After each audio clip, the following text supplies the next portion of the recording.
The biting wind howled through the skeletal trees of the Black Forest, carrying whispers of an approaching storm. Jack Ryan tightened the collar of his wool coat against the chill, his breath forming fleeting clouds in the frigid air. Somewhere in the distance, the muffled crunch of boots on snow signaled he wasn't alone in these woods. A twig snapped sharply to his left. Ryan froze, hand instinctively moving toward the concealed pistol at his hip. The forest had gone eerily silent. Even the crows had stopped their incessant bickering. That's when he noticed the fresh footprints veering off the game trail, their deep impressions suggesting a heavy burden. Someone was moving fast, and they didn't want to be followed. The scent of gun oil mixed with pine resin as Ryan unholstered his weapon. 20 years of CIA instincts screamed that this was no hunter's path. These woods hid something far more dangerous than wolves.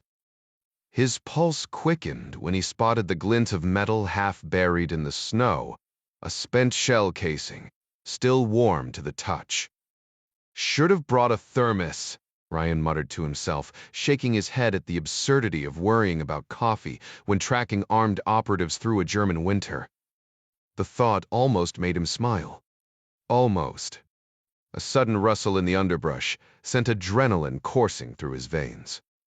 Ryan dropped to one knee, weapon raised, just as the first bullet whizzed past his ear with an angry buzz. So much for subtlety. The game was on. The McDonald's on Clay Alley Street wasn't exactly the setting you'd picture for a high-stakes spy exchange. It'd be like trying to orchestrate a top-secret handoff at a suburban shopping mall. Yet here in West Berlin, a city encircled by Warsaw, packed forces, and patrolled by Allied troops, the absurdity somehow fit. The shadowy stretches of Grunewald Forest would have made more sense, just minutes from the wall and practically next door to the Berlin Brigade's command post. But life in espionage rarely followed logic. Ruby Keller, fresh out of college with a public policy degree from Maryland, was the definition of a diplomatic rookie. As one of the newest faces in the State Department, her days were filled with the mundane processing visa requests, tracking down misplaced passports, and fielding complaints from American tourists who'd had one too many beers at Checkpoint Charlie. She hadn't signed up for cloak and dagger intrigue, but in this divided city, even a fast food joint could become the backdrop for something far more dangerous. Ruby never let on during her nightly check-ins with Mom, but half her job at this remote State Department post seemed to involve fetching coffee for the old guard. They'd warned her about constant surveillance, Russian operatives, fishing for recruits, American agencies double-checking her loyalty. Not exactly what she'd expected as a small-town girl from Evansville.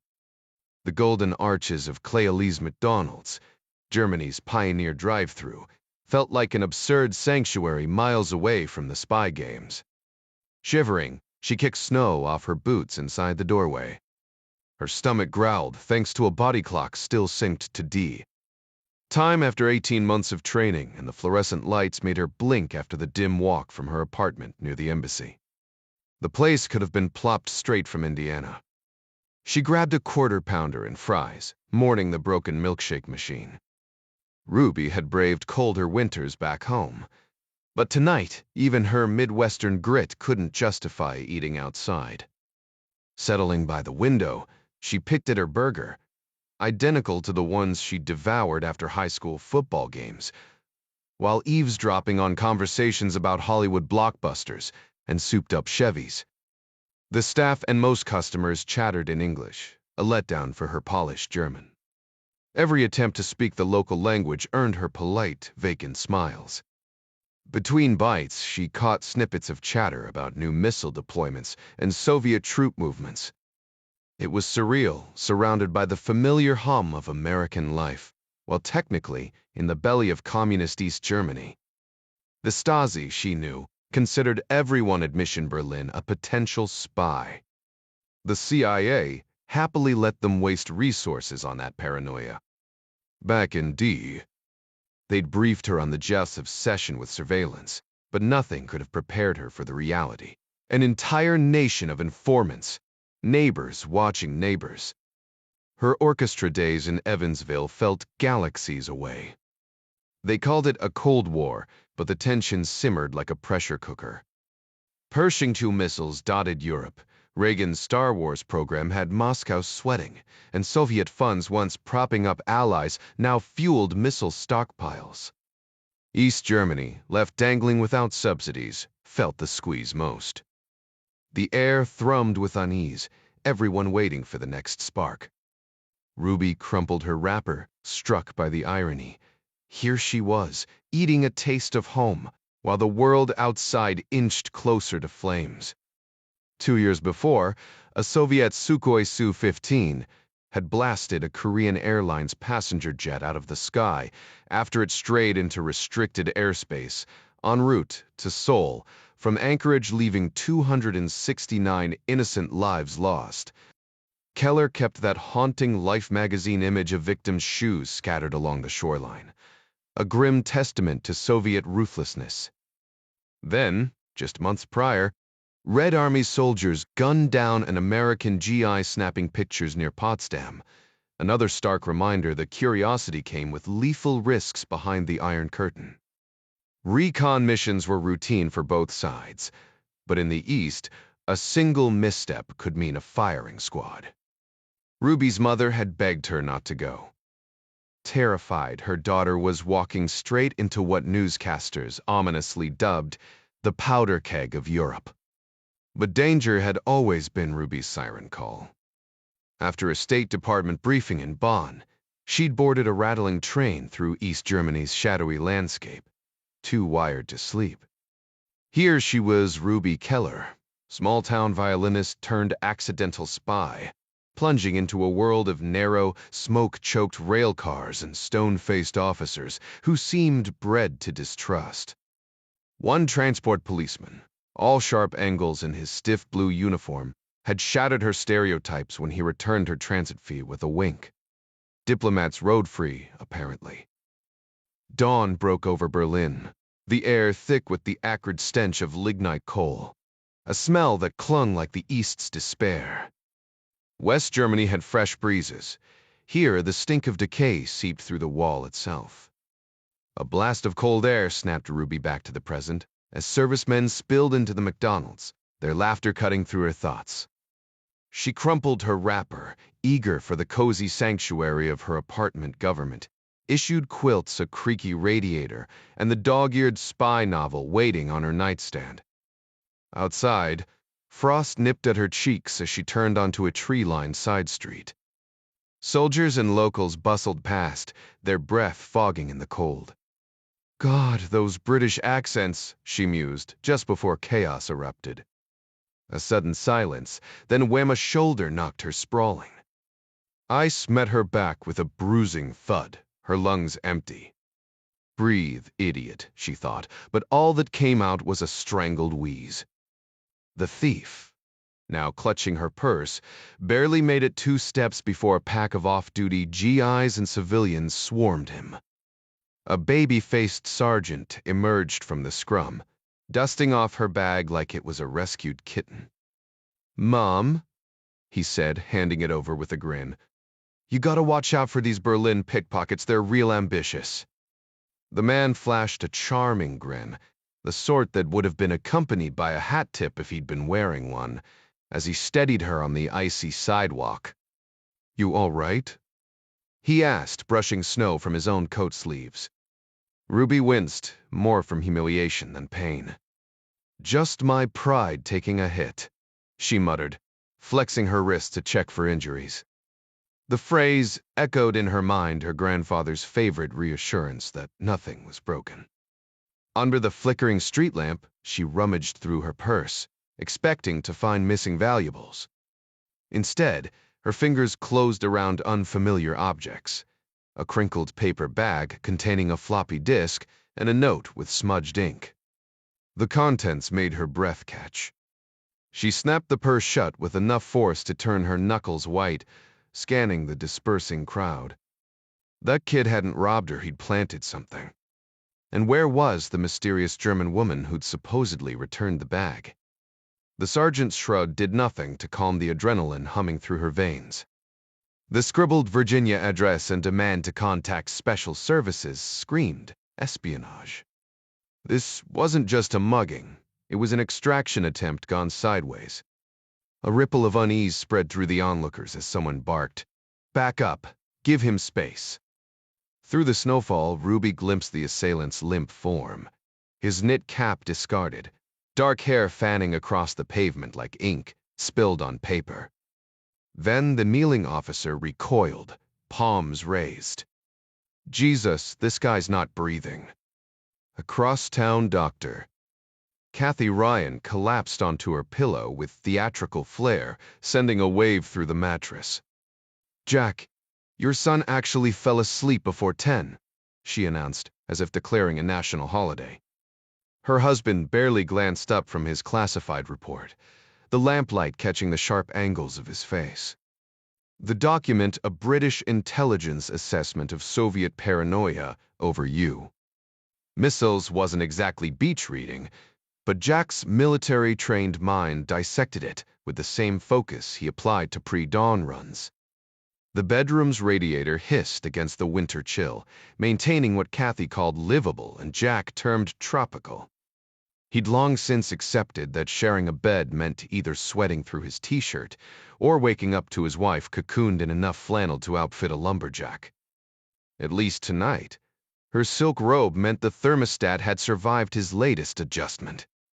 Outside, frost crept across the window panes, sketching delicate patterns that mirrored the intricate dance of secrets unfolding across the city. Jack Ryan might have held a doctorate, but as his young daughter loved to remind him, he wasn't the kind of doctor who could fix a scraped knee. His expertise lay in history, not medicine, a fact, Kathy playfully underscored with an exaggerated sigh, shifting just enough to draw his attention to her freshly painted toes.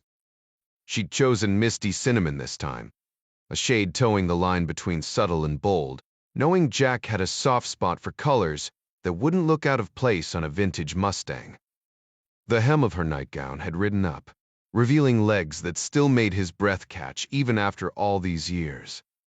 With a reluctant groan, he swung off the bed to tuck the classified folder back into the safe. Data smirked. Of course, my husband would follow protocol at midnight.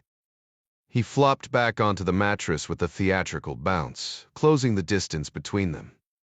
Sorry, he murmured. Got lost in some Cold War archives. Should have helped wrangle our tiny tornado. Kathy waved him off, nestling deeper into her pillow with a yawn. Sally's fine buried in books, as usual. Her eyes fluttered shut, then opened again with a mischievous glint. Thank God we named the boy after you. He's got your charm and your knack for chaos. Wherefore, he's dating now. Jack's eyebrows shot up. At 4. Maeve Norwood, Kathy deadpanned. Daughter of that stuffy British MP. Your son's got taste. Jack adopted a terrible aristocratic accent. A splendid match. Fine pedigree, that family. Kathy swatted his arm. She'll dump him by nap time. He'll recover. Last week he sobbed because I moved his Hot Wheels. Jack tugged off his watch, grinning. Ryan men know how to pick 'em brilliant, gorgeous, way out of our league. Kathy rolled toward him, a blonde strand escaping across her cheek. You've got that MI6 briefing at dawn. Shouldn't you be asleep? Not till 9, he counted, but the phone's shrill ring cut him off. Kathy grabbed it before it disturbed Jack Jr., then passed it over with a knowing look. The gruff voice of Admiral Greer crackled through the line, no small talk, just the quiet urgency that meant trouble. Jack's spine straightened. Midnight calls from Langley never brought good news. After a cryptic 3-minute conversation, Greer vanished as abruptly as he had appeared. Jack stared at the ceiling, the receiver still warm in his hand. Well? Kathy prodded. He exhaled slowly. Guess I'm not sleeping after all.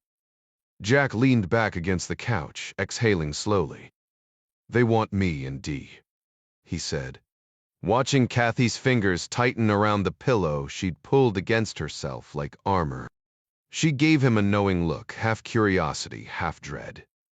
"I get that you can't spill details," she murmured. "But is this about something big?" Jack shook his head, then hesitated. "Not exactly. Or maybe. They're to say. No mission specifics, but my gut says it's more than a chat. Feels like he's sizing me up for something new." Kathy's posture shifted instantly, the pillow slipping to her lap. "Langley. Could be way off base," Jack admitted, rubbing his temple. "But that's the vibe I got." His mind raced, replaying every pause, every weighted word from Admiral Greer. He smirked at her. "You're the analyst here, babe. You've met Jim, think he's got a poker face." She snorted. "Please. That man telegraphs everything with his eyebrows." Jack stretched his legs out, relaying Greer's cryptic remarks about introductions and brainstorming sessions. Kathy's tension melted into something like pride. "Biased as I am," she said, "it's about time they tapped you. God knows, we need level heads right now, unless you want the Cold War turning into a microwave explosion." "Wouldn't be my first choice," Jack deadpanned. Then softer, "You'd really uproot us?" "Just like that." Kathy gazed out the window at the London skyline, where the ghosts of the Blitz still lingered in the soot-stained bricks. "This city gets under your skin," she mused. "But so does the idea of not doing our part while the world goes mad. Pretoria's a powder keg, the Warsaw Pact's cracking, and Afghanistan? Don't even get me started." Jack chuckled. "And here I thought my job was just watching the dumpster fire from a safe distance." For years, he'd been the CIA's bridge to MI6, swapping secrets over tea with the Brits in their labyrinthine Whitehall offices. Five Eyes kept the Atlantic Alliance tight, a relic of Bletchley Park's codebreakers turned into a globe-spanning pact. Funny, really. He didn't need the paycheck, but the work? That mattered. Kathy's toes curled against his leg. "Hopkins has been hounding me too," she admitted. "Wilmer's begging me to come back. Not that I blame them, I am spectacular." Jack grinned. "Modest too." The moment dissolved when their bedroom door squeaked open, flooding the room with light. 4-year-old Jack Jr. stood there, his tiny fist gripping a toy car. "Mommy." Meanwhile, in West Berlin, the NSA's listening post loomed over Grunwald Forest like a concrete middle finger to subtlety. Teufelsberg, Devil's Mountain, was less a peak than a man-made hill of rubble, stacked by post-war laborers atop the ruins of a Nazi academy. Ironic, really. The spies now perched where Hitler's engineers had failed. In the aftermath of World War II, a determined group known as the Rubble Women worked tirelessly to clear the wreckage of nearly 500,000 German homes and structures left in ruins. Perched above the city, Allied forces operated a surveillance outpost nicknamed the Hill by its personnel. The massive dome-shaped radomes earned the facility the cheeky local moniker Berlin's Balls. Though plainly visible, the joint British-American operation remained veiled in mystery, sparking wild speculation. Whispers circulated about hidden tunnels leading to secret submarine docks or covert nuclear stockpiles. The Stazzi even launched an inquiry, convinced the site concealed an escape route into East Germany. In truth, the white globes and antennas served a simpler purpose, intercepting signals intelligence from behind the Berlin Wall and across the Eastern Bloc. Soviet and East German officials bitterly complained the West could practically hear their farts from miles away. At his workstation in the Berlin Brigade's intelligence unit, Sergeant Dennis McCambridge adjusted his headset and fine-tuned the amplifier. "What's coming through?" Staff Sergeant Ramirez asked, glancing up from his own console. Another hit on Fledermaus, McCambridge replied, jotting the time in his log. Ramirez thumbed through his notepad. Third reference this month. McCambridge shrugged. And that's just what we've got. Strange word to keep popping up. Warsaw Pact forces drilled constantly, but Fledermaus didn't fit their usual jargon. It was German, not Russian. More troubling, intercepted chatter linked it to Western operations or equipment, at least as far as their decrypted snippets suggested. Fledermaus wasn't just a code word. It pointed to a person, someone corroborating intel from the other side. That was above McCambridge's clearance, so he logged the details and passed them up the chain. Still, he had to admit, Fledermaus was a killer alias. The Bat. Mark the timestamp, Ramirez said. Let the DAF team review it. Maybe we missed some slang. McCambridge smirked. Yeio. Ramirez had a habit of inventing acronyms. DEFL stood for Deutsch as a first language in his book. Standard procedure, though.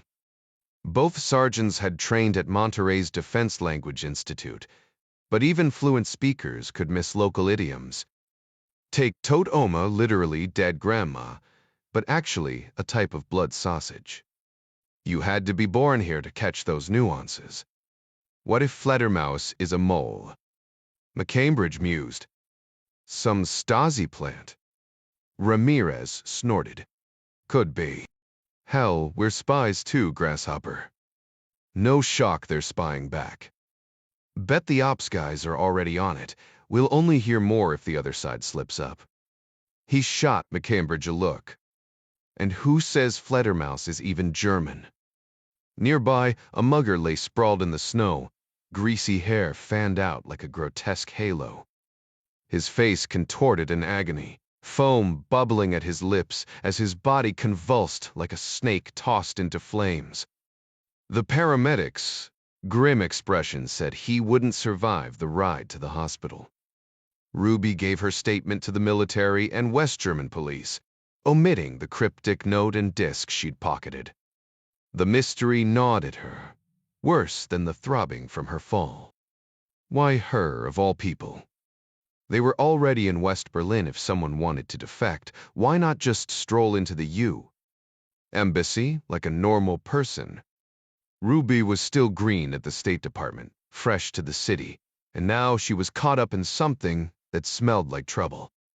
Total nonsense, she muttered, her breath fogging in the chilly air.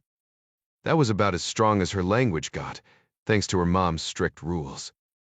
Sure, they'd skimmed over defections in her foreign service training, but the advice boiled down to one thing: hand it off to the CIA. Still, Ruby had devoured enough spy novels to know the drill. This could be her wild story to tell someday, how she helped some desperate soul escape the Iron Curtain. Spotting a payphone outside McDonald's, she dialed the embassy switchboard. The mission was just a few blocks away, but this wasn't the kind of intel you sat on. The U. Government had a thing about keeping their Berlin mission distinct from an actual embassy, so instead of Marines, Army MPs handled security. The sergeant who answered recognized her voice. Same guy who'd shamelessly flirted with her earlier and cut her off before she could explain the mysterious disc. Get back here now, he ordered. No details over the phone. Clearly, he'd done this dance before. The walk back down Clay Alley felt like a scene from a thriller, every shadow hiding a Stasi agent. But reality was disappointingly dull. No lurking spies, no dramatic confrontations. By the time she reached the mission, her nerves were shot. The flirty sergeant stood at the entrance, while a German cleaner polished the floors nearby. Waiting in the lobby was Jen North, a consular officer who looked like she'd walked straight out of a spy flick. With her sharp cheekbones, auburn hair, and effortlessly chic outfit, high-waisted slacks, and a crisp blouse, she radiated authority. Ruby had only seen her in passing, but North was the kind of woman who commanded respect. Fluent in German, unshakable, and working in a restricted zone? Yeah, she was CIA. No doubt. North led her through a secured door, past bland hallways, into a sterile, soundproofed room that felt like a recording studio. Gray foam panels lined the walls, swallowing noise and light. Tossing a notepad onto the metal table, North gestured for Ruby to sit while keeping a firm grip on her purse. The room was bare except for 2 chairs and 2 discreet cameras watching from the ceiling. No windows, no escape, just the hum of secrecy. The padded door blended seamlessly with the soundproofed walls, making it nearly invisible. Am I in some kind of trouble? Ruby asked, shifting uncomfortably in her chair. North tilted her head slightly, her expression unreadable. Why would you think that? It just feels like one of those interrogation rooms from spy films, Ruby admitted, immediately regretting how paranoid she sounded. North exhaled sharply, her tone flat. Cute. But this isn't Hollywood, kid. Ruby flushed suddenly, hyper-aware of how ridiculous she must seem. North studied her for a long moment before sighing. Lisa, right? Ruby. Ruby Keller. Right, North muttered, rubbing her temple. Look, you're not being interrogated. I just need you to write down everything what you were doing before, yesterday, today, ever since you landed in Germany. And I need details about this mystery woman who had your bag. I never saw her, Ruby said quickly. You'd have to ask Sergeant Newson about that. We did. North crossed her arms, her gaze sharp. Now, why you? What makes you special? Ruby opened her mouth to answer when the electronic lock behind them beeped. North rolled her eyes before forcing a tight smile. A silver-haired man in a tailored suit stepped in, a wool coat draped over his arm. So, what's this about a walk-in? He asked, shaking Ruby's hand. A piece de pulse. North corrected him smoothly. Ms. Keller is reporting a potential walk-in. I've got it under control. Hals's smile was warmer than North's. But Ruby wasn't fooled. She'd seen enough movies to know the good cop routine. Jen's got you writing everything down? Mise Malpeft. Yes, sir. Good, he said before turning to North. The word. Ruby exhaled as they stepped out, the door clicking shut behind them. Alone again, she hunched over the table, pen in hand, and hummed an old melancholy tune her grandfather used to sing. Outside, North paused, catching the faint melody through the speaker. Her frown deepened before she turned on her heel, following Hulse down the sterile hallway. He moved briskly, punching in the code to the secured wing without breaking stride. Inside, the office was a sea of drab cubicles and government-issue carpet. A few sad-looking plants and framed family photos tried and failed to make the place feel less like a bureaucratic purgatory. The first cubicle featured a vintage Farrah Fawcett poster with a handwritten note. If someone this gorgeous approaches you, congrats, you're being recruited, comrade. Billy Dunn, the resident joker, sat beneath it, meticulously folding an origami crane while pretending to review an economic report. A dog-eared copy of the Book of Five Rings peeked out from under his paperwork. He glanced up, flashing an innocent grin as North passed. She didn't return it. Boss, Dunn greeted as he fell into step behind Hulse. Without breaking stride, they moved through the fluorescent-lit corridors until reaching Hulse's cramped office. The senior agent upended Ruby Keller's handbag onto a side table, sending lipsticks and loose change clattering across the surface. Fishing a pencil from his rumpled shirt pocket, Hulse carefully flipped the mysterious diskette with its eraser end. Tell me you haven't peeked at this yet, he demanded, his voice carrying the gravel of 3 decades in field operations. North shook her head, her ponytail swaying. Just the handwritten note. The Keller girl barely had time to start her intake when you pulled me away. She noticed a faint coffee stain on the disk's label. Someone had been working late when they prepared this. Smart thinking, Hulse muttered, rubbing his square jaw. After last week's bulletin about malware threats, I'm not risking our systems on some mystery disk. The veteran operative had joined the agency when computers occupied entire buildings at Langley. Though the office now had terminals, Hulse still distrusted what he called those damn Terminators, a nickname inspired by the new Schwarzenegger movie about machines taking over. To him, the click-clack of his IBM Selectric remained the pinnacle of office technology. Dunn squinted at the cryptic note. Special services. No local involvement. He exchanged glances with Hulse. Either our sender doesn't trust station personnel, or it's bait, North finished, tapping her pen against her notebook. The rhythmic clicking betrayed her frustration.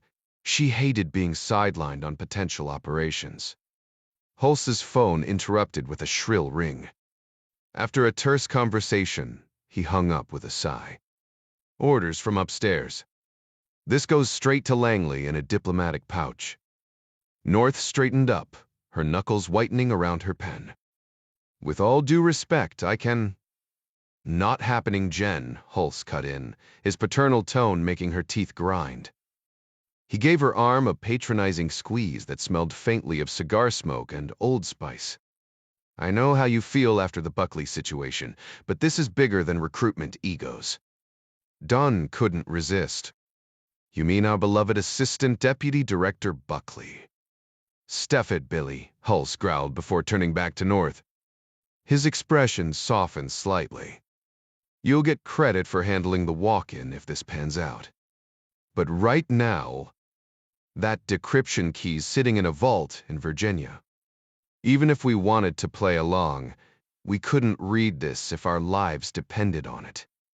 The stale office air suddenly felt heavier, thick with the unspoken tension of bureaucratic red tape and missed opportunities. The entire package, even the paper bag it arrived in, was scheduled for overnight delivery to Langley via secure courier. North reached for the items, but Hulse stopped him with a firm shake of his head. I'll handle it, Hulse insisted. North hesitated, arguing that since he'd accepted the delivery, it was his responsibility. But Hulse cut him off with a sharp, I said I'd take care of it. With that settled, Hulse personally arranged the transfer while North and Dunn were sent to release Ruby Keller from the interview room. North paused at her workstation, pulling up the surveillance feeds. Wait, she muttered, eyes narrowing at the grainy footage. Let's see what she's doing before we let her walk. The screen showed Keller sitting calmly, a completed statement in front of her, absent-mindedly swaying and humming as she glanced around the room. Cool as ice, Dunn remarked, raising an eyebrow. I take it you don't buy her story. North let out a derisive laugh. You actually do. A mysterious note and a computer disk just happened to show up in her purse after a mugging. Come on. Dunn shrugged. The mugger's dead German police say it was poison, likely injected. That part checks out. Or she injected him, North shot back. Then why bring in the disk at all? Fair point, North conceded, though her expression stayed skeptical. Still don't trust her. Dunn tilted his head toward the speaker. What's she saying? I can't catch it. North leaned in, jaw tightening until her teeth ached. She's singing. Dunn gave her a sideways look. Was Blairduck singing what? No clue, North lied, forcing her muscles to relax. But she recognized it instantly, the haunting fourth movement of Mahler's Kindertotenlieder. Songs on the death of children. This woman wasn't just lying. She was mocking them. Meanwhile, halfway across the country, Major Bowden Swede Lee prepped for another night flight in what the Pentagon had cryptically labeled Senior Trend. Officially, it was the F-117 Nighthawk. To the Air Force brass, it was simply the asset. But to the pilots who flew it, The angular, radar-evading beast was known as the Black Jet. Lee still remembered his first glimpse of the thing, like a nightmare version of an aircraft. All jagged edges and reptilian stealth coating. It looked like a jigsaw puzzle assembled wrong. Took him half a year just to walk into the hangar without flinching. Now it was beautiful. His call sign, Svenchu, had stuck after an infamous tumble down a flight of stairs, during training complete with an accidental somersault and a flawless recovery that left his squadron in stitches. But tonight, over the radio, he was Bandit 16-8. The Nighthawk wasn't just another plane. It was a ghost. Fewer than a handful outside Lockheed's Skunk Works, and the 440 50th Tactical Group at Tonopah even knew it existed. Lee had logged 1,000 hours before they'd so much as whispered his name for the program. Stuart Blappert's Cree. Now he got to fly the impossible. Against all odds, the U. Government had managed to pull off the impossible, keeping a secret so tight. Even Lee, with over a decade of military experience, was stunned. The stealth aircraft operated under the cover of darkness, slipping through the sky like a ghost. Sectu, callsign Bandit 168, was scheduled for the late go shift this week, launching at AO2 30 hours as the last bird in the rotation. While whispers of a radar-evading plane had trickled through both civilian and military circles, no one outside the senior trend program had ever laid eyes on it, and the Air Force intended to keep it that way. Pilots weren't given a choice in flying the so-called Black Jet. They were chosen, hand-picked from the elite, the quiet professionals who didn't brag in the officers' club. The selection process was ruthless, invisible, and had been running since the day Lee first stepped into uniform. He never realized he was being evaluated, let alone competing for the most coveted seat in the Air Force. Tonight's briefing was crisp. Efficient Major Gary Healer Dundee handled the targeting package with the precision of a surgeon. Not that Lee was surprised. Every pilot in that room was razor sharp. Lee absently ran his thumb over his class ring, resisting the urge to tap it against the desk. Graduating 9th in his class at the academy was no small feat, especially after juggling aeronautical engineering, jump school at Fort Benning, and SEER training at Fairchild. Most cadets played it safe with political science, easier grades, better class rank, but Lee had gone the hard route. Still, he wasn't the type to flaunt it. His file spoke for itself. Superintendents list every semester, cadet wing vice commander, and a private pilot's license before he even pinned on his lieutenant bars. The only thing that had ever rivaled his dedication to flying was Rita. They'd met freshman year when her brother, a squadron mate, dragged him home to Jackson Hole for Thanksgiving. 3 hours after graduation, with the Thunderbirds roaring overhead, they married in the Academy Chapel. By the time Lee was flying F-16s out of Hill Air Force Base, they had 2 kids and a life in Ogden, where the Wasatch Mountains offered powder days on the slopes and crystal-clear skies for tearing through the stratosphere. Funny how life worked somewhere between dodging radar and raising a family. He'd ended up exactly where he was meant to be. Lee had always assumed his career path was set until Colonel Spoon, a no-nonsense officer whose real name was so intimidating nobody dared invent a nickname for him, summoned him to his office one evening after training. The colonel got straight to business. The 450th Tactical Group at Nellis needs A7 pilots, he said, leaning back in his chair. Frankly, I'd rather keep you here, but you fit their requirements to a T. Might be worth considering. Nellis. The word alone made Lee grimace. The A7 Corsair II was a relic from Vietnam. Slow, underpowered, and outclassed by modern jets like the F-15. Taking that assignment felt like a demotion. Before he could protest, Spoon cut him off with a raised hand. Hear me out before you say no. Lee hesitated. Understood, sir. You're thinking. Why trade fresh mountain air for desert dust just to fly an antique? Spoon smirked. My wife grew up near the Tetons, sir, Lee replied dryly. No base will ever compare. But what exactly are these particulars you mentioned? Spoon glanced at the file on his desk, then slid it aside with deliberate casualness. Here's the thing, I can't give you details. Officially, you'd be stationed at Nellis, but your actual flying would happen at Tonopah Test Range. Mrs. Palmer. Lee's curiosity sharpened. That's all you can tell me? Officially, you'll be flying the A7, Spoon said, emphasizing the word with a knowing look. That cryptic conversation set the stage for 3 intense months of training in Tucson before Lee relocated his family from Utah's scenic Wasatch Mountains to the bleak expanse outside Las Vegas. His father, a retired Navy pilot, visited just before the move, beaming with pride as Lee showed him around Hill Air Force Base. But when the old man later tried to tour Nellis, Lee had to shut him down a moment that spoke volumes. His dad knew the signs of a classified program. And classified it was. Senior Trend wasn't just secret, it was a ghost. Planes were dismantled at Lockheed's Skunk Works, shipped to Groom Lake under cover of darkness, and reassembled in the shadows. By 1981, test pilots were flying a prototype called Have Blue. Less than 2 years later, the first operational F-117A took off from that same remote strip.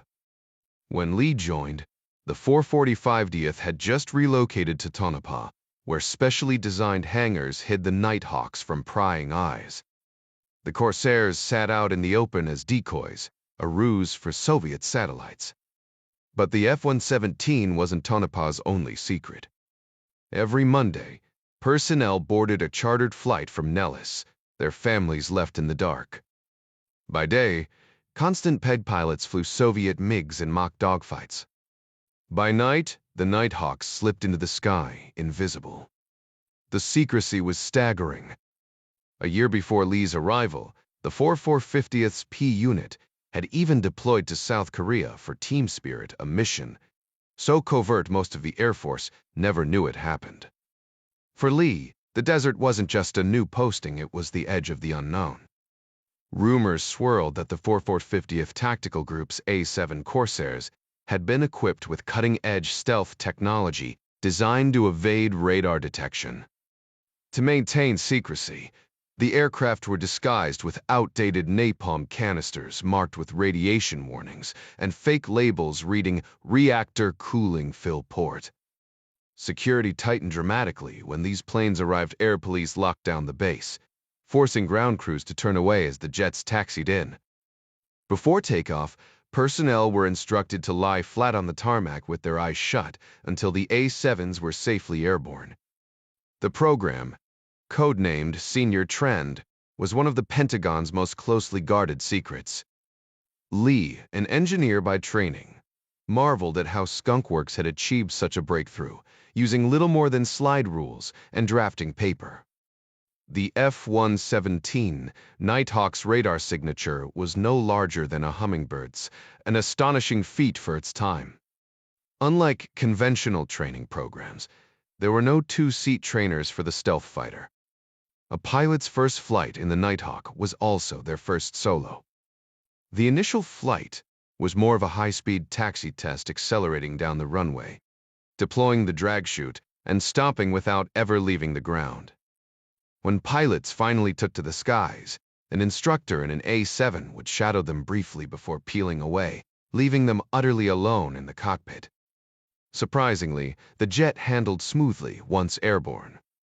It borrowed components from other aircraft, F-16 flight controls, F-15 landing gear, and F-18 engines, which simplified logistics and eased the transition for pilots. But what Lee loved most was the isolation. The black jet carried no defensive systems, no radar, no countermeasures, not even a gun. Over hostile territory, pilots flew with transponders off and antennas retracted, constantly shifting speed and altitude to stay invisible. Though commanders never let them forget that stealth wasn't invincibility, it was hard not to feel untouchable up there. On this particular night, Major Lee carried a mission box to his jet, Bandit 168, dressed in his G-suit and survival vest, though the pilots joked that in a subsonic bomber, the suit's real job was looking sharp on the walk to the aircraft. Inside the cockpit, he synced his navigation system with pre-loaded waypoints. Tonight's exercise was a simulated strike run, targeting everything from a quiet neighborhood near Lake Mead to a sprawling retail store in St. George, Utah. Most of the 2-hour flight would be on autopilot, with Lee manually flying for just 20 minutes, mostly during takeoff and landing. The Nighthawk's cockpit felt familiar, if a bit claustrophobic on the ground. Once airborne, the FLIR and DIR cameras locked onto targets with laser precision. Some pilots called it the Wobblin' Goblin, due to its instability at low speeds, but Lee dismissed the nickname at cruising speed. It handled like a bulkier F-16. Eager to return before sunrise, he powered up quickly, rolling onto the runway the moment clearance came. The acceleration wasn't the neck-snapping thrust of an F-16, but it wasn't gentle either. With its sharp, angular design, the jet demanded careful handling during rotation to avoid dangerous wingtip drag. One wrong move, and the mission could end before it even began. Just after lifting off the runway, Lee confirmed a positive climb rate and raised the landing gear. He fine-tuned the throttle and pitch, pushing the aircraft toward its optimal climb speed of 340 knots. As soon as the wheels tucked away, a sudden metallic bang echoed from the left side of the jet, followed by an equally jarring thud on the right. The first time Major Lee had experienced it, the deafening noise nearly made him jump out of his seat, but he knew better now. What sounded like catastrophic structural failure was actually the massive blow in doors sealing shut over the engines. Those gaping intakes were a radar operator's dream, which was exactly why the Skunk Works engineers had designed retractable covers. Pilots nicknamed them ice cube makers for their perforated metal grids, which not only scattered radar waves but also disrupted airflow, something the GE F404 engines desperately needed during takeoff. The solution: oversized doors that stayed open until the black jet hit around Mach 0. Valve then slammed closed with a sound that never failed to startle. The first 2 targets went smoothly, with Lee locking onto each one flawlessly. Night after night, pilots typically engaged around 10 targets, with just 2 mistakes, enough to knock them out of contention for the quarterly Top Gun title. So, aside from the obvious priority of staying alive, black jet crews obsessed over precision. The third target, however, was trickier: a horse shed, tucked behind a trailer home off Highway 160 near Pahrump, Nevada. The problem? 3 nearly identical trailers, each with its own shed. Picking the wrong one meant a miss. To complicate things, Lee was flying in the dreaded gray zone, the twilight hour when desert temperatures stabilized, turning everything into a monotonous blur on infrared. He scrutinized the FLIR and air feeds on his cockpit displays, cross-checking details until he spotted the telltale difference: his target was the only trailer without a swing set. "Bombs away," he muttered, lacing the shed and snapping a confirmation photo. The autopilot banked north, skirting Las Vegas before swinging east toward St. George, Utah, cruising at a steady 400 knots. Then, without warning, disaster struck. Somewhere over Lake Mead, the jet shuddered violently, veering sharply to the right. G-forces slammed Lee forward as a loud crack split the air. The aircraft rolled, then pitched upward, bucking like a wild horse before plunging into a nosedive. Wind howled, engines screamed, and Lee fought the controls as the jet tore itself apart. Below, the jagged peaks of the Nevada desert waited to swallow him whole. Meanwhile, in Whitney Pocket, Nevada, a group of skywatchers huddled among sandstone boulders hoping for another glimpse of the unexplained. Garrett Richter shared their enthusiasm, but for very different reasons.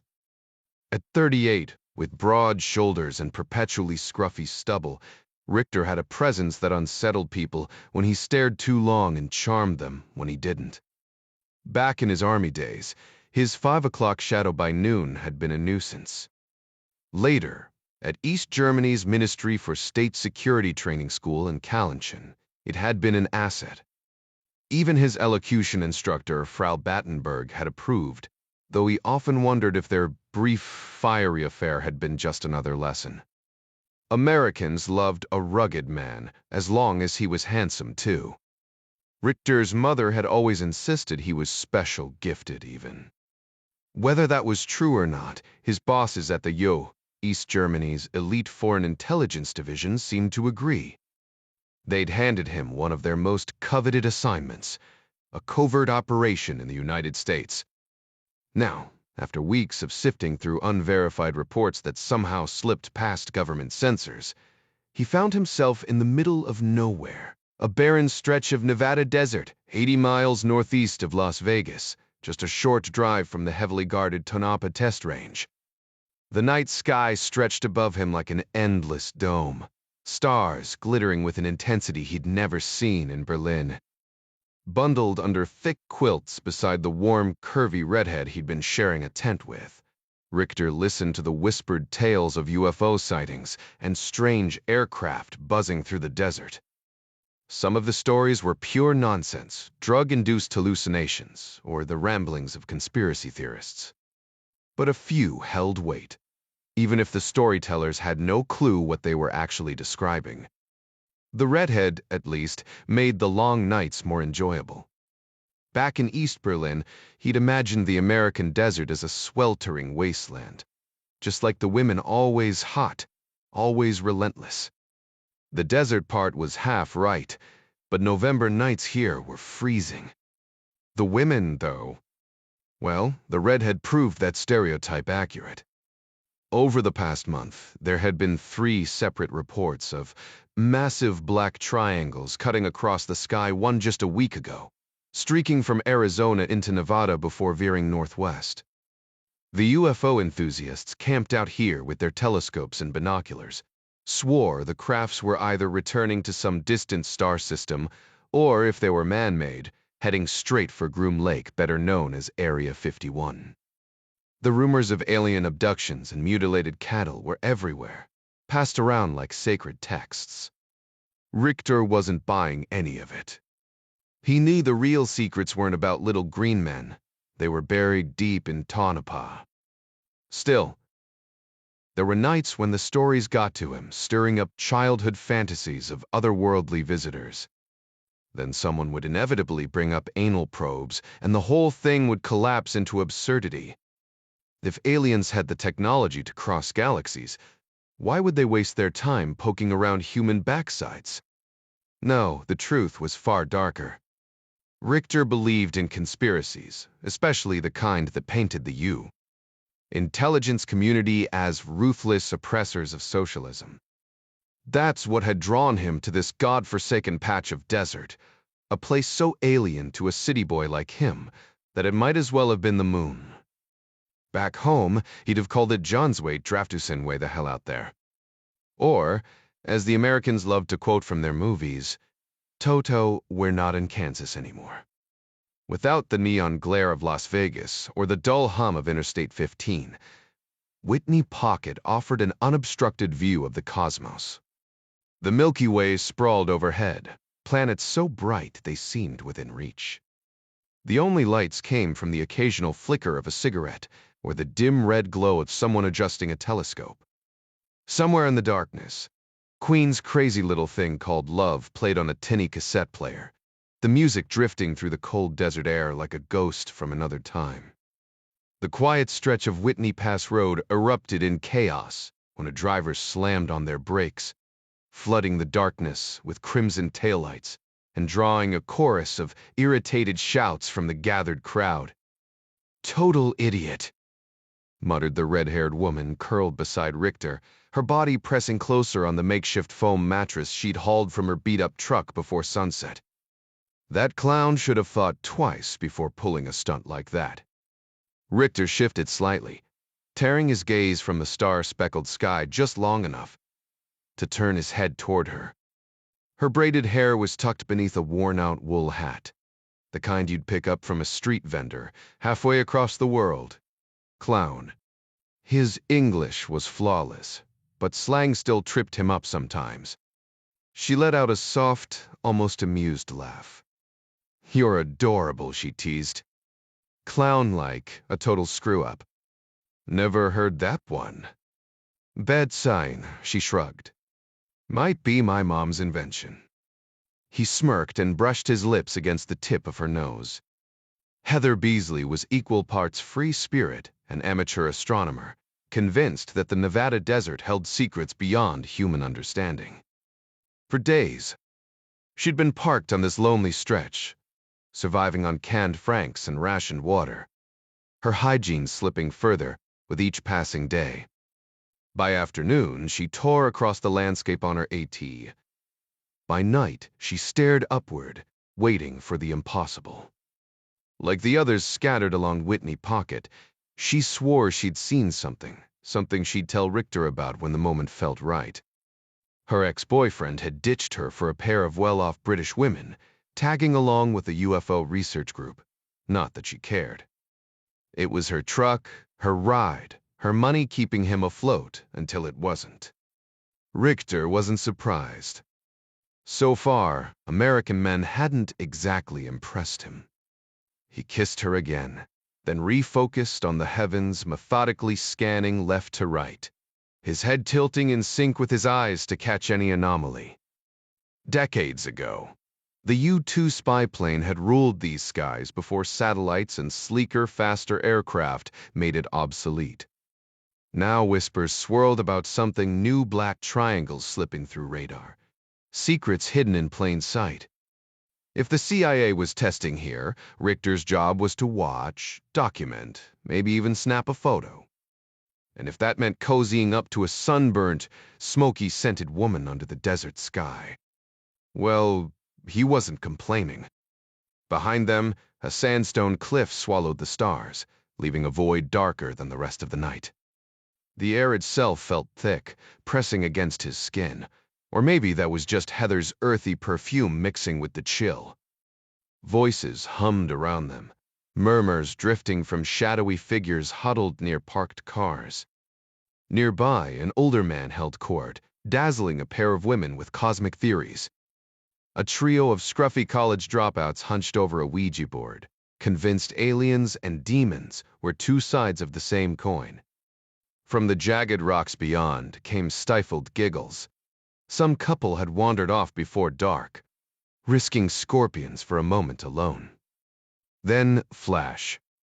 A streak of white split the sky, gone as fast as it came. Richter grabbed his binoculars, but the light had already vanished. A ripple of awe spread through the crowd.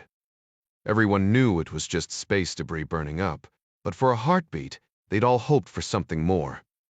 Just a few months earlier, a massive 12-foot piece of debris from a Russian satellite launch had streaked across the eastern U. Sky like a firework. Though spectacular, it wasn't the sight they were hunting for tonight. "Why won't you ever let me try those?" Heather teased, stretching toward the bulky binoculars.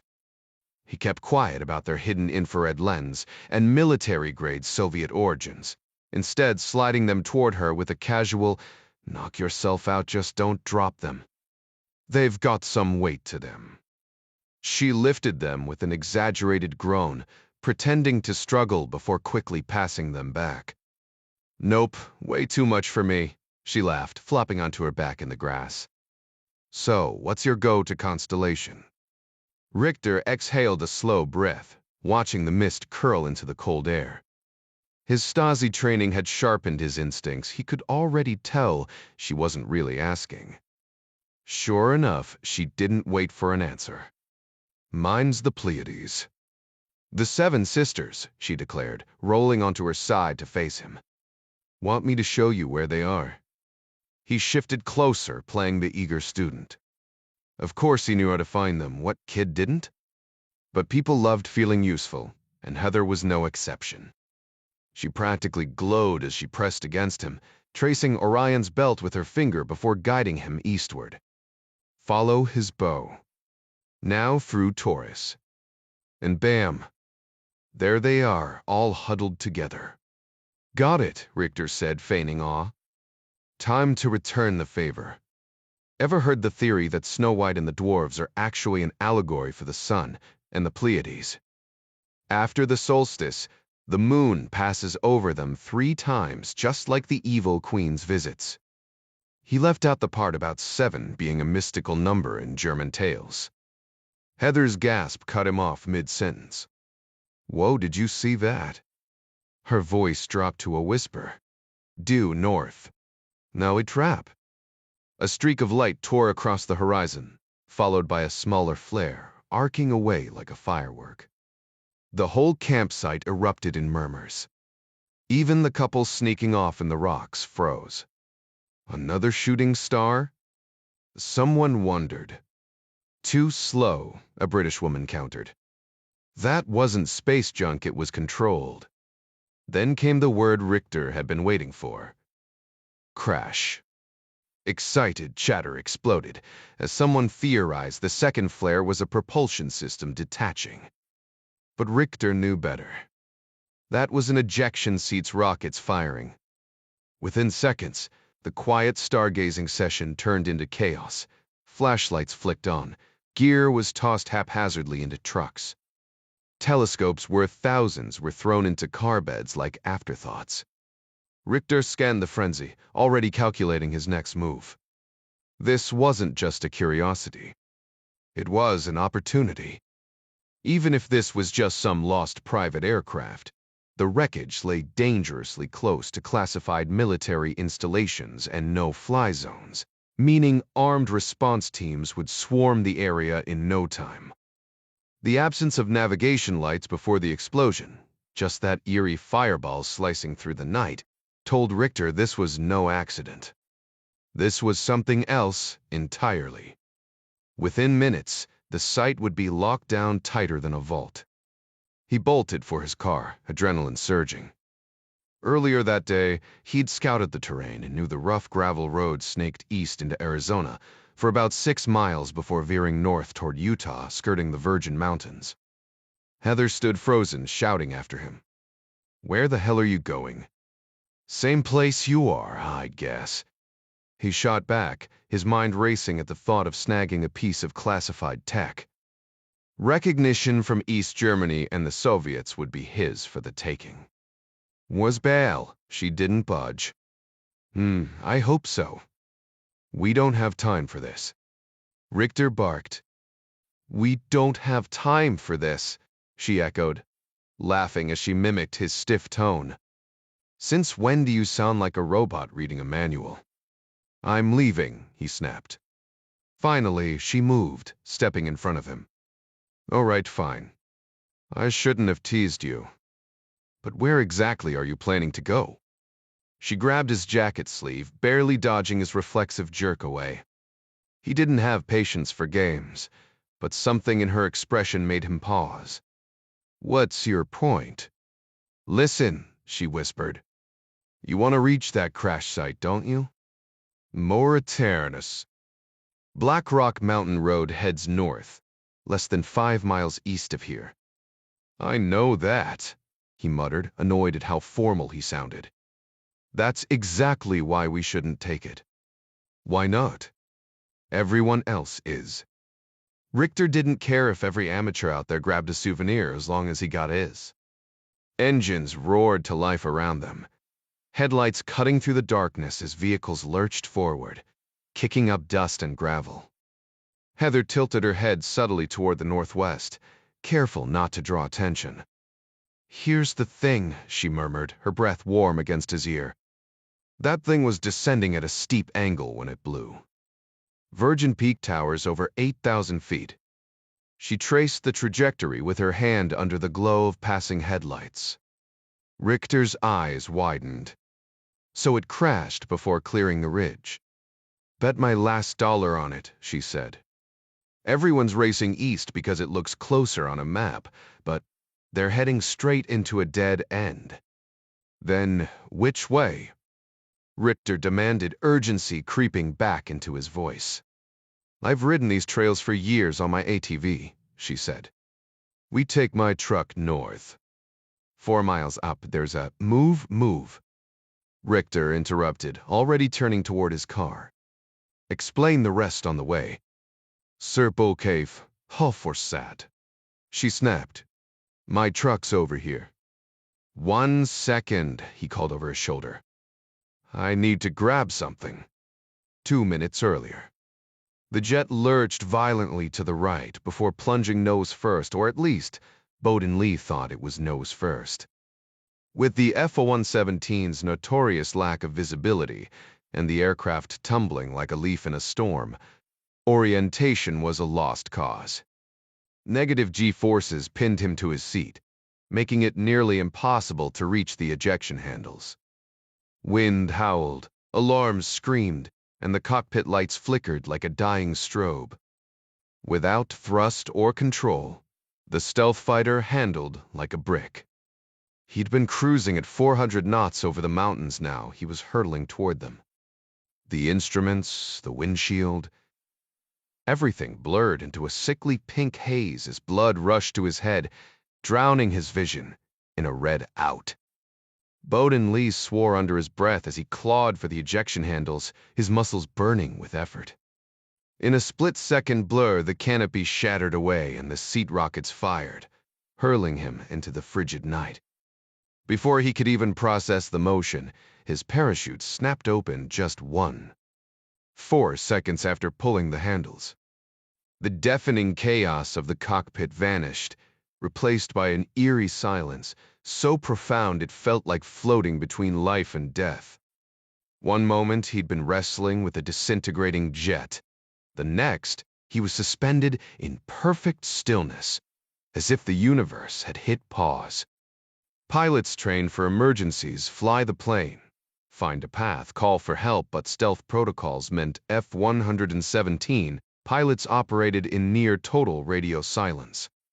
Lee hadn't even had time to key his mic before the tail section failed catastrophically, forcing him to eject. Now dangling beneath the chute, he took inventory.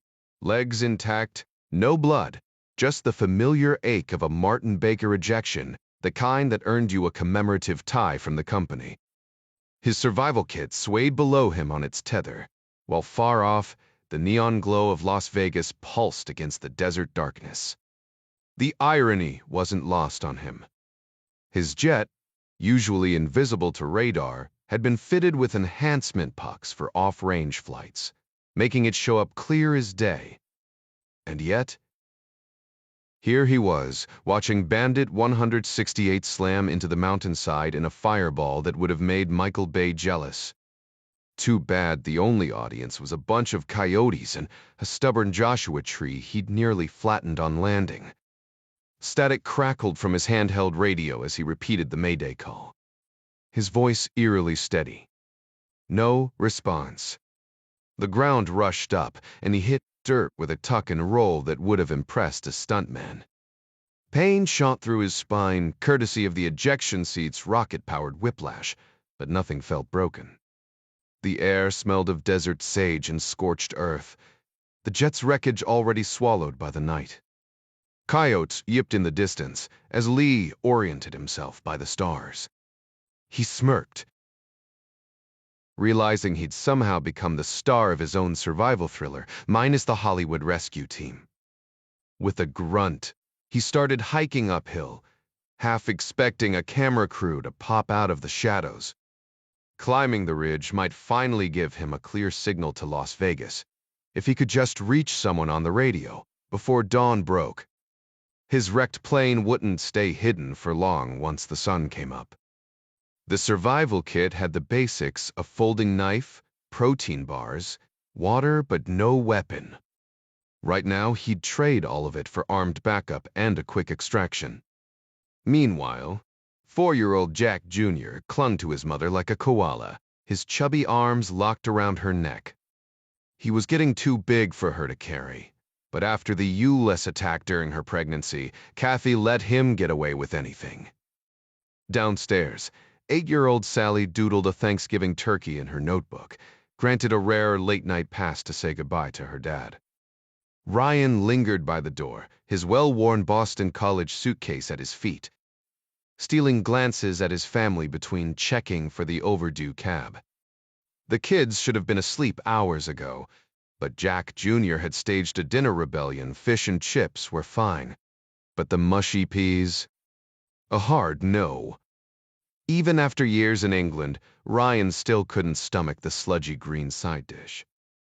He'd thought about driving himself to Heathrow, but Kathy's new Porsche 911 Turbo British Racing Green, because apparently Lamborghinis were too flashy, wasn't exactly kid-friendly. The trusty BMW was the safer bet, though part of him hated leaving her sports car unused. Not that it mattered. Her surgeon's salary meant she could buy whatever she wanted. His CIA paycheck? Not so much.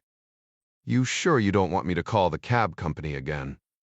Kathy asked, bouncing Jack Jr. gently. Ryan smirked. I'd rather watch you two dance. Suddenly, her playful expression sharpened. No secrets this time, Jack. He sighed. It's just meetings. Greer wants me to test the waters. Kathy shifted their son's weight, her free hand tracing Ryan's jawline. You think I don't notice the weight you carry? The Official Secrets Act, all that classified nonsense, it's not healthy. Your job's no picnic either, he countered. Difference is, I have you to vent to. She shot back, her tone shifting to surgeon mode, no room for argument. Secrets pile up, Jack. They wear you down. I won't watch that happen. Her fingers brushed his temple, a silent plea. We share the load. Mev bintrai the okend. Kathy's voice softened, but her grip on his arm tightened. Listen, I don't mind the whole mysterious government analyst act the graying temples, even add a certain charm. But when it comes to us, I need to be more than just someone you come home to. I get that some things are classified, but the secrets you keep to protect me, those are the ones that hurt. Outside, the cab's brakes groaned as it pulled up. Perfect timing for Ryan to dodge the conversation. He checked his watch with exaggerated urgency. Would you look at that already behind schedule? Sally abandoned her crayons, sensing the shift in the room. Ryan kissed them both, lingering with Kathy. I mean it, Jack, she murmured against his lips. No more walls. He flashed a half smile, already halfway out the door. So, just the classified ones, then? Jack, relax, he called over his shoulder, tossing his bag into the cab. Greer's got me reviewing satellite data, not storming compounds. What's the worst that could happen? A paper cut. Heather's pickup skidded to a halt in a cloud of dust, barely 10 minutes after leaving Whitney Pocket. Despite her rumpled flannel and wild hair, Richter had to admire her precision. She had the three-wheeler unloaded and prepped before the grit even settled. Kneeling in the headlight's glow, she adjusted the tire pressure with practiced ease. Less air means less bucking like a rodeo bull, she explained, slapping the Honda's flank. This baby's hauled me through every canyon from here to Utah. But fair warning, she shot him a look. Too upriding. They'll try to wheelie like a kid on a sugar high. Noted, Richter said, slipping into the casual slang he drilled in training. She straddled the seat, scooting back to make room.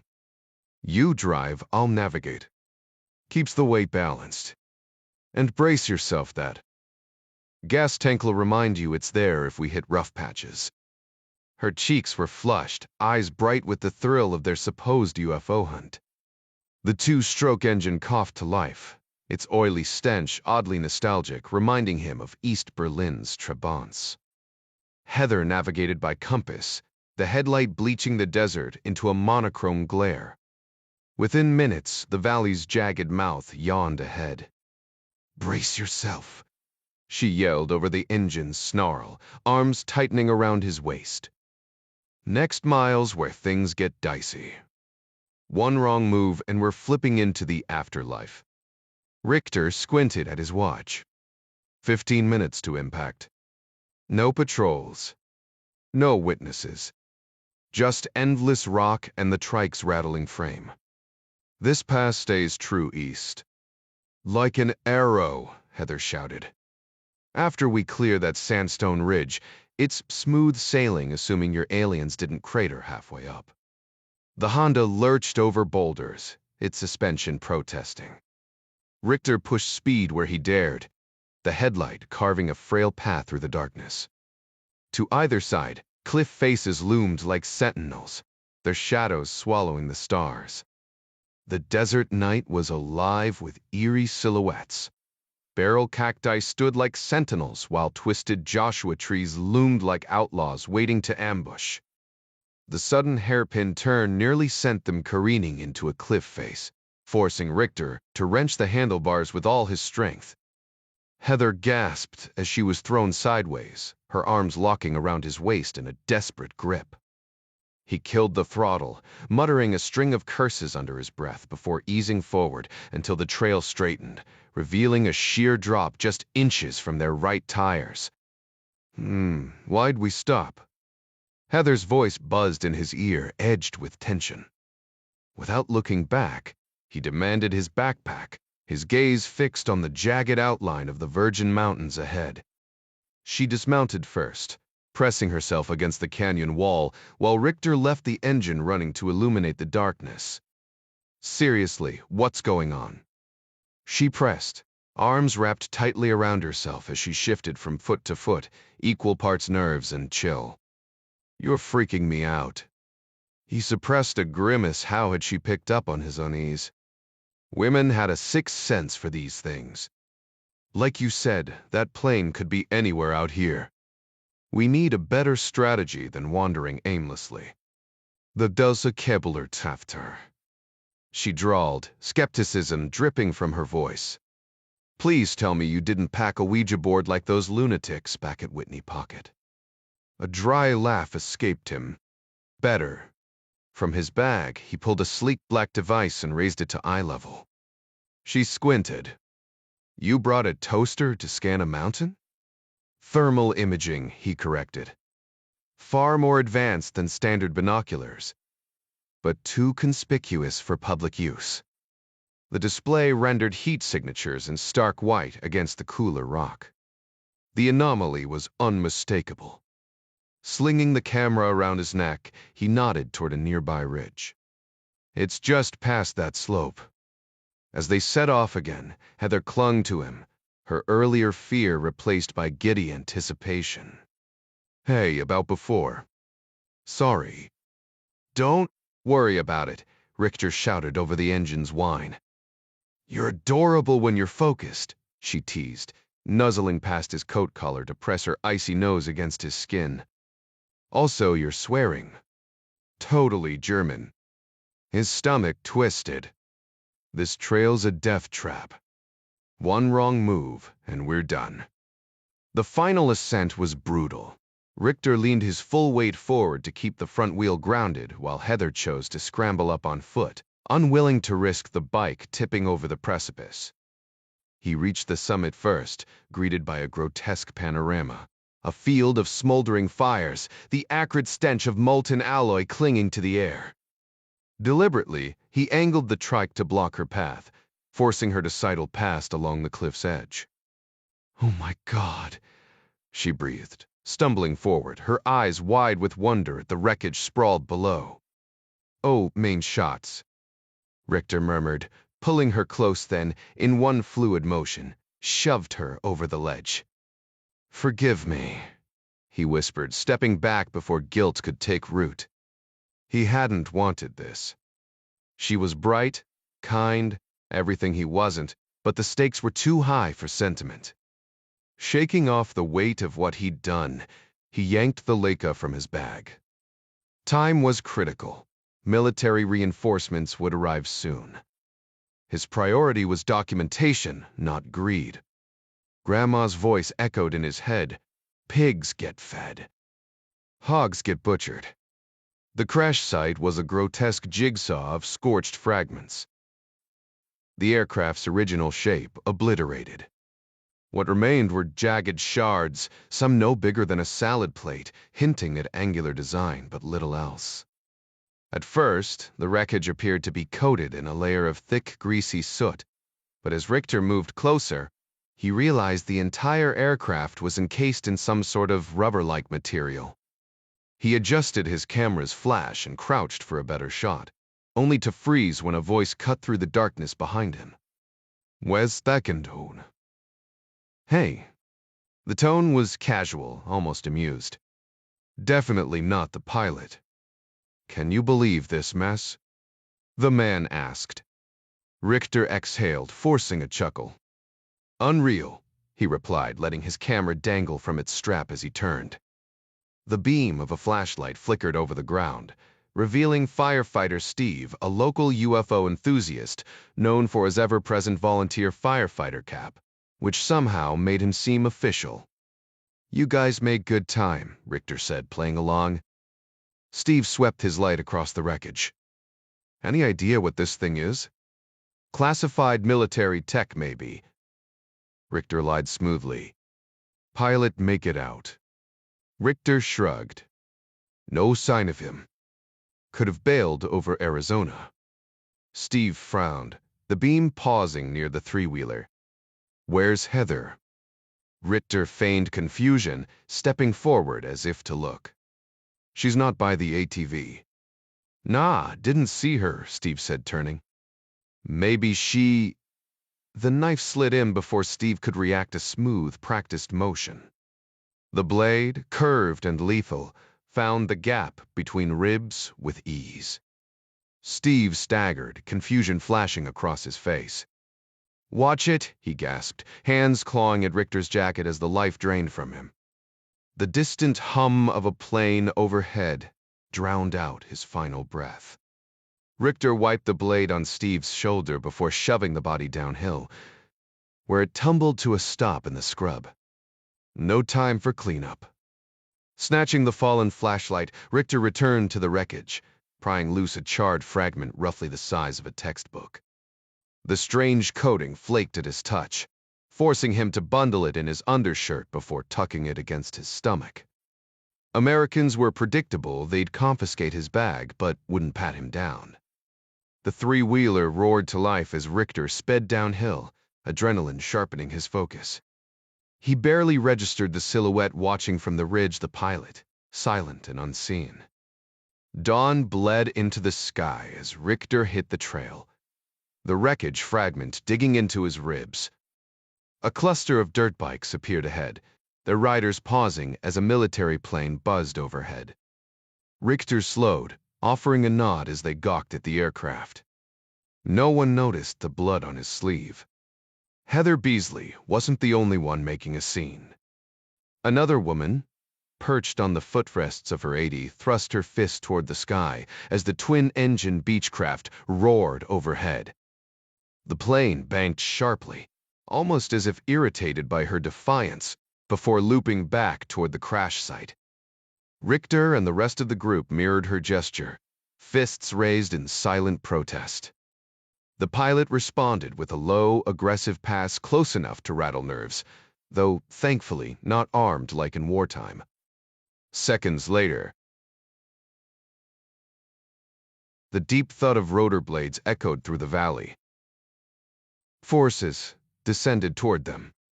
Richter's training had drilled aircraft recognition into him. This chopper, known as the Sea King in naval operations, was originally designed to hunt Soviet subs, but the Air Force and Coast Guard repurposed it for search and rescue.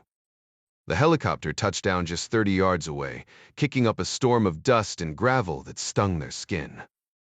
Richter smirked. No accident, that. A man in a dress shirt and tie, clearly in charge, hopped out first, followed by 3 helmeted soldiers gripping M16s. The armed men fanned out with the casual swagger of cowboys itching for a fight. The leader, built like a linebacker with hair whipping in the rotor wash, wasted no time. This entire stretch from the highway to the Arizona line is now a national defense area, he announced, his tone clipped. One of the women, shoving her floppy hat back, scoffed. What's that even mean? It means you're trespassing on government property, he shot back. Time to leave. A British researcher in the group folded his arms. Why? What's so secret up there? A downed military aircraft. Hazardous debris. The man's robotic delivery suggested he'd rehearsed this speech one too many times. Richter kept his voice flat. What kind of aircraft? Mirrored classified. An older woman, straight out of a vintage cartoon with her oversized camera, piped up. I'll stay back, just let me snap a few shots from the ridge. Photography's prohibited, the man said. Murmurs of protest rippled through the crowd. That's unconstitutional. The first woman snapped. Take it up with a judge, the agent replied. Right now, turn those ATVs around. The elderly woman bristled. And who exactly are you? Not your concern. He signaled to his team with a sharp hand motion. Last warning. Stay, and you'll answer to Air Force security. As the men retreated to the Sikorsky, Richter didn't wait for questions about Heather. He gunned his three-wheeler south, veering east toward Winnamaka the second he hit the road, the desert wind biting at his face. The jagged metal fragment hidden beneath Richter's shirt pressed deeper into his skin with every movement, leaving what he imagined was a raw, bleeding wound. Painful but unavoidable. Daylight had arrived, and he needed to reach his vehicle before the authorities discovered the bodies, because once they did, dealing with grim-faced officers and helicopters would complicate everything. The desert blazed under the morning sun, but the towering rocks of Winnamaka still lay in shadow. Spotting the flicker of headlights against sandstone, Richter slammed the brakes, his three-wheeler skidding to a halt. He spat out a mouthful of dust, killed the engine, and crept forward. The parking area buzzed with activity. While most UFO enthusiasts had already vanished into the hills searching for wreckage, new arrivals swarmed the scene, eager to set up camp. The cops had seen this coming. Sheriff's deputies and highway patrol officers lined the gravel road, managing the restless crowd. Richter considered slipping past them to retrieve his car until he noticed officers checking IDs and blocking anyone from leaving. A Pave Hawk helicopter loomed near the trails, its rotors stirring up dust. On the hood of his sedan, a uniformed officer and a man in a windbreaker pored over a map under flashlight beams, plotting something. Richter swung the three-wheeler around, gunning it toward the highway. No one had spotted him yet. His mind raced, trying to remember if he'd left anything damning in the car. At least, he'd had the sense to grab his duffel with the comms gear and night vision goggles. The pistol stashed under the spare tire would have been useful, but knives were easier to explain. His wallet held $600, not enough for a new ride, but stealing one was always an option. The cops would eventually realize Heather and firefighter Steve hadn't died by accident, but for now, the crash site took priority. The military would lock it down tight, keeping local law enforcement in the dark. If he played this right, he'd be long gone before anyone connected him to the murders. But if they suspected he'd walked away with a piece of that aircraft, they'd hunt him to the ends of the earth. Speed was key, and a motorized tricycle wouldn't cut it. His father, a veteran of the Wehrmacht's 9th Infantry, had always dismissed American soldiers as wealthy but unskilled. Richter suspected that was just pride talking. From what he'd seen, they were sharp and worse. They didn't quit. Gripping the handlebars, he leaned into the throttle.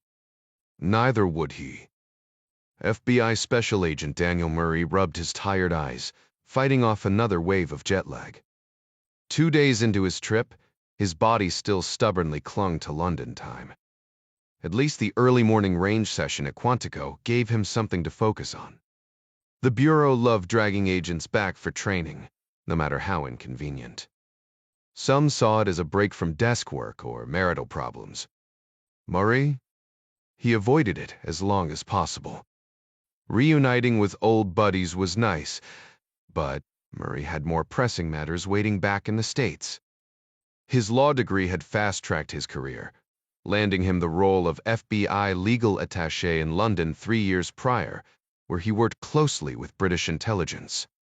While the job typically involved schmoozing diplomats and police brass, Europe's escalating terror threats had thrown him into sprawling investigations, what his MI6 counterpart jokingly called doing the Lord's work. Yet here he was, yanked away from real action to check some bureaucratic box in Virginia. The weapons qualification segment, at least, made the trip worthwhile. The crisp morning air bit at his cheeks as he lined up with 16 other agents, some fresh-faced rookies, others seasoned supervisors.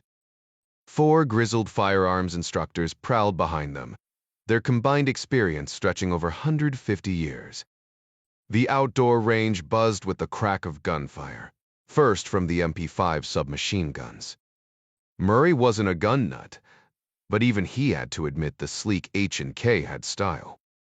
The Bureau had embraced it decades ago, ditching Tommy guns for this precision tool, so forgiving it turned mediocre shots into decent ones, and decent shots into legends. Murray's grouping was tight enough to hide under his fist, and he'd nailed it at speed. Then came the handguns. While everyone else had upgraded to the slick Smith & Wesson 459 semi-automatics, Murray clung to his trusty Model 13 revolver, the same one he'd carried since Quantico. The instructors ribbed him mercilessly about his clunky speed loaders, especially Tanner, the range's lead instructor. With his bushy mustache and round belly, the guy looked like a live-action Mr. Potato Head. Revolvers are dinosaurs, Tanner drawled, watching Murray fumble with his reloads. True, the semi-autos held more rounds, but Murray's wheel gun had never jammed on him, unlike some of those fancy 9s. The cold gnawed at their fingers as agents reloaded magazines. Murray tucked his Bianchi speed strip back into his shirt pocket, then flexed his stiff hands. Hidden in his coat was a tiny Beretta. Neary 5, his emergency backup. Not that he'd admit it, Tanner would never let him hear the end of it. Breaking Bureau protocol was one thing, but admitting he'd strayed into semi-automatic territory. That was a bridge too far for Murray. Only a kid from South Boston would cling to relics like that, Tanner jabbed, never passing up a chance to rib his Red Sox-loving colleague. The sharp scent of gunpowder and Hoppy's 9, cleaner wrapped around them like a familiar blanket, making the good-natured teasing roll right off Murray's back. Guess I'm just set in my ways, his belt pager vibrated sharply. A quick glance showed a 22 area code D.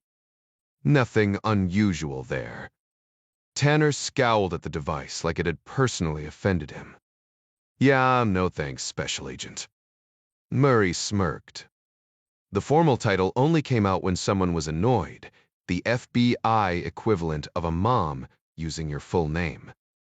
Your range, your rules, he said, flipping the pager toward Tanner. Unless this is the big boss calling. Recognize the number. Tanner squinted. I forgate. Looks like Hoover built-in digits to me. With an exaggerated eye roll, Tanner waved him off. Make it fast. We've got targets to shred. Murray started toward the classroom hut where the landline was, but Tanner stopped him with a gruff shout. Where you going, cowboy? Holding up the pager, Murray gave him a look. To call them back. Tanner shoved a bulky Motorola brick phone across the ammo table. Welcome to the future, dinosaur. Use this, then get your butt back here. Sure enough, it was Hoover. Tanner watched with raised eyebrows as Murray rattled off a string of, yes, sirs, before shoving the phone back. Deputy Director wants you, Murray said, faking a pained expression. Tanner straightened like he'd been yanked by a string, repeating the same robotic responses before hanging up. He tossed the phone back. You're gonna need this. Fabric. Yep. Wherever you're headed, they're sending the thundering beat of rotor blades cut him off. Moments later, a Marine Corps twin Huey touched down in the field beside the range. Murray had seen a few parked near Quantico the night before, but one coming for him? That was a first. The crew chief waved urgently as the other agents scrambled to secure loose gear against the rotor wash. I swear, Murray, Tanner muttered, shaking his head. You live in some action movie universe. No details, just orders. Get on the bird. Murray checked his revolver, easy to forget, when a helicopter shows up and grabbed his range bag. Tanner, usually stingy with ammo, slid 2 boxes of silver tips across the table. No clue where you're going, but this kind of exit usually means trouble. Could just be a meeting at HQ, Murray said. Tanner snorted. Yeah, and I'm the Tooth Fairy. The pilot kept the rotors spinning, poised for a quick takeoff. Special Agent Daniel Murray instinctively ducked as he jogged across the open field, though the blades were well above his head. The crew chief leaned out from the Huey's open door, lifting one earphone to shout over the engine's roar. You are FBI contact. Murray nodded, raising his voice. Special Agent Daniel Murray, you're exactly who we need. The Marine tossed him a headset wired to the intercom and gestured toward the empty cabin. Murray slid onto the rigid bench seat by the window, the unforgiving metal a stark reminder of military austerity. He clutched his range bag, adjusting the headset, but static crackled in his ears. The crew chief signaled the pilots, and the helicopter lurched skyward before Murray could ask questions. Frustrated, he motioned for help. The Marine shook his head, tapped his own headset, then mimed, adjusting the mic. Murray fumbled with it, nearly swallowing the thing, but the connection stayed dead. With a sigh, the Marine grabbed Murray's hand and scrawled 4 blunt words in ballpoint on his palm. Plane crash, Nevada. Murray frowned. The DEET FET, sappy trashes, unless terrorism was involved. But why send him? He wasn't aviation. He was legal attaché, barely stateside. Before he could dwell, the Marine shoved the headset back at him. This time the audio cleared. So I'm headed to a crash in Nevada? Murray asked. Affirmative, sir, the Marine replied. But not in this bird. There's a C-21 waiting military Learjet prepped to go once we drop you off. What kind of plane went down? Classified, sir. The Marine lowered his voice, goggles glinting. Somewhere near the Virgin Mountains. About 160 miles southeast of Tonopah. Murray's jaw tightened. That kind of plane. Judge Arthur Moore, CIA director, but forever a benchman, leaned back as the conference room door thudded shut. Surprised this isn't a field op? He mused, his West Texas twang polished by Harvard Law. Robert Ritter, Deputy Director of Ops and fellow Texan, chuckled. Hard to disagree. Deputy Director James Greer cut in, waving Jack Ryan to the table. Gentlemen, we're not here to debate. A former submariner turned spymaster, Greer's glare could silence a nuclear reactor. The only stranger in the room, a broad-shouldered operative, sat stone-faced beside Ritter. Ryan noted the man's knuckles scarred, like he'd punched his way through a career. Jack Ryan absently twirled his sleek Mont Blanc pen across the file folder in front of him, the black lacquer catching the light of the conference room. The space screamed government prestige, polished oak walls, a heavy mahogany table, and plush leather chairs that put the worn-out cubicle furniture downstairs to shame. It was the same old story, whether in D or Wall Street. The higher you climbed, the better the seating, while the real grunt work happened on folding chairs and stained upholstery. At 34, Ryan had already lived a dozen lives: historian, best-selling author, knighted by the Queen, father to two sharp-witted kids, and husband to a woman who still left him speechless. The CIA had taken notice of his work, pulling him into their orbit years ago. He didn't need the paycheck, but the thrill of unraveling human puzzles? That was a different kind of addiction. His flight from Heathrow had left him exhausted, his jaw rough with stubble, his throat dry. The second his plane touched down at Dulles, his pager had erupted like a fire alarm. Greer's car had whisked him straight to Langley. No detours, no time to freshen up. Now, draped in a wrinkled suit, he sat beneath the stern gaze of Wild Bill Donovan's portrait, surrounded by the agency's old guard.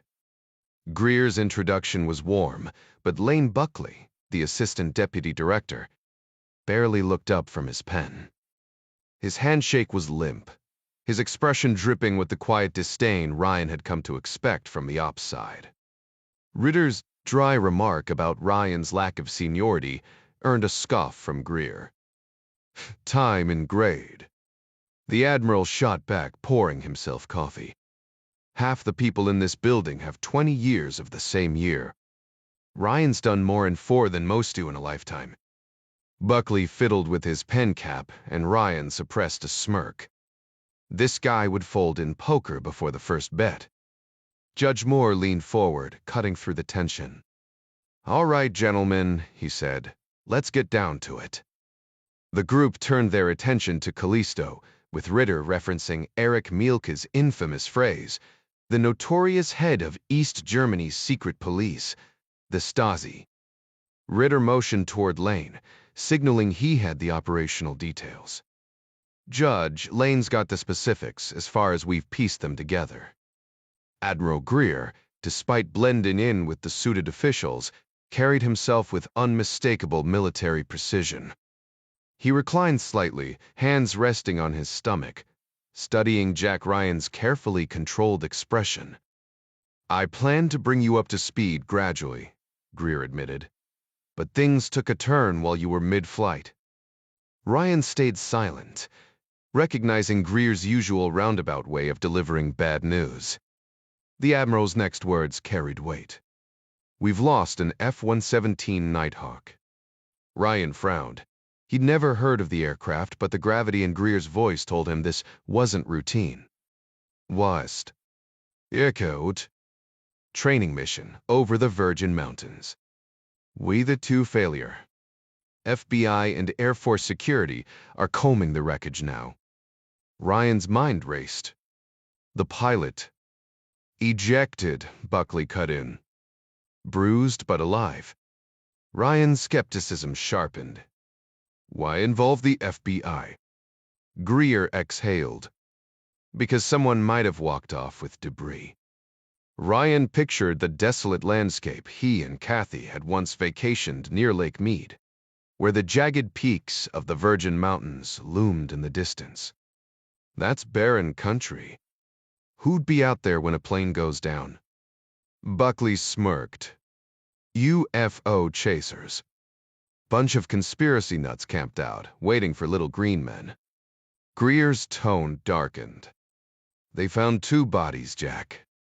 A woman and a volunteer firefighter, probably another UFO loon," Buckley muttered. Greer didn't argue. "The pilot insists he saw a man shove the woman off a ridge. Her body's wedged in a crevice. The firefighter. Stabbed. Lekers krapli as Bex fed." Ryan studied the rough sketch. Greer slid toward him, a shaggy-haired figure under a wool cap. "Not exactly a masterpiece." Generous assessment, Greer deadpanned. Ryan pressed. "What could this guy have taken? It's not like he hauled off avionics." "RAM," Buckley said as if it were obvious. "Radar-absorbing material. Tracks near the tail suggest someone was digging around. Might have grabbed a piece of the platypus." Ritter clarified, "It's a heat shield under the engines. Makes the bird harder to spot." Buckley nodded. Years of R&D down the drain if the Soviets get their hands on it. East Germany couldn't build this, but with our tech, Moscow would bankroll it in a heartbeat. Ryan frowned. Why assume East Germany's involved? Greer's gaze held steady. We'll get there. A security team from Nellis Air Force Base swiftly secured the perimeter, Ritter explained. The Air Force had classified the site as a national defense area, granting them the same operational authority as if it were an active military base. Ryan frowned. Do they really need that kind of firepower here? Ritter dismissed the question with a shake of his head, clearly attributing Ryan's skepticism to inexperience. The site's staying locked down for the foreseeable future. Just in case someone gets curious, they're scattering debris from decommissioned F-101s hauled in from Groom Lake. The cover story. A Voodoo crashed during a nighttime training exercise. The press release drops at dawn too early, and people might suspect we're covering something up. Ryan suppressed a sigh. No wonder conspiracy theories thrive, he thought but didn't voice it. What's next? Greer leaned forward. Time for your senior trend briefing.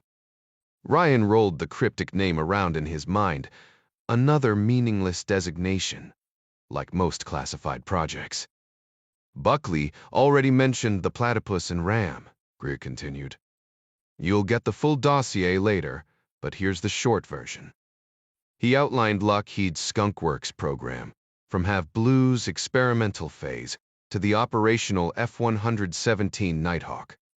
An F-16 shows up on radar like a billboard. The Nighthawk, more like a sparrow mid-flight. F-117, Ryan repeated. That's a fighter designation. Greer smirked. Don't even start. It's strictly ground attack, no dogfighting. Weapons on the exterior would ruin its stealth profile. But it's damn good at what it does. Ryan raised an eyebrow. I've heard whispers about an F-19. Conspiracy forums call it a flying saucer. Not entirely wrong, Buckley cut in. Pilots nicknamed this one the Wobblin' Goblin. Greer nodded. Most say it's undeserved. 3 years in service, 0 leaks. Speaking of leaks, you know Dan Murray, right? FBI's leading the manhunt. Searcher Plekaplin, ta. He's stationed in London. I had coffee with him last month at the embassy. Not anymore, Greer said. They pulled him back to Quantico for refresher training. Rumor is he's also lecturing new agents on counterterrorism tactics. Murray's relentless, Ryan said, recalling his father's detective instincts. He didn't mention the UA incident, how Murray had spearheaded the investigation after the assassination attempt. But the unspoken history hung in the air. Admiral, with all due respect, why am I here? Moore exchanged a glance with Greer. Because True Wind might connect to this. Buckley took over. Potential defector in West Berlin. Passed a coded disc to a junior diplomat. Codename Callisto. He detailed Ruby Keller's mugging, the cryptic note. Ryan scribbled notes as Moore mused. Could be a trap. Buckley tapped his pen absently. Or it could be real. The tension in the room sharpened, the unspoken question lingering. Which one was it? The KGB and East German Stazzi operatives relentlessly scrutinize embassy staff, trying to identify key personnel. Yet, Callisto's refusal to engage with our officers in West Berlin raises red flags if he were a double agent. You'd expect him to seek out local contacts. The identities of field operatives managing assets would be a goldmine for Soviet and East German intelligence, but his instructions explicitly barred involvement from our Berlin team. It suggests he suspects a leak within our ranks. Judge Moore slammed his fist on the table, his expression boiling with frustration. He knows there's a mole, he growled. Buckley nodded grimly. Nearly every traitor we uncover gets exposed by defectors. It's a vicious cycle. Their spies betray ours. Ours betray theirs. The dance never ends. Ritter smirked darkly. Except when our side gets caught, they enjoy 3 meals a day in a cozy prison cell. Meanwhile, their turncoats end up with a bullet in the skull. Buckley shrugged, though the weight of lost agents hung in the air. Over the years, dozens of CIA operatives had been executed after moles exposed them. Ryan knew the agency was still hunting for leaks, traitors who could be sitting just a few desks away. The thought twisted his gut, especially knowing the sacrifices of those who stayed behind in Soviet territory, risking everything for intel. The disk Callisto sent was encrypted, but he'd mailed a one-time cipher key to a P. Box in, Chantilly. While most of the West had upgraded to smaller floppy disks, Buckley noted that East Germany still clung to outdated Robotron systems, some even relying on cassette tapes for data storage. After a deliberate pause, Buckley leaned in. The disk contained something intriguing, a preview of what Callisto's offering. He hesitated, glancing at Ritter for approval before continuing. Greer gave a nod. Ryan's cleared for this. Buckley exhaled. A series of advanced mathematical formulas way over my head. But the gist. The East Germans, or Soviets, are experimenting with radar deflection and stealth tech. Ryan's mind jumped to the F-117. Senior trend. Moore's face darkened. Did they steal our designs? Ritter shook his head. From the data, their program's still in its infancy. They're on the right path, but they're playing catch-up. Moore clenched his fists. So they've independently developed similar tech. Possibly, Ritter said. A Lockheed contact reviewed the numbers. It looks like parallel research. Ryan recalled a Soviet paper on radar invisibility. Greer confirmed, have Blue built on that theory. Moore scowled. And now they're refining it further. Buckley tapped the disk. Callisto's intel is rudimentary, but accurate. They're making strides. The team still faced a mountain of tests ahead, not to mention the glaring absence of a critical piece. Ritter glanced up as Greer took a slow sip of coffee. They could have grabbed it from last night's crash, he muttered. Judge Moore leaned in. What do we actually know about Callisto? Buckley exhaled sharply. Almost nothing. The guy who attacked Keller is dead cyanide. Right outside some burger place of all locations. Moore scoffed. Why target her specifically? Buckley shrugged. She's a State Department consular officer, fresh to Berlin. Still hooked on fast food, hits the same spot daily like clockwork. Ryan frowned. So Callisto tails her, plans the hit, then cleans up loose ends by offing his own guy? Ritter leaned forward, elbows planted on the table, eyes drilling into Ryan. Let's circle back to your earlier question. The ugly truth. Yes, we'll take a killer if he hands us intel from behind the Iron Curtain. You'd have to be blind not to see how desperate we are over there. Greer sighed. Welcome to the moral gray zone, Jack. Our allies often come with baggage. We'd rather not unpack in polite company. He rubbed his temples. That's the bare bones of it. Ryan tapped the table. One thing's clear, Callisto made contact in the West, but deals in Eastern secrets. That means he's either got travel privileges or a courier. Buckley smirked. Or he pawned it off on some poor schmuck. I did it weekly in Bonn. Moore cut in. Callisto insists the meet can't involve Bonn or Berlin personnel. Dales suggests a leak. Buckley tapped his folder but stayed silent. Fledermaus, Greer said. Ryan blinked. Bet. Buckley nodded. Saigon picked up repeated chatter linking that codename to compromised you. Ops in Germany. Probably their label for our mole. Greer slid a coffee cup toward Ryan, never a good sign. That's your play, Jack. Decide if Callisto's worth bringing in. Or leaving frozen. Ryan stiffened. Wait, you're sending me to West Berlin? East, Buckley corrected. Drop points in the Soviet sector. And I'm tagging along, know the lay of the land. Greer snorted. Lame. The Stazzi probably has your face on dartboards. You recruited Chernenko and kept him feeding intel for years. You're compromised. Buckley grinned, clearly savoring the backhanded compliment.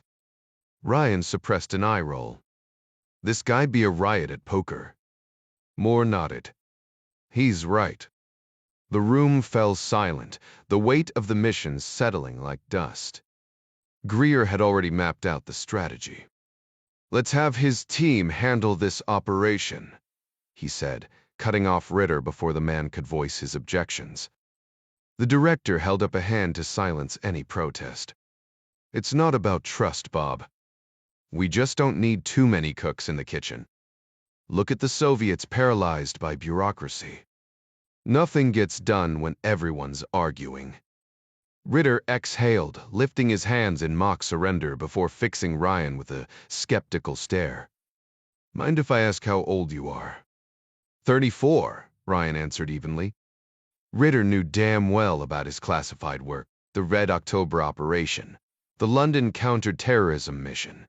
But to some, youth was a liability, making past victories look like accidents. We Datston tour? Buckley whistled. Jesus, Ryan. No offense, but we're talking about East Germany here. The Iron Curtain isn't just a metaphor, it's a damn fortress. The Stasi don't mess around. One wrong move, and you'll be Swiss cheese before you hit the ground. Greer ignored Buckley's theatrics and turned to Ritter. Ryan's an analyst, not a field operative. We'll need someone with real experience in hostile territory. Agreed, Ritter said, sliding a typed document across the table to Judge Moore. The paper, formatted for optical scanning, would be encrypted and sent as eyes, only to CIA stations in Bonn and Berlin. Buckley, still in the dark about the details, leaned back, tapping his pen against his teeth. I've got a few names in mind for backup. Moore passed the draft to Ritter, who skimmed it and smirked. Looks like Greer already has his own candidate. Make it happen, Moore said, rising from his chair. The others followed suit. Ryan glanced up from his notes. Who's running East Berlin? Jason Newell, Ritter replied. During Kraperk's solid guy. 2 years in that hellhole feels like a decade. He was deputy in Paris before this. The ambassador's Lois Simon. Sharp for a diplomat. You'll land in West Berlin. Skip Hulse runs the base there. Good man. I'd trust him in a firefight. Ryan memorized the names, without writing them down. I'll coordinate with travel as soon as we're done here. Move fast, Jack, Greer warned. Is Kathy still in London? Yeah, with the kids. Good. The unspoken rule was clear. No loose lips, even with family. Buckley, ever the showman, couldn't resist spelling it out. Keep this one tight, Ryan. Don't breathe a word to anyone, not even your wife.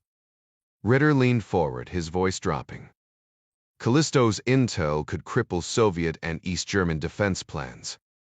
If the Stasi or KGB catch wind of this, and if there's a leak, they already have, they'll stop at nothing to find the source. He jabbed a finger into the table. And they won't think twice about putting a bullet in your head to do it. Agreed, Greer said.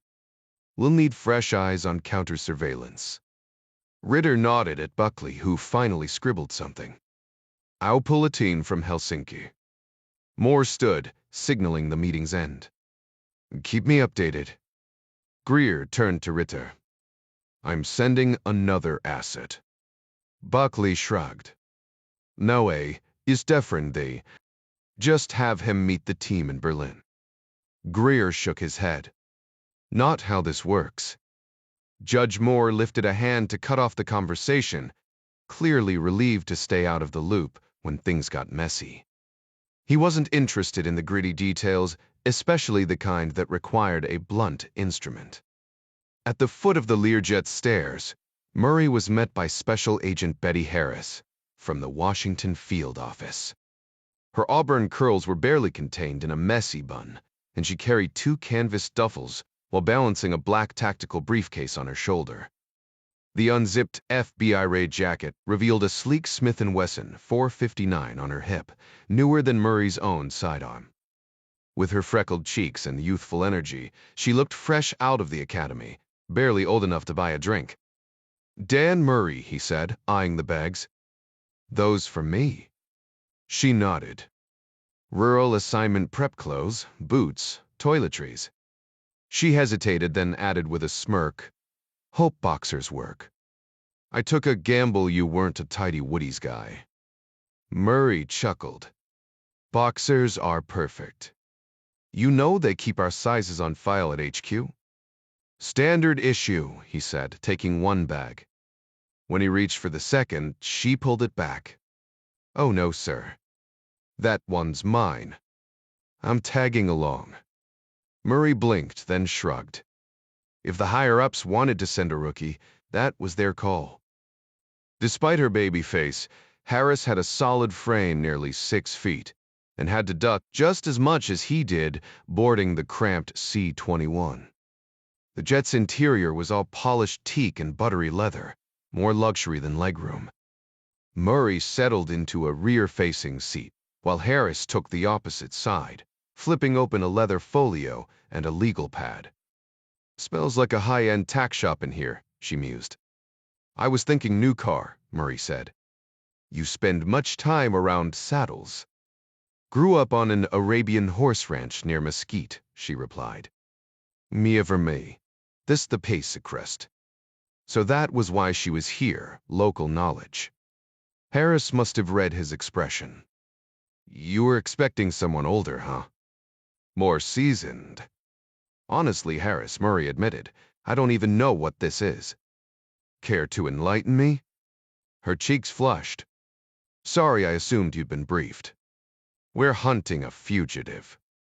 She slid him a topographic map, a red X marking a steep slope near Virgin Peak. Null Prash site. Murray's mind jumped to worst-case scenarios. He shoot the plane down. Stingers and terrorist hands were a recurring nightmare. Harris shook her head. Stole classified tech from the wreck. They wouldn't specify what, guess we'll find out when we land. The engines hummed to life as Murray studied the map, the mystery thickening. Whatever they were walking into, it was clear Washington wasn't taking any chances. The morning started with an unexpected twist. I walked into the office to find the special agent in charge, deep in conversation with an Air Force 4-star general. Before I could even grab my coffee, I was handed orders to pack my winter gear, pick up a go bag for you from HQ, and meet you here ASAP. Murray wasted no time cutting to the chase. Do we have a name or description for this fugitive? Harris flipped open a thin case file, revealing a grainy black and white fax that looked like it had been through a shredder and taped back together.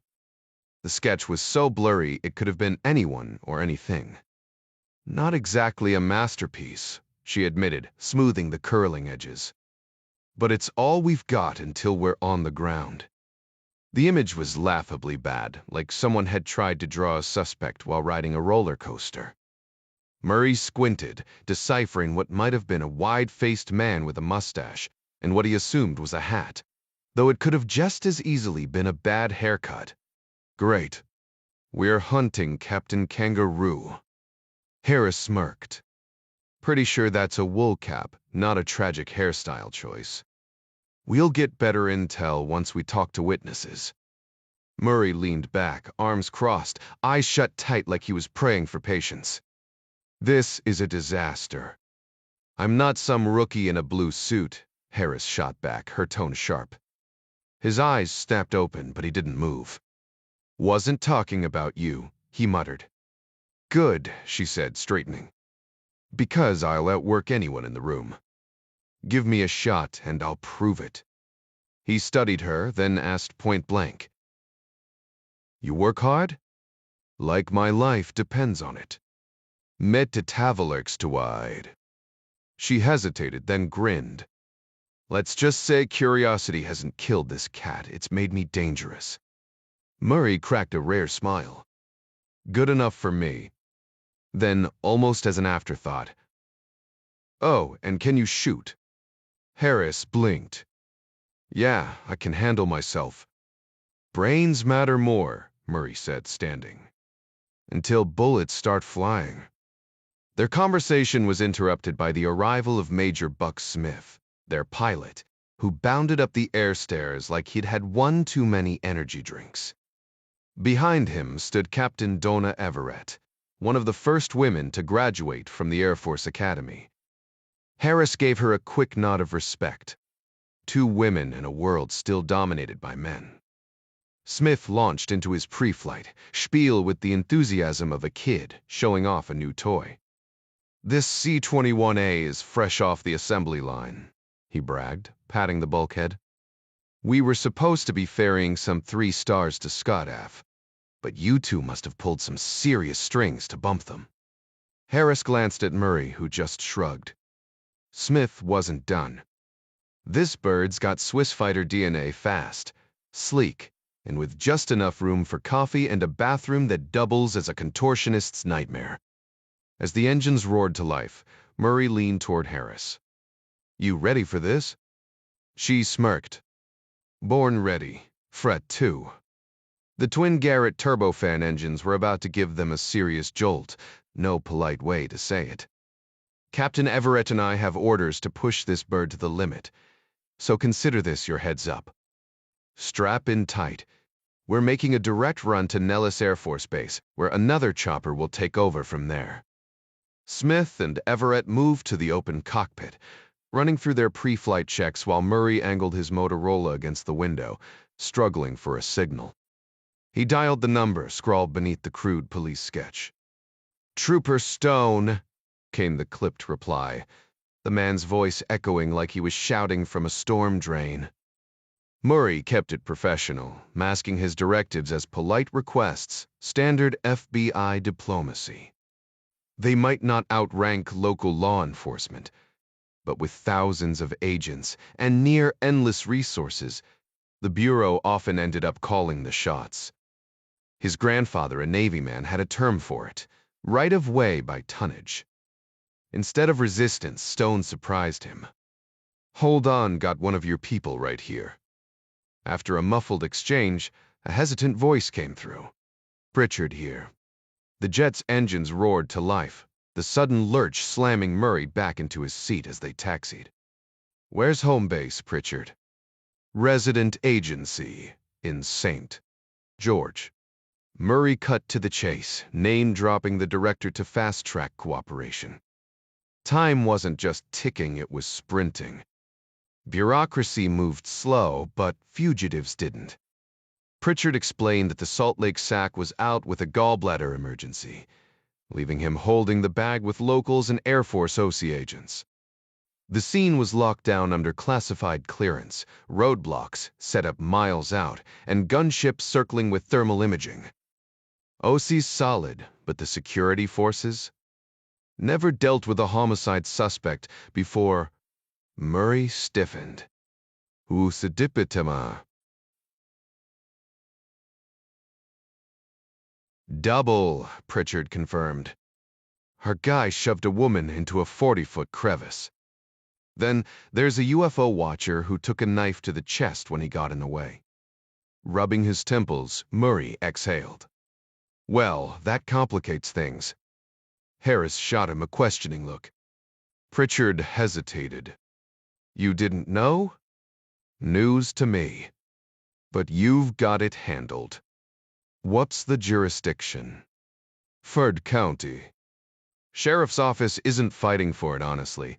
I think they're relieved the Air Force took the headache off their hands. Outside, the desert sky lightened at the edges. Dawn was coming, and with it no easy answers. Since it's federal land, jurisdiction isn't a problem for us, Pritchard said. Murray nodded in approval. Seems like you've got everything under control. Pritchard hesitated before responding. Appreciate that, sir, but honestly, we might be fighting a losing battle. This terrain is full of abandoned mines and hidden spots, perfect for disappearing. And that's not even the worst part. The place is crawling with UFO enthusiasts and amateur investigators. Security's holding them back from the crash zone, but they're camped out along the perimeter like some kind of obsessive fan club. The Vegas sack should be arriving soon. Good, Murray replied. Jimmy McCoy's solid he knows how to track down runners. What about all those UFO chasers you mentioned? Pritchard sighed. Legally, we can't just boot them off public property. We don't want to, Murray said. In fact, keep them there until we arrive. Copy that, Pritchard said. When can we expect you? Murray muted the receiver and checked with the pilots before answering. About 5 hours, give or take. What if they try to leave? These people are already spinning wild theories, government cover-ups, secret experiments, the whole 9 yards. Murray smirked. Are they wrong? Well, no, Pritchard admitted. But they're still nuts. McCoy'll handle it, Murray said. In the meantime, buy them breakfast on the FBI's dime. Even conspiracy theorists need pancakes. He was about to hang up when he remembered the fax in his lap. Oh, and find me another sketch artist. As the call ended, Murray tapped the phone against his palm, lost in thought. The Learjet roared down the runway, hitting 140 knots before lifting sharply into the sky. The sudden climb pressed Murray back into his seat, nearly dangling over Special Agent Harris. Not bad, Harris remarked as the landing gear retracted. They're not exactly taking it easy on this bird. Murray handed her the bulky Motorola. Got space in your bag for this relic? Sure. Good. You're now the official brick carrier. I'm too old for this tech. He briefed her on the murders, though details were scarce, then had a sudden thought. Grabbing the topographic map, he studied the area around Virgin Peak, tapping a cheap pen against his teeth. You know these mountains. Like the back of my hand, Harris said. Grew up riding horses and dirt bikes through them. My family's been here for decades. Perfect. Murray passed her the map and pen. Mark where you'd go if you grabbed something from the crash site and needed to run. Then list the top 3 spots an outsider might head for natural paths, choke points, anything that stands out. There, she said. After that, Murray added, since you're the local expert, draft an ops plan for catching this guy. List the first 5 moves we make after landing. Harris gave him a sideways glance. What's your plan? Murray reclined his seat, stretching out. I'm gonna close my eyes and thank my lucky stars. I've got someone who knows this terrain so we can nail this killer before he slips away.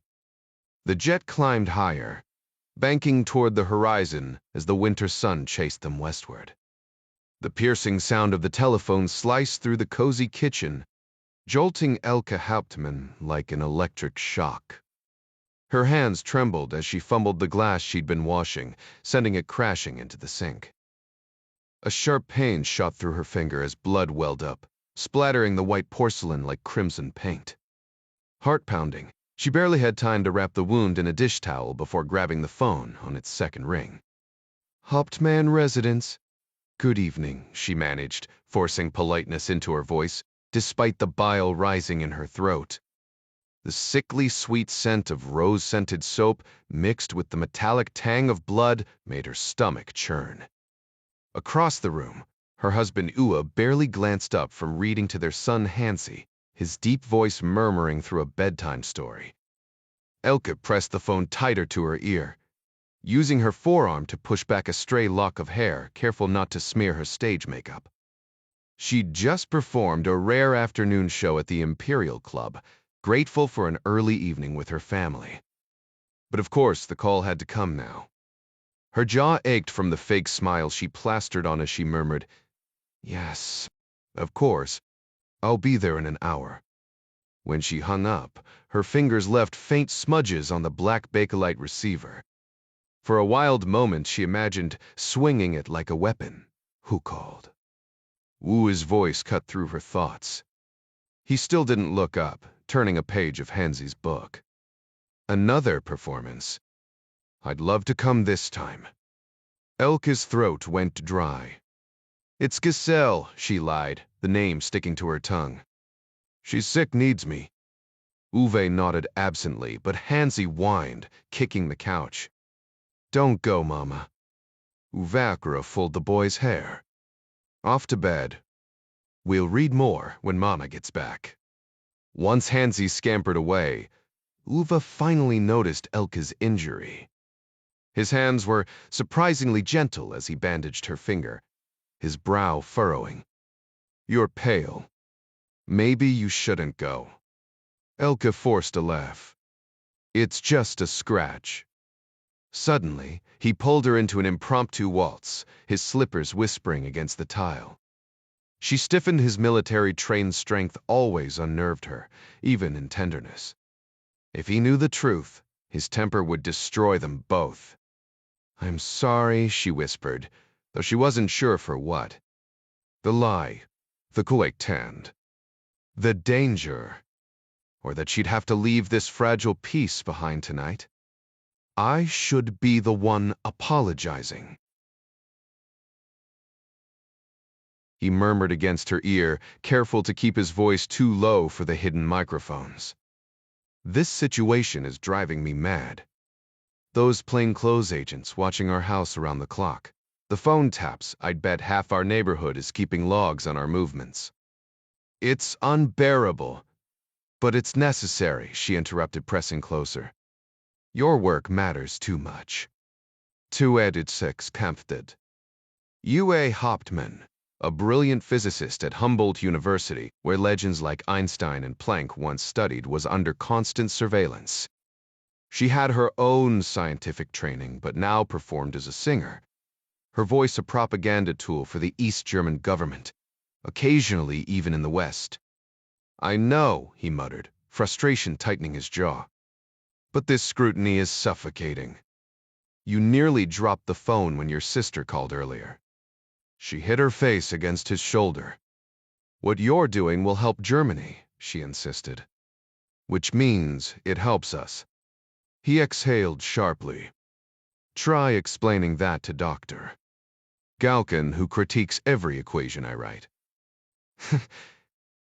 And let's not forget his shadow, Comrade Colonel Zima, breathing down my neck like I'm plotting treason with a slide rule.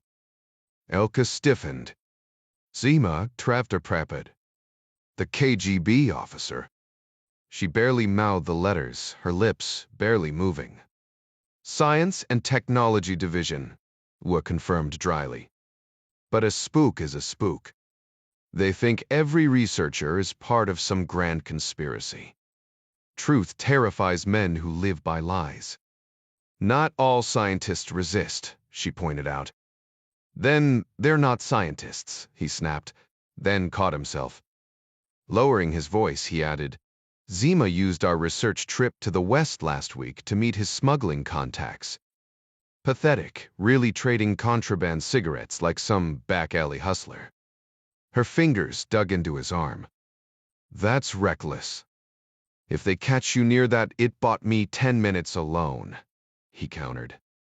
10 minutes without Galkin's paranoid glares. You should have stayed there, she breathed. He laughed bitterly. And leave you? Never. Wait, Tabbalista. His hand slid beneath her skirt, fingers skimming the curve of her spine. The bathroom faucet still ran, masking their whispers from little Hansi's ears. Gazelle needs you, he admitted, tracing slow circles on her skin. But promise me something when you come back. We'll steal a night for ourselves. Just us." Her pulse jumped. Yes, she managed, her throat tight. "That's a promise. Come home soon," he whispered against her neck. "You're the only light in this god-forsaken place." Outside, the bare branches of Augustra's maples clawed at the night sky, stripped by the first frost of winter. A gust rattled the windows, or maybe it was the secret police car idling down the block, its engine a quiet, constant threat. The icy wind howled through the streets, turning the drab, prefabricated apartment blocks into even more depressing monuments of Soviet-era architecture. Elke Hauptmann tightened her scarf against the biting cold, wincing slightly as she adjusted her homemade mittens around her healing finger. Like any good citizen of East Germany, she deliberately avoided looking at the shadowy figure standing under the flickering streetlight, though the orange ember of his cigarette betrayed his presence. People often praised her singing voice, but Elke's true talent lay in her scientific mind, always dissecting contradictions and patterns with clinical precision.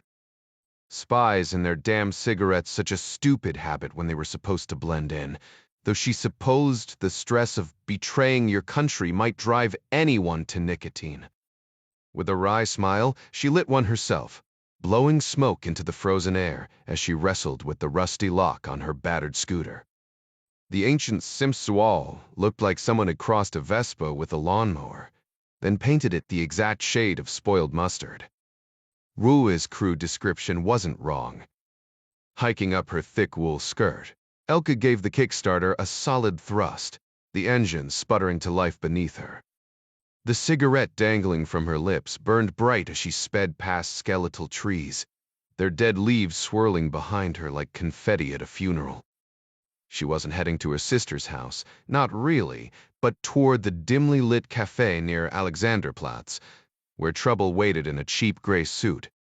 Meanwhile, back in their apartment, Dr. Uwe Hauptmann stood frozen by the phone, his knuckles white around the receiver.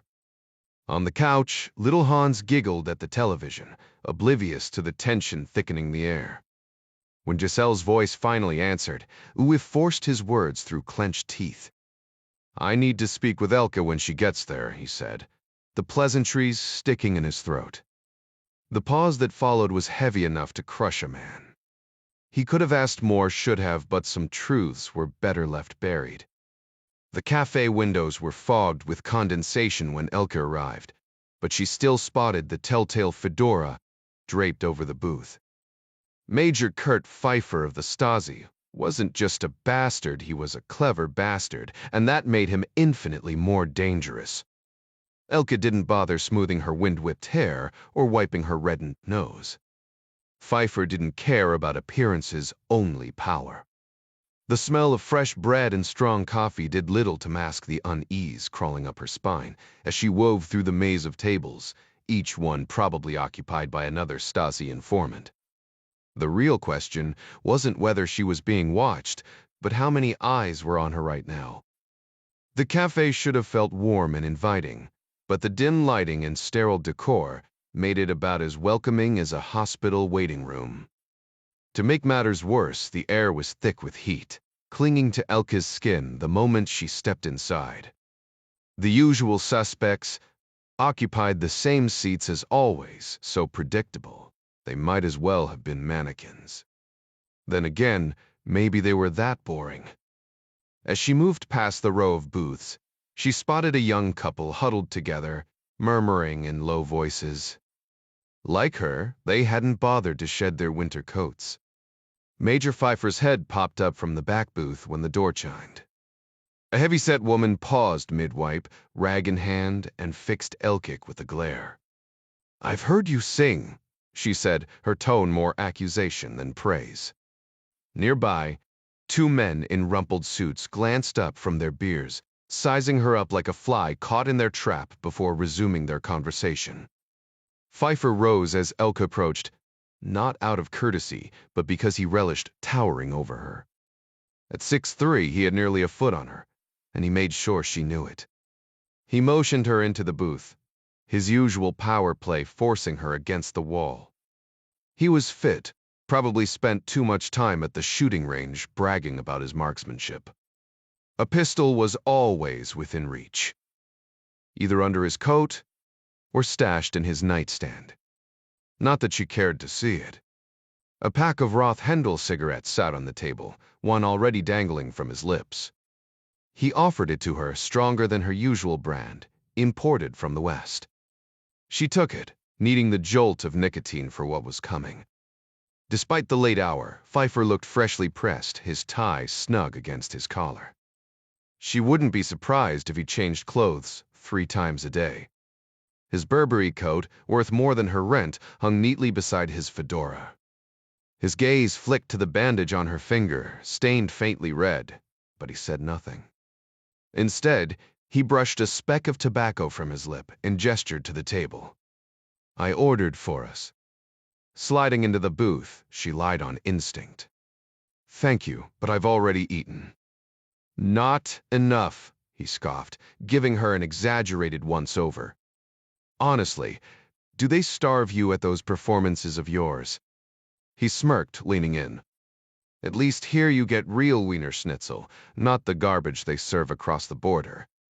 He watched for her reaction, baiting her with his little act of rebellion. Elke briefly considered bolting, but the woman with the rag would probably gun her down before she reached the door. Still in her coat, she fished a plain envelope from her pocket and shoved it toward him like it burned her fingers. The food arrived: golden veal cutlets with a wedge of lemon, a far cry from the usual East German fare.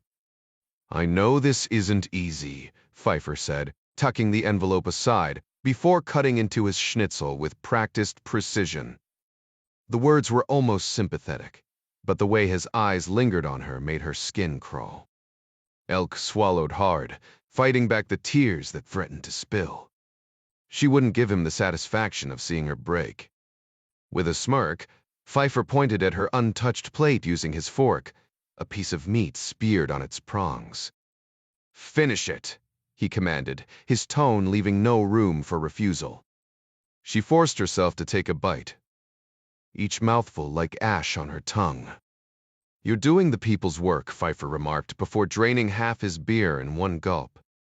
He raised the glass with a mocking flourish. "Funny thing, this is the same brew they serve Honecker himself. Imagine if we gave him the watered-down swill the rest of us choke down. Maybe then he'd understand how the rest of us live." Elke's fingers tightened around her fork. This was a test.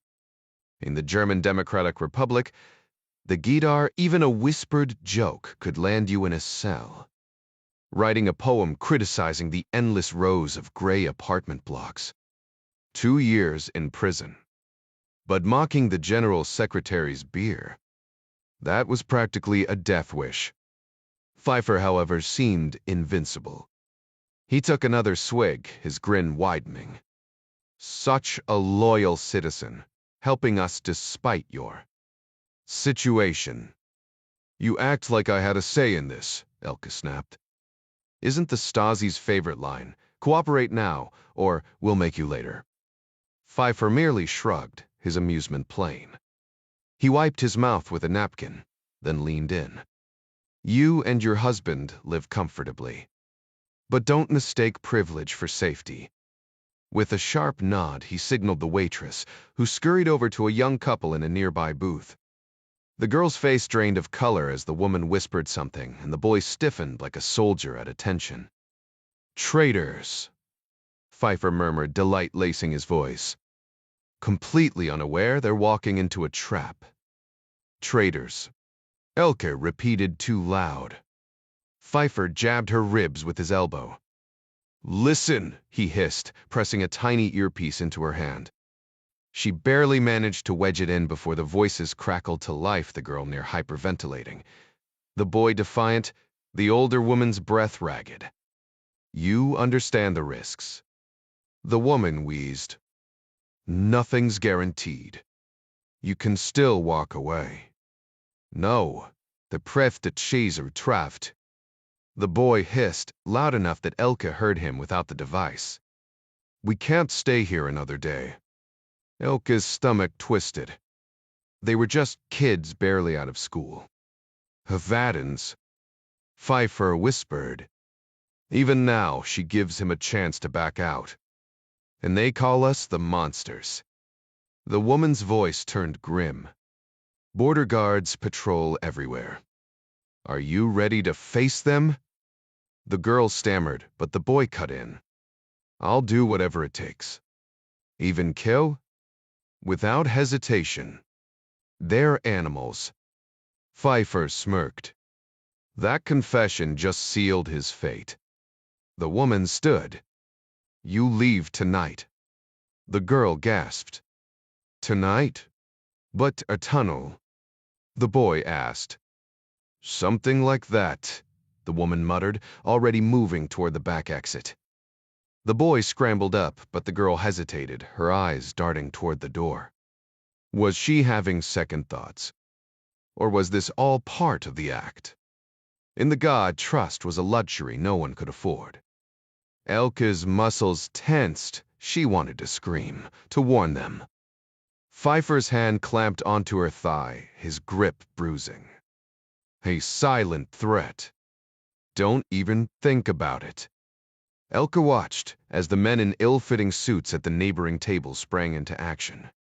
They closed in on the unsuspecting young man, gripping his shoulder with practiced efficiency. The chilling command, state security. Come with us. Sent a visible tremor through the girl beside him. She crumpled against the table, her sobs echoing through the cafe. When one agent yanked her up by the arm, her boyfriend lunged, landing a wild elbow that split a Stazzi officer's nose. The enraged response was immediate. A black leather baton cracked against the boy's skull with a sickening crunch. Elke's stomach turned at the sound, not just the sharp smack of weighted leather, but the wet, splintering aftermath as the blows kept coming. By the time they dragged the unconscious boy away, his face was a ruined mess, blood streaking the tiles behind him. Pfeiffer observed it all with detached amusement, his calm demeanor a stark contrast to the brutality. A necessary measure, he murmured, dabbing his lips with a napkin. The state must defend itself from traitors. Elke's hands clenched into fists, her injured finger throbbing. You didn't have to. Decomposition is far more civilized, don't you think? He interrupted, his voice dripping with false sympathy. The Stasi's preferred method, psychological torment, was no secret. Moved furniture, whispered lies, fabricated scandals, all designed to unravel a person's sanity. You enjoy this, Elke hissed, twisting a strand of hair between her fingers. But why me? You already monitor our every move. Our mail, our home, Pfeiffer chuckled dryly. My dear, you're hardly special. We monitor everyone. Consider it a public service. She bit back the urge to drive her fork into his smug face. Instead, she forced a steady breath. Wu serves the state. Yet you treat him like a criminal. Pfeiffer's gaze flicked to the other diners, who had barely glanced up during the arrest, then back to her. Lower your voice, he warned. That house? Mine. Your family stays there only as long as you remain useful. Elke's pulse pounded in her ears. And our trips to the west? You make those too. Ah, but mine are authorized, he countered smoothly. Then, almost casually, he added, though the KGB seems less interested these days. All this talk of glasnost. Perhaps soon we won't have Moscow holding our hand. Elke's lips twitched just for a second before she schooled her expression. Let him think he was the one in control. If only they'd extend that freedom to my husband, she muttered. Elke could see the tension in Pfeiffer's jaw as he dismissed her words with a sneer. Evgeny Zima, he muttered, as though the name itself left a foul taste in his mouth. You call me cruel. That KGB rat is the real criminal, stealing from the people, lining his pockets in the shadows. There was something almost petty in his tone, less righteous fury than bitter envy. She considered mentioning Zima's recent trip to the West, but held her tongue. Getting caught between two men like them was a death sentence. Pfeiffer already knew anyway. The realization sent a chill down her spine. How many eyes had been tracking her husband's movements? She couldn't resist pushing back. Funny, isn't it? Comrade Zima has full access to my husband's work, yet you're left in the dark. For a moment, Pfeiffer actually seemed to consider it. You're right, he admitted, his voice low. That man is poison. Be careful. Elke had heard enough. I shouldn't even be listening to this. Let me go, I need to get back to my husband. Then came the familiar, sickening touch, his fingers sliding beneath the table, grazing her knee. These meetings were bad enough, but the so-called safe houses were worse. This restaurant's owner was an imp, an unofficial collaborator, which meant the upstairs rooms weren't just for dining. Every part of her life, her home, her job, even where she parked her scooter, was under his control. And now he wanted this. She swallowed bile, forcing herself not to recoil. Pfeiffer lit another cigarette, the smoke curling between them as he stood to let her pass. For a second, she dared to hope he'd let her walk away. No such mercy. Finish your meal, he said, his voice thick with hunger. Go upstairs. There's a bath waiting. And a gift on the bed, something to put you in the mood for later. She nodded, too drained to argue. Then just as she turned, he added, Oh, one more thing. Your husband called your sister after you left. Her grip on the table tightened. What? He wants you to call him back. Pfeiffer smirked around a mouthful of schnitzel. Your sister covered for you, by the way. Quite convincingly. You should have told me. I am telling you, he said, waving his fork. Use the phone upstairs. Her hands clenched into fists, the wound on her finger throbbing. If only she had the strength to... Let me share a little secret, he interrupted, leaning closer. Every husband suspects. Matlo, every. Single. Take every, the sevener brie. But suspicion isn't proof. Numb? Elke moved toward the staircase, her mind racing. The plan had been forming for weeks, ever since their last meeting. Tonight's cruelty only sharpened her resolve. It was dangerous, maybe suicidal, but if it worked, she'd be free. And if it didn't, well, the Stazzi had bullets to spare. In the quiet solitude of late-night shifts, Carol Morandini, the Berlin base cipher clerk, often found herself lost in thought. There was something almost magical about the incoming cables, each one a mystery box that could contain anything from thrilling intel to mundane administrative updates. Today's delivery felt like getting socks for Christmas instead of the shiny new toy she'd hoped for. Another round of VIP visits. Politicians and bureaucrats loved dropping by Berlin, eager to brag someday about their Cold War adventures.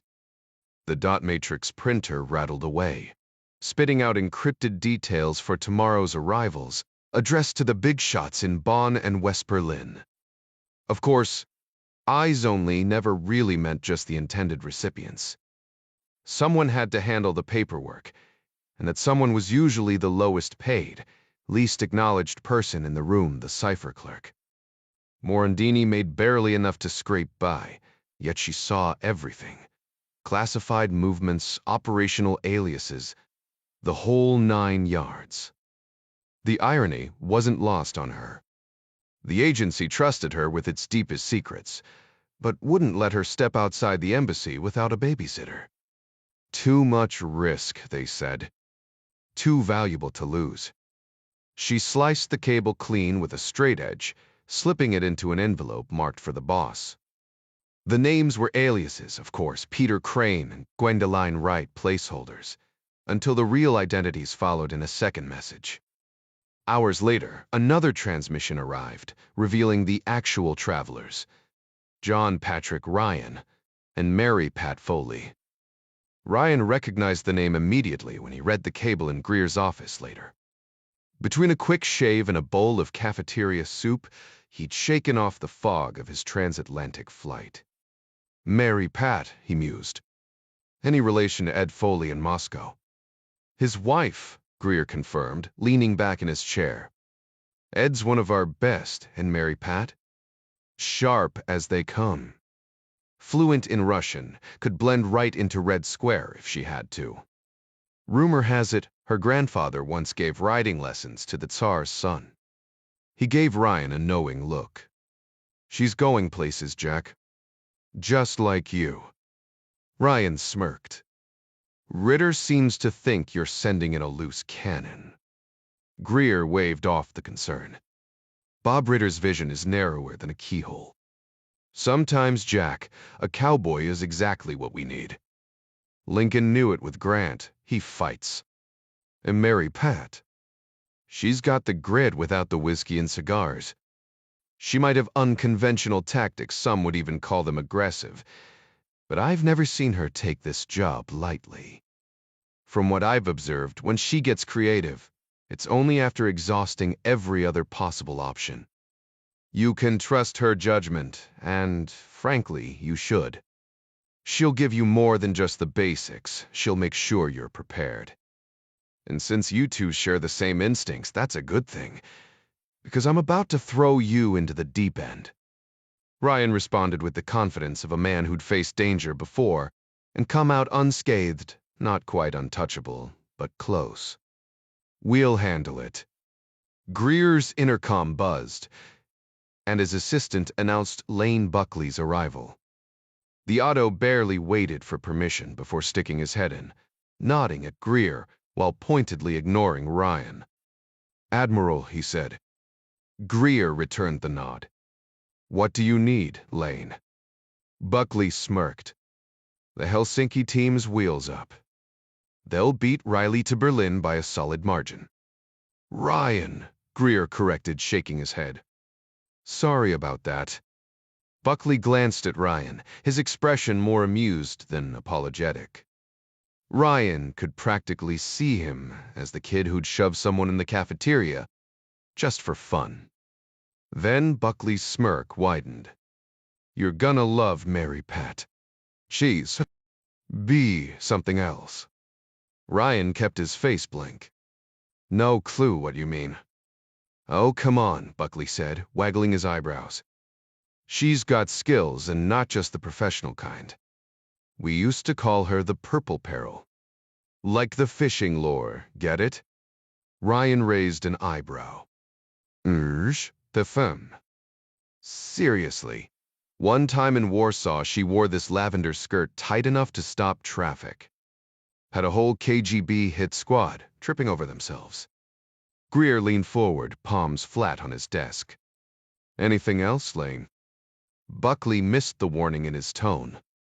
Nope. Dispreparatore. Just confirming the Helsinki team's en route. He shot Ryan a wink on his way out, leaving Greer to slump back in his chair with a weary sigh. Ryan almost laughed. Greer was usually the picture of diplomacy, so hearing him drop the act was oddly satisfying. Listen, Jack, Greer said, fingers laced over his chest like a man about to deliver hard-earned wisdom. Keep an eye on that guy. Not because he's a creep Mary Pat would neuter him if he tried anything, but because he's dangerous in other ways. Bond was a career maker, and he climbed over plenty of people to get here. Ryan nodded.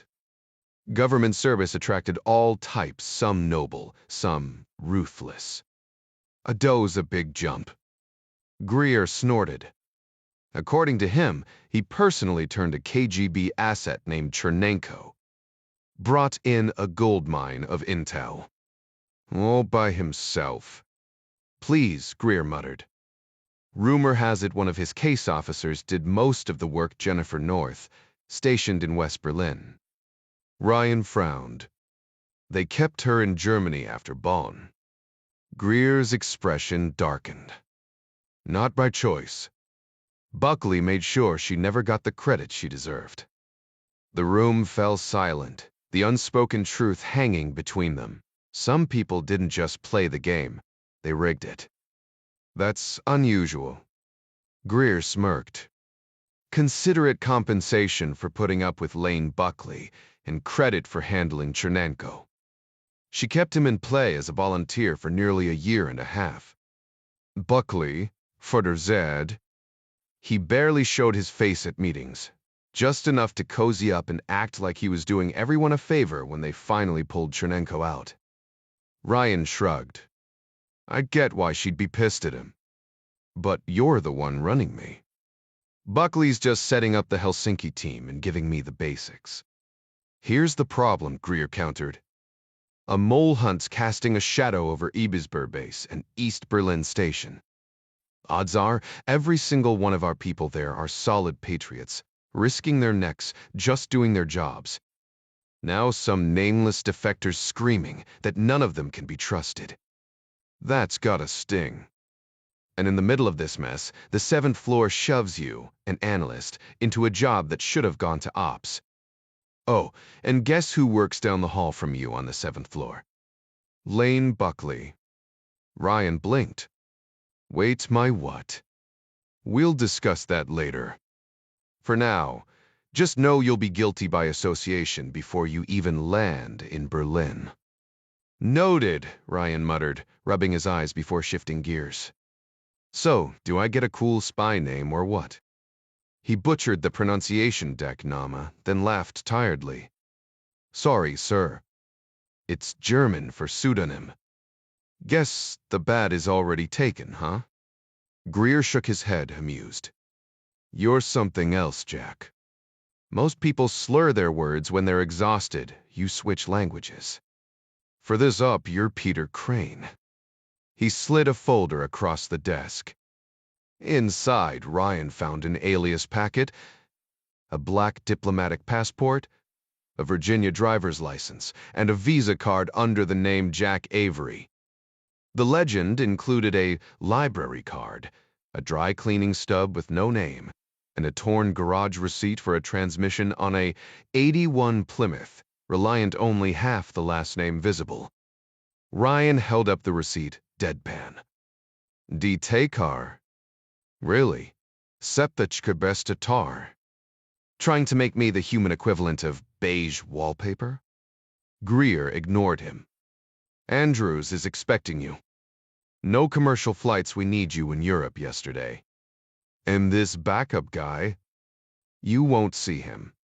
With luck, neither will the Stazzi. And if luck's not on our side. Greer's smile didn't reach his eyes. Let's just hope he never has to say hello. Kona Coast, Hawaii. The line screamed off the reel as the fish bolted, stripping 100 feet in seconds. The man in the fighting chair braced himself, muscles taut under sleeves of ink carp, snarling demons, cherry blossoms in full bloom. The rod bent nearly double in his grip. The hefty Penn Senator 118 fishing reel, about the size of a basketball, was loaded with 1,000 yards of 130-pound test line, and it was vanishing fast. John Clark stood casually behind the angler, arms relaxed, eyes sharp as he assessed the situation. The deep rumble of the 31-foot Innovator's twin Cummins engines shifted to a lower growl. Shouted commands from the captain up on the flybridge sent the crew scrambling to clear the other lines from the spread. A sleepy-eyed woman with jet-black hair leaned out from the cabin, murmuring a question in Japanese, only to be sharply silenced by the man in the fighting chair. Then fish on. At the far end of the line, a massive Pacific blue marlin erupted from the dark water like a torpedo breaking the surface, its silver-blue body twisting violently as it fought against the hook. The biggest marlin were always females, and this one had to weigh close to half a ton. They prowled the deep waters near Hawaii's Big Island, hunting mahi, and yellowfin tuna, some of which weighed over 100 pounds themselves. But out here, Off the Kona coast, there were only two kinds of fish, marlin and everything else, which might as well have been bait. Playing the role of helpful deckhand for now, Clark urged the man to keep reeling. The agency preferred persuasion over force when possible. This whole trip, the luxury suite at Mauna Kea Resort, the chartered boat, the deep-sea fishing was supposed to be a friendly incentive for Sato Ichiro to cooperate. The Yakuza lieutenant and part-time informant had a reputation for disposing of rivals in Tokyo Bay, and local police had recordings of him boasting about doing the same to his ex-wives. But so far, no prosecutor had been willing to touch the case. Some people just responded better to threats, Clark mused. That's why they'd sent him. Technically, agency operatives weren't supposed to work on you. Soil, that was the FBI's job. But this was more of a casual debrief, a friendly chat, as long as Sato held up his end. If not, well, the nearest federal agent was back on Oahu. It'd take him a while to reach them. Sato had known he'd be meeting with intelligence officers eventually, just not today. Not here, 3 miles offshore in the middle of nowhere. Now that he realized what was happening, he stalled, listing all the ways this could ruin him if he talked. Oh, he'd cooperate. He insisted, just not yet. There were conditions. The Iros Bixtriafrey. Delays. Clark had a different timeline in mind. One way or another, Sato was talking before they reached shore. How messy things got depended entirely on his attitude. A former Navy SEAL, Clark had spent years as a commercial diver after leaving the service back when he was younger, wilder. Now, pushing 40, he embraced what his old teammate Duffy Hugo called the old age of youth. The previous year, he tackled the Ironman triathlon, crushing the two. Soar-mile swim, 112-mile bike ride, and full marathon in under 12 hours. Not bad for a guy his size. His wife, Sandy, had been impressed. His daughters, less so. The ocean had always called to him, and he still loved everything about it, the waves, the boats, the thrill of the hunt. But he had one rule when it came to leisure. Life was too short to share a boat with an idiot. The day started like any other fishing charter, off the sunny leeward coast of Hawaii, where the towering Mauna Kea volcano shielded the area from rough weather. Sato had brought his young companion, Takako, a 19-year-old who lounged in the cabin of the hula girl while the men fished. The conversation drifted between fishing tips and something far more serious, a Soviet tech firm stealing classified computer designs, originally lifted from a defense contractor in Texas. Some genius in Washington had decided the crime boss, Sato, knew enough to warrant a fresh start in America, complete with a new identity. The boat's captain, Greg Armstrong, looked every bit the part of a seasoned marlin fisherman, sun-bronzed, with a silver-streaked goatee and a leaping marlin tattoo on his calf. A former Marine who had seen combat in Vietnam, Greg wasn't officially CIA, but his skills made him the perfect asset for this operation. Clark, the operative running the show, exchanged the usual Navy versus Marine banter with him, but they worked seamlessly together. Dave, the deckhand, was a fresh recruit from Alabama, all muscle and enthusiasm, shirtless and fearless under the blazing sun. The charade of fishing was just that, a cover, but when a marlin struck, the adrenaline was real. Dave shouted instructions as the line screamed off the reel. Even Clark, who had no interest in sport fishing, felt the thrill. Maybe landing this fish would loosen Sato's tongue better than interrogation ever could. Then, Takako moved closer for a better look, ignoring Sato's earlier order to stay back. In a flash of rage, he dropped the rod and punched her hard, sending her reeling. A second blow sent her stumbling. Dave shot Clark a look and rushed to help the bleeding woman. Without a word, Clark stepped forward, his movements precise. In one smooth motion, he drove a heavy marlin hook straight through Sato's hand, threading it expertly between the bones. A second hook followed, piercing his wrist. The barbed steel was now anchored deep, connected to a thick leader line in the reel itself. If the marlin ran, Sato would go with it. The crime boss snarled curses, but his defiance quickly turned to panicked whimpers as the reality of his situation sank in. Clark watched in silence, head tilted slightly, letting the hooks do the talking. Sato screamed for help, his voice raw with desperation. Clark remained eerily calm, his words barely above a whisper. "I'll help you, but not like this. You won't get what you want unless..." His voice trailed off as Captain Gregg maintained a steady pace on the hula girl, letting the line peel away. The reel's drag hummed like a machine, counting down the seconds before Sato would be yanked overboard. Clark considered mentioning the massive tiger shark they'd spotted leaving the harbor earlier, but one glance at Sato's wild eyes told him the man already knew. Nearby, deckhand Dave tended to Takako, who was bruised and bleeding.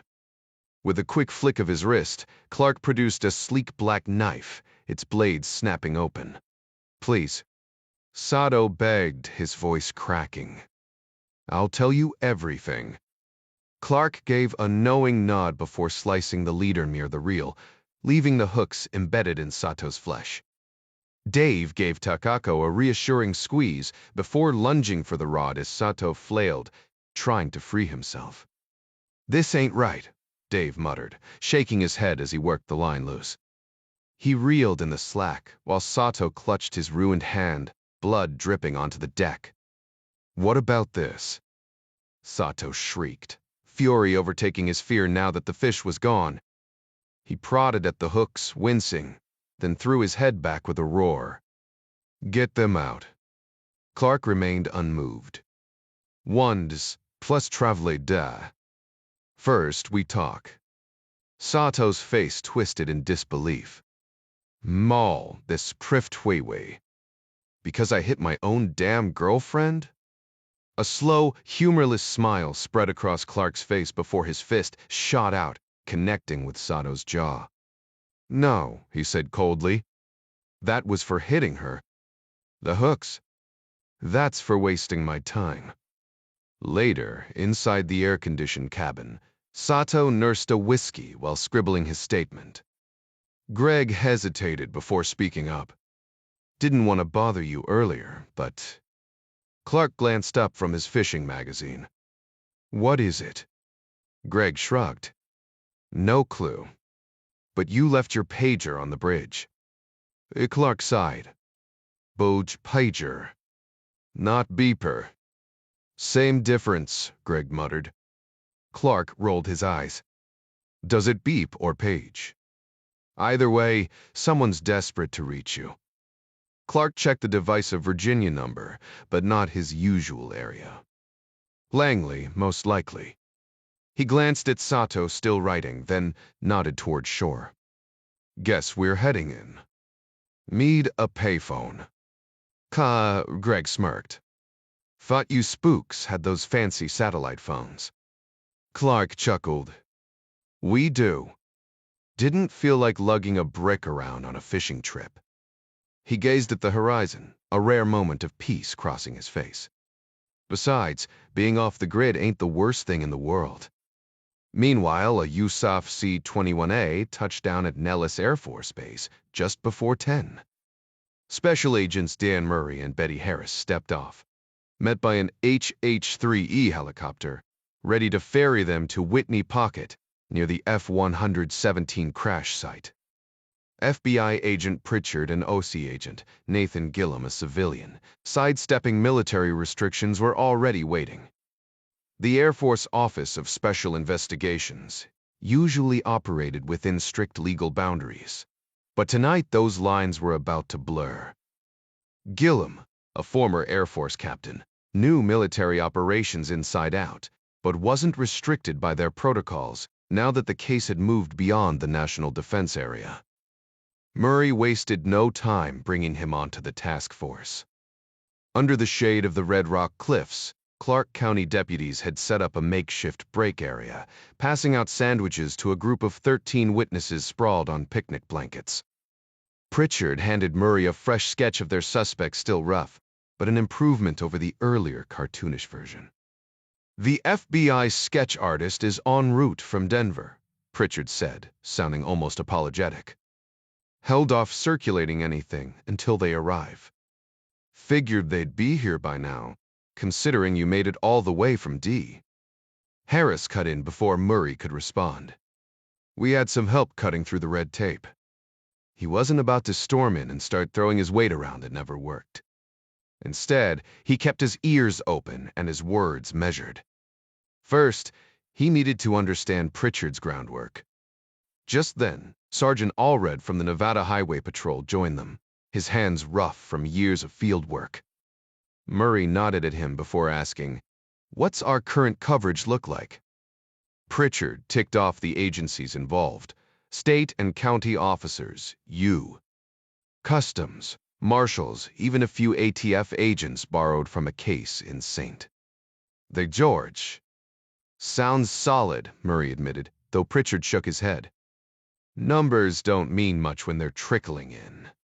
We've got a massive search radius." He spread a map across the hood of a Bureau-issue Caprice, tracing the suspect's likely route from Whitney Pocket. Last sighting had him on the victim's three-wheeler, heading toward the highway. Bunkerville's the first stop, but Mesquite's the real concern, bigger, with casinos. Easier to ditch the @DV and grab a car unnoticed. I've got eyes in both towns and every pit stop in between. Allred tapped the map with a calloused finger. Our units are covering I-15 to Vegas and east to Utah. Arizona and Utah troopers are handling their sectors. Any witnesses get a clear look at him? Two, Pritchard confirmed. White male, late 30s to early 40s, shaggy blonde hair, around 6 feet and 190 pounds. Victim's ex-boyfriend says the guy had been cozy with her for days before this. The ex is here. Harris raised an eyebrow. "Yeah," Pritchard muttered, glancing back at the group. "Apparently, he got tangled up with some UFO enthusiasts, and she dumped him. Place is like a damn hippie camp. Anyway, our unsub took off with her after the crash, vanished for hours, then came back alone on her ride." Murray studied the map, then turned to Harris. "Anything we're overlooking?" She crossed her arms. "Too many back roads. Snowbirds flock down here to escape winter, plenty of unattended vehicles to steal, or remote cabins to hide in." Murray looked back at Pritchard. "Do tell the support. FBI's got a Cessna 207 out of Vegas, sweeping I-15 right now." Allred cleared his throat. "Might have something useful." Pritchard shot him a look. Nobody liked surprises in front of the brass. The officer scanned the gathered bystanders before, singling out a burly man who seemed caught between two worlds. His thick red beard and rugged frame suggested a life in the woods, while his wire-rimmed glasses and tweed jacket with elbow patches gave off an academic vibe. The man hurried forward when gestured at, clearly eager to help. "Go ahead and share what you told me," Allred instructed. "Right," the man replied, adjusting his glasses. "I'm pretty sure the guy with Heather had a German accent." Betty Harris leaned in. "What tipped you off?" "For starters," he said, "he was swearing in German, and not the basic stuff you hear from war vets. This was next-level profanity, the kind that would make a sailor blush. But there's more." He hesitated, rubbing his beard. "This might sound strange, but he was talking to Heather about Snow White and the Pleiades star cluster." Murray raised an eyebrow. "The constellation." Exactly. My great-grandmother was from Steinow. She used to tell me old folk tales linking the stars to the 7 dwarves. It's a stretch, but I figured it might mean something." Harris handed him a notepad. "Mind jotting that down?" As Allred led the man to his cruiser, Pritchard turned to the group. So our suspect's either German or has German roots. Or just really into fairy tales, Harris countered. Let's not tunnel vision on one detail. Murray nodded. Fair point. But it's a lead. He turned to Gillum. Are the victims still at the crash site? Gillum crossed his arms. Yeah, and the Air Force isn't budging. Their priority is locking down the area. Murray glanced toward the mountains. You've seen the scene. Both of us have, Pritchard confirmed. Then you know better than I do, Murray said. But catching this guy might stop whatever's already in motion. Gillum sighed. Espionage or homicide, what's the play here? Same difference, paperwork-wise, Murray said dryly. But if this ties back to East Germany, we'll throw money at it like confetti. Harris folded her arms. The victims won't care what we label it. Gillum winced. Though, Shay. Anyway, you want to head up there? You'll need an escort. Iggs scoffed. We flew here on an Air Force jet. Now we need a babysitter? Afraid so, Gillum said. There's a perimeter of armed guards, treating this like a war zone. A national defense area isn't exactly a suggestion. Murray cut in. You've got a sharp eye, Gillum. Notice anything odd about the bodies? Gillum paused. The woman was pushed, no signs of a struggle. The man was stabbed clean, no defensive wounds. Almost like neither saw it coming. Before he could finish, Allred's radio crackled to life. A staticky voice broke through. Sarge, you there? A frantic call crackled over the radio as Dan Murray leaned against the FBI sedan. We've got a toddler here claiming his mom vanished, a state trooper reported. Murray motioned for Allred to patch him through. FBI speaking vehicle description. Static filled the air before the trooper's weary voice returned. Kid's barely 3, completely terrified. His name's Noah Peterson. Best we can piece together. His mother stopped at that truck stop west of Mesquite, around 7 a.m. to use the bathroom. Clerk recalls her buying Dr. Pepper and Fritos with cash, but no security footage. Now she's gone, and this poor kid's alone. Allred scoffed under his breath. Why tie it to batter? Peterson. Might as well search for a needle in a haystack, half of Saint. George shares that name. Murray clenched his jaw. So this boy's been stranded since sunrise? The trooper sighed. Found him napping under a picnic table after crying himself out. Clerk gave him ice cream before calling us. Lowering the radio, Murray muttered to his team. Unsub's got a 4-hour lead. Then the transmission crackled again. Hold on, Noah just remembered something. Says they were heading to his grandma's in Salt Lake City. Betty Harris pumped her fist, and Murray shot her a knowing look. Shift some units north towards Salt Lake, he ordered, spreading a map across the hood. Expand the perimeter to 250 miles. Cover I-70 and back roads too. When Pritchard started to protest, Murray cut him off with a firm hand on his shoulder. Just try. Meanwhile, Garrett Richter sped through the desert on his 3-wheeler, dawn light licking at his back. Mesquite's neon glare greeted him, another capitalist pit stop along I-15. He ditched the trike behind a reeking dumpster at a truck stop, ignoring the increasing buzz of helicopters overhead. Time was slipping away. He needed to call his handler, but survival came first. Near the fuel pumps, decorative lava rocks bordered the walkway. Richter hefted one, its weight solid in his palm. A gray Toyota sat parked in the shade, a woman rummaging in the trunk. The strike was swift, precise, a rapid punch to the base of her skull. No struggle, just the dull thud of her body collapsing. The boy in the backseat never stirred. Richter tossed the rock aside, loaded the child into his arms, and vanished into the rising heat. As he approached the car, Richter noticed the keys were still dangling in the ignition. The boy shifted slightly in his sleep, letting out a faint whimper. For a moment, Richter considered saying something to soothe him, but he knew a stranger's voice would only frighten the child. If the boy woke up and started crying, it could draw unwanted attention. Carefully, he carried the sleeping child to the back of the store and tucked him beneath the shade of a picnic table, where the desert sun wouldn't disturb him. The view stretched out over the rust-colored cliffs, stark and silent.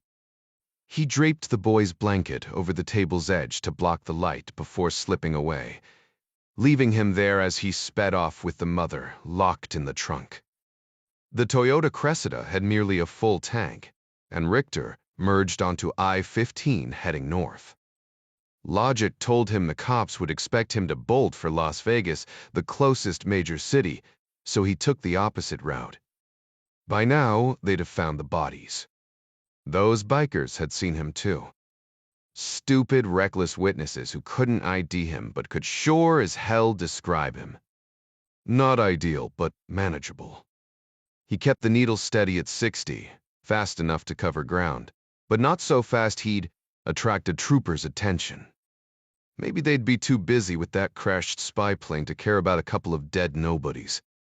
2 hours out from Mesquite, he rolled through Beaver, Utah, without so much as a cop car in sight.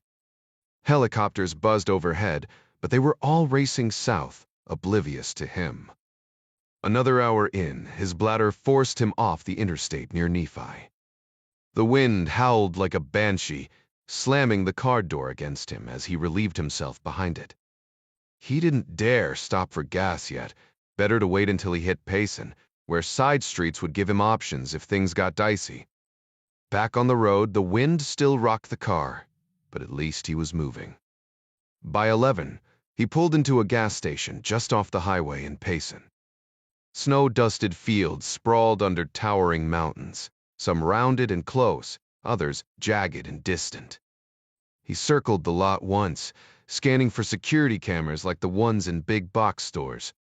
Finding none, he filled up, paid cash, and grabbed a Coke and 2 Baby Ruth bars. He devoured one right there in the store, washing it down with half the soda. No one even glanced at the Toyota. Good.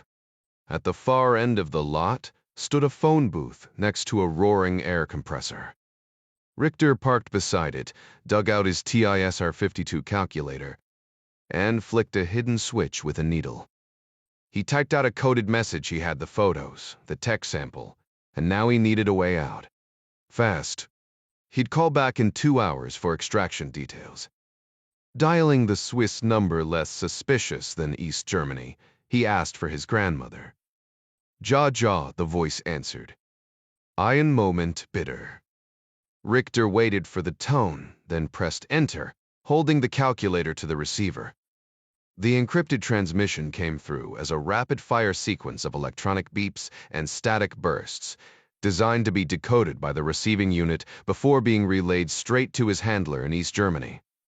With that task completed, he exhaled in relief and fished another Baby Ruth bar from his coat pocket. The candy bar eased the gnawing tension, making him feel less like a lit fuse about to explode. He slumped against the phone booth, shutting his eyes for a brief moment maybe, just maybe. This insane plan would actually work. Then he noticed it, a dark, viscous streak trickling from beneath the trunk of the Toyota onto the sun-warmed asphalt. The parking lot had thawed enough to reveal the pavement, unlike the frost-bitten grass still clinging to patches of snow. The blood pooled silently, almost invisible against the dark surface. He hadn't thought the blow to her head was that severe, but head wounds were unpredictable. He knew from past experience how bodies could leak fluids, mouth, nose, even ears once swelling set in. And she'd been crammed in that trunk for hours, baking in the trapped heat of the car. Swearing under his breath, he weighed his options. Driving around Payson, Utah with a blood trail wasn't an option. The locals, mostly farmers or their kids, shuffled in and out of the store, oblivious to the gray Toyota Cressida. The evening news hadn't started yet, and everyone, including the cashier inside, was glued to some mindless game show. Scanning the area, he spotted a narrow dirt lane behind the gas station. It'd take a quick loop around the block to reach it, but beyond a row of junipers stood an abandoned grain silo, partially hidden by the trees planted as a windbreak along an irrigation ditch choked with dead cattails. The evergreens would block any prying eyes unless someone drove right up on him, and he'd see them coming long before then. The ditch, overgrown and forgotten, was perfect for disposing of the body. Richter would be long gone before anyone stumbled across it. One final glance up and down the lane, then he jammed the key into the trunk. With luck, fresh snow would cover everything. Maybe for days his stomach lurched when he lifted the trunk lid. The dark liquid wasn't blood at all, just spilled motor oil from an open can. And the woman? Not dead. Not even there. Moscow Mary Pat Foley spotted her surveillance team the second her boots hit the icy sidewalk outside her apartment. They weren't hard to pick out from the bundled-up Muscovites braving the cold. The KGB had traded their old trench coats for bulky ski jackets and fur hats, but their telltale swagger and bored, paunchy physiques gave them away. They had nothing better to do than stand around, miserable in the fresh snowfall, waiting for her to make a move. She pulled her wool coat tighter, shivering against the biting wind as she waited for her husband to bring the car around. Back in the States, her nitpicky friends insisted November was still autumn. Tell that to Moscow, winter here didn't bother checking the calendar. Little Eddie was staying with the wife of a State Department security officer, a small comfort since they had a boy his age. Ed knew the routine by now. Ed had known the risks when he married a CIA operative, yet the weight of their situation pressed down on him during the silent drive to the airport. Landing the Moscow station chief role was a career pinnacle, but the prestige came with a price: constant danger for their family, a reality they'd accepted without illusions. There were unspoken rules in this game. Spies weren't supposed to be targeted, at least not blatantly, though everyone knew the lines blurred when deniability was assured. Officially, Ed held diplomatic status, but the KGB wasn't fooled. They treated every American at the embassy as a potential threat, except maybe Mary Pat. A mother, a wife, she seemed harmless. But Moscow's intelligence machine had resources to burn, and even a so-called hockey mom merited surveillance when she boarded a flight back to the States. Of course, they weren't wrong. Mary Pat wasn't just any wife, she was a seasoned operative, sharp enough to orchestrate her own exit from this frozen hellscape they called home. Their apartment nestled near the U. Embassy was a hub of whispered conversations and hidden microphones. The winter chaos stretched the drive to Sheremetyevo Airport into a grueling crawl, giving their KGB shadows plenty of time to keep pace. Ed parked their rattling Moskvich at Terminal F, its wipers fighting a losing battle against the slush. One thrashed wildly while the other dragged lazily, leaving streaks across the glass. "Watch yourself with this Jack Ryan," Ed muttered, adjusting her bag. He kept his face turned, letting the howling wind scramble his words. "He's all brains, no street smarts. That kind of blind spot gets people killed, and I'd rather not lose you because some analyst forgot to look both ways." Mary Pat flashed a grin and swatted his backside. Public affection wasn't the Russian way, but she'd be airborne soon, beyond their scowls. She'd met Ryan twice at Langley, clever, sure, but fieldwork demanded more than intellect. Rising onto her toes, she kissed Ed fiercely, ignoring the watchers. "Try not to miss me too much," she teased. As he drove off, trailing surveillance like a comet's tail, Mary Pat spotted her new escorts at the gate. 2 men, a relief.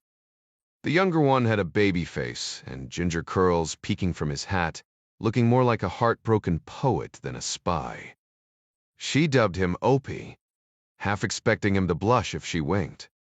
His partner, Floyd, sported a meticulous mustache and the cold stare of a man who'd pull the trigger without a second thought. Shedding her coat, Mary Pat revealed a snug denim skirt and a crimson blouse, unbuttoned just enough to draw the eye. Her dark hair tumbled free as she settled in, every inch the oblivious traveler. Let them watch. She had a role to play, and Opie's starry-eyed gaze told her she was already winning. Opie and Floyd were still getting to know her, having only seen photos before this mission.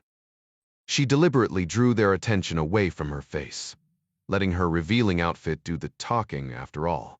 A little distraction now would make things smoother once they reached Amsterdam. Thanks to the 1983 incident, when Soviet forces shot down Korean Airlines Flight 07 near Alaska, Aeroflot flights were banned from space. So, when she booked her trip from Moscow to Amsterdam, then onward to London before catching a flight to JFK, her KGB handlers didn't bat an eye. Of course, they'd expect her to stick to that route all the way to America, which was exactly the problem, since her real destination was Berlin. She'd made sure to loudly remind Ed about her itinerary 3 times the previous day, just in case any eavesdroppers wanted to tag along. During the Amsterdam leg, she made 2 trips to the lavatory, her blouse deliberately loose enough to give Opie and Floyd an eyeful. Ed had once joked it was her happy to see me top, especially when she wore it with a sheer bra, which, of course, she had today. An elderly woman across the aisle shot her a disapproving glare, but Foley ignored it. Back in her seat, she let one shoe dangle precariously from her toe, angling it just right for Opie to notice. The way he flushed when she passed him again was downright satisfying. The layover in Amsterdam was brief, and her 2 unwitting escorts stuck close, boarding the British Airways flight right behind her. This time, they sat across the aisle. Floyd even moved a row ahead, probably hoping for a better view. With less than 90 minutes to Heathrow, she had to move fast. "All right, Mary Pat," she muttered under her breath. "Showtime." The second the seatbelt sign clicked off, she was up and heading toward the lavatory. By now, Opie and Floyd must have thought she had the world's tiniest bladder. A brunette flight attendant smirked as she passed, whispering something to her colleague before slipping into the neighboring restroom. Inside, Foley worked quickly, wrestling out of her skirt without toppling over the toilet, no easy feat in the cramped space. She'd had a nightmare about stumbling out half-dressed, and every brush against the flimsy door made her cringe. Under the sink, she'd stashed a neatly folded gray skirt and a striped blouse, along with a navy blue blazer that completed her transformation into a prim British Airways attendant. A tight bun, a touch of makeup, and she was nearly unrecognizable. On the other side of the bulkhead, she heard Jane O'Keefe, her Mes 6 counterpart, changing into Foley's discarded outfit. They weren't identical, but the resemblance was close enough to fool anyone not paying attention. While O'Keefe would play decoy, heading to New York, Foley would be serving drinks on the flight to Berlin. If all went well, Opie and Floyd would never know the difference. One last glance in the mirror, and she was ready. That was the plan, at least. Mary Pat dabbed on one last coat of lipstick, muttering under her breath, "Here's hoping they're too distracted by the obvious assets to look any closer." The similarities there are downright eerie. Jen North knew her reasons shouldn't matter, yet she'd spilled every last one to the man lounging on the bed in that cramped apartment near Tegel Airport. Knowlton. Confiding. The word alone turned her stomach. That weakness had gotten her into this mess in the first place. She was supposed to be the one manipulating others, reading them like open books and bending them to her will. And she was damn good. The trouble was, Rolf Schneider didn't even have to try. Towering and golden-haired, with shoulders like a linebacker, He carried himself with an effortless confidence that made every room tilt his way. His hands were strong but oddly smooth, like a pianist who moonlighted as a bouncer. Worst of all, he listened, let her ramble until she'd talked herself into corners. Never confess. If that wasn't Espionage 101, it should have been. Schneider played the role of handler, but he wore it uncomfortably, always sighing about how he wished they'd met anywhere else. His cast bosses Stazzi's cold-blooded intelligence wing were relentless, he claimed, hounding him for more intel. Out of my hands, he'd say, shrugging. They had her file, the photos, the medical reports. The thought made her want to vomit. Yet here she was, trembling as she yanked up a pair of pantyhose at the vanity. That witch was humming kinder Tottenfletter. She spat, voice cracking. Songs about dead children, Rolf.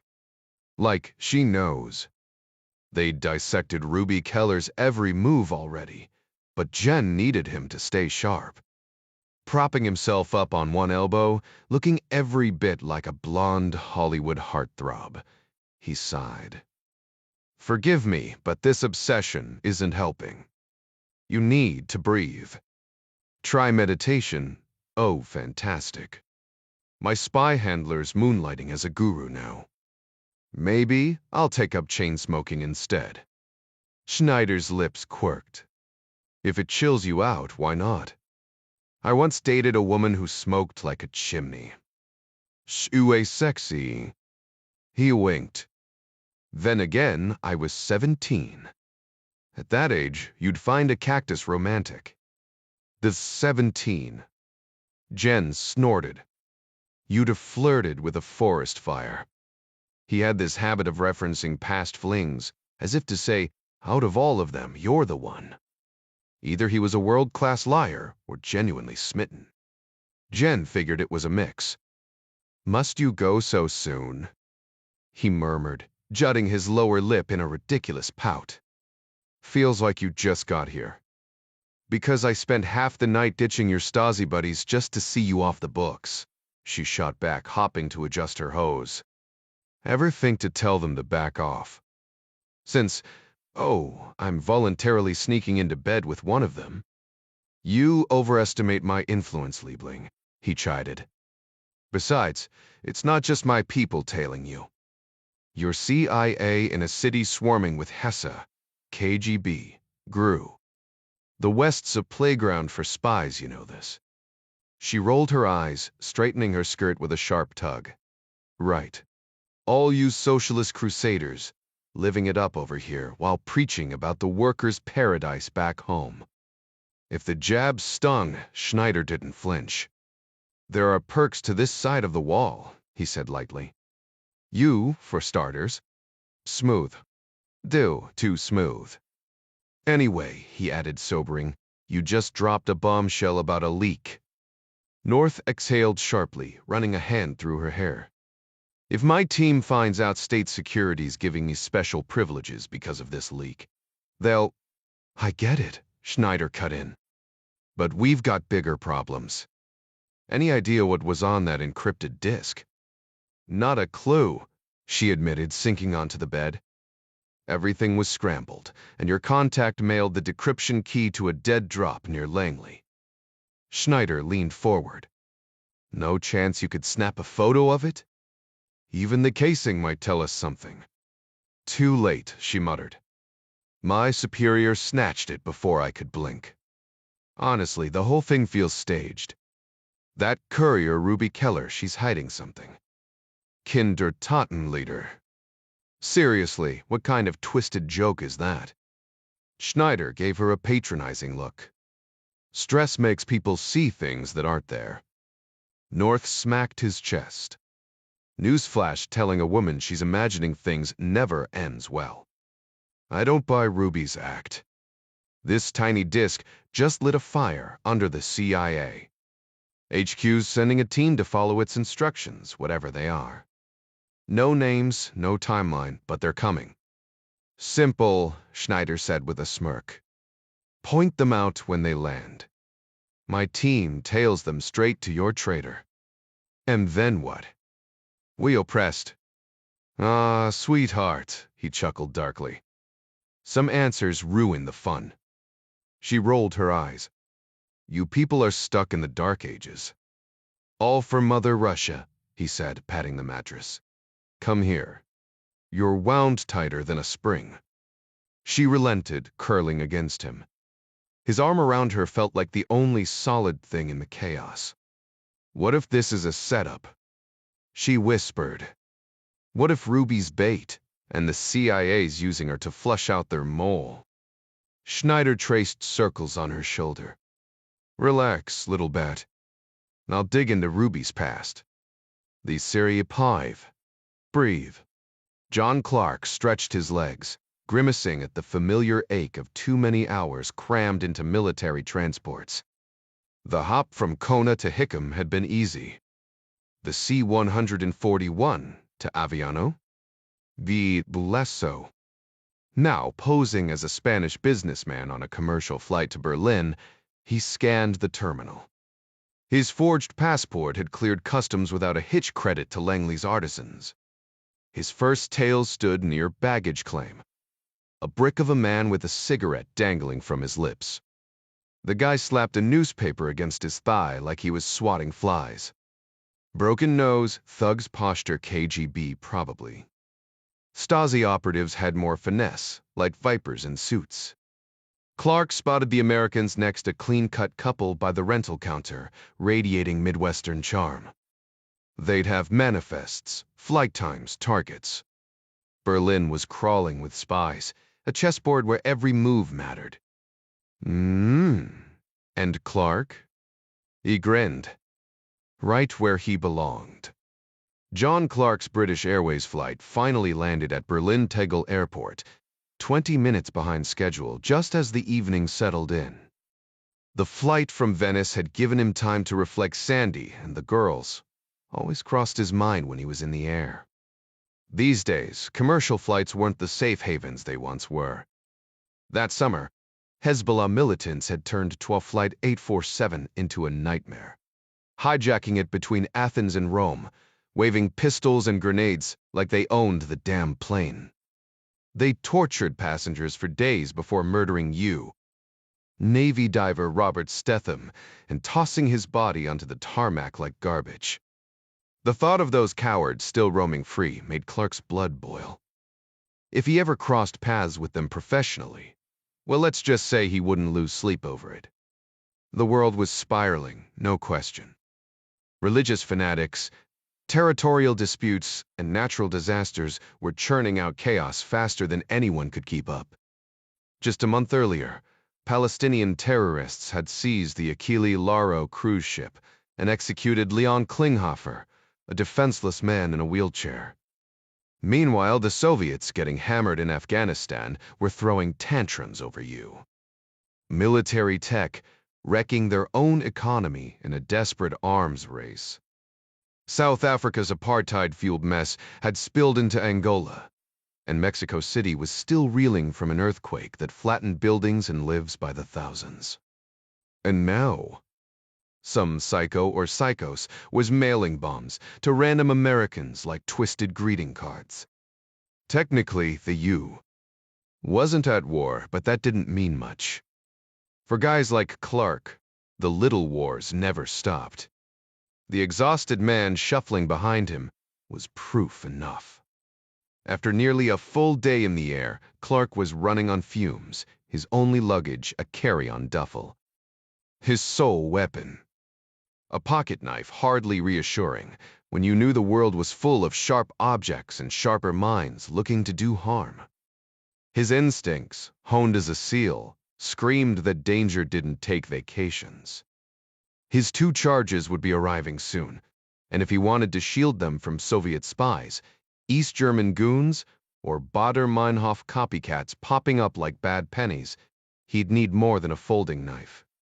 West Berlin was an armed camp, a capitalist island drowning in Warsaw-packed steel, but getting a gun meant trusting a stranger, something Clark avoided like bad intel. Fashion had never been his thing. Sandy tried, bless her, but he was hopeless. Years with the CIA had taught him the art of blending in with a no-fuss wardrobe. A navy blazer, light blue Oxford, jeans, and khakis. Today, he'd gone with the jeans and a black mock turtleneck. Sandy called it his sailor look, which was fitting given his SEAL past. Real turtlenecks. Might as well wear a noose. His bag held a pair of cordovan chukas and a blazer for when he needed to clean up. But for now, his black spot-built coaches would do.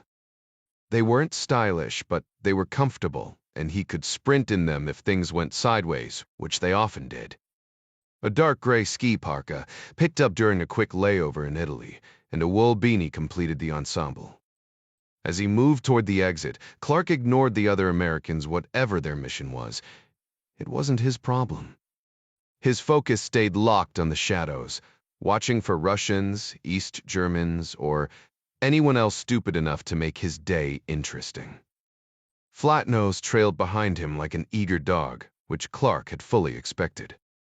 Even the West German intelligence would likely have him under surveillance. He stuck out like a sore thumb, a military man through and through. Worth keeping tabs on, at least for a little while. Clark had anticipated this, but he wasn't about to tolerate it, not with the mission ahead. The moment he stepped outside, a brutal wind hurled icy snow into his face, stealing his breath. He adjusted the duffel on his shoulder, yanked his ski jacket up to his chin, and made a mental note to upgrade to something warmer at the first chance. The harsh glow of airport lights fought back the night, but the cold sliced through his jacket like it was made of tissue paper. Ignoring the discomfort, he followed the rumble of diesel engines toward the bus lanes. Berlin Tegel Airport, built on an old Nazi rocket testing site where unexploded bombs still turned up, now and then was shaped like a massive hexagon. Taxis and buses lined up inside the center, while planes docked along the outer edges. Efficient, sure, but to Clark, it felt like walking into a shooting gallery. His eyes instinctively flicked to the rooftops, scanning for snipers. A couple of well-placed explosives could trap everyone inside, leaving them wide open for an ambush. The sheer number of tails was staggering. Every third person seemed to have a shadow. GRU operatives in shabby shoes, KGB thugs clinging to their fur hats, Stasi agents in slightly more polished coats. Clark had arrived in Berlin off the books. No CIA station chief notified, no official cover. Just him, the cold, and no backup. Exactly how he liked it. Was it a 5 Kropta? Out of the question, too many were run by enemy intelligence. Instead, he took the long route, weaving through buses and trains, forcing any followers to reveal themselves. His contact lived near Kurfürstenstrasse, a street famous for its legal brothels.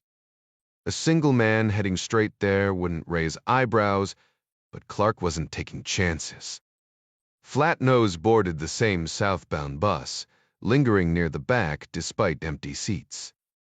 Then, at Adenauerplatz, Clark spotted the second guy, Slick, professional, probably tailing him from the start. This one was sharp, closer to Clark's age but shorter, with a scruffy blonde beard and a Robert Redford mustache. The brains of the operation, no doubt. Clark weighed his options, switching to the U-Bahn might tip them off, so he stayed the course. For now, he'd let them think they were invisible. Russians were usually easy to spot, but these two? They were playing a different game. While the Soviet Union overshadowed its socialist allies like East Germany, KGB officers stationed there often endured harsher living conditions than their Stasi colleagues. These occupiers resided in a land still scarred by the Red Army's brutal advance into Nazi Berlin decades prior. 40 years hadn't healed those wounds. Every conquering force left its mark, but Soviet atrocities bred deep resentment. Locals bitterly nicknamed Treptow's Soviet War Memorial the tomb of the unknown rapist, a dark joke echoing through generations. Clark rode the bus to Lutzowplatz Park, a bleak patch of frozen grass and shadows that turned ominous after sunset. His KGB shadow's brains and brawn had abandoned subtlety, lumbering behind him like bored predators. They probably assumed he was just another John prowling Kurfürstenstrasse's notorious stretch between Genthiner and Potsdamer, where streetwalkers braved the cold for marks. Berlin's red light district was oddly mundane brothels tucked behind bland facades. Their upscale workers spared the winter chill. The real desperation festered outside, girls who'd fallen too far down the ladder to work indoors. A neon-lit sex shop and a rundown hourly hotel loomed ahead, its entrance crowded with listless women bathed in garish light. Between the vice, ordinary shops, a bakery, a stationery store stood like indifferent witnesses. Graffiti splashed concrete walls, and a woman in a fake fur coat lingered by a Footloose poster, reminding Clark of Sandy's request. He'd promised to take her when he got back another unbroken vow in a life built on them. The street pulsed with uneasy energy. A middle-aged woman exhaled cigarillo smoke at a reluctant businessman, while skeletal girls whispered offers in the shadows. One, barely more than a child, flashed gaunt ribs under a neon parka, murmuring about trading her body for score. The sight twisted Clark's gut memories of his own daughters surfacing. He forced himself to walk on, fury and pity churning inside. Behind him, brains and brawn jeered at the women, their crudeness grating. His mission led to a payphone near Potsdamer Strasse, where an anonymous contact, a former Oz operative, awaited. No name, no face, just a number and a coded phrase.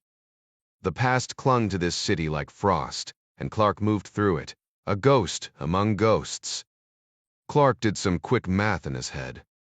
If this Oz contact had started spying in their early 20s during the war, they'd now be pushing 70, assuming they'd survived this long. That realization made him even more determined to track them down. The Strategic Operations Branch hadn't been for the faint of heart. Modeled after Britain's ruthless so, their operatives had parachuted behind enemy lines, blowing up bridges and training resistance fighters most never made it home.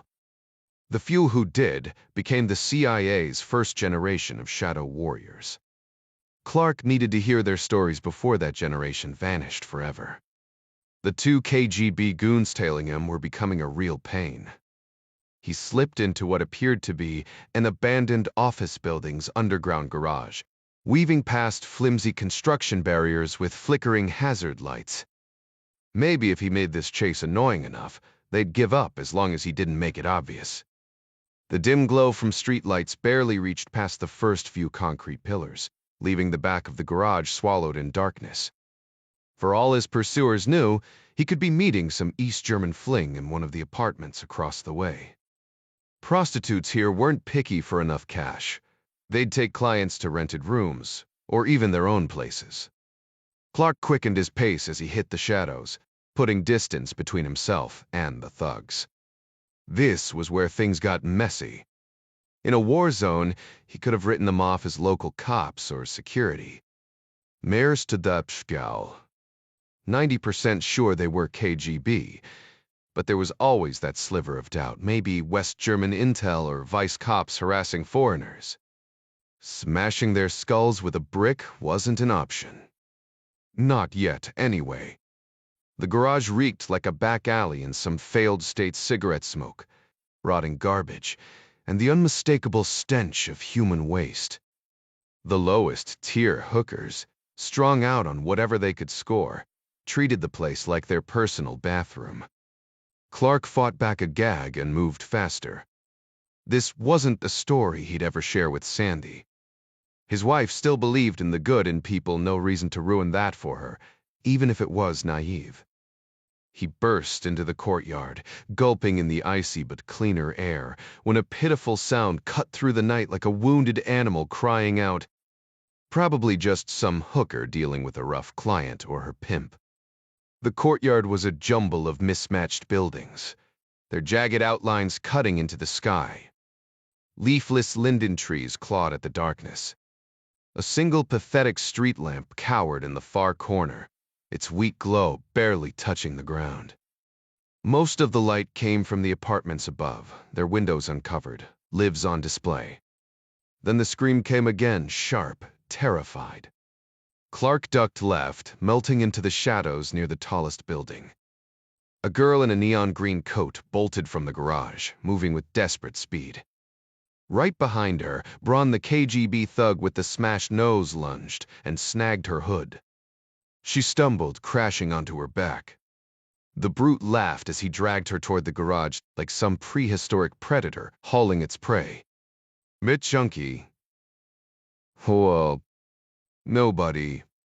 The kind of person no one would miss.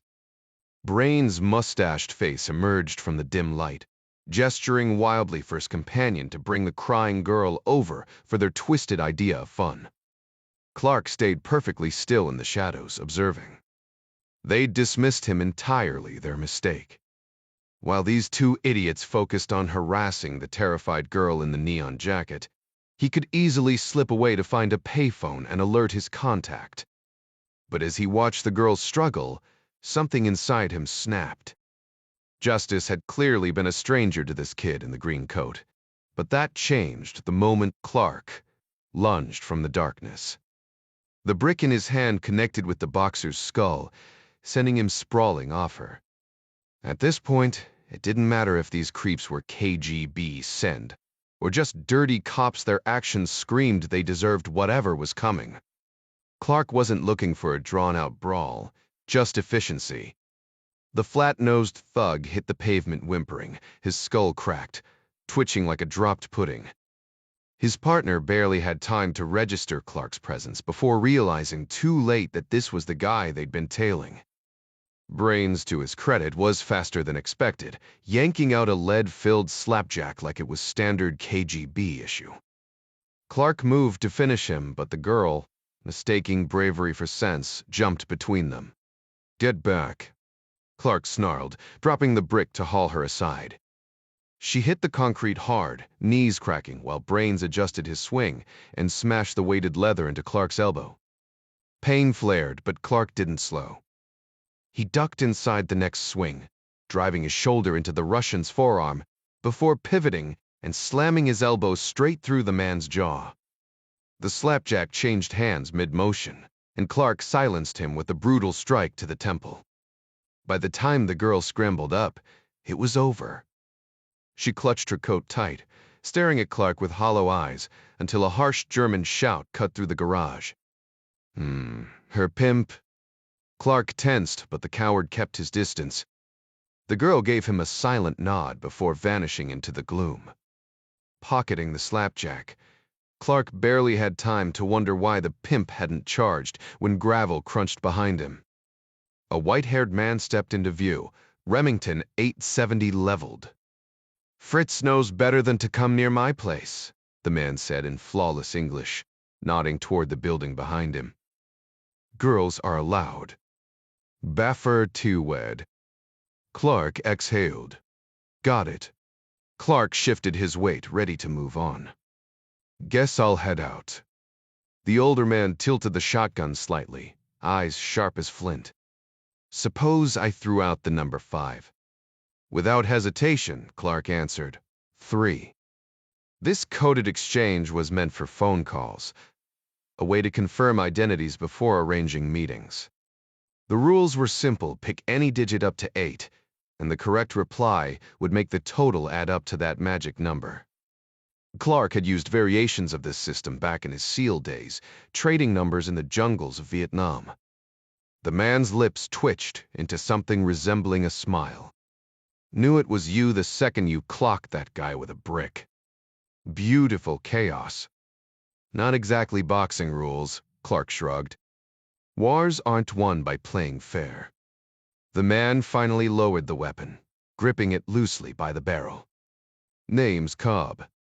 Up close, Cobb looked every bit of his 60-odd years, shoulders hunched from invisible burdens, face carved with deep lines that spoke of hard living. His movements were deliberate, like a man counting each step. A frayed fedora barely contained tufts of silver hair. Then, from behind a skeletal linden tree, a gaunt woman materialized in the dim light. She matched Cobb's age and weary demeanor, but the Makarov pistol dangling from her fingers made Clark pause. Her coat swallowed her frame, yet there was an undeniable fierceness in her stance. "Russians," she demanded, squinting at Clark. He gave a single nod. "I hate them," she hissed, spitting into the snow. Her voice was quiet but venomous, breath curling in the cold. "A brick's too kind." She lurched forward as if to confront the fallen agents, but Cobb's sharp click of his tongue stopped her mid-step. "We were coming to help," Cobb muttered, nodding toward the shadows. "Seems you handled it. Now let's move before the cops show." Inside their modest home, warmth wrapped around Clark like a blanket. The air smelled of roasting pork and spiced cabbage, so comforting his eyelids grew heavy. "Don't want to intrude," he said, tugging off his hat. Cobb waved him off. "Lot made lumpen und floke." Sounds grim, tastes like heaven. The Cobbs softened once behind closed doors. Over bowls of stew that could have passed for Irish, Cobb studied Clark. "Whatever you're mixed up in, kid, I admire it." Clark met his gaze. "Something tells me you've been there." "Guess we recognize our own," Cobb chuckled. "Call me Richard." "For don't." He blew on a spoonful of stew, earning a scolding from Lottie as she sawed into a loaf of fresh bread. She offered the first slice to Clark. "John Clark," he said, accepting it. "And yeah, I could eat." "Homemade," Cobb added proudly. Lot folded her hands, her voice dropping to a reverent whisper. "We've been watching you, Mr. Clark." Her English was flawless, but the German lilt gave her away. "The shrieks outside pulled us to the window, and I'll admit watching you emerge from the darkness was downright impressive." Clark ate quietly while Cobb rambled about his wartime days, keeping things vague. "Mostly just drinking and acting a fool," he said, earning a skeptical glance from his wife. Finishing his meal, Clark thanked Mrs. Cobb and stood. "I should get going." "Leave if you want," Cobb replied, "but last I heard you're not supposed to go near Usber. Your orders will come through our machine here." He ran a hand through his silver hair, pausing before abruptly vanishing down the hallway. Clark shot Lottie a questioning look, and she just shrugged. Good luck figuring him out. When Cobb returned, he shoved his bowl aside and dropped a black plastic case on the table. Flipping the lid open, he revealed what looked like a toy gun, black polymer frame, metal slide locked back, empty chamber exposed. Next to it sat a plastic magazine. Clark knew his firearms, even if he hadn't fired this particular model. "A Glock 17? He asked, reaching for it. "Yours now," Cobb said. Clark checked the chamber and cycled the slide, but didn't dry fire it. "No mag disconnect." "Nope. Only thing I hate about the Browning high power is that damn disconnect. This ugly thing. Pure function. If there's a round in the pipe, it'll fire mag or no mag." Clark aimed at the floor, adjusting to the unfamiliar weight and balance compared to his 1911. "So this is what the Austrians went with." Lot nodded. "Since I too." "The Pistole 80, Cobb added. "Norway's on board too, and Sweden's close behind. Beat out Sig H&K, Steyr all the heavy hitters." "Definitely not winning any beauty contests," Clark muttered. "Damn right. Costs less than two 1911s with cash to spare." 17 rounds might make up for the looks, Clark admitted. "Revolvers and 1911s are relics," Cobb said, sliding 2 more empty mags across the table. He grabbed a box of ammo and 2 loose rounds from a roll-top desk. 3 mags, 51 rounds total. Plus 1 in the chamber. "If that's not enough," Cobb continued, dropping a Fairbairn Sykes dagger beside the Glock. This old girl's been gathering dust. Might as well put her to work. Clark unsheathed the knife, eyeing the 7-inch blade. This feels like an heirloom. Knives are meant to cut, not collect rust, Cobb said. You strike me as someone who knows how to handle one. Lotta rested her chin on her hands, watching Clark. Something old, something new. He stifled a yawn. You're dead on your feet, she said, voice sharpening. You're staying here. Better listen, Cobb muttered. She turned scary when crossed. Lotte shot him a glare, then fixed Clark with a look that could have frozen a drill sergeant in place. Clark exhaled in defeat, tossing the empty Glock, spare magazines, and ammunition box into his duffel before trudging after Lottie Cobb down the dim hallway. At this point, he had no choice but to trust someone even if it gnawed at him. Meanwhile, Dieter Fuchs drove his dagger into the antique desk with methodical fury, splintering the polished mahogany as the crackling phone call droned on. The desk was probably worth a fortune, but that only made destroying it more satisfying. Fuchs was a wiry man, his gaunt frame swallowed by a quilted silk robe, his high forehead and stubby ponytail making him look more like a scholar than a killer. The drafty French farmhouse did little to dampen his mood. Understood, he said sharply, his tone as crisp as a military salute. We move tonight. When he hung up, he left the dagger embedded in the ruined wood and turned to face his companions.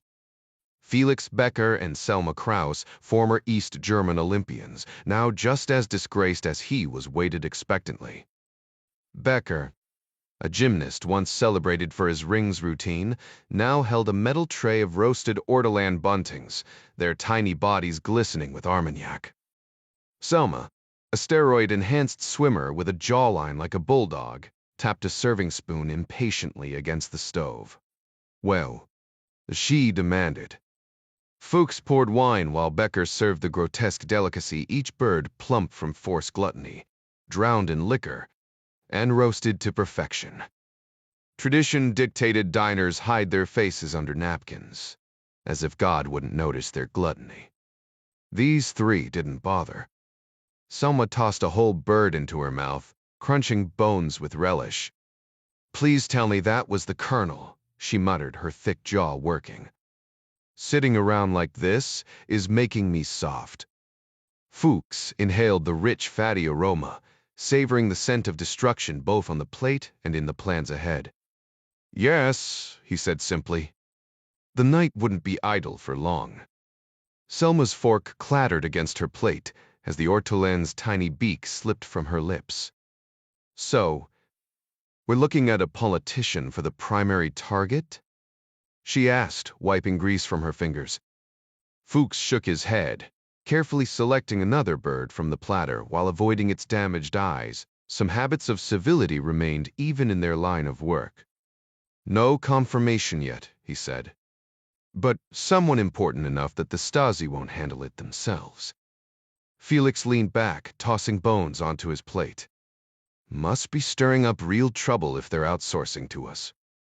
The rich game bird sat heavy in his stomach. 3 was more than enough, but he'd eaten 5. Across the table, Fuchs chewed methodically, savoring the hazelnut richness of the fat. The world was changing too fast with this Soviet perestroika nonsense. Openness meant fewer shadows for men like them to operate in. Still, as long as East Germany existed, there would always be work. The Soviets relied on brute force balcony drops and crowbars, while the Americans preferred their clean, long-distance solutions. But the East Germans, they understood the art of plausible deniability. Selma was already on her feet, eager to check her equipment. Americans, she muttered. Perfect. Meanwhile, across the border in West Berlin, Ruby Keller stepped off the train into a city buzzing with military personnel and diplomats. It had been months since her last date, and Staff Sergeant Tony Pena seemed like a decent start. He took her to Alterkrug, a quaint restaurant tucked between snow-dusted trees, its gingerbread trim straight out of a storybook. The warmth inside, the smell of roasting meat, and the way Punya's hand lingered at her back made her pulse quicken. Tonight was going to be good. Outside, hidden in the shadows of Jean-Louise Strasse, Colonel Rolf Schneider watched the restaurant door swing shut behind them. He checked his watch. 30 minutes should be enough for the drug to take effect. The waitress had been well paid. All he had to do was wait. The potent sedative had an unusual side effect. It turned drinks a vivid blue when mixed, forcing agents to blend it exclusively with deep red wines or other dark beverages to avoid detection. East German chemists had perfected colorless, flavorless variants, but tonight's operation called for the original formula. As Keller grew increasingly intoxicated, Schneider signaled a windowless van parked down the street with 3 quick flashes from his flashlight. The response came instantly. 2 red brake lights blinking in acknowledgement. Across the road, a dented Mercedes coughed to a stop outside a garden center, its hood suddenly belching thick smoke as a masked driver abandoned the vehicle. Inside, the shadowy outline of a woman sat frozen in the passenger seat, while a child's wide-eyed face appeared at the rear window. Schneider's second signal, 2 flashes, triggered a controlled explosion in nearby shrubbery, the blast rattling restaurant windows without causing real damage. Predictably, patrons stampeded outside, drawn like moths to the spectacle of potential carnage. What was it about potential tragedy that made people abandon all common sense? The van vanished around the corner, just as Keller's military date charged outside another pawn, playing his predictable hero role. Inside Alterkrug, Ruby Keller gripped the table's edge to steady herself as the world tilted dangerously. The shattering glass in Tony's abrupt departure left her disoriented. She blinked at the suddenly empty dining room. Only an elderly man remained, nursing his drink in the corner. When she attempted to stand, her legs betrayed her, but a waitress materialized to offer support. Then everything went wrong. 2 strangers emerged from the kitchen with predatory focus, their hands closing around her limbs before she could react. A palm crushed against her mouth, another finger blocking her nostrils. She remembered the headbutt technique from self-defense class, but only succeeded in cracking her skull against the chair. They lifted her like a sack of grain, the waitress holding doors open with clinical efficiency. Ruby's body felt leaden, her limbs unresponsive despite the terror screaming through her veins. When she retched violently, one captor swore and twisted her face away too late, then stuffed a napkin down her throat with a vicious choke on this. The waitress's protest, "You'll kill her," earned only a chilling response. Then she dies. The van's interior smelled of gasoline and sweat.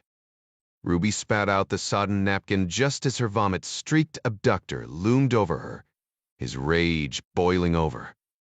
His steel-toed boot connected with her face in a burst of white pain, the last thing she registered before darkness swallowed her whole. Colonel Schneider stood on the opposite sidewalk, observing as Ruby Keller's military escort and 4 others pulled the unconscious woman and her child from the smoke-choked Mercedes. A cheer erupted when the little girl gasped and coughed alive. Schneider smirked. Let them have their moment of triumph. Just then, a black van slipped out of the alley behind the restaurant, tires screeching as it vanished eastward. At the Imperial, a dimly lit dinner club near the Brandenburg Gate, Elke Hauptmann rarely bothered with the chair the manager offered her. She needed to move, to feel the music in her bones. Clad in her prized vintage Levi's scuffed but priceless, a plain white tee, and a faux leather biker jacket, she belted out everything from wartime classics to Aretha's anthems. East Berliners, despite the ever-watchful eyes of the state, clung to small joys, fondue nights, card games, and the rare escape of live music. The Imperial buzzed with clusters of co-workers and lonely souls nursing cheap drinks, all seeking distraction from the drab reality outside. Elkik usually lost herself in the music, indifferent to the crowd. But tonight, she forced herself to really see them, her fellow captives in this gilded cage. The deer paraded her talent abroad occasionally, dangling her family's safety to ensure her return. The West dazzled with its excess, but its glossy happiness felt alien. Here, in shared struggle, there was a twisted comfort. Like cattle to the slaughter, misery was easier in numbers. Spotlights blinded her to the back tables, but she closed her set with Pat Benatar's Invincible, a defiant gift to the room. The applause was thunderous knuckles, rapping tables, glasses clinking except for one man. Kurt Pfeiffer. Slouched in the gunman's seat, his slow mocking clap cut through the noise. The lights dipped, but his glare burned hotter. Elka's skin prickled as if a venomous snake had crossed her path. She gulped water, willing her hands steady as admirers swarmed, only to scatter at Pfeiffer's approach. Dressed like a regime poster boy, crisp shirt, gold cufflinks catching the light, he radiated menace. His applause was a blade wrapped in silk. Elkig wiped her face with a towel, her damp shirt clinging transparently. The room's warmth vanished. Would anyone dare return after tonight? To be seen with her was to risk contagion. The Stazzi's shadow had claws. She shivered without her jacket but refused to let him see her weakness by putting it back on. Forcing a tight smile, she met his gaze. "What brings you here, Major?" Pfeiffer's eyes darkened as he leaned in. "The real question is why you're here." She scoffed, gesturing to the stage. "Isn't it obvious?" "I'm working." "Is that so?" He inhaled sharply, his leer lingering on her damp blouse. "Places like this tend to draw unsavory types." Elkik cut him off with a nod toward a well-dressed couple nearby. "I'll be sure to mention that to Prosecutor Schumann from the Ministry of Justice. He's dining with his wife tonight. Or maybe Herr Lutz at the bar, whose wife happens to be the General Secretary's cousin." A muscle in Pfeiffer's jaw twitched before he smoothed his expression. "Not the patrons," he hissed. "I mean the predators lurking among them. Let's be clear, Hauji. Tab, LVG, short for Halfigesenden Geschlechtsverkehr, was the regime's crude label for a woman who slept around. The Zipek, a whore." Pfeiffer lit a cigarette, exhaling slowly. "I've always wondered how much a girl earns on her back." "You disgusting pig," Elke spat, her nails digging into her palms to keep from clawing his face. Pfeiffer smirked, his gaze raking over her. "Your outfit, your presence here, it raises questions." "Nigh coming from you?" She leaned in, her voice trembling with rage. "If anyone turned me into this, it's you. Mir zither, such to trust." He snapped, glancing at the curious onlookers. With a forced chuckle, he patted her shoulder like they were old friends. "You're making a scene." The cigarette smoke curled between them as he studied her. "That last song of yours was treasonous." She crossed her arms, her skin prickling under the damp fabric. "The crowd loved it." Her hands shook too much to reach for her water glass. "Audiences crave Western filth," he sneered, blowing smoke in her face. "But the singer bears the blame. Stay away from that Benatar trash. You sound like a cheap whore." Her jaw clenched. Invincible is topping DDR charts. If it's so dangerous, why hasn't your government banned it? Pfeiffer's growl was low, venomous. "My government. Tell me, who's the enemy in that song? Who are you defying me?" Irdri Chevert say. "It's just a song," she muttered, snatching her jacket from the stage. He blocked her path, his cologne assaulting her senses. "One last question," he hissed, seizing her wrist. "Are you following me?" She gasped, wrenching against his grip. The manager stepped forward, but she shook her head. No, I'm here to work. Check the schedule yourself. His fingers tightened. I'll tell you what I think. The thunderous applause and adoring crowds have clearly inflated your ego beyond reason, he sneered, pulling her close in a mockery of farewell. If this Imperial Club is so wonderful, where's darling Hansi tonight? Too late for a child, I suppose, tucked safely in his creaky wooden bed beneath that loose window latch near the fire escape. May Chervin, Stalt? She gasped. Pfeiffer pressed a dramatic hand to his chest, oozing false concern. My dear Elke Hauptmann, I'd never hurt the boy. Why, we're practically pals. I even drop by his school sometimes. His voice turned icy. But you should know there are monsters out there, the kind who notice unlatched windows. Monta consider our friendship. Vasorspis, come to Claydem. His safety depends entirely on your cooperation. A tear trembled on her lip. He smirked, crushing his cigarette against the stage. Suddenly not so untouchable. The grin that followed was venomous. My room's just next door. Since you're here, perhaps a private performance. Mary Pat Foley showed up early at the U. Mission in Berlin, her breath visible in the chilly air as a fresh-faced CIA officer named Billy Dunn whisked her to the conference room. The Bond team had deliberately avoided Usber to prevent raising eyebrows, standard protocol, when things needed to stay quiet. She nodded at Skip Hulse, an old friend who always looked like he'd rolled out of a laundry hamper, and tossed her coat onto a chair. The room held 7 strangers, all startlingly young. It hit her then she was becoming the seasoned veteran, despite barely hitting 35. North greeted her with a pinched expression. Glad you're here. Foley arched a brow. Could have fooled me. Sorry, North muttered, shaking her hand. It's just, I sourced this intel. Now Langley parachutes in some desk jockey to tell us how to handle a defector. Ryan's MI6 liaison in London, Foley countered. Like that's better, North scoffed. Foley exhaled. Look, I checked his hall file. Family guy, wife's an ophthalmologist. Not some glory hound. Maybe a little overeager, but Greer vouches for him. North's grip on her own arms tightened. We've seen Eager go sideways before. A sharp rap of Hulse's coffee mug cut through the tension. The Helsinki team trudged in, still bundled against the cold, their boots tracking slush across the floor. Hulse checked his watch again, shifting his weight from foot to foot like a thoroughbred itching to bolt from the starting gate. He scanned the room before speaking. We're just waiting on one more person. Then we'll kick things off with introductions. It's crucial everyone knows who's who before we dive in. Otherwise, things might get messy if this operation goes sideways. A latecomer slipped in behind the Helsinki team, lingering near the back.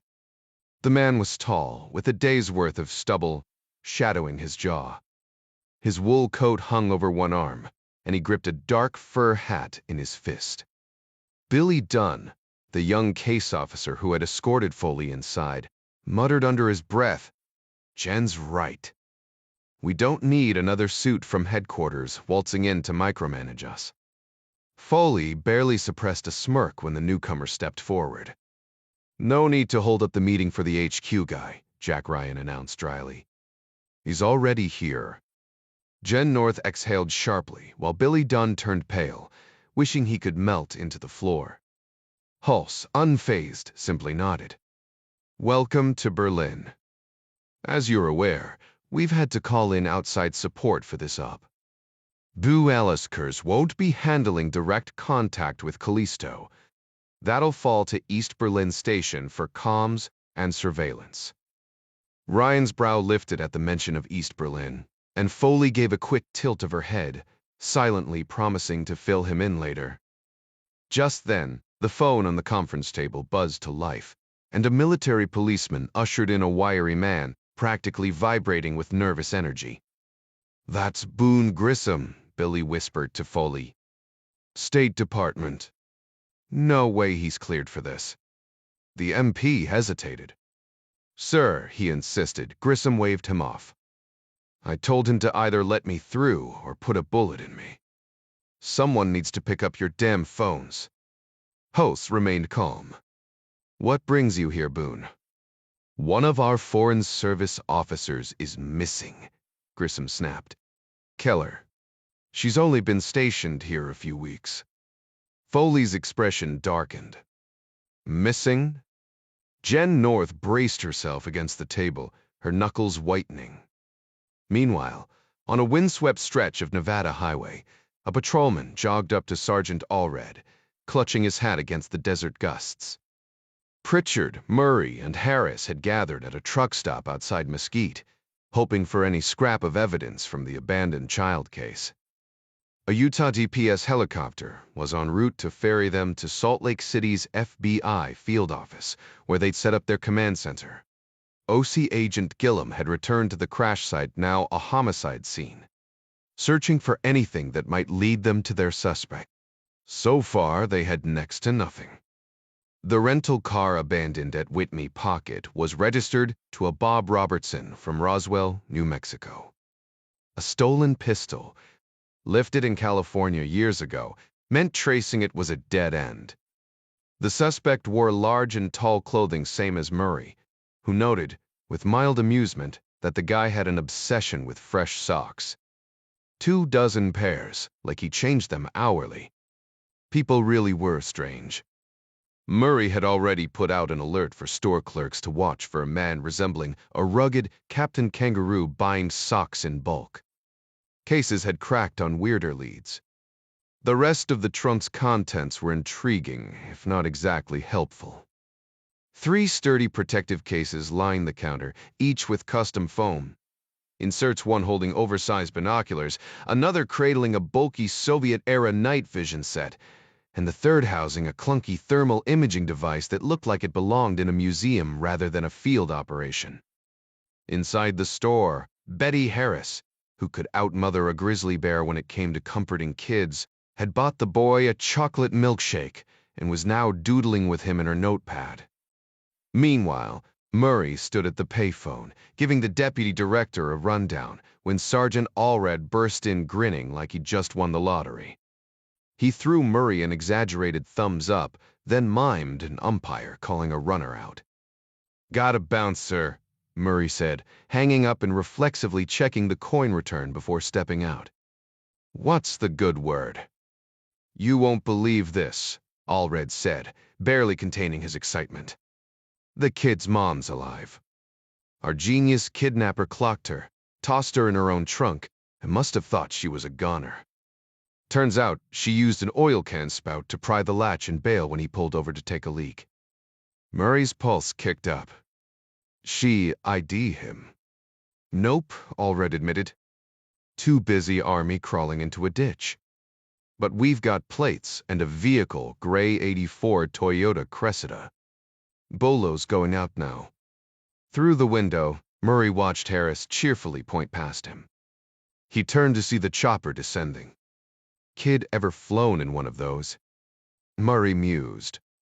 Be good for him to see his mom when she wakes up. Richter White knuckled the wheel, sticking to the interstate just long enough before ducking onto back roads. That woman, clever as hell, using the oil spout to escape. Admirable. And catastrophic. An hour's head start meant cops had his description, his car, his direction. His lungs tightened like a vice. Might as well march into the nearest FBI field office and surrender. He shook off the panic. No, not yet. The interstate's gridlock was a gift easier to vanish in chaos. But now, crawling through side streets was a death sentence. The cruiser blew past him, sirens wailing. Guts churning, he veered off again. Time to ditch the car. Coat, duffel, and a classified chunk of American tech, that's all he needed. Walking was safer now. Maybe a quick cab ride before alerts spread. He'd already killed for this payload. He'd do it again. First, a hole to crawl into where no one would think to look. Clark never slept deep on missions. Exhausted as he was, the creak of floorboards snapped him awake seconds before a knock. The polite rap told him it wasn't trouble. Trouble didn't knock. Then the scent of fresh bread curled under the door. Mies Babbitts Bam, 4A4. He groaned, stretching as last night's chaos replayed in his head. John had managed to brush his teeth and load his Glock before collapsing into bed, where he'd slept like the dead for 4 solid hours, a luxury after the chaos of the last few days. The sound of Lottie Cobb's voice, muffled but urgent, cut through the quiet. "John, hate to disturb you, but we've got incoming cable traffic." A draft from the window had kept the room chilly, so he'd slept in sweats and a t-shirt, making it easy to roll out of bed and swing the door open. "Ready to go, ma'am." "What's the situation?" Lotta stood in the hallway, her silver hair twisted into a no-nonsense bun, drying her hands on a dish towel like she'd just left a baking session. The contrast between her cozy outfit, a soft pink tee, vintage Levi's, and a frilly apron, and the gravity of her words was jarring. "We've got a standby order," she said. "Someone from the embassy is missing. Likely an abduction." It was hard to reconcile her grandmotherly appearance with the steel in her eyes, a quiet testament to surviving wartime Berlin. "Who's missing?" John asked. "No name yet," she replied. "Just that it's embassy staff. Sit tight, more details should come in the next couple hours." An embassy abduction wasn't just bad luck. It was a calculated move, one that would send shockwaves through Usber, Bonn, and Langley. John's instincts screamed at him to charge in and hunt down whoever was responsible, but his role demanded discretion. Blowing his cover now would jeopardize Foley and Ryan. In the meantime, Lottie added, "I made breakfast." John glanced at his watch. "You didn't sleep?" A faint shrug. "Sleep and I aren't on speaking terms these days." She tucked a loose strand of hair behind her ear. "Get dressed and come eat. You'll need the energy." 10 minutes later, with no new orders, John found himself at a table loaded with warm rolls, cured meats, and a stack of crispy potato pancakes. He grinned, rubbing his stomach. "I don't think I can eat," Lotta cut in. "If the war taught me anything, it's that you never turn down a meal." She tucked the dish towel back into her apron and started piling food onto his plate. "Where's Mr. Cobb?" John asked, suddenly ravenous as he slathered butter on a roll. "At the newsstand," she said. "We'll need the morning paper to decode any afternoon cables." John raised his coffee cup. "Seriously, Mrs. Cobb, I owe you one." She waved him off and moved to the roll-top desk, pulling out a small wooden box. "There's something else." Setting down his napkin, John leaned in as Lottie lifted the lid, revealing a sleek Browning 1910 in Abretissim, sir.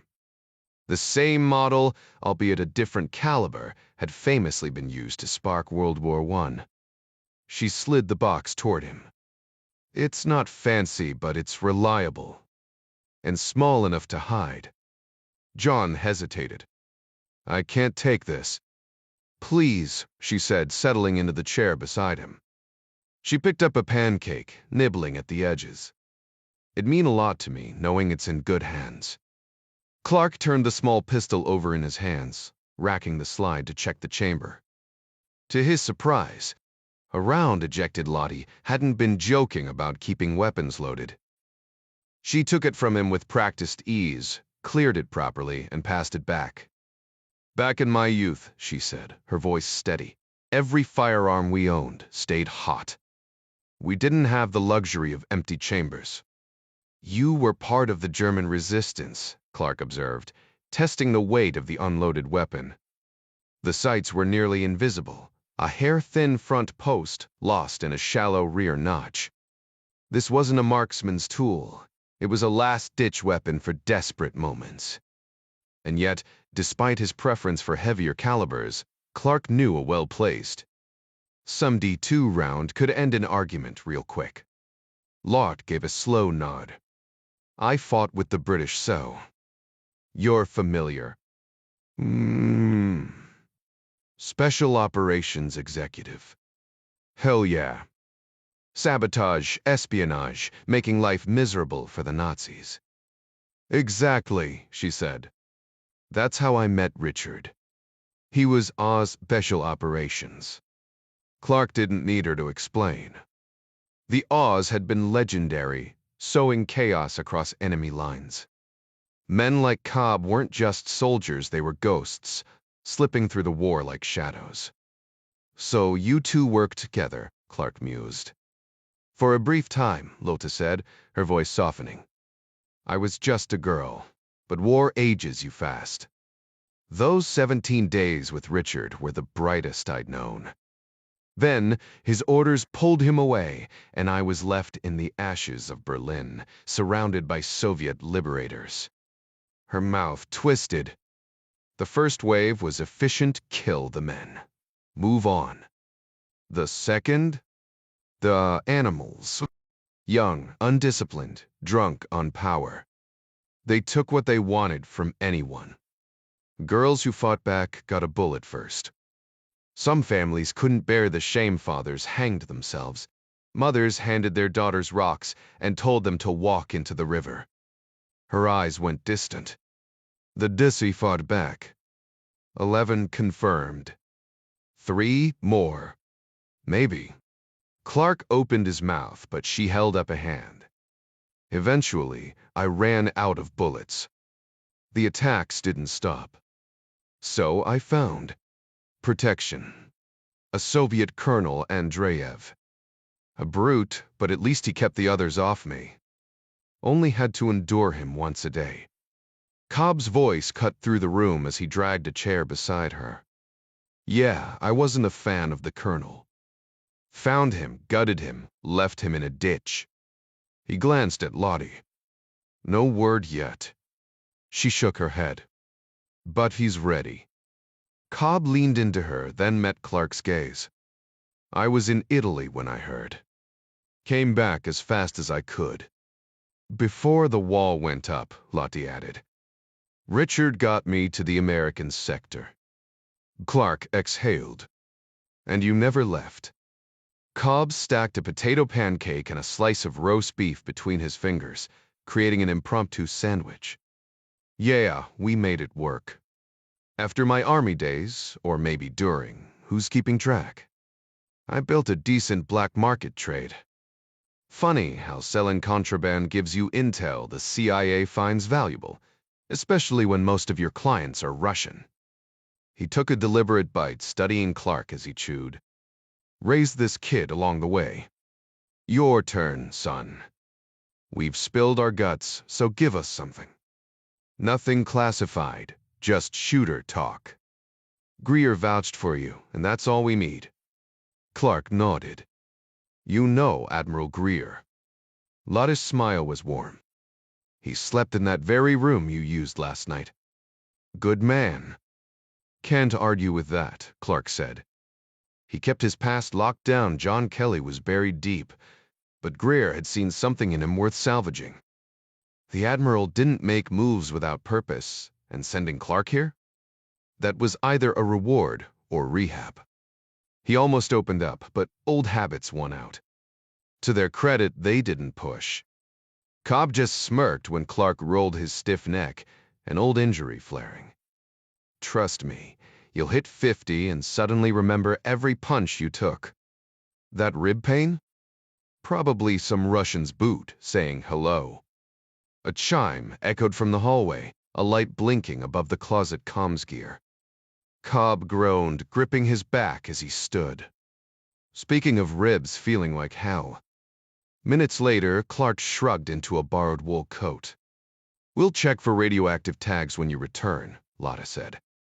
Stazzi loved dusting targets with traceable isotopes. The Glock's holster seemed flimsy at first, but it beat shoving a gun down his pants. Hollywood's cool factor didn't stop a pistol from sliding straight to your ankle at the worst moment. He positioned it at his hip, the FN. SMB-2 tucked into his coat pocket. Cobb eyed the Fairbairn Sykes dagger.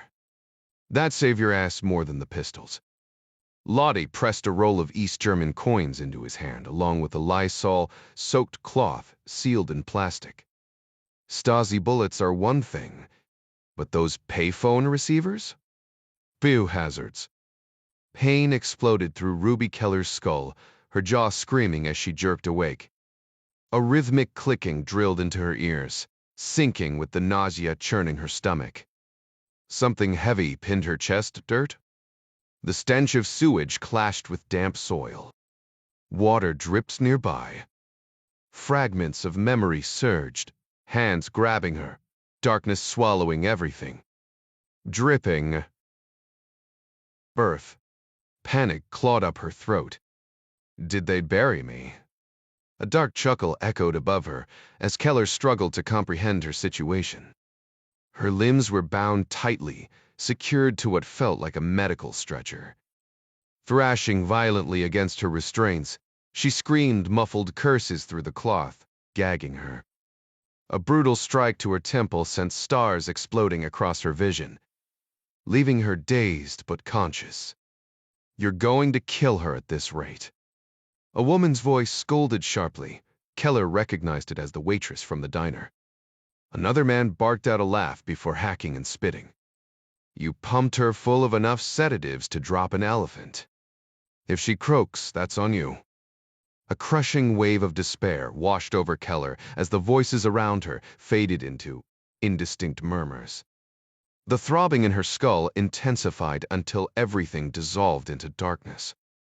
Meanwhile, Ryan and Foley gathered with their Helsinki operatives, 4 men and 2 women, in a secure briefing room.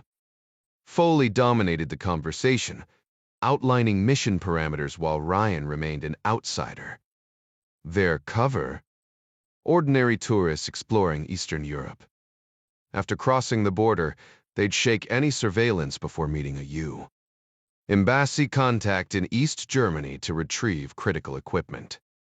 One wrong move, and they'd be exposed as spies. Foley dismissed the team after a brisk 10 minutes, instructing them to regroup at a designated location once they'd confirmed they were clean. Back at headquarters, frustration simmered among the intelligence officers confined to their desks, cut off from communications until Ryan and Foley were safely in the field. The FBI and military police were handling the disappearance of their colleague, much to the irritation of seasoned case officers, who believed they should have been involved. The unspoken truth hung heavily in the air. No one trusted anyone. The history of infiltrators like Blake and Bennett had left deep scars, betrayals that had cost lives and crippled operations. Foley took no chances, enforcing a communications blackout. No phones, no radios, not even a lifted window blind. Once the Helsinki team departed, Ryan and Foley met with Skip Hulse, who slumped into his creaking chair with a weary sigh. Callisto better be worth the intel, he muttered, rubbing his temples. Because this secrecy is wrecking morale. Foley started to respond, but Hulse cut him off. Save it. I get the need for compartmentalization. But that doesn't make it any easier, especially with Keller missing. I can't even... A knock interrupted him. Jen North slipped inside, offering Foley a hopeful glance. Sorry to barge in, Skipper, she said. But I wanted to weigh in before you leave. Hulse exhaled sharply. 2 minutes, Jen. Any longer, and I'll have a line out the door. North didn't hesitate. I've got contacts on both sides of the wall. Let me help find her. Jen, Hulse interrupted. I know you feel responsible since you handled her walk-in. But this is law enforcement's job now. Whoever this defector really is, we can't risk blowing the entire operation for a woman who's likely already fish food at the bottom of the spree, Hulse muttered, rubbing his temples. Foley winced. That's a pretty grim assumption right out the gate, Skip. You call that grim? Hulse shot back. Mary Pat, you know how these people operate. If they suspect Keller knows anything at all about this so-called defector that she hasn't spilled, they won't just kill her. They'll make sure she begs for the river. North leaned forward, eyes sharp. Or maybe she's not dead. Maybe she's hiding. The room went still. Do a soul succeed. Ryan echoed. You mean she ran? Hull snorted, but Foley cut him off. Kidnapping a mother and child, torching their car, that's a hell of a production just to disappear. Why not just vanish quietly? Because she wants us to believe she was taken, North pressed, watching Foley like a hawk. I don't think Ruby Keller is who she claims to be. Hulse groaned. Jen, I thought you were here to listen, North snapped. Langley's whispering about a mole in our ranks. Ryan shook his head. The defector said no locals. We're just being careful. Nobody's pointing fingers. North rolled her eyes. Noah's white or tanned. And we're just supposed to take some self-important defector's word for it. For all we know, this guy's just some mid-level pencil pusher who got caught sleeping with his boss's wife. Now he's crying political persecution to save his own skin. Jen Hulse tried again, but she bulldozed ahead. And if he could sneak into the West to drop off a disc, why not just defect then and there? That's a question we'll definitely ask him, Ryan said dryly. But what if Keller made this whole thing up? What if you're walking into a trap? Foley exhaled. Noted. Thanks, Jen. Hulse jerked his chin toward the door, his expression making it clear the discussion was over. North threw her hands up. Fine. But when that woman gets someone killed, don't say I didn't warn you. The door slammed behind her. Foley sighed. There's history there. Did she know Keller before this? Not that she's admitted, Hulse said. This is the first I'm hearing about it. Ryan frowned. She might have a point, though. Foley raised an eyebrow. Agwachit, maybe. But that felt personal. Like she's got a grudge. Hulse nodded. You know how she is after the Buckley mess. Doesn't trust anyone with the title. Ryan checked his watch, and Hulse sighed. I know you've got to go, but you need to understand what's waiting over there. Mary Pat's been across before, but this'll be your first time. Ryan didn't mention he'd faced worse. He'd tangled with Soviet intelligence more than once. But he let Hulse continue. Under the Nazis, there was one Gestapo agent for every 2,000 citizens, Hulse said, tapping his desk for emphasis.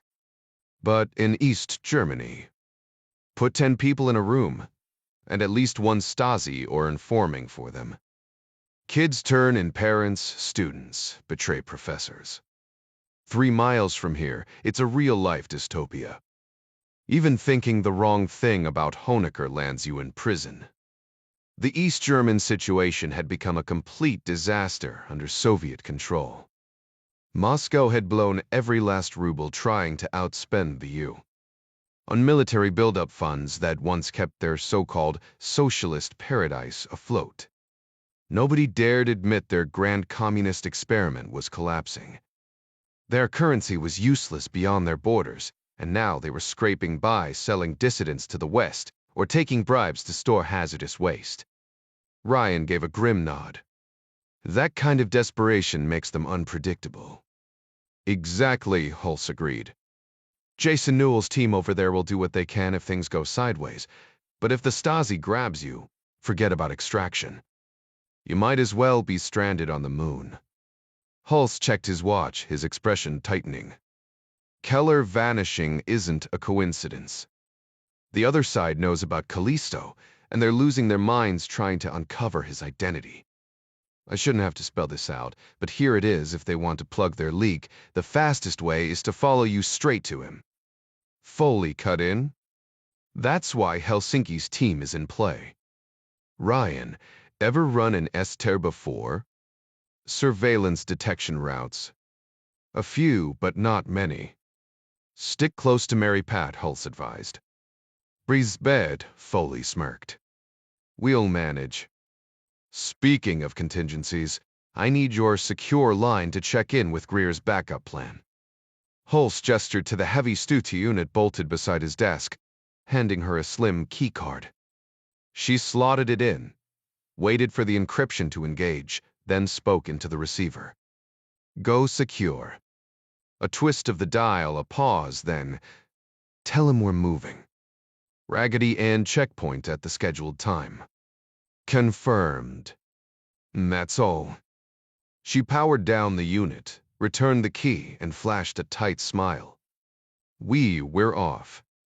Hulse stood, shaking their hands before pausing at the door like some TV detective with a final thought. Either of you want to leave a note for family? Just in case things don't pan out? Foley rolled her eyes. What's gotten into you, Skip?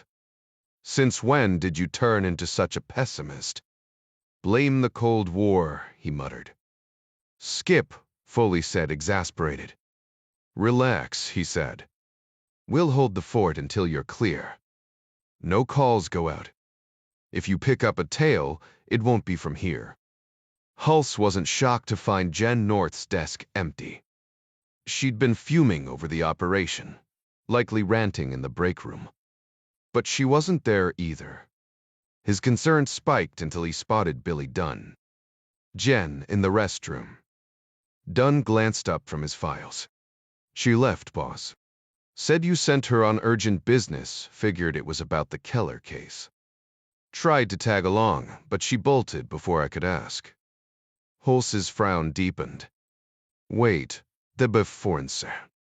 You're telling me she just took off? Dunn blinked. You didn't authorize it? No, Hulse said flatly. You don't think she's... No, Billy.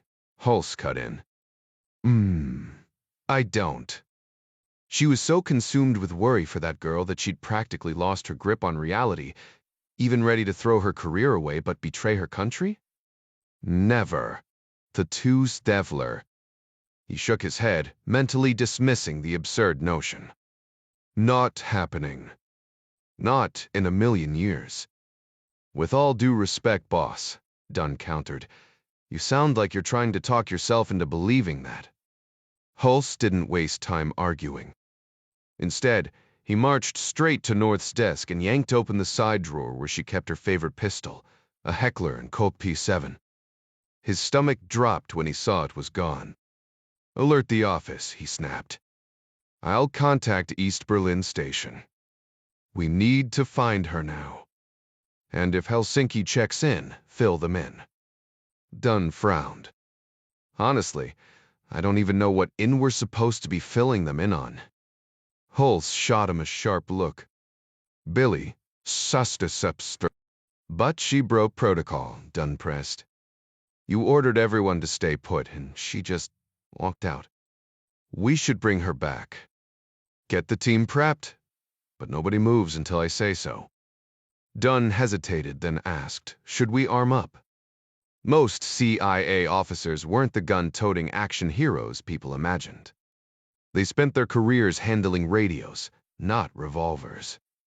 The thought of carrying a sidearm made Dunn's fingers twitch with nervous excitement. They's ache help, scoffed.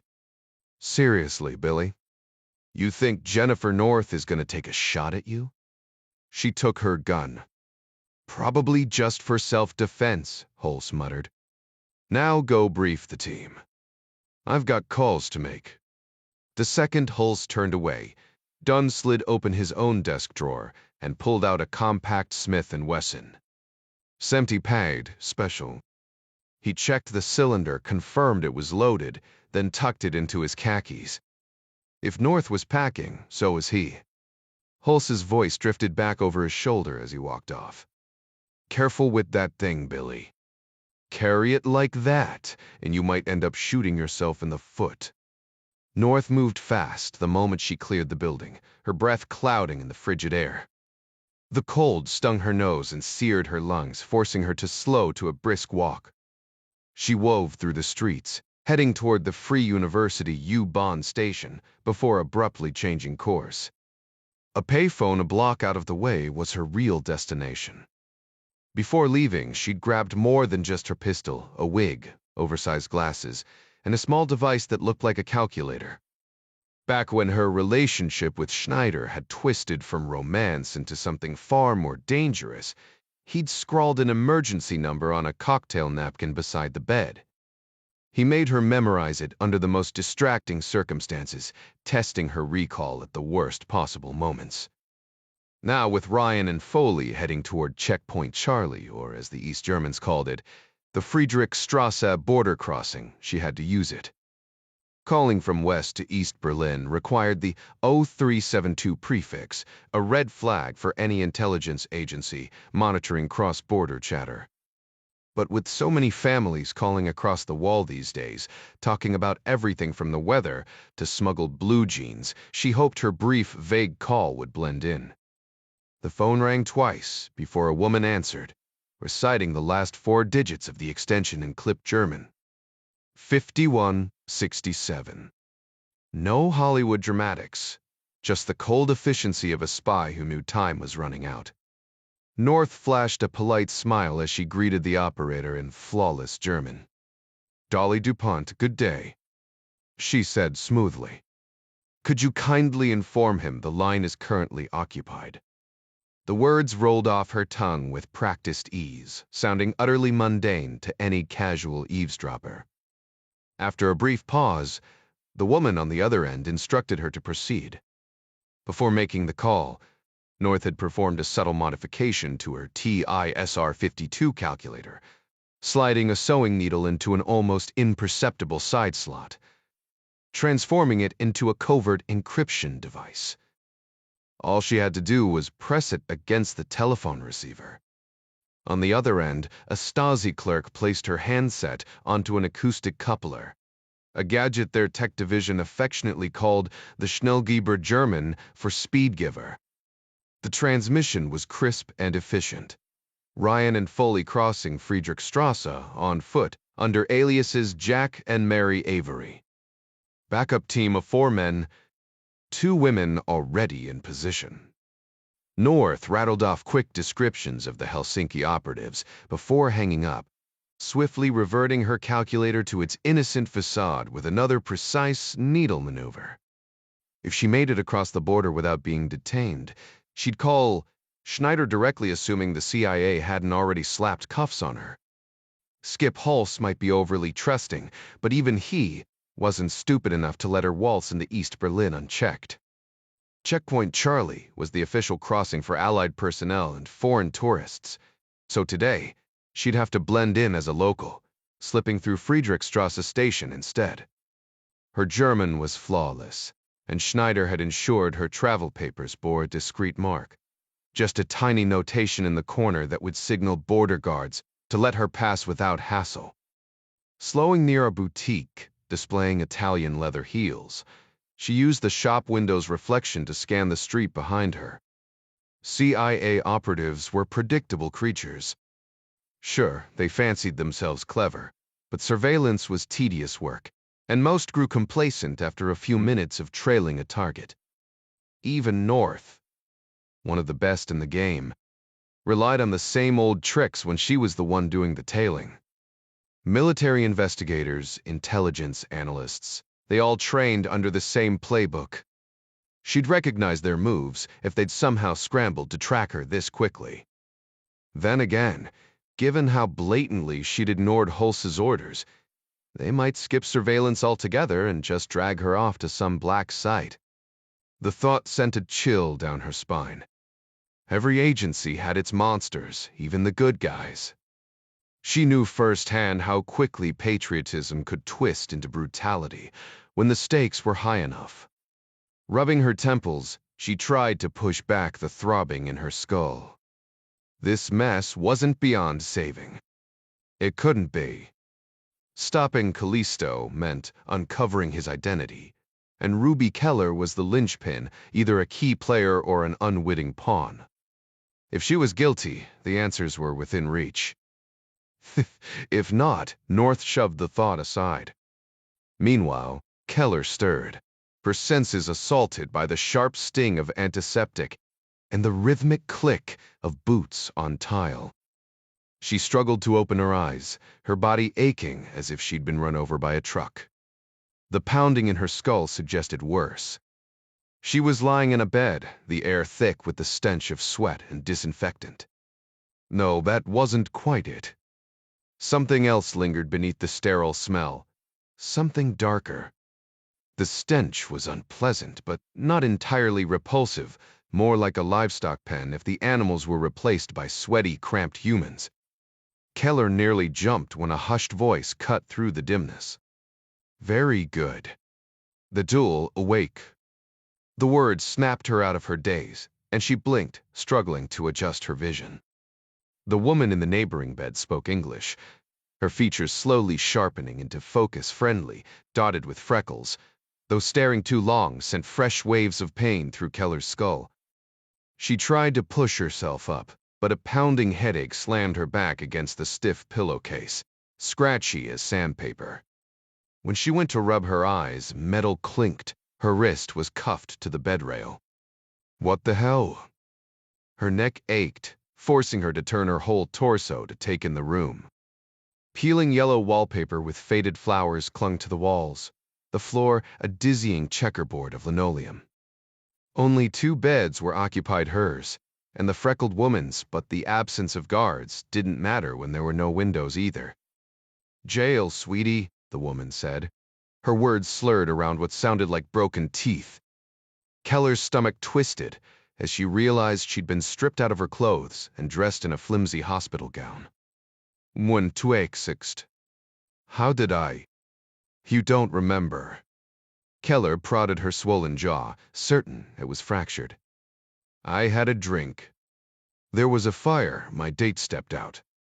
She yanked at the handcuff, fighting the fog in her mind. Was I drunk? I need to call the embassy.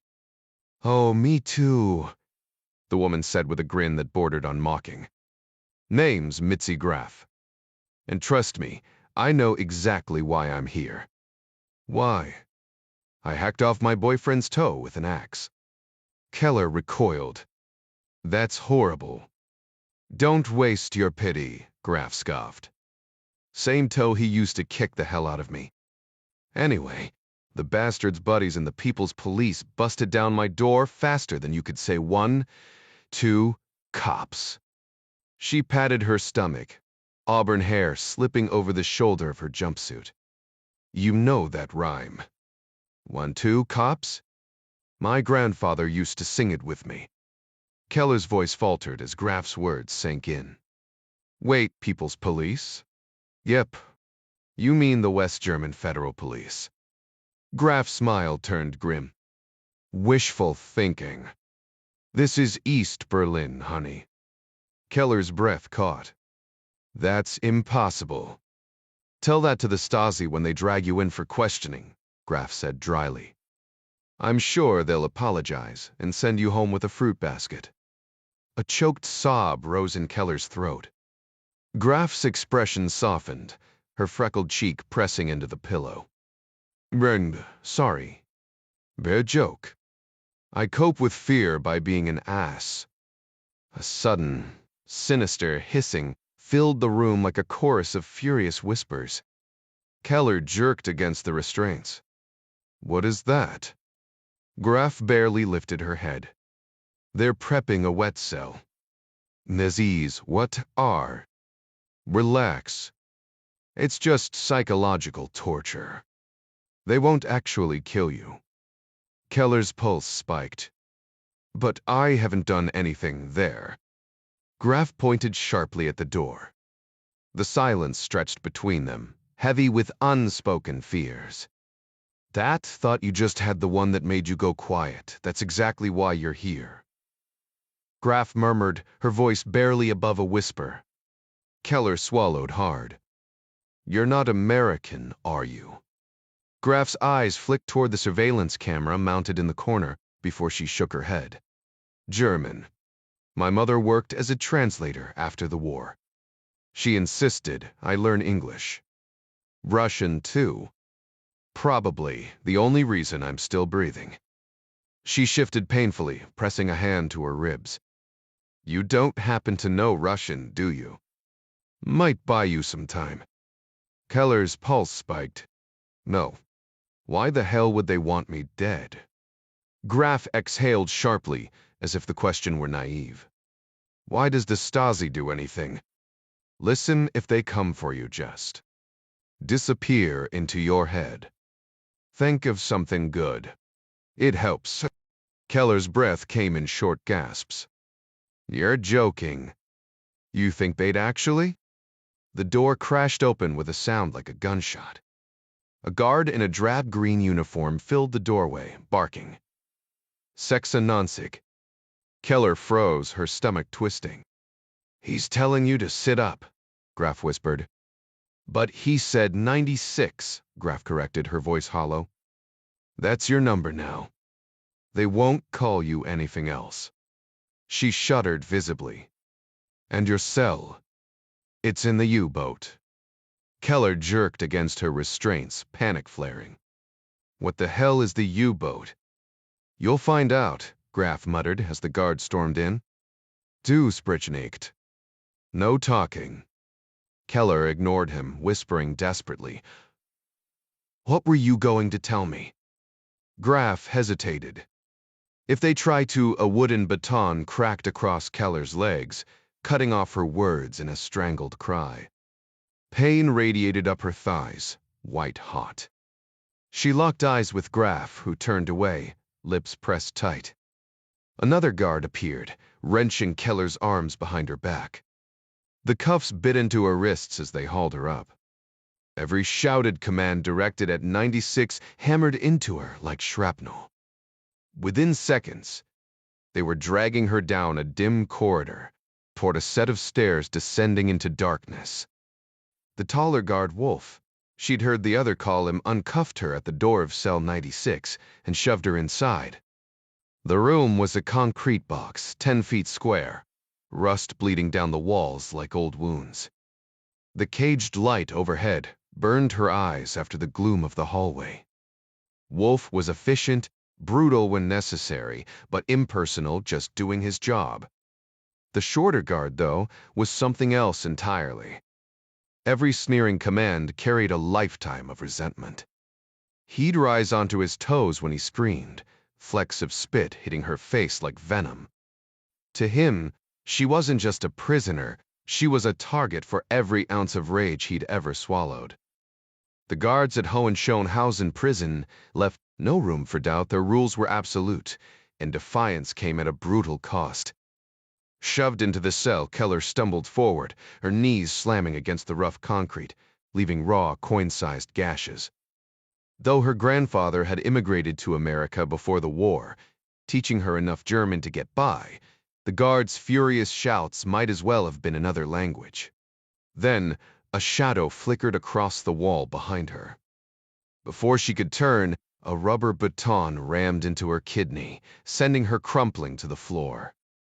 Gasping, she clutched the splintered edge of the wooden cot to steady herself. Out of the corner of her eye, she spotted a female guard, same uniform as Wolf and his partner, but with a peaked cap shadowing her face. The two faced the wall. Wolf bellowed. It struck Keller then that the guard's vocabulary was brutally simple. Come. Once dearie, thop. Face the wall. But the woman's voice cut through the chaos like ice, quiet, deliberate, and infinitely more terrifying. The men might beat her, even violate her, but this woman? She aimed to dismantle her spirit. Her German was crisp, her commands razor sharp. If a spider could whisper, it would sound like her. Remove your clothes. Keller flinched.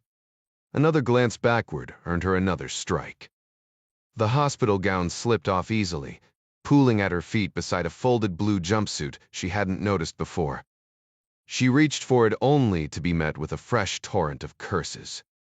"Dat zou we treffen," the woman snapped. Keller hesitated, and the truncheon cracked against her ribs. Teeth clenched, she fought to steady her trembling limbs, acutely aware of Wolf's hungry gaze boring into her back. The threat of more pain sent her scrambling out of her underwear, bare feet curling against the grimy floor. The female guard orchestrated her humiliation with clinical precision, squats, coughs, turns, all under the guise of a search. Keller kept her eyes down, her breath shallow, until the baton traced her spine, lingering just above her hip. Bootsteps echoed outside. Then sharp pain flared on her skin. The woman had pinched her hard enough to bruise. "Get dressed." Keller fumbled into the scratchy jumpsuit, desperate for even the illusion of safety. Wolf took over, barking orders like a drill sergeant. At Kraft read 2 Hyber. No leaning. Lights out at 10. The rules spilled out, each delivered as if she were an idiot for not knowing them already. At night, she'd lie rigid, arms at her sides, the thin blanket draped over her, never beneath. Every movement monitored, every breath controlled. The prison didn't just confine her body, it sought to erase her will. Wolf never bothered to explain the rules, but Ruby quickly discovered the consequences of breaking them.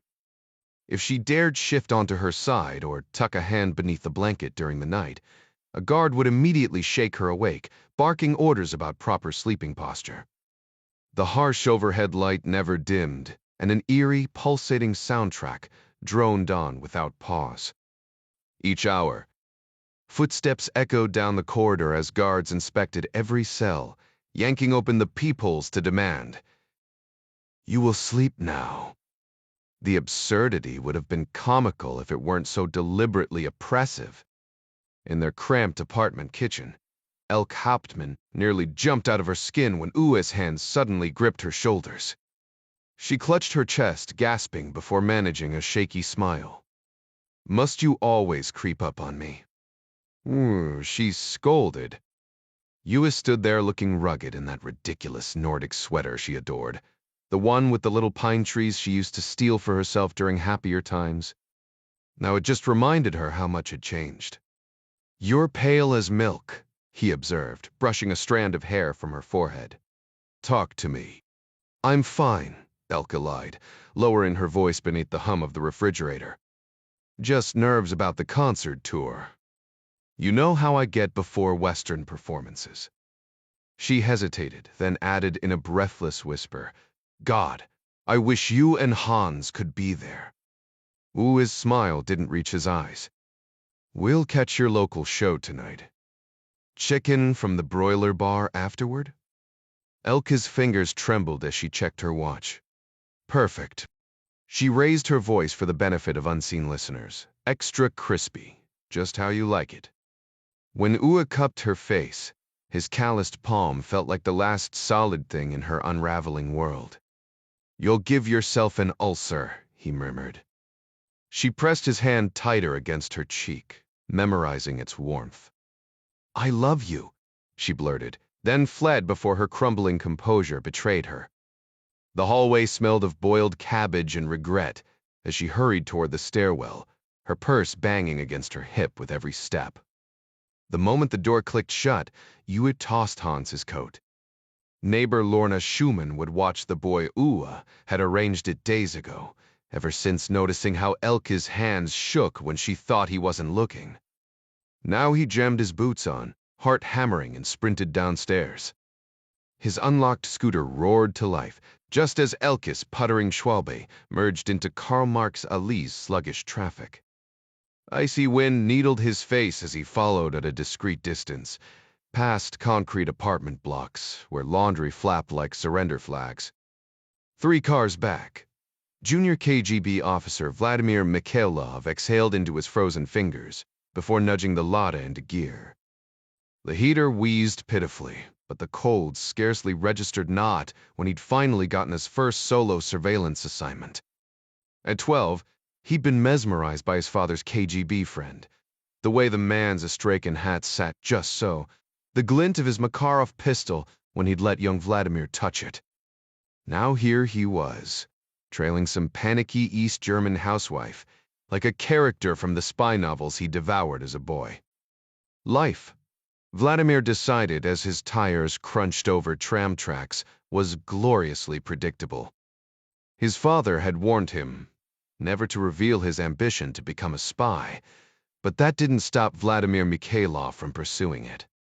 After acing his exams and language tests, a well-placed word from his father's connections secured him a spot at the prestigious Moscow Academy, the KGB's top training ground for operatives. Now, with his partner sidelined by food poisoning apparently, that fish from the market hadn't agreed with him. Mikhailov found himself working solo. Colonel Zima had tasked him with tailing a physicist from Humboldt University, documenting his movements and reporting anything unusual via radio. Prepared for a long stakeout, Mikhailov had packed light: a wax paper-wrapped sandwich, a thermos of strong tea, and a discreet glass jar for emergencies. His standard-issue Makarov pistol and a dash-mounted radio completed his setup. As he drove, Mikhailov kept the radio mic low, just as they'd taught him at the academy. "Subject on the move," he murmured. "Copy that," came the gruff reply from Colonel Zima. "Stay sharp, Volodya." Mikhailov smirked at the use of his nickname, proof that his wife's growing friendship with the colonel's wife had its perks. Still, he knew better than to let it go to his head. The other agents already ribbed him enough for being the colonel's favorite. Meanwhile, Colonel Zima crouched awkwardly beside the Hauptmann's bed, his back protesting from an injury he'd sustained the week before. At barely 40, he shouldn't feel this old, but today every movement was a struggle. He doubted the physicist was foolish enough to hide anything incriminating under the bed, but he checked anyway. People often left more interesting things lying around. The technician on his team, a bespectacled man who looked more like a professor than a surveillance expert, set his briefcase on the bed, revealing neatly arranged tools and listening devices.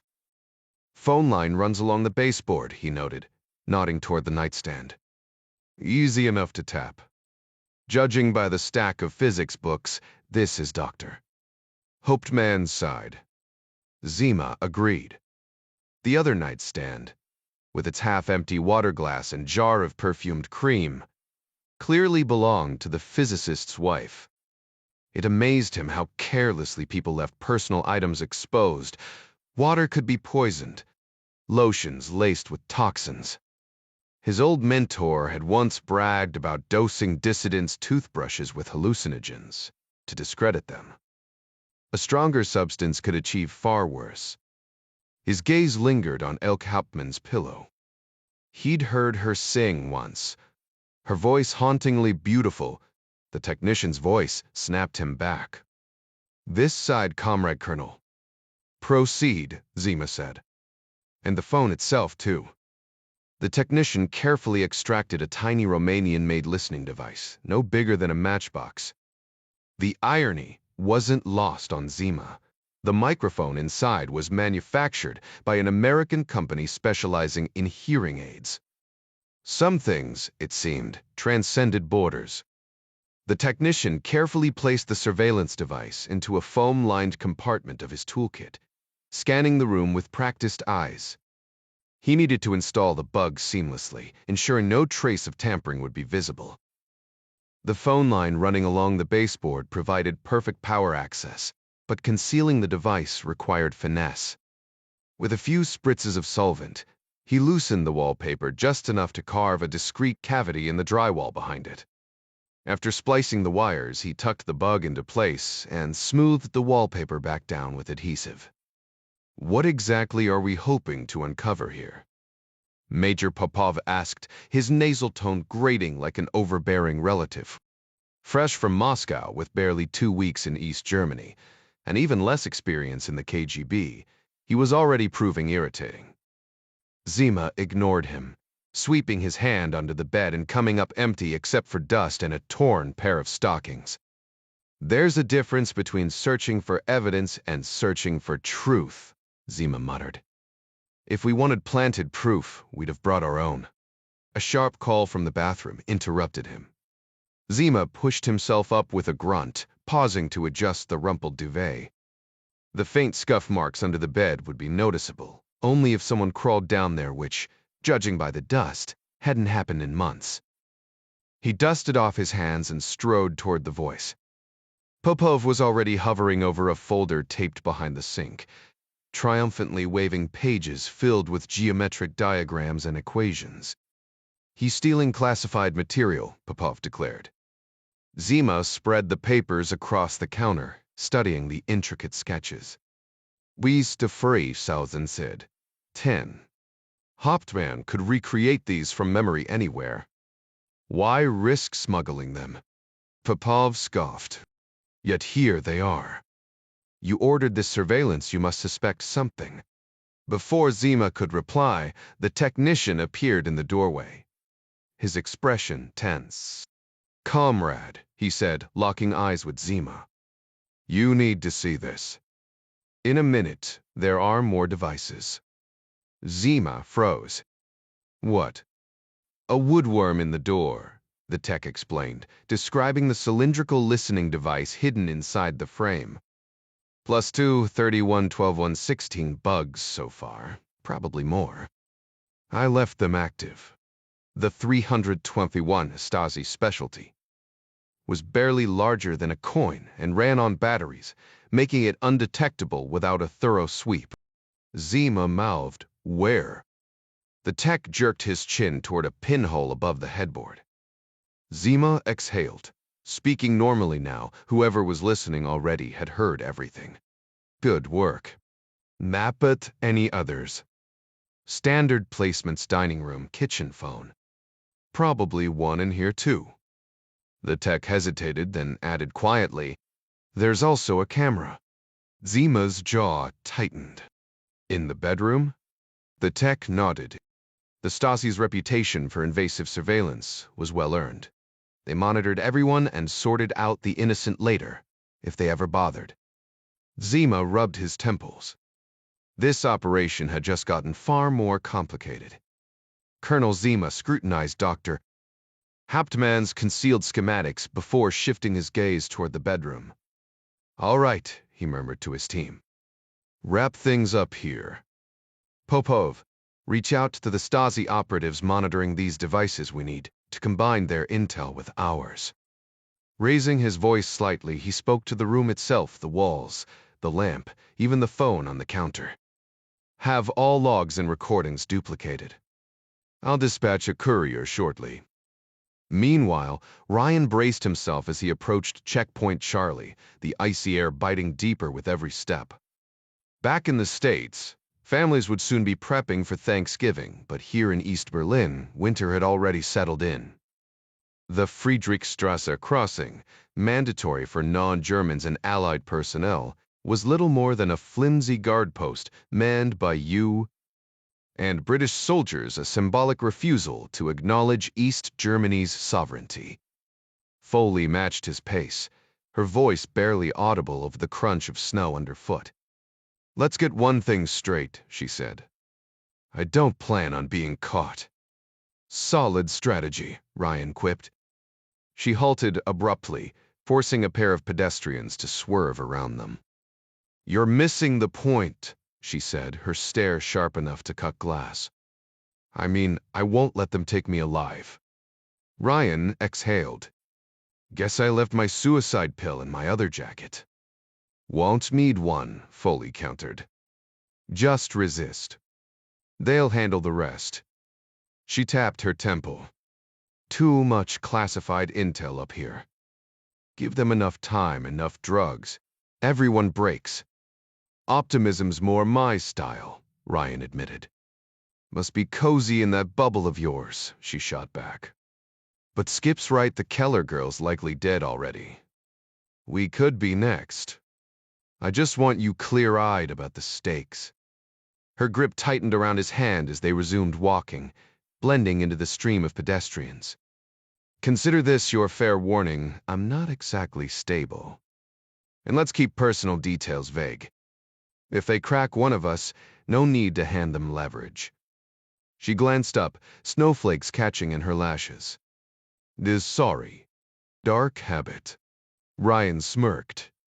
Not getting tortured does sound preferable. His mind flashed to the Red October operation if the Soviets ever got their hands on him. A quick death would be a mercy. At the checkpoint, they presented their aliases Jack and Mary Avery to a shivering sergeant who barely glanced at their passports before waving them through. The heater in his makeshift booth rattled uselessly against the cold.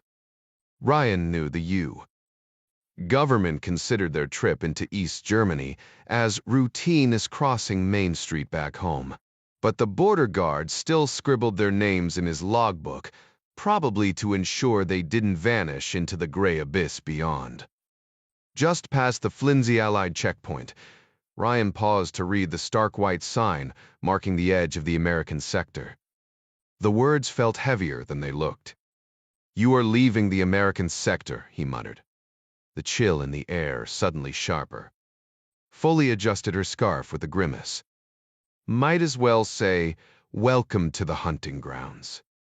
The East German side was a fortress by comparison, concrete walls, watchtowers, and a maze of barriers designed to slow any fleeing vehicle to a crawl.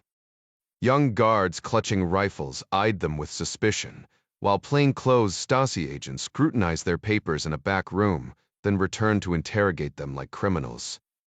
Why would anyone choose to visit this socialist paradise? The irony was lost on them. One guard, his English fractured but his leer unmistakable, summoned a superior when Foley caught his eye. The older officer made a show of questioning her, hinting at a thorough search with a smirk. She played along, wide-eyed and compliant, and he finally waved her through with a bored flick of his wrist. Exchanging their West German marks for the god's worthless currency felt like pouring money down a drain, another way the regime trapped its people. Stepping into East Berlin was like walking into a faded photograph. The streets were dull, the buildings sagged under the weight of neglect, and the few cars sputtering past were either rusted Soviet relics or smoke-belching Trabants that sounded like a swarm of angry bees. Ryan wasn't a spy, but he knew enough to recognize surveillance. In the West, losing a tail was an art. Here, trying to shake one was an admission of guilt. The Stasi didn't need proof, just suspicion. A single wrong move, and they'd fabricate the rest. The real trick? Making them lose interest first. Foley nudged him as they passed a dimly lit cafe, its windows grimy with decades of soot. "Cheerful place," she deadpanned. "Bet the coffee tastes like victory." Ryan almost laughed until he noticed the man in the trench coat pretending not to watch them from across the street. Mundanity was their best weapon now. Every ordinary step had to scream nothing to see here. They had to appear purposeful, not just aimlessly strolling the streets hoping to blend in. Foley, familiar with East Berlin from previous missions, had mapped out their path. They looped back casually, paused to chat with an overbundled kid walking a massive dog, and browsed every store that caught Foley's eye. 2 hours in, Mike Rogers from Helsinki team crossed their path, tipping his hat and running a hand over his thinning hair, their signal they were clean, or at least likely so. 3 blocks later, Foley gestured toward a cramped bakery, wedged beneath a drab apartment building on Wattstrasse. Staying in character, she seized Ryan's arm with exaggerated excitement, as if dragging him inside to share some discovery. A bell jingled as Ryan held the door. Behind the near-empty display case, a wiry brunette in a rolled-up turtleneck offered a flat Guten tag, her tense expression hinting at trouble. Foley scanned the meager leftovers, a few loaves and a crumbling strudel, then tugged off her gloves. "I was hoping for buckwheat," she said in German. The woman shook her head. "Not today. But the rye tomorrow's good." An older woman in an apron emerged, and the brunette Truly Bishop led them into the cramped kitchen. "Te Curly," Ryan echoed. "Yeah," she sighed. Dad was in the biz, obsessed with Ian Fleming. Could have been worse, he nearly named me truly scrumptious. Her grin faded. Suff to bad news. Skip host called. Jennifer North bolted right after you left, even though he ordered everyone to stay put. Where'd she go? Ryan pressed. Bishop glanced around. No idea. Maybe she's just panicking about the missing girl, but... She hesitated. Skip found her desk drawer empty. She took her gun. Foley's jaw tightened. She won't get far with that. Unless she's got help here, Ryan added grimly. Bishop eyed them. You two want firearms? No, Foley said. Guns just give the Stazzi an excuse to shoot us on sight. Ryan smirked. Also clashes with our cover. Good call, Bishop said, thumbs up. Chief made me ask. Wanted to size you up. Foley arched a brow. Because he thinks I'm reckless? We've all heard the stories, Bishop admitted. But you passed. Glad to hear it, Foley muttered. And drop the ma'am. Mary Cross and I trained together same age. Bishop's grin returned. Dad recruited her. She babysat me. Fantastic, Foley deadpanned. For the record, Bishop added, everything I've heard about you is legendary. You're basically my career goal. Foley chuckled. The brave. The front bell rang. They froze. Bishop pointed to the exit, fist raised, listening. The customer barely glanced up as she paid for her loaf of crusty sourdough and walked out without a word. Once the door chime faded, Bishop exhaled sharply. All right, listen up, we're on the clock. Langley sent some gifts to keep you alive. She rummaged behind stacked flour bags, pulling out a worn canvas bag. Inside was a small plastic case attached to a wide elastic strap. Strap this under your shirt, Foley explained as Bishop passed it to Ryan. It's a receiver, not a transmitter, untraceable. Our team monitors East German and Soviet comms. If they get too close, this thing vibrates like an angry hornet. Ryan raised an eyebrow. Vibrates. Not electrocutes? That's a ka-chum throne. Relax, cowboy. No taser mode. But the faster it buzzes, the hotter the zone. If it's a solid pulse, that's Morse for run like hell. Helsinki might radio updates, but don't hold your breath. How do you track us? Ryan asked. Bishop tossed him a sly look. The fun part. You'll drop the first meetup spot, only the station chief and I get that intel. Compartmentalization. Foley's right.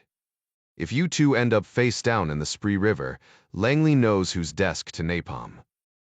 Ryan gave the address but kept Callisto's passphrase to himself.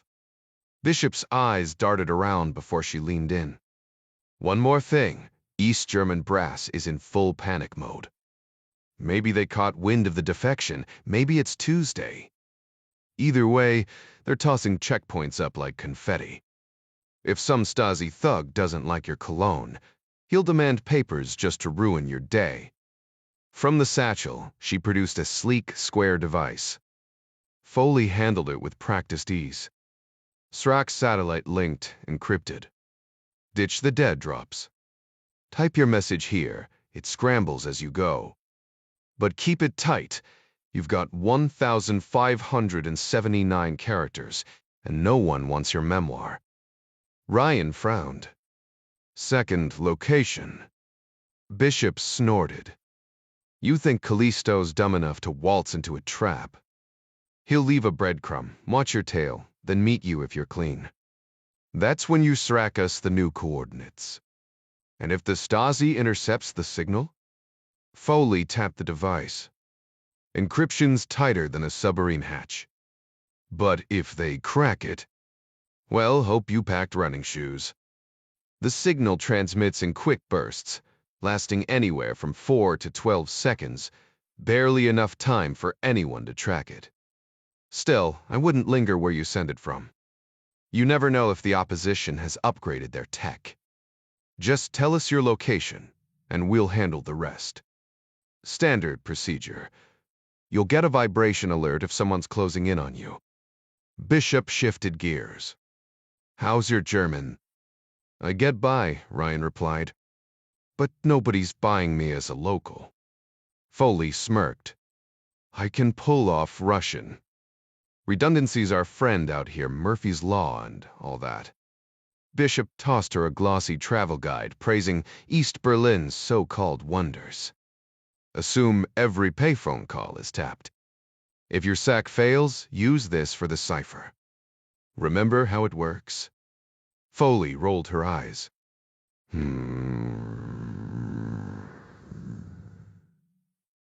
Obviously. Keep it basic, just time and place. Offset the real numbers by 3, leaning later. Copy that, Foley confirmed, rattling off the emergency contact details. She nudged Ryan. Let's get this little buzzer on you while we've got privacy. No guarantees we'll find another spot before the meet. Bishop smirked. You'll barely notice it until it goes off. Then, Bikester for 6 back? Let's just say it's a wake-up call. Foley laughed. Oh, I believe it. Ryan unbuttoned his shirt, and Bishop blew out a tense breath. Feels like I'm missing something, but we're out of time. Just remember East Berlin's crawling with Stazzi. Some are true believers, but most are just power-hungry creeps playing Big Brother. Don't forget, though not everyone's a spy. Plenty of regular folks just trying to live their lives. But they're all under the gun. Even the good ones might flip if pushed. Foley tightened the strap around Ryan's torso, adjusting the receiver over his chest. Got it. She stepped back, inspecting her work before giving a thumbs up. Looks good. You comfortable? Ryan tested his range of motion. Not exactly spa day material. Foley patted her own chest with a grin. Welcome to the club, hotshot. Tom, you're set. Ryan chuckled, straightening his collar before turning to Bishop. One more thing, any updates on Ruby Keller, that missing State Department employee? Maybe, Bishop admitted. Unconfirmed. But word is Hohenschönhausen got a new prisoner last night. Foley perked up. If they're holding her as leverage, there's a shot at a trade later. Hope so, Bishop muttered. They love selling us back our own people. The boss is looped in with every agency imaginable, DS, Sid, you name it. Skip's probably in the know, too. Ryan frowned. Weird timing, her vanishing right before we showed up. Has to be linked, Bishop agreed. Just not sure how yet. I'll dig for more intel. She clapped her hands. Ready to move? Foley nodded. Yep. Ryan adjusted his coat. Let's go. You've got 15 minutes before I send 3 quick buzzes, each 5 seconds apart, that your head's up. Anything after that means we're intercepting East German radio chatter heading your way. Ryan's fingers instinctively brushed against his chest, prompting Foley to swat his hand away with a knowing look. Stop that, Jack. You might as well wear a neon sign pointing at your gear. He flushed, muttering, guess I'd be a lousy smuggler. Foley smirked. Honest people usually are. Takes a certain kind of twisted charm to pull this off. Bishop chimed in, dry as ever. And my partner here's a pro. Look, I checked the system an hour ago, but if it craps out and you don't hear from me, that's your cue to improvise. If things go south, vanish quietly if possible, messy if necessary. Your Helsinki crew will try to draw fire. But remember, we're playing in the enemy's backyard. Extraction's not guaranteed. No cavalry, no backup, just a handful of ghosts on this side of the wall. Get grabbed by the KGB or Stazzi. Gave. You're a political pawn. Game over. Outside, snow swirling around them, Ryan lowered his voice. You didn't mention our mystery guardian angel to Bishop. Foley exhaled sharply. Some secrets keep us alive. The less she knows, the better. John Clark lingered in the shadows, Foley's hat bobbing in his sightline like a beacon. He kept his distance, alternating between surveillance and blending into the frozen streets. These Helsinki operatives didn't know him, didn't need to. His job wasn't recruitment, it was damage control, the kind that rarely left witnesses. Foley drilled Ryan on tradecraft, oblivious to Clark's presence. Bishop might have been sharp, but trust was a luxury in their world. Ryan moved with cautious confidence. Nothing like that jittery rookie in Prague who'd panicked at every passing car until the KGB took notice. Greer's stories had painted Ryan as quick on his feet, useful if things turned ugly. Clark sized people up fast. Fists, pistols, or a rifle's reach. Ryan wasn't a brawler, but there was a steadiness to him. The kind that made Clark wonder, just for a second, what it'd be like to have a drink with the guy. Then again, friends were complications. And complications got people killed. Foley guided them through the icy streets of East Berlin for what felt like an eternity, stopping at a crumbling Lutheran church that seemed frozen in time, and a handful of dimly lit shops barely clinging to business. Clark shoved his hands deep into his coat pockets, his breath forming clouds in the frigid air as he scanned the surroundings. This wasn't the kind of place where you let your guard down. Through the fogged-up cafe window, he spotted Foley and Ryan stepping out of a shoe repair shop, Ryan apparently getting a sole fixed. Clever, Clark thought. A quick excuse to duck inside and thaw out. He half expected the Helsinki team to materialize behind them, but the street remained eerily empty. For a split second, he wondered if they'd actually improved their surveillance game. Then again, maybe not. Something about the whole scene felt wrong, though he couldn't pinpoint why. Tossing a few coins on the counter, he nodded at the cafe hostess, whose forced cheerfulness stood out in the bleak surroundings. She didn't say much, nobody did hear, but her brief smile was a rare glimmer of warmth in the cold East German night. Lingering just long enough to scan the street one last time, Clark finally stepped outside, the wind biting at his face. Across the road, a pair of figures detached themselves from the shadows, trailing Foley and Ryan at a cautious distance. Bundled in heavy winter gear like everyone else, they moved with an unsettling precision. The woman was taller than any of the Helsinki operatives' height, wasn't something you could fake easily, and she walked with a slight hitch in her step. They turned a corner moments later, but not before Clark caught the predatory focus in their movements. These weren't just random bystanders. Whether they were a threat to Foley remained unclear, but Clark's instincts screamed danger. Ahead, Foley and Ryan vanished into the swirling snow. Clark hesitated, his gaze flicking toward the alley where the limping woman and her partner had disappeared. He knew a hunter when he saw one, and something told him this wasn't the last he'd see of them. Meanwhile, back in Salt Lake City, Dan Murray had just slumped onto the conference table, exhaustion weighing him down, when Agent Green burst in, his voice crackling with urgency. "Boss, we might have him." Murray jerked upright, blinking away the fog of near sleep. He scrubbed a hand over his face before stretching stiffly. "Where?"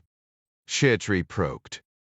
In the back of the room, Harris stirred from her makeshift bed, a rolled-up coat and an extra sweater draped over her face. She shoved the fabric aside, scrambling to her feet as soon as she saw Murray rise. They'd been casting a wide net since leaving Virginia, tracking every possible lead along the I-15 corridor. Every gas station, diner, and roadside motel had been checked and rechecked. Customs agents along the Canadian border were on high alert, and even unlikely routes back toward Las Vegas had been covered. Normally, staffing would have been a nightmare, but this wasn't just any case. The Salt Lake field office was already juggling two major task forces, one hunting a serial bomber, the other chasing the so-called truck stop killer. Now, it looked like one of their own had stumbled onto a breakthrough. "County's checking a truck stop south of town near Point of the Mountain," Green said, his words sharp with anticipation. The hunt was far from over. One of the deputies had a reliable informant, a truck stop regular, who swore she spotted their suspect climbing into a blue Peterbilt semi-parked near the west end of the lot. Murray rubbed his tired eyes, suddenly alert. "An 18-wheeler. That tracks. Is the deputy still watching it?" "Yep, holding position." "The stuffer Gutzheim. Murray grabbed his coat, motioning for Harris to join him. She might have grown up on a Nevada horse ranch, but she knew Salt Lake City well enough that he tossed her the keys to the Bureau's boxy crown Victoria. The streets were dead at this hour, just how Murray liked it. "Nothing but cops, delivery guys, and troublemakers out right now," he muttered. Harris smirked, her face bathed in the eerie glow of the dashboard. "So which are we?" Before Murray could answer, the radio crackled. Deputy LaRue's voice cut through the static. "Suspects on the move, white male. Green flannel, wool hat. Might be our guy. Wait, hell, he spotted me." 2 minutes out, Murray barked. Harris swung the Crown Vic into the lot, tires skidding as she cut the wheel. Before the car fully stopped, Murray was out, hand resting near his revolver but not drawing yet. Inside the dimly lit truck stop, the air smelled like stale coffee and motor oil. LaRue had his weapon drawn, creeping past shelves of energy drinks and snack cakes. Murray caught the deputy's signal, something near the back wall. Harris flanked left as more agents poured in. Then she shouted, "FBI! Wadatted, Kuiskain Taf freeze breeds." The suspect bolted, crashing into a rack of magazines before face-planting on top of them. LaRue had him cuffed, and kneeling in seconds, local cops were always faster at the takedown. But when Murray got a closer look, his stomach sank. The mustache and hat matched, but the guy's unbuttoned shirt revealed a Confederate flag tattoo. Harris groaned. "Wrong guy." Murray crouched in front of him. "Where you from, friend?" "Slidell, Louisiana," the man stammered. "I swear, I didn't know picking up a lady of the night was a federal offense." Deputy LaRue exhaled as they stepped into the chilly night air, the stench of stale sweat and rubber soles fading behind them. "My bad," he admitted, rubbing his neck. "Guy had company in his cab before we showed up, came in for chips, saw my badge and panicked. Guess he thought we were nailing him for that pit stop outside Denver." Harris shrugged. "Can't blame him for being jumpy." Murray just grunted, his shoulders heavy with exhaustion.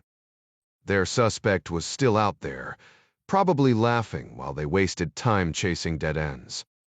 Despite the FBI's resources humming behind him, Murray felt no closer now than when this nightmare began 16 hours ago. The interstate hummed with diesel engines, one semi-roaring north toward Utah, two others rumbling southbound, their taillights bleeding into the dark like dying embers. "Add truckers to the list," Harris muttered. Murray blinked. "What?" "Night owls," Harris clarified. "Cops, delivery guys, insomniacs. And now truck drivers. Our guy blends right in." Jen North hunched against the Berlin cold, her coat collar digging into her jaw as Schneider's glossy Volvo crawled alongside her. The car, a hulking symbol of Western excess amid the coughing Trabans, drew glares from passers-by. Perfect cover for a waste management exec smuggling secrets across the wall. The window didn't even roll all the way down before she yanked the door open. Inside, Schneider fumbled with his right hand, shoving something into his pocket. A wedding band? North bit her tongue. Traitor. The Volvo lurched back into traffic. This is reckless, Schneider chided, eyes flicking to the mirrors. You shouldn't be in the East at all. Tell that to my supervisor, North shot back. Officially, I'm hunting Ruby Keller. Schneider's grip tightened on the wheel. I said I'd handle Keller. And I said I don't trust your methods. She caught her reflection in the side window, pale, frayed. Just promise me no Americans get hurt. Callisto's the priority, not collateral damage. Schneider tisked, prying her thumb from between her teeth. May the Daytons stop that. Ah, you'll bleed. When she jerked away, he chuckled. Jennifer, you boarded this train years ago. But relax, my team knows the rules. The car halted on Genslerstrasse, its quaint houses belying the prison's shadow a block over. 2 hours, Schneider said, nodding at the payphone down the street. I'll clear your exit. North hesitated, the door handle cold under her fingers. And if you can't? Schneider's smile didn't reach his eyes. Then we'll burn the bridge behind us. As his taillights vanished, Schneider detoured past Obersee Park, humming along with the radio static. Somewhere in the static, a coded message waited. Rolf Schneider carefully reversed his Volvo into the parking space, ensuring a quick escape route if needed. Out of long ingrained habit, he scanned the rear view and side mirrors, a reflex drilled into him by his father, a high-ranking officer under one of Hitler's most ruthless generals. The old man had often lectured him about the German shoulder check, that instinctive glance to confirm loyalty before speaking, a survival tactic in a regime where dissent meant disappearance. Some things never change, even in East Germany, Rolf muttered, sliding his wedding ring back onto his finger. Except now, my wife's safety depends on my caution, too. The Stazzi's Foreign Intelligence Wing, SHA, had entire squads of Romeo agents, men trained to infiltrate women's lives by becoming their ideal partners. Surveillance, intercepted letters, even tracking their TV habits turned seduction into a science. But Rolf hadn't needed any of that. Luck had placed him at the Kaktumshof Hotel bar in Bonn, the night a striking CIA officer, drowning her sorrows in whiskey, caught his eye. Tears streaked her face, a vulnerability he found irresistible. He ordered 2 glasses of Rothaus Black Forest single malt and slid one toward her. Stick with quality, he said when she shot him a glare.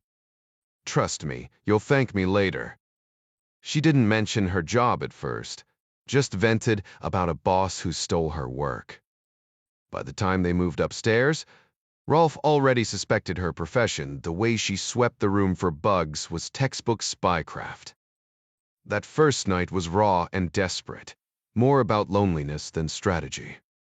But by their second rendezvous, she'd vetted him and confessed she was CIA. He played the part of a humble waste disposal executive, laughing that his lucrative career wasn't exactly cocktail party material. And then he listened, letting her fill the silence until she slipped, revealing her true role. The instant regret on her face was palpable, but so was the relief. Secrets weigh heavy, and sharing them, even accidentally, brought a fleeting freedom. Months passed before Rolf dropped his own bombshell. He was Stazzi. By then, she was pregnant and terrified. The CIA's Old Boys Club treated female officers like glorified assistants. A man sleeping with an asset might get a transfer. A woman would be labeled a liability, banished to the mailroom, or worse. Desperate, she begged Rolf for help. East Germany outlawed abortions, but exceptions existed if you sat through state-mandated counseling. He agreed, of course. After all, what better way to bind an enemy agent to you than by holding her future in your hands? Colonel Schneider kept his wife in the dark about the American spy he'd gotten pregnant, using his authority to fast-track the paperwork with a sham psychological evaluation from a Stasi agent disguised as a medical professional.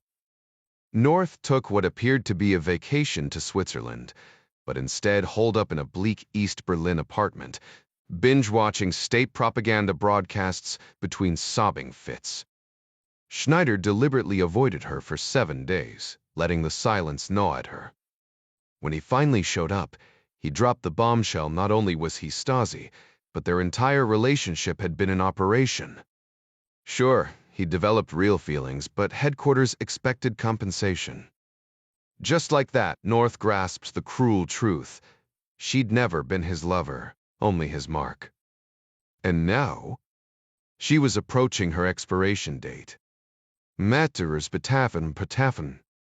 Those stolen moments of laughter, the whispered promises, all theater. Confident no prying eyes were nearby, Schneider popped open the glove compartment and hauled out a brick-sized car phone wired into the dashboard. He glanced at his watch. Fuchs' call was imminent. The clunky device felt like holding a cinder block to your ear, but it was cutting edge for its time, portable enough to unplug for 30 minutes of global calls, though the roaming fees would give the Stasi's penny-pinching accountants aneurysms. The phone emitted a futuristic chirp. "Hello," Schneider grunted, adjusting his grip on the weighty receiver. "Package secured," Fuchs reported. "Primary asset."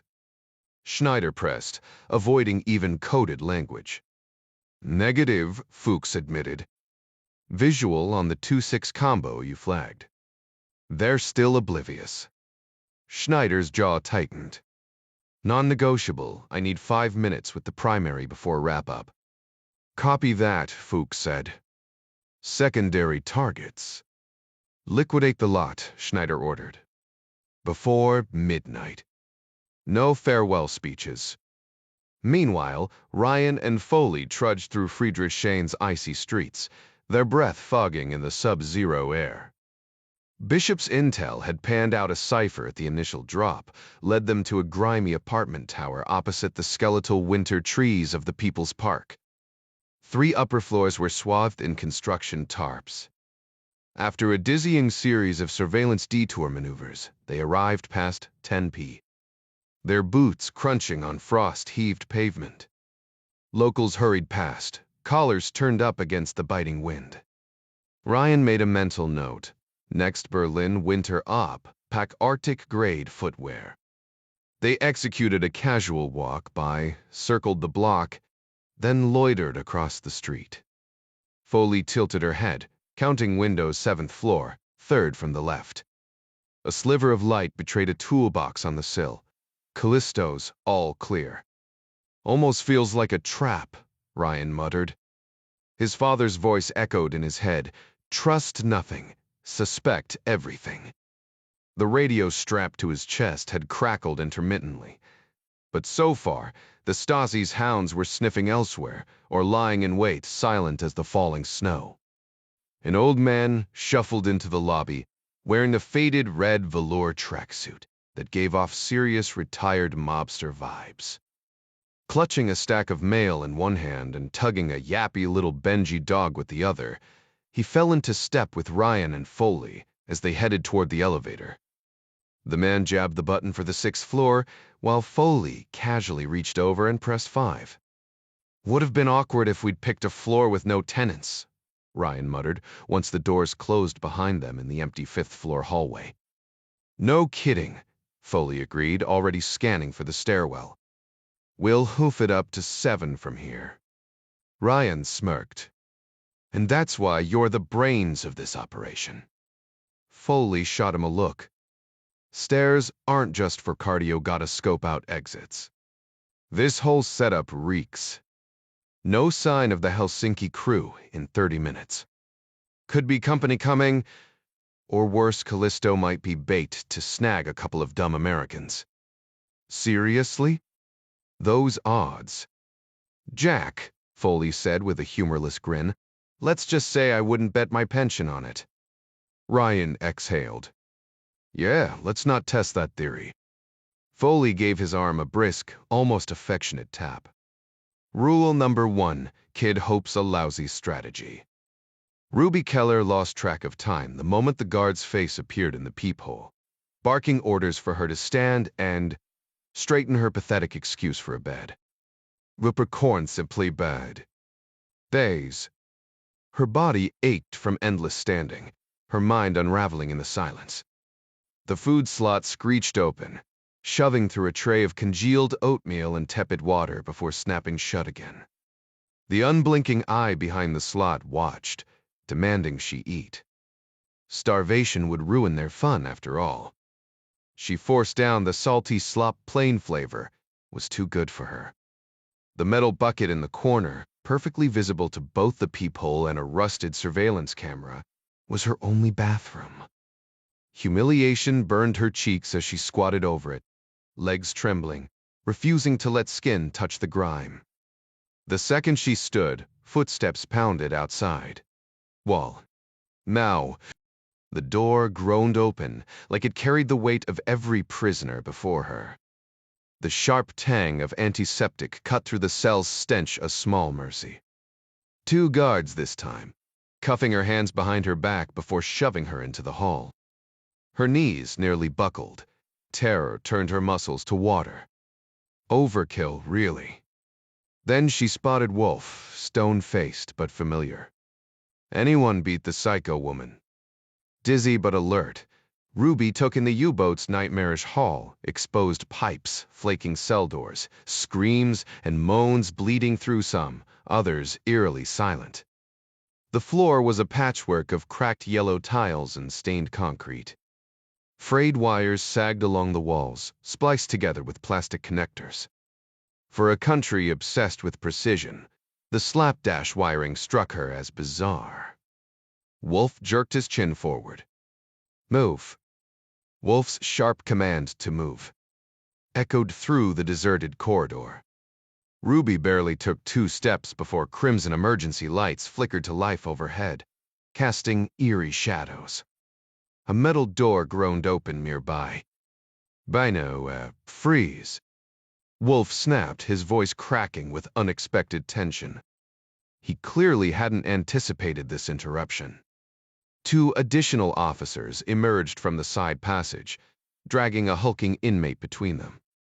The prisoner towered over his captives, his muscular frame straining against the restraints, his shaved head and thick beard crusted with what looked like dried gravy or maybe blood. One guard was a woman, and Ruby's breath caught when she spotted her freckled profile. For a heart-stopping moment, she thought it was Mitzi Graff, until she noticed the stranger's sunken cheeks and hollow frame. This woman was skeletal, drowning in her oversized uniform, definitely not pregnant. The inmate, labeled 17, shuffled too slowly for her liking, and she drove her baton into his spine like a pool player sinking the 8-ball. He crashed into the wall, mumbling nonsense before weakly pushing himself upright. The male guard reacted instantly, tearing a wire from the wall.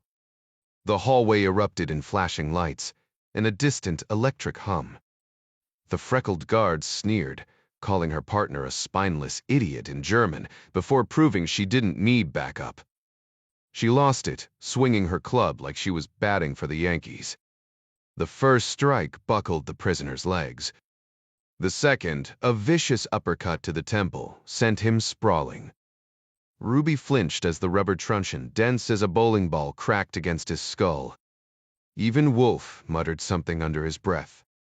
17 crumpled, unconscious but still taking blows. Blood sprayed the tiles, pooling around his mangled ear. The guard finally paused, hands on her knees, breath ragged. Wolf shoved Ruby back into her cell, his earlier bravado gone. She paced the cramped space, pulse racing, haunted by the brutality. Outside, she heard the scrape of a mop, some poor soul cleaning up the mess. Hours dragged by before new guards arrived, their faces unfamiliar, their movements robotic. No sign of the freckled nightmare. They cuffed her, marched her upstairs through another labyrinth of steel bars and concrete, the air thick with the stench of bleach and something fouler beneath. The dingy yellow tiles transitioned into a worn linoleum floor, though the sharp scent of bleach still clung stubbornly to the air. A single grimy window at the far end let in weak daylight, its frosted glass obscuring any view beyond. Guards ushered her forward, the mechanical buzz of unlocking gates echoing as they passed through two heavy barriers before reaching a final steel door. Stepping outside, Ruby found herself in a stark concrete courtyard 20 feet square, where the biting cold hit her instantly. The sky had darkened into evening, and a thin dusting of snow drifted through the chain-link ceiling overhead. It felt like standing at the bottom of a drained pool, the towering gray walls amplifying the chill. Above, a guard clutching a rifle watched her with nervous intensity, as if expecting her to scale the walls barehanded. When the cuffs came off, Ruby barely registered the guard's command to walk. Her stomach twisted. Was this it? Some grim execution yard, straight out of a Cold War thriller. Panic clawed at her until the guard gruffly announced she had 15 minutes of fresh air. Relief washed over her, tears freezing on her cheeks. She'd have braved a blizzard just to escape the suffocating stench inside. Then Mitzi Graf waddled in, her oversized prison jumpsuit rolled at the ankles to keep from tripping, a wool blanket tucked under one arm. Pregnancy had its privileges, apparently. Ruby's stomach lurched at the thought of carrying a child in this place. Graf's first words were a curveball. There's a guard here who could be your sister. Ruby blinked. A man she deadpanned, surprising herself with the dark humor. Graf smirked. Clever. My father. Well, let's just say he spread his seed across Berlin. Drove my mother to drown herself. Ruby's sympathy was cut short when Graf added casually, I axed his head off. My boyfriend only lost a toe. The casual brutality left Ruby speechless. Graf's freckled face was unreadable. Was this a joke or a confession? The blanket rustled as Graf offered it. Want to share? Ruby shook her head. You need it more. Graf's eyes narrowed. Why are they letting us talk? I told her. You a spy? No, Ruby snapped. I don't even know why I'm here. Graf scoffed. Everyone here knows their crime, even if they disagree with the charges. Not me, Ruby insisted, but the doubt gnawed at her. The walls felt closer, the cold sharper. Somewhere above, the guard shifted, his shadow stretching long across the concrete. Ruby shifted uncomfortably on the cold concrete floor, her breath visible in the frigid air. I think this whole mess started with some computer disk that showed up in my mailbox, she murmured, glancing up at the disinterested guard before continuing in a hushed tone. Handed it straight to the CIA, but honestly, no clue what was on that thing. Graf raised an eyebrow, amusement flickering in her eyes. The CIA? No wonder they dragged you in here. Sounds like textbook spy material to me.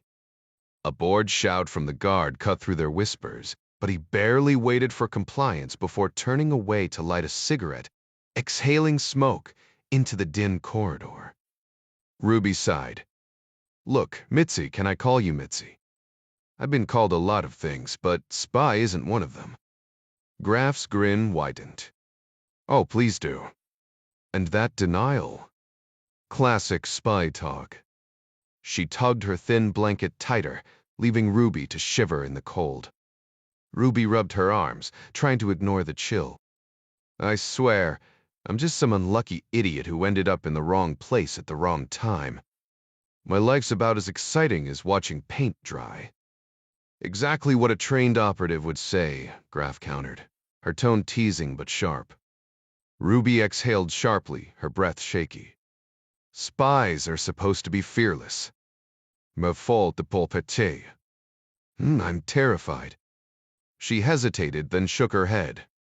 Never mind. Graf tilted her head. Your German's impressive. Better than my English, anyway. Ruby managed a weak laugh. Nah, you're fluent.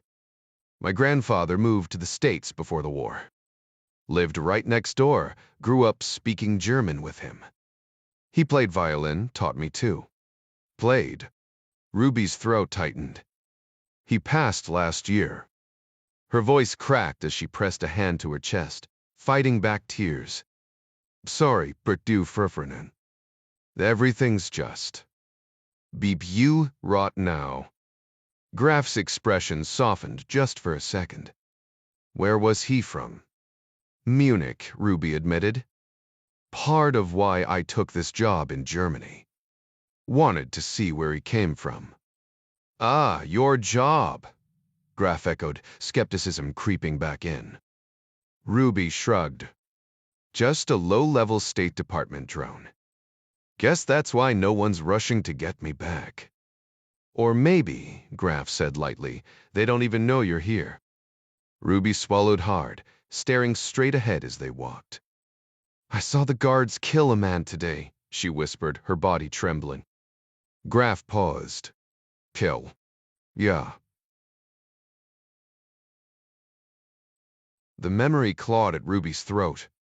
That woman, the one who looks like your twin, she just kept hitting him. Over and over. Like she'd snapped Tori's ear clean off. His face was just. You, de Krepsti.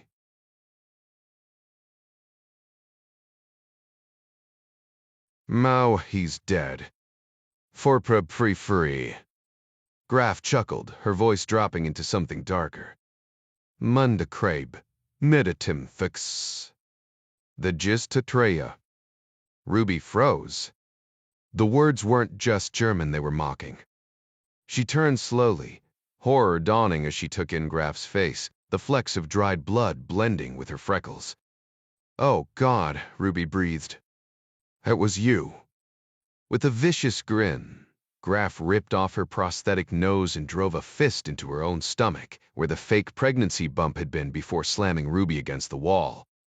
You stupid little bitch, she snarled, her grip iron tight on Ruby's wrist. Of course it was me. Ruby barely had time to register the black truncheon. No, not a truncheon. A hand axe before Graf. Wrenched her hand against the concrete and swung. The scream tore from Ruby's throat as bone shattered. Nausea surged when she spotted the bloody thumb on the ground. Hers. Graf leaned in, her breath hot against Ruby's ear. Don't cry, she cooed, pressing her full weight into Ruby's back. It's just getting started. The woman's breath was cloying and warm against Ruby's ear, her words dripping with false sympathy. You might call me heartless, she murmured, but I promise you won't forget me. Every time you reach for a glass or try to button your shirt, you'll remember the day you lost that delicate little thumb of yours. Behind the thick concrete wall, CIA officer Jennifer North stood rigid, arms crossed as she observed the scene unfolding in the interrogation cell. The audio crackled through hidden speakers beside the surveillance monitors. Are we getting all of this on tape? She asked the guard stationed at the desk. Naturally, he replied, his tone clipped and efficient. North paced the cramped room, chewing her thumbnail as she weighed her options.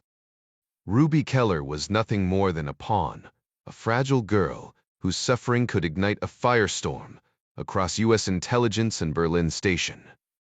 Every resource would be pulled, every favor cashed in.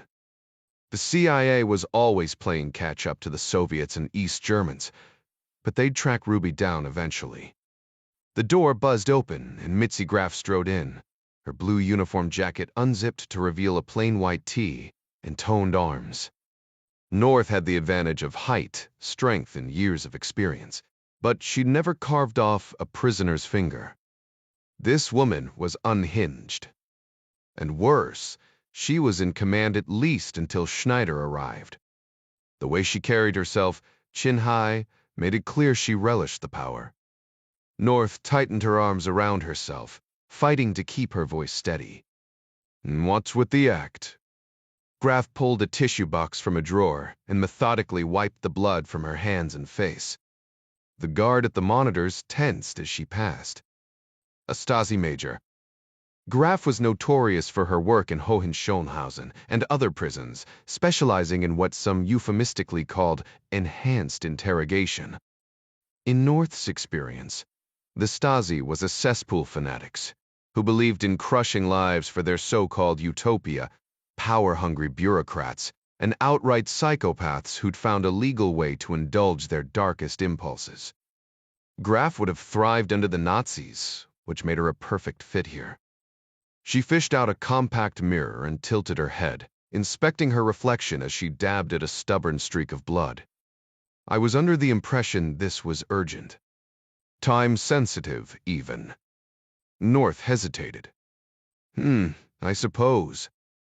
Graf tossed the soiled tissue into the bin and turned, mimicking North's stance with eerie precision, arms crossed, then dropped, a silent taunt. Sleep deprivation is effective, she mused, but slow. Some resist for days.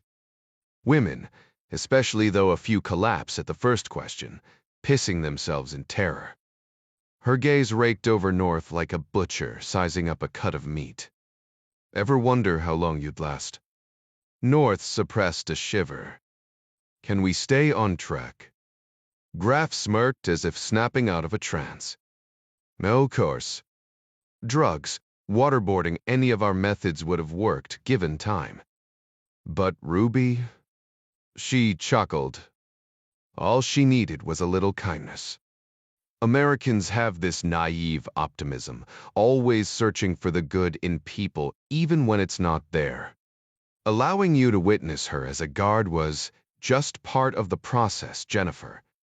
Graf interrupted, using North's real name like a weapon. Breaking someone's will isn't so different from tempering steel. You have to push them to the brink before they become pliable. Show them they're drowning in madness. Then offer them your hand just as they start to sink. Honestly, I'm shocked your American handlers never taught you such a fundamental interrogation technique. She spoke with the casual detachment of someone explaining how to bake a cake, rather than how to destroy a young woman's psyche. So, what's your take? North pressed. Is she connected to something bigger? Graf dismissed the idea with a wave. She was picked at random to deliver your defector's message, nothing more. The real question is what we do with her now. No one even knows she's here. North glanced at the guard monitoring the surveillance panel. Maybe we shouldn't be having this conversation in front of him. Graf let out a booming laugh. Jonas? He wouldn't dare breathe a word. Would you, Jonas? The guard stiffened, eyes locked on the screens. Nain, he muttered. Graf's expression turned icy. Because Jonas knows I'd slice off his family jewels and turn them into a little leather pouch for my compact mirror. Isn't that right, Jonas? The man swallowed hard but didn't flinch. Anyway, Graf continued, tossing the mirror back into a drawer, I suggest we handle this quietly. North chewed her thumbnail. You mean kill her? Schneider said you wanted her arrested, Graf countered. What did you think would happen afterward? That we'd drop her off at Checkpoint Charlie with a friendly wave and a goodbye kiss. I didn't want her arrested, North snapped. I wanted to know if she was after me. Graf shrugged. Well, she's our problem now. And since we grabbed her from the west, there's no undoing it. Wouldn't want word getting out, might look bad for us. North couldn't help but laugh. You overestimate the DDR's reputation. Nobody in the West would bat an eye if they found out you kidnapped some innocent girl. They'd just shrug and say, typical Stasi behavior. Graf studied her, cold amusement flickering in her eyes. If we're such monsters, why do you work with us? Because I don't have a choice, North thought, but she kept that to herself. You and Rolf call the shots. Isn't that how you'd say it? Graf smirked, her gaze drifting for a moment. Well, as much as I'd love to keep chatting, she said, picking up a hatchet from the desk and winking at her own dark joke. Our little Ruby isn't the only puzzle I need to solve today. The room felt lighter the second Graf left. Jonas exhaled loudly, clearly relieved his anatomy remained intact until North stepped beside him, resting her hands on the counter. I need to make a call. Jonas nodded toward the phone at the far end, but kept his eyes glued to the screens like a robot. This guy was a human recording device, no doubt ready to report every word back to Graf. It didn't matter. She needed Schneider. The cord barely reached, forcing her to turn slightly for the illusion of privacy. The phone rang once before a woman answered sharply. Einundfünfzig, 67. Dolly DuPont, North replied. Guten Tag. Einen Moment. Bitter, the woman said, already knowing exactly why she was calling.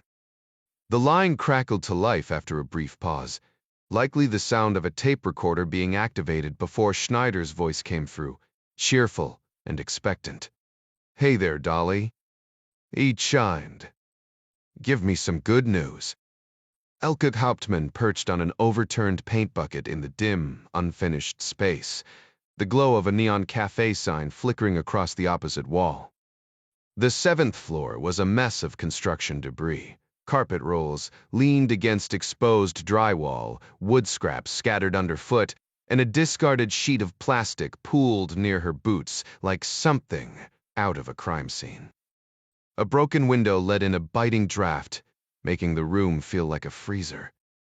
Bundled in her coat, she hunched forward, elbows on her knees, the weight of the revolver heavy in her limp grip.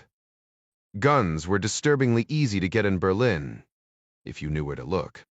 Soldiers from both sides of the wall, especially those from Warsaw-packed countries scraping by on meager pay, were more than willing to trade weapons for cash. The sleazy dealer at the club had smirked, suggesting she pay him in favors instead of marks. She'd shut that down fast. Pfeiffer had already given her enough of that nonsense. In the end, she'd paid far more than she should have for the old Nagant, preloaded with 7 rounds. A quick lesson was all she got. Aim, cock, fire. Simple, except now her hands wouldn't stop shaking. A muffled thump from the hallway snapped her attention back. She stood, gripping the revolver tighter. Had someone tracked her here? It didn't matter. There was no turning back now. Desperation made people reckless, and she was ready to burn everything down if it meant protecting her family. Pressing her ear to the door, she listened as footsteps grew louder, her pulse hammering in her throat. The stairwell spilled out into a cramped elevator alcove where 2 shadowy hallways met.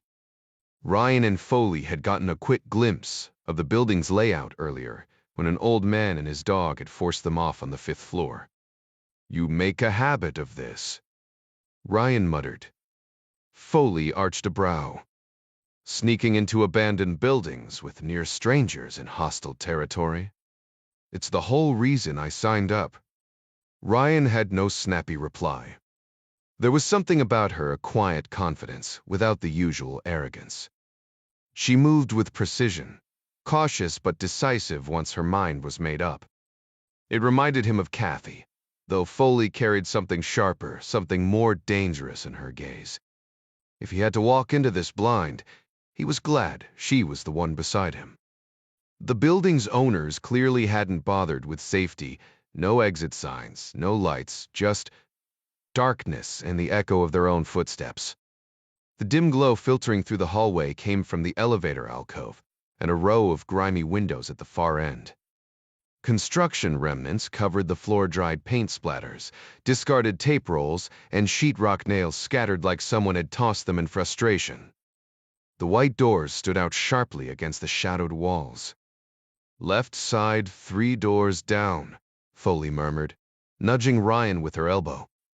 Shift right a little. Ryan hesitated. What's the move? Spreads the target, she muttered. Makes it tougher to hit us both if things go sideways. A faint creak came from the door ahead as it cracked open. Foley kept her hands visible, posture relaxed. "We heard the 8th floor has the best view," she offered, the first half of their code phrase. "9 has better neighbors," came the reply. The door swung wider, revealing a man in a crisp baby blue shirt with gold cufflinks. His polished shoes clicked as he stepped forward, extending a hand. "Major Kurt Pfeiffer, State Security Stazzi," he announced, his English precise but stiff, like a language tape played at half speed. Ryan fought the urge to wince at the over-enunciated syllables, each word dripping with theatrical flair. Foley raised a finger to her lips, but Pfeiffer chuckled. "Relax, my dear. I swept for bugs myself. We Stasi may not be the villains your Western films paint us, but we know our surveillance." He clapped his hands, surveying the half-finished room, a cot against the wall, a folding table, paint cans doubling as furniture.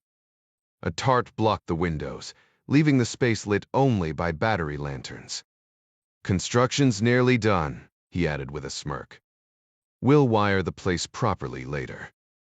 For now, speak freely." Foley unbuttoned her coat, revealing a fitted dress that drew Pfeiffer's lingering gaze. Ryan clenched his jaw as the Major's attention flickered between them. "Your meeting, Colonel," Foley said smoothly. "Major," Pfeiffer corrected, though his irritation melted into amusement as his eyes trailed over her again. Then he turned to Ryan. "And you are?" "Jack. This is Mary."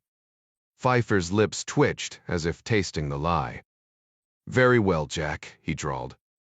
"I assume CIA sent you." Ryan kept his voice neutral. "We're here to listen." Pfeiffer shifted uncomfortably in his chair, his fingers drumming against the table. "You mentioned a business proposal," he said, his voice tight with suspicion. "But this isn't about business, is it? I need to know who you really are."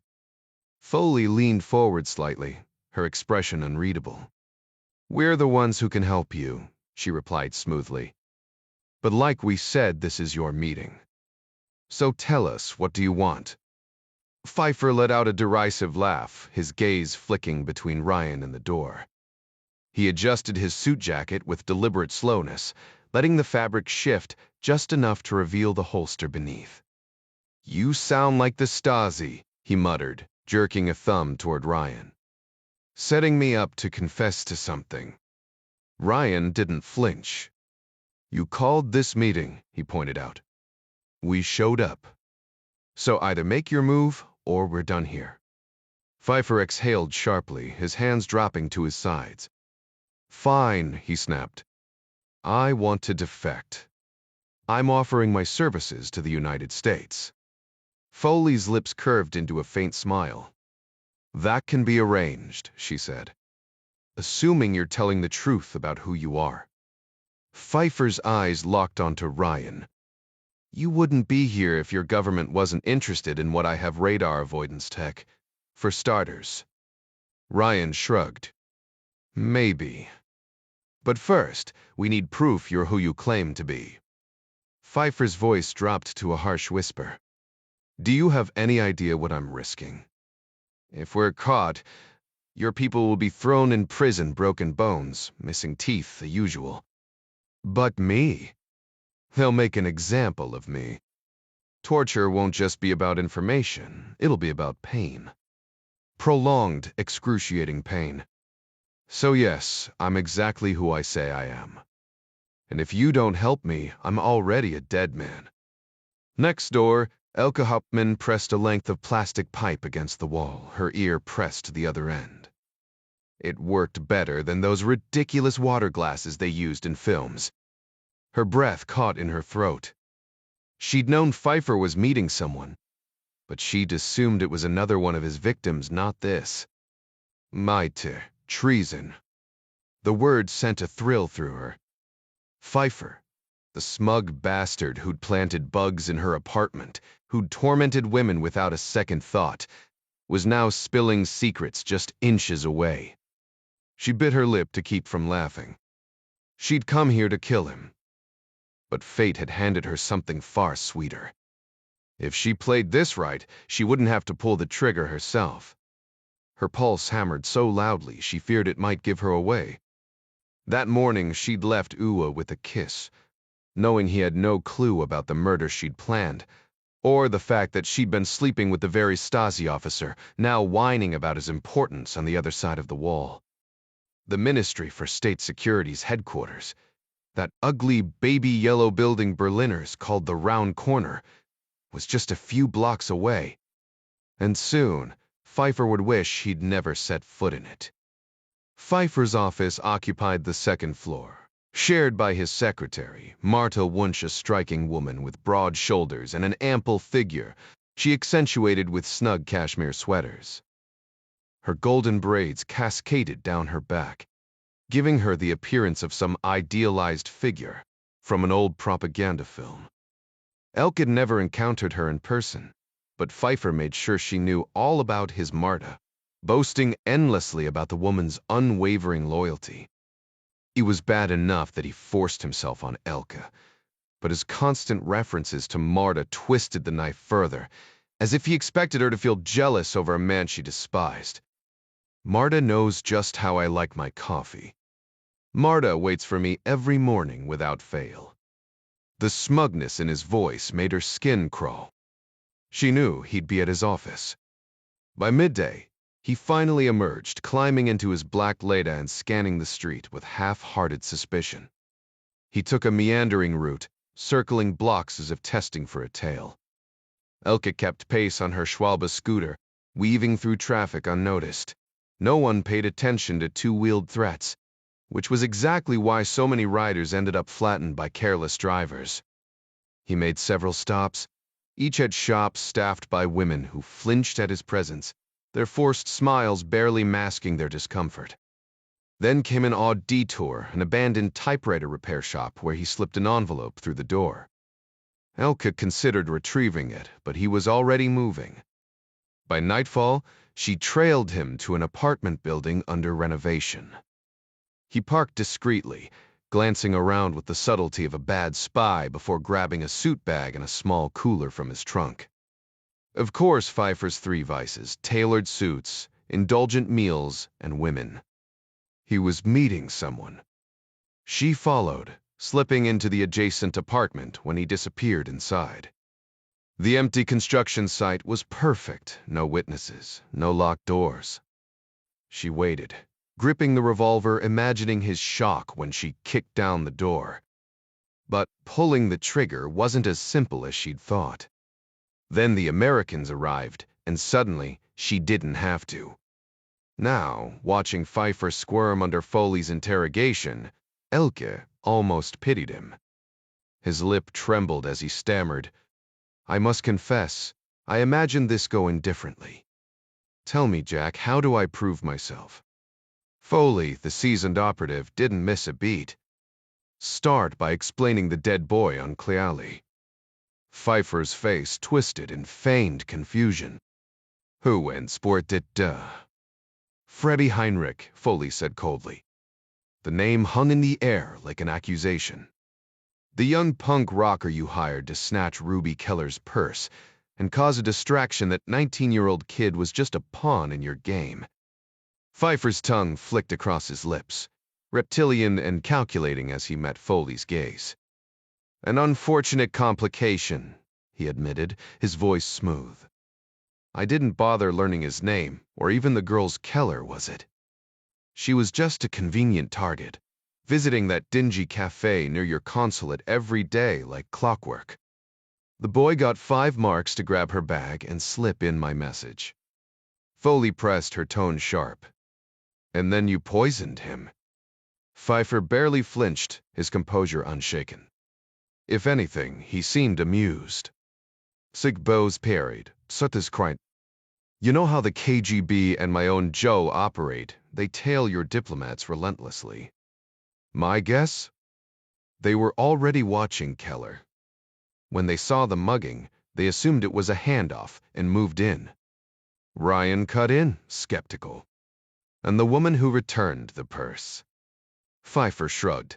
peering past the makeshift curtain tacked over the window. A random do-gooder. Never seen her before.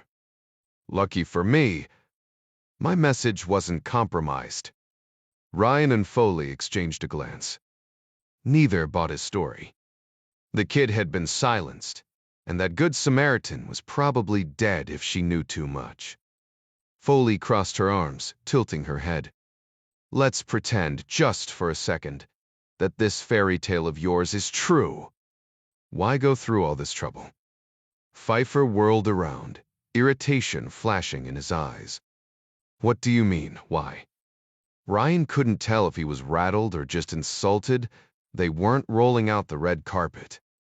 You could have passed your message on the west side, Ryan pointed out. Why risk meeting us here?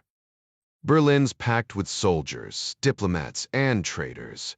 Pfeiffer finished coldly.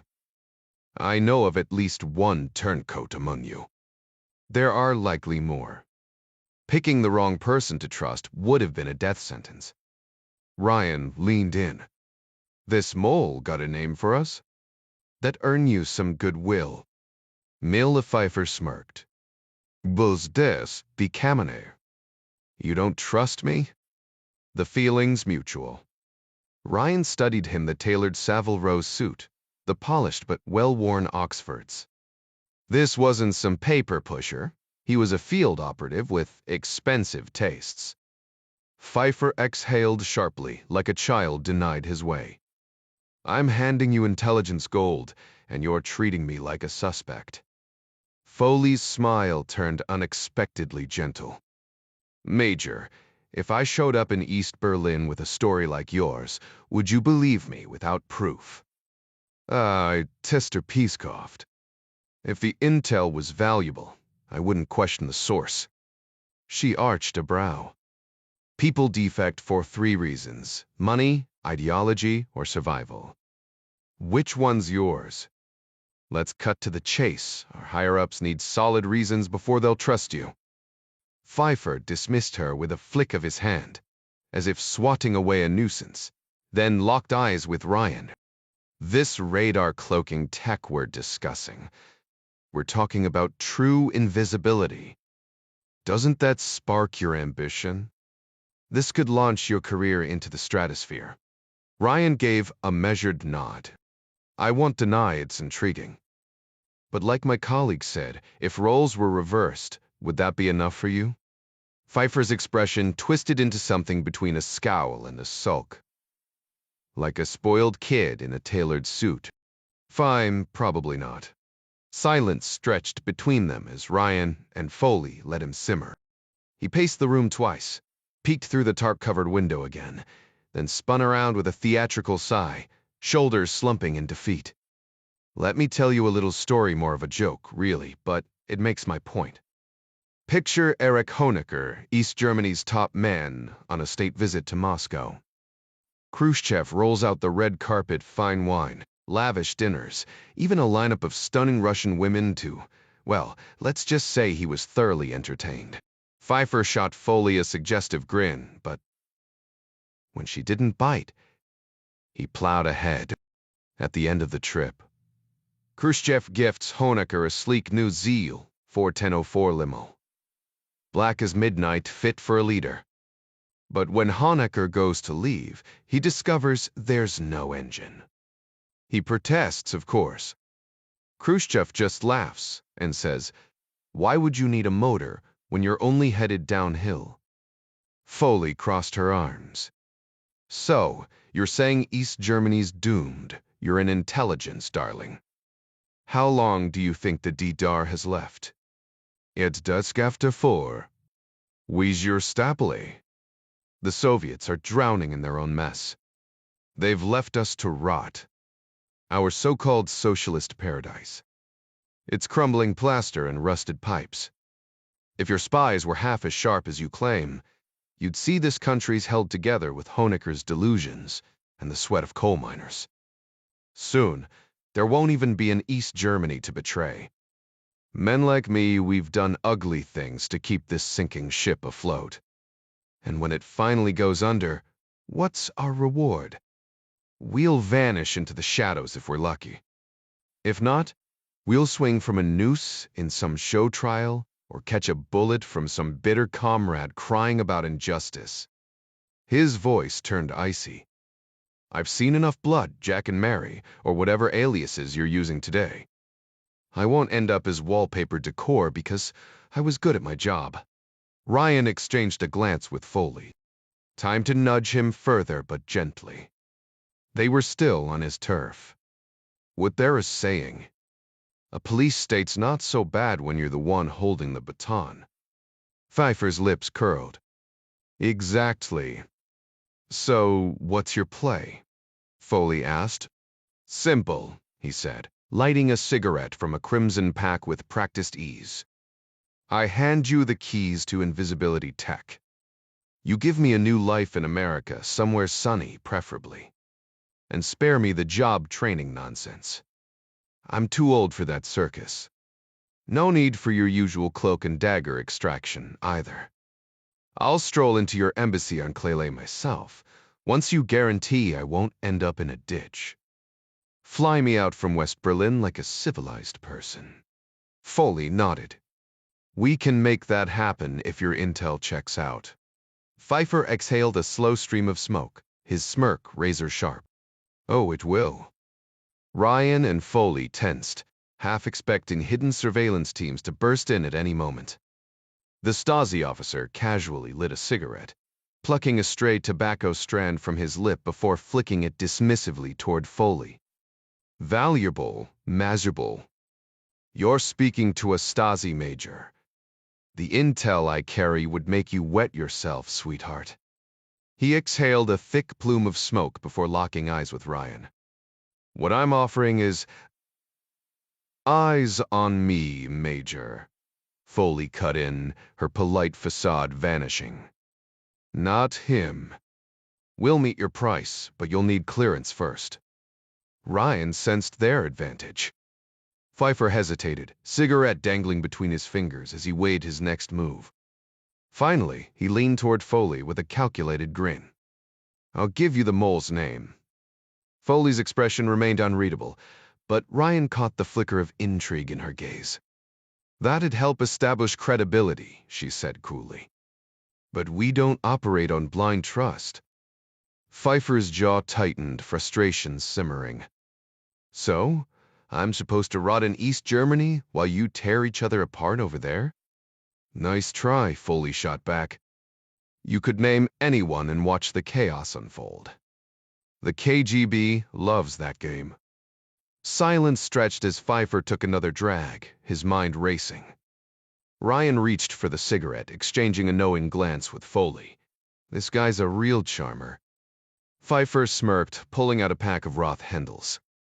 He lit a fresh one, then handed Ryan the half-smoked stub like some twisted peace offering. Ryan forced a nod of thanks. Whoa, is it a fresh toothpick? Fa handles foreign intel, right? Ryan said, pushing aside the mental image of Kathy scolding him for picking up the habit again. Correct, Pfeiffer replied warily.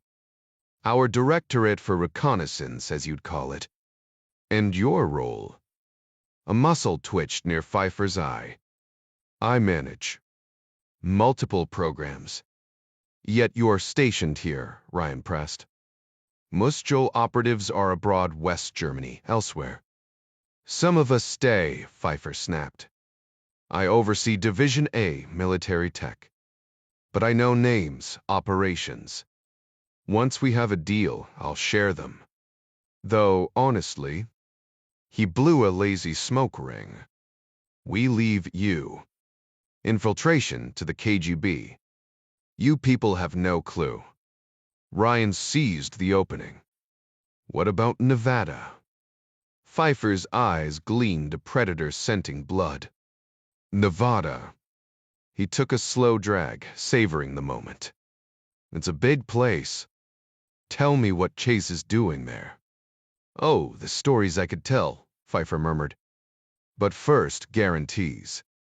For now, take the mole's name Jen North. Let Langley see I'm the real deal. He leaned in. Imagine the value of an asset buried that deep in your CIA. Ryan and Foley exchanged a glance. No surprise there. Then Ryan's chest buzzed a single, sharp vibration. He flinched, earning a suspicious glare from Pfeiffer. The signal had been dead for 30 minutes.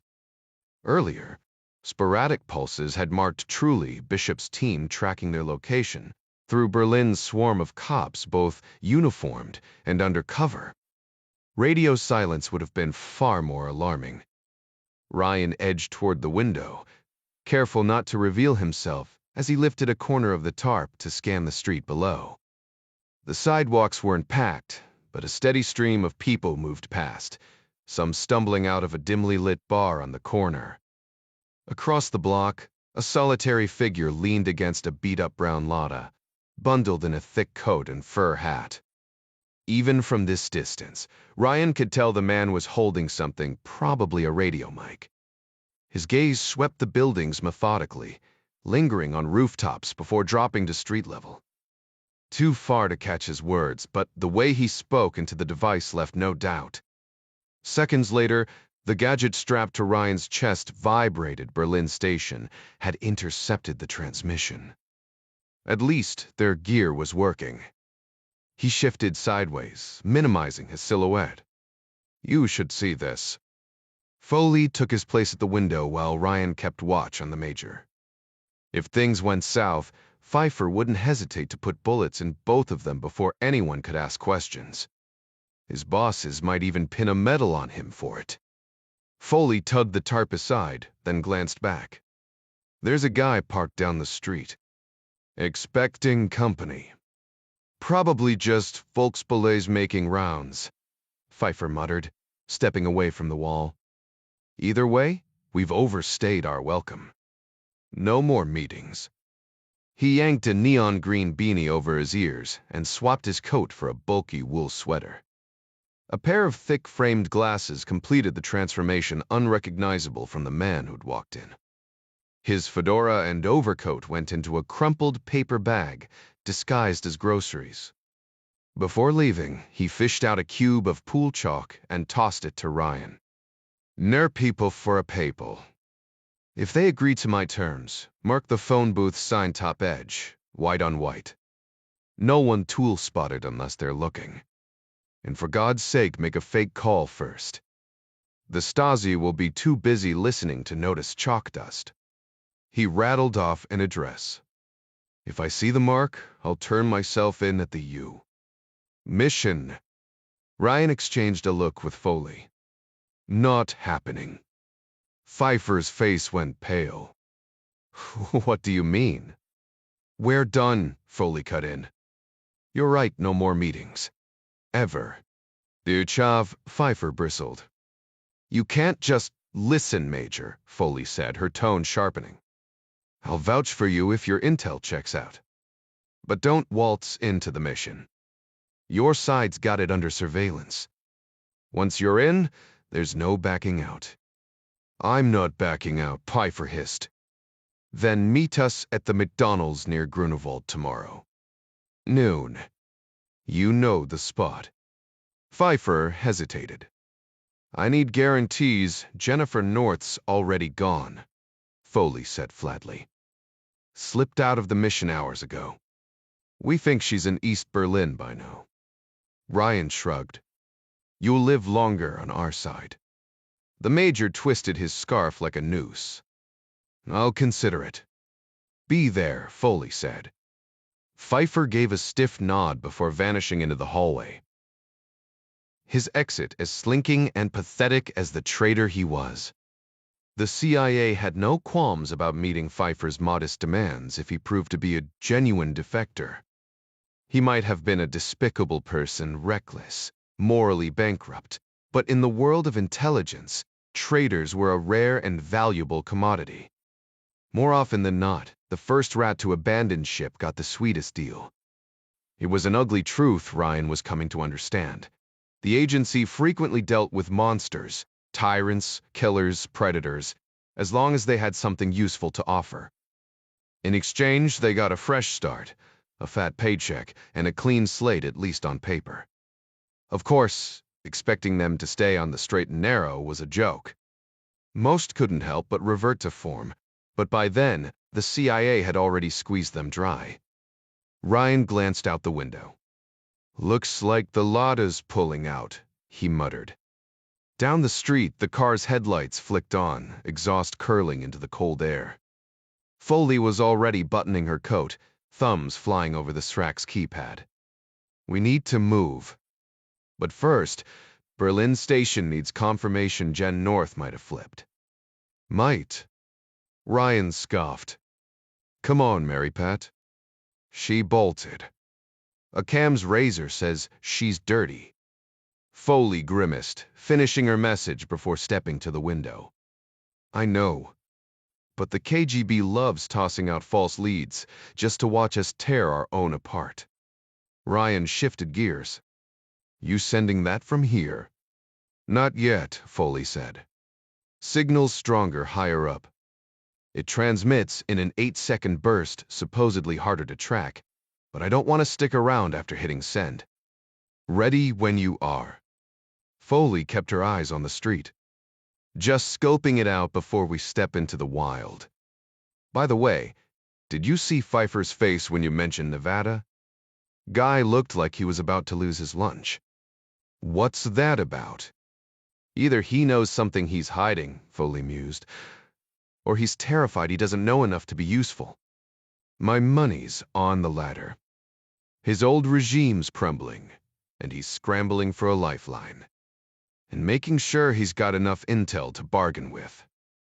"Exactly." Foley exhaled sharply. "He's slime, but he's got gold buried in that head of his. Half of it he probably doesn't even realize. I'm pushing for the director to PL 110 him. Public Law 110 gave the CIA director authority to grant asylum to high-value assets along with taxpayer-funded support. Guy's got survival instincts, Foley admitted. He knows the game. But something's off. He just walked out, but the Lada's still idling. No driver in sight." Ryan moved beside her. "What's the play?" Foley stuffed the Srac into her pocket. "We hold the transmission until we're clear. Too risky otherwise." Her voice turned grim. "You know how this ends if we're caught." The buzzer erupted again, short, then rapid, then a relentless drone. "Buzzers, me esek," over and over like a swarm of hornets. Ryan's jaw tightened. "Yeah. We're out of time." El Koptman winced as she straightened up, her neck stiff from crouching against the apartment wall with her ear pressed to the plumbing pipe. Every damning word Pfeiffer had uttered sent a thrill through her. This was the leverage she needed to finally break free from his grip. The sharp click of his shoes faded down the hallway, and for a heartbeat, she imagined him kicking open her door just like he had at the Imperial Club, catching her red-handed. But the sound grew fainter, replaced by the muffled voices of the Americans next door. How could they still trust that snake after everything? It made her blood boil. Peering through the window, she spotted Pfeiffer slinking across the street below, swapping his fedora for a plain cap like some amateur spy. The idiot actually thought that would fool anyone, except maybe the rookie KGB agent parked in a Lada, who was too busy staring at the building to notice. The man's shabby coat and clumsy movements screamed country bumpkin on his first assignment. But then he left the engine running and hurried toward the entrance. One Fick, Stallone. "See Thyfern, for now." Elke's pulse spiked. No time to wait. She snatched her coat and bolted into the hallway, nearly colliding with the two Americans as they stepped out. All three froze in a tense standoff. The man gave a cautious nod, while the woman looked ready to tear her apart. "No time to explain," Elke blurted, her English sharp but clear. "Pfeiffer is playing you. KGB, Stazzi, I don't know which, but they're here." Ryan blinked in surprise. Foley, however, squared up like she was ready for a brawl. And you are? Elk Hauptmann, she gasped, hands trembling. I heard enough through the wall. They'll come from the elevator. We need to move. Foley scoffed. We know where the stairs are. Wonderful, Elke snapped. That KG Bune is alone, but he won't be for long. They prefer numbers over courage. Might editores. Ryan frowned. Moles, here's man.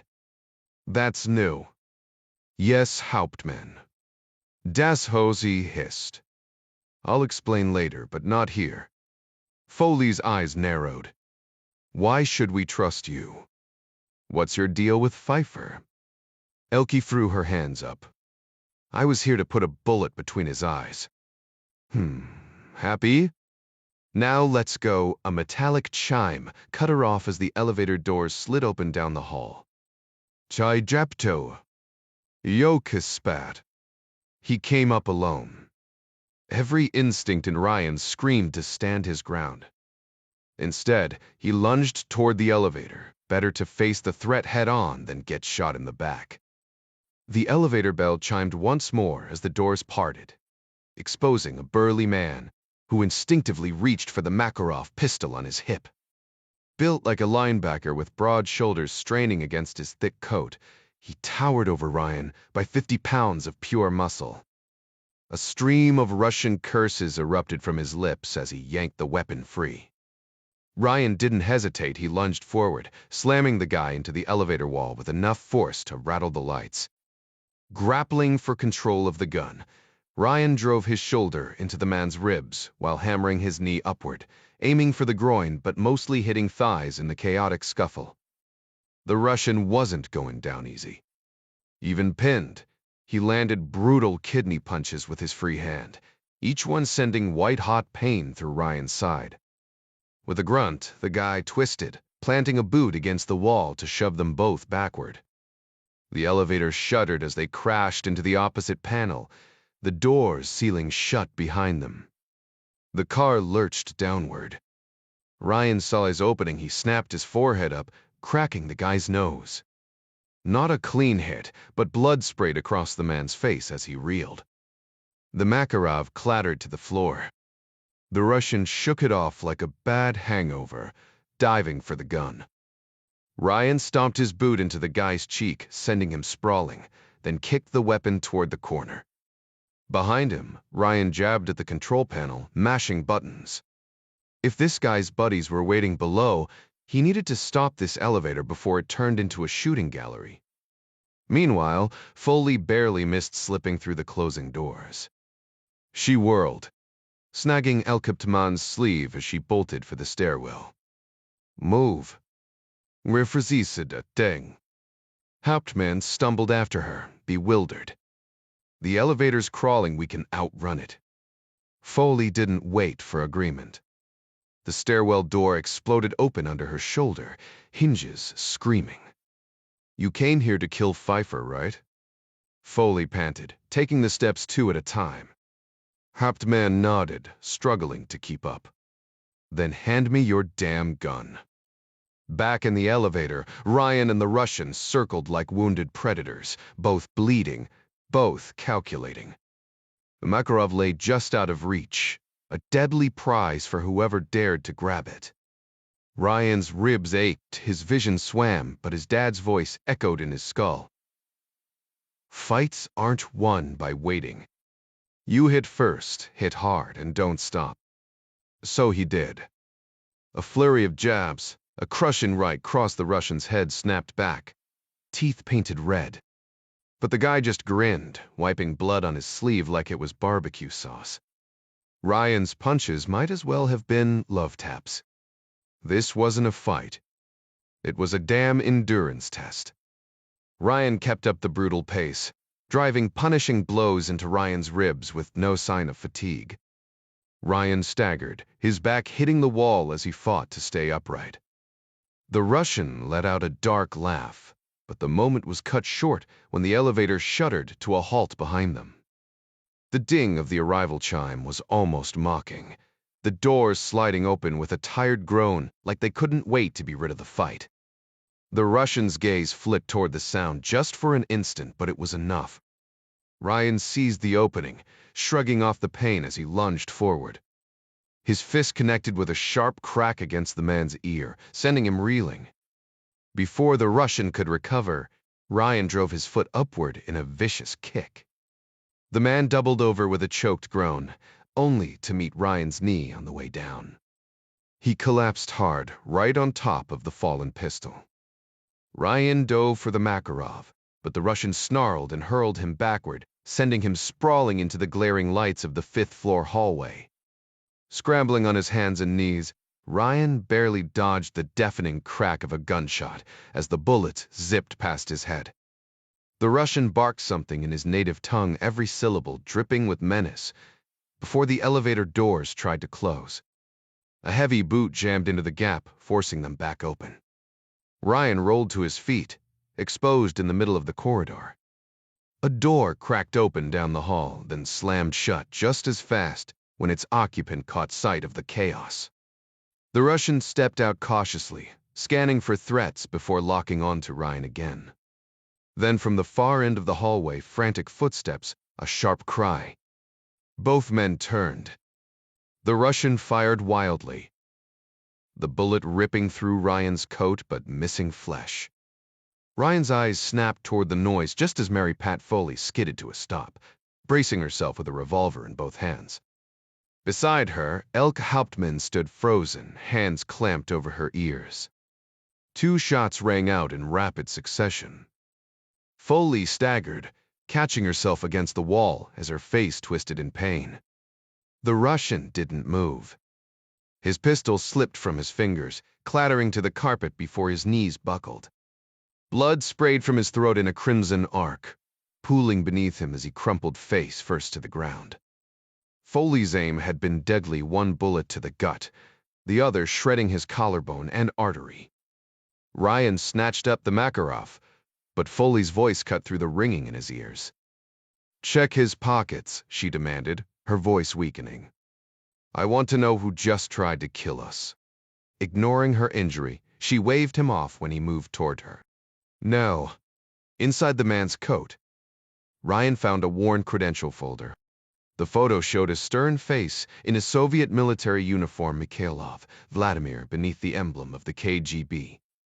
Opposite it, a newer ID granted him access to East German state security facilities. Ryan exhaled sharply. Kurzvi. A Stazzi agent wouldn't carry KGB papers. But the reverse? That made perfect, terrifying sense. Mikhailov convulsed, his breath coming in ragged, desperate gasps, the kind of sounds no one wants to hear but can't unhear once they do. Ryan knew it was too late, that there was no saving him, but he still gripped the man's shoulder, offering what little comfort he could. Too young, just following orders. If anyone deserved blame, it was the faceless commander who'd sent Vladimir into this mess.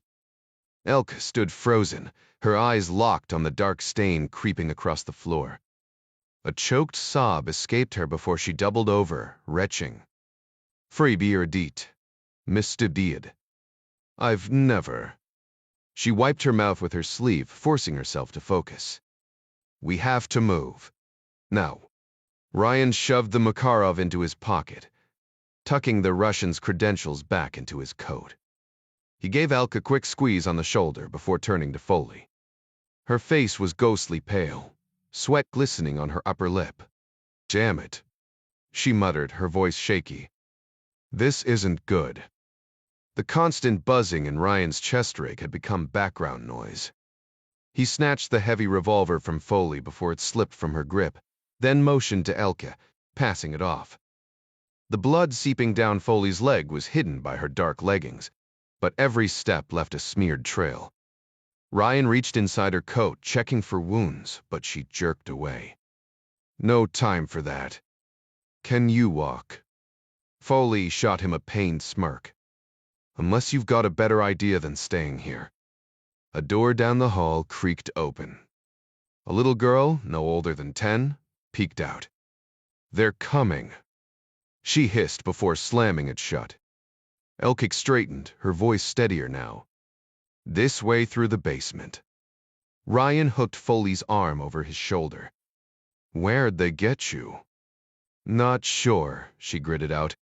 Somewhere near my spine, but I can still feel my legs, so. She glanced up. You grabbed that guy's gun? Yeah, Ryan said. Might not stop them from shooting us, but... Oh, Jack, Foley cut in with a bitter laugh. They're absolutely going to shoot us if they catch us. She coughed, wincing as a tear streaked down her cheek. Ryan's gut twisted. If that bullet had nicked her lung, they were in real trouble. But Foley kept moving, stubborn as ever, like she was the one dragging him to safety. Maybe she was. Elkic surged ahead, unscathed, reaching the end of the hall first. She flung open the door, then froze, her breath hitching. Oh no, Ryan tightened his grip on Foley, his free hand diving for the Makarov. The safety clicked off with a sharp snick. 6 minutes earlier, Dieter Fuchs lurked in the shadow of a yellow phone booth across from the Lindad apartments, watching. His name meant Fox, fitting, given the cunning he'd honed over years in the game. Schneider's informant had handed them everything. Descriptions, tactics, the CIA team's every move from Helsinki.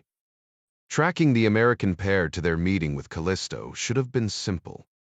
But then, the brown Lada had pulled up, and Fuchs recognized the driver instantly, KGB. Not part of the plan. He melted deeper into the shadows.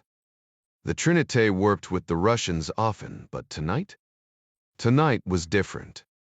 Colonel Schneider of the Stazzi had sent them this time, with strict orders to handle the operation discreetly, no Soviet involvement, no leaks within their own Ministry for State Security. The target, codenamed Lavendel by the east and Callisto by the west, was a ghost, slipping through the cracks of Berlin's divided streets. Fuchs was almost certain he'd caught a glimpse of the traitor, just a flicker of movement near the alley. There, and gone in an instant. But with the Americans still upstairs and the new Russian agent lurking nearby, certainty was a luxury he couldn't afford. The rookie KGB officer barely glanced at the shadow, if he noticed it at all, too green to recognize the danger. East Berlin was a maze of competing loyalties, where every secret police unit had its own agenda, its own targets. The Stasi, the KGB, the countless factions, all of them jostling for control like drunks in a bar fight. And in the middle of it all, Fuchs, a hired gun with no love for socialism, just a paycheck and a knack for survival. Twice already, he'd nearly been caught in the crossfire of Stasi agents, shooting their own men-friendly fire incidents hushed up but not forgotten. The city was a tinderbox, and every new player like this overeager Russian was another spark. Fuchs considered intercepting him, but that would be suicide. The KGB didn't take kindly to interference, and the Stasi? They'd smile while they slit your throat. Both were clients, after all. Bad for business to pick a fight. So he stayed put, watching as the young agent exchanged words with a man walking his dog before barging inside. Mission blind and reckless. Whether he was after Schneider's traitor or some other poor soul, this wouldn't end well. The shadows suited Fuchs. He'd grown up in them, a lookout for his father's criminal empire in the ruins of post-war Germany. Linus Fuchs had been a king of the underworld, skimming profits from reconstruction, from garbage collection, from anything that moved. Dieter never knew his mother, just a parade of women his father called Mama, none lasting more than a few months.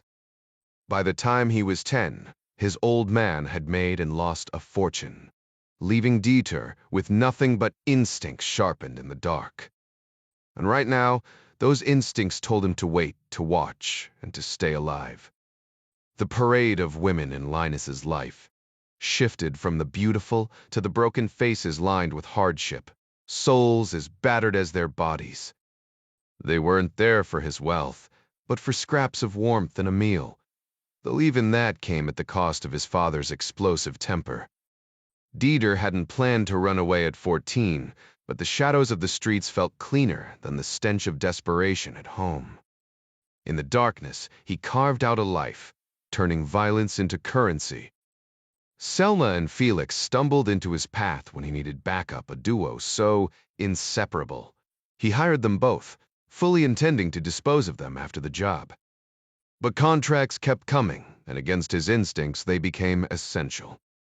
A year later, over smoky cigars and amber cognac, they admitted they'd plotted to kill him too.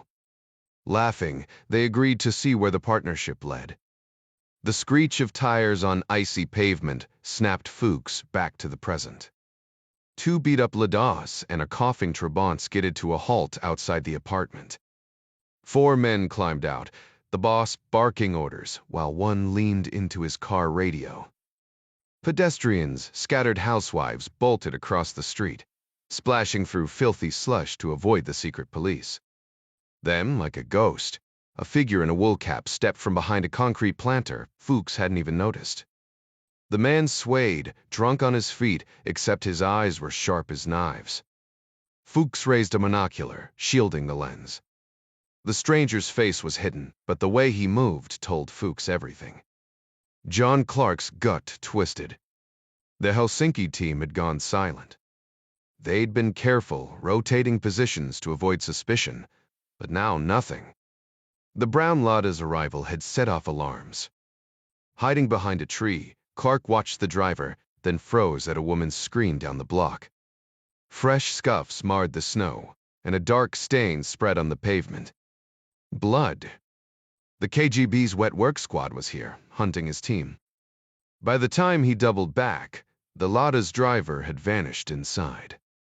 Clark silently berated himself for nearly blowing his cover as he crept along the building's facade, using a massive concrete planter as cover. The screech of tires announced the arrival of 3 additional cars, disgorging 4 armed men, who clustered around a boxy white Trabant for their final briefing. Staying crouched, Clark identified their leader as strutting peacock of an officer who couldn't resist micromanaging even as his men stood ready. The moment the so-called Comrade Major Popov bent over the car trunk to study some tactical diagram, Clark rose unsteadily and lurched toward them like a drunkard. Popov's subordinates spotted him first, muttering a warning. The major barely glanced up before dismissing Clark with a crude insult in butchered German so poorly delivered another officer had to translate.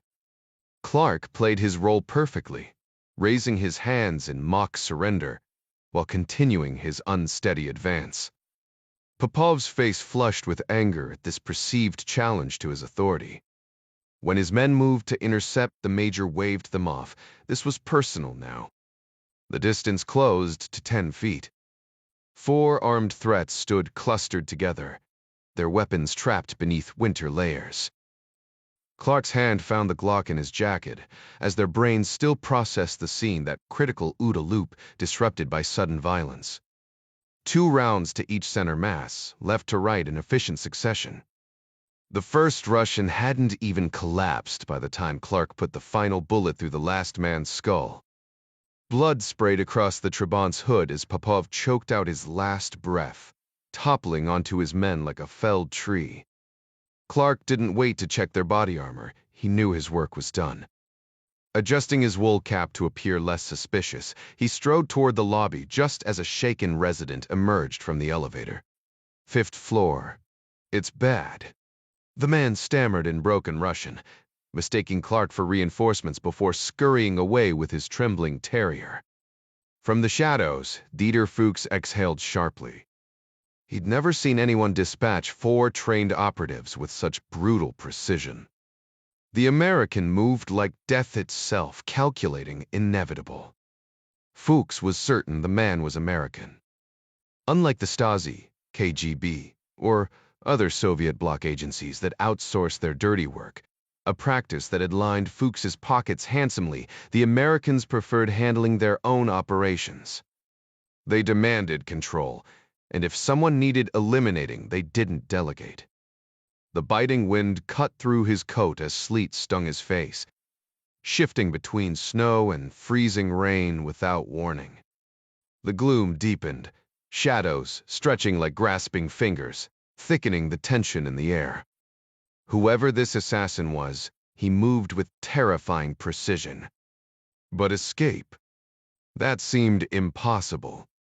A cold realization settled over Fuchs. Maybe the man wasn't planning to leave. Not yet. His mission was clearly to guard the two Americans still hidden upstairs. Fuchs glanced behind him, irritated by his own nerves, and ducked into the phone booth. The cramped space was frigid but sheltered from the wind. He bit down on his glove to free a hand, fed a coin into the slot, and listened to it clink against the metal. The glove went back on before his fingers could numb. Colonel Schneider answered immediately. "Tell me you have lavender." "Negative," Fuchs said flatly. "But we have a problem." He relayed the KGB officers' deaths, detailing the shadowy assassin's lethal efficiency. Schneider exhaled sharply, silent for a long moment. "Gunfire means police," Fuchs added. "I'll handle them," Schneider snapped. "You're sure he's American?" "Without a doubt." "And none of the dead are ours?" "Malbetsam, Zusterfrang for Belifan." "I didn't check their papers, but I'd bet my life on it." Schneider hesitated. "Never mind. I'll make calls and come to you. Your team intact." "Fuchs," hesitated Selma, and Felix hadn't checked in. Now they were out there with a ghost who never missed. The distant wail of Volksbauer's iron sounded weak against the cold. "We're fine," he lied. "Colonel Zima might beat me there." "Know him. We worked for him earlier. And did well enough, we're all still breathing." "Good. Stay hidden. Those trigger-happy cops will shoot first and forget to ask questions." Fuchs smirked. Hiding was his specialty. Thieves didn't survive by charging into danger. Though part of him wondered if the police might actually be safer. The American hadn't missed once. Meanwhile, in the stairwell, a disheveled man gaped at Elke Hauptmann, his expression swinging between fury and despair. Ryan kept his hand on the gun in his pocket. His father's warning echoed in his head. Tears in a grown man often come right before violence. "No, no," Elke said quickly. "This is Uwe, my husband." "Be your fora." Uwe's voice cracked. "What's happening? Who are these people?" His gaze dropped to Foley's bloodied leg. "I heard gunshots. Are you hurt?" "Belekas," Foley barked. "I'll explain," Elke soothed, taking Uwe's hand. "Just trust me." The air was thick with tension as Foley's voice cut through the silence. "We can't stay here. It's not safe." The distant crack of gunfire punctuated her words, sending a chill down Ryan's spine. "Exactly why we need to move," Foley snapped, already pushing forward. 4 flights of stairs later, Elke froze, her eyes darting to Foley's bloodied foot. Ryan could see the fear in her trembling chin. The stark, industrial stairwell felt like a cage tightening around them. Every step echoed like a gunshot. "You're losing too much blood," Elke insisted. Foley brushed it off with a grimace. "I'll manage." But Elke wasn't backing down. "We won't last if we don't fix this. The people connected to the man we took out won't stop until Wua." Whirled his wife toward him, his grip tightening. "What do you mean, took out?" She ignored him. "If we leave a blood trail." Foley exhaled sharply. "Got it." Ryan didn't hesitate. He yanked open his shirt, freeing the elastic band from his chest. "Turn around," he ordered Foley, guiding her toward the wall. "Arms up if you can." She clenched her jaw, nodding. The bullet had torn through her coat, leaving a ragged hole in her side. Elke held back the fabric, revealing the dark stain spreading down Foley's hip. She pressed her forehead against the cold concrete, breathing hard. "Where's the wound?" "Hard to tell under all this blood," Ryan muttered, fighting his own dizziness. Unzip the dress, Foley ground out. You'll find it. Ryan's stomach twisted as he located the damage. A brutal exit, wound the size of a quarter, the bullet having carved a path under her skin. He pressed his folded handkerchief against it, tightening the band until Foley hissed. Lift your foot, he said, shrugging off his coat. She bit back a cry but obeyed. Ryan wiped the blood from her shoe and stocking, his hands steady despite the adrenaline. That's the best we've got.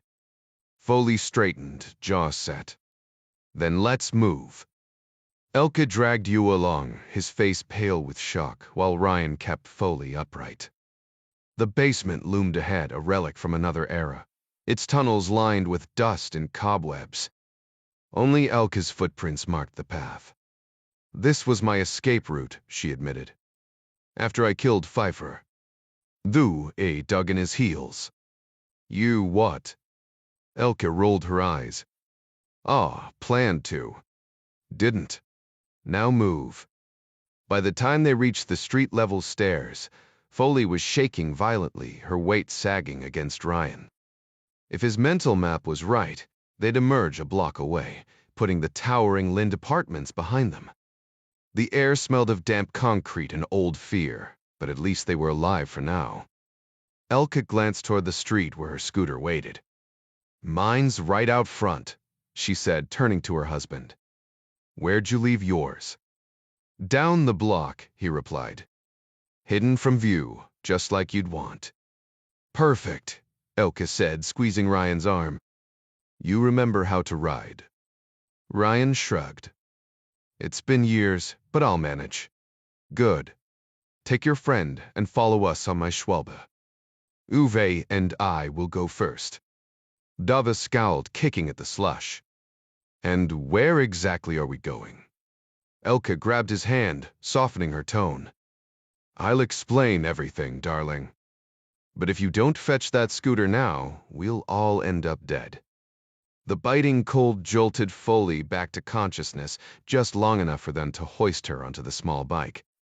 The snow had tapered into a miserable drizzle, seeping into their clothes like icy needles.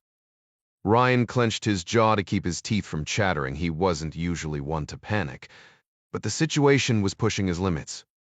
The Schwalbe, at least, was simple, just a throttle and a brake. The kickstart fired up without trouble, though the damp seat left little room for comfort. Foley was in no shape to balance on the back, so Ryan wedged her between his arms and thighs, her slight frame surprising him. She felt almost fragile, her head lolling against his shoulder as the Hauptmann sped ahead, weaving through the slick streets with surprising agility. Ryan twisted the throttle, the rear tire skidding before he caught it. He cursed, tightened his grip on Foley as she swayed, then gunned it again. She shivered against him, her fingers weakly patting his hand. Thanks, Jack, she murmured, her voice barely audible over the spitting rain. 5 thirsty. Great. Clark didn't need science to tell him violence lingered in the air like a bad odor. The moment he stepped into the elevator, he felt it a tension humming just beneath the surface. A smudge of blood on the floor confirmed his unease. By the time the doors opened on the 5th floor, his hand was already wrapped around the grip of his FN. Zeget Theri Sertfrid, Sapit Bor. The body sprawled in the hallway made his stomach lurch for a heartbeat. He thought it was Ryan. But no, it was the KGB officer who'd gone up alone. Clark swept the hallway, pistol ready. This didn't add up. Neither Foley nor Ryan had weapons. Kneeling beside the Russian, he checked for a pulse. Old habits died hard. Across the hall, an apartment door creaked open. 2 women in housecoats bustled out, chattering excitedly until they spotted him. Their voices died mid-sentence. Clark barely glanced up, his fingers pressed to the dead man's neck. Vernites domoy. He snapped in Russian, the words sharp as a whip. The women didn't need a translation. They scrambled back inside, slamming the door behind them. Clark moved faster now.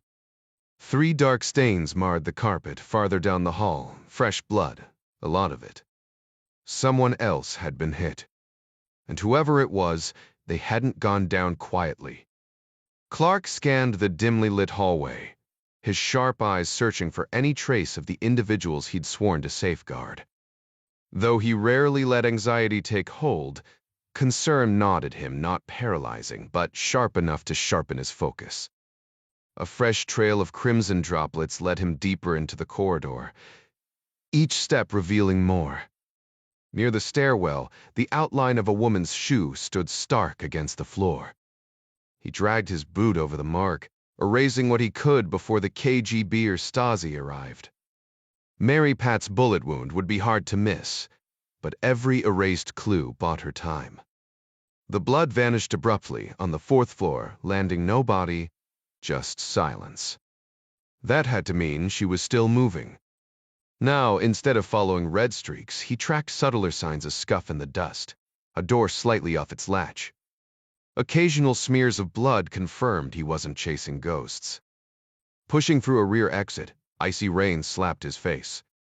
The alley was slick with half-melted snow, fresh tracks cutting through it. 2 scooters, 4 sets of footprints. 4. Sirens wailed in the distance, tightening the noose. Ryan's status was unknown. Mary Pat was bleeding, and time was slipping away. Without hesitation, Clark vanished into the storm. Meanwhile, Colonel Schneider arrived at the Lind Apartments to a circus of suits and flashing badges. Evgeny Zima, surrounded by KGB lackeys, paced like a caged wolf near his fallen men. Schneider kept close, playing the part of just another Stasi ghost, though half his life was spent in the West, a fact that left newer officers whispering. Zima kicked at debris, his rage barely contained. "Your team," Schneider ventured.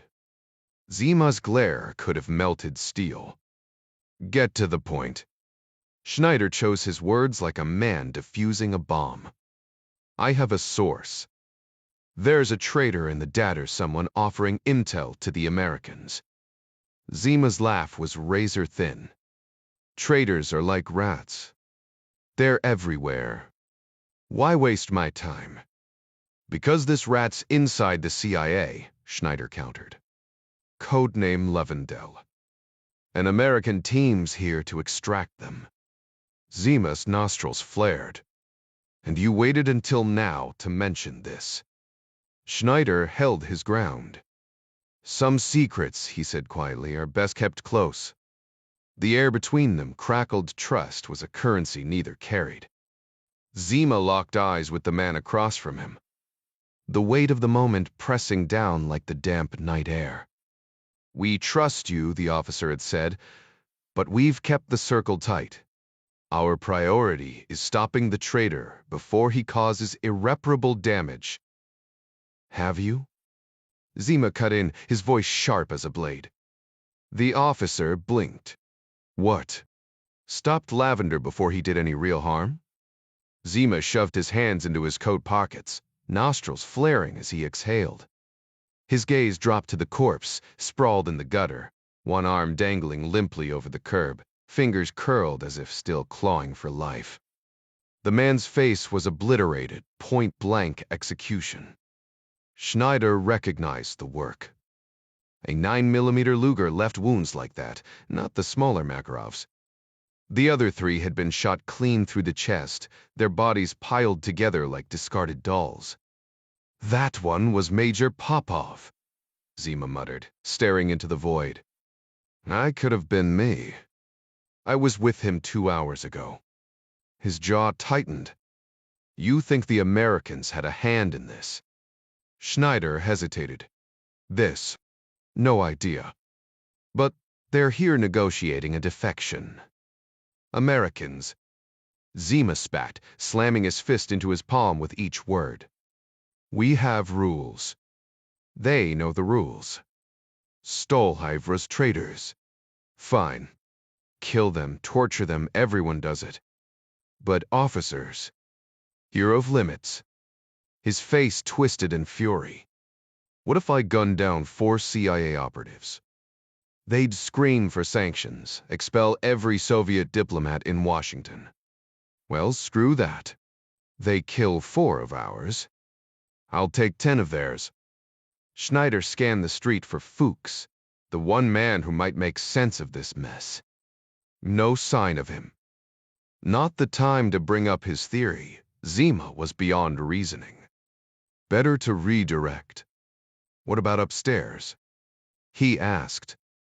Zima stiffened. Momwanda, upstairs? The dead are right here. A grizzled KGB agent leaned in, murmuring something. Zima's expression darkened. Another of my men, he growled after the agent stepped back. He was tailing a university professor. Called for backup. He gestured bitterly at the corpses. I sent him help. Now he's dead too. Schneider seized the opening. I have a witness. Saw the whole thing. Zima's growl was feral. One of your men just watched mine die? Fuchs's voice cut through the tension like a knife, startling even Schneider. The man had a talent for appearing out of nowhere, a habit that would get him killed someday. Too far away, Colonel, Fuchs said smoothly. Professional work. Over before I could cross the street. Zima's lip curled. This reeks of your style. Admittedly, Fuchs said. But it wasn't me. Then why are you here? Fuchs glanced at Schneider, who stepped in. Handling something for me. Zima's eyes narrowed. You're traitor. Then it clicked. Wait, what's upstairs? Fuchs didn't miss a beat. The 5th man. The one who called for help. Took the elevator up over an hour ago, following someone who had no idea he was being watched. Zima's breath hissed through his teeth. Mikhailov. With a snap of his fingers, he summoned 5 KGB agents, their boots splashing through rain puddles as they fell in step. Even Schneider, no stranger to power, felt a chill at the precision of it. The hunt was on. Few things struck fear into the heart like a KGB colonel nursing a personal vendetta. Zima moved through the lobby like a storm cloud, flanked by 5 stone-faced officers in identical trench coats. Outside in the drizzling rain, a team of Volkspolizei and KGB agents meticulously documented the crime scene with cameras and chalk outlines. Schneider and Fuchs trailed the group inside, knowing any intel on Lavandel Callisto would be found upstairs. An old man in a faded maroon tracksuit intercepted them near the entrance, gesturing toward a cluster of women in housecoats and one particularly bold yellow jumpsuit. 5th floor, he muttered, before a sharp snap of Zima's fingers summoned an officer to interrogate him against the wall. The women would be next. Every witness would be squeezed dry. The limbed housing complex loomed like a concrete maze, its skeletal, unfinished wings offering perfect hiding spots for traitors, meeting their American handlers, assuming they were stupid enough to stick around once the hunt began. Zima knelt beside the dead operative, fingers pressing uselessly against a bloodless wrist. His Makarov's missing, he growled, voice thick. The colonel swiped at his face with a rough knuckle. His wife's due next month. I'm the one who put him here. Schneider exchanged a glance with Fuchs. Interesting. Not here, Zima corrected bitterly, surging to his feet. I had him tailing a physicist Hauptmann. Fourth Seplik Demon. Your people were watching him too. His glare could have melted steel. Describe the killer. Fuchs didn't flinch. Big. Over 6.5 feet. Moves like special forces. A deliberate pause. Could have been Bud. Zima's laugh was razor-edged.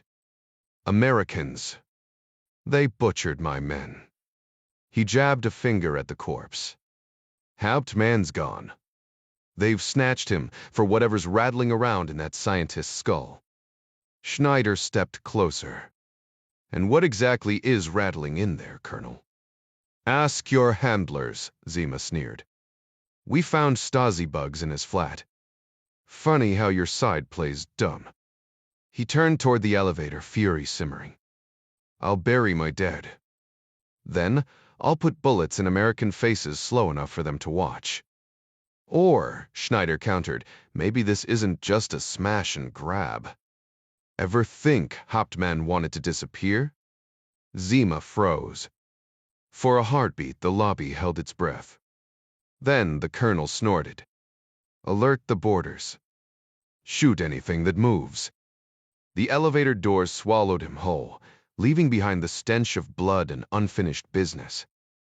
The arrogance of these Americans, thinking they could waltz into Eastern territory and face no consequences?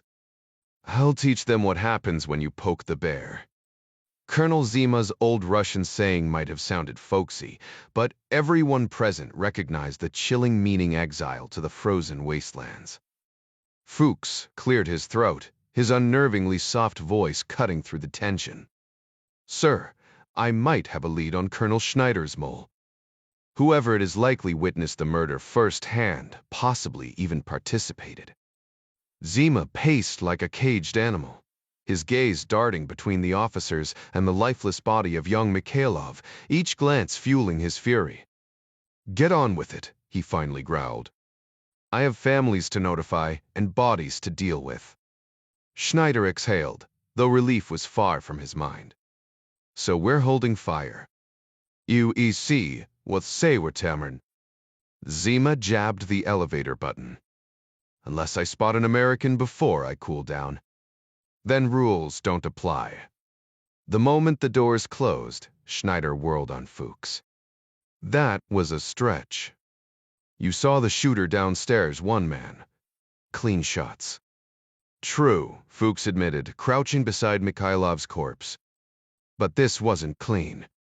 Bruised face, torn clothes, the autopsy will show more than just a bullet wound. And this shot? Mech, not center mass. Slow around, messy impact. Different gun, different killer. Schneider's jaw tightened, meaning our traitor was either the shooter or standing right beside them. The KGB crashes an American meeting. Things go south fast. I thought you were handling this, Schneider muttered. We are, Fuchs countered. We've trimmed their surveillance team. Now we just need to flush out the Americans. They'll lead us straight to your rat. Schneider scoffed. They're ghosts now. How?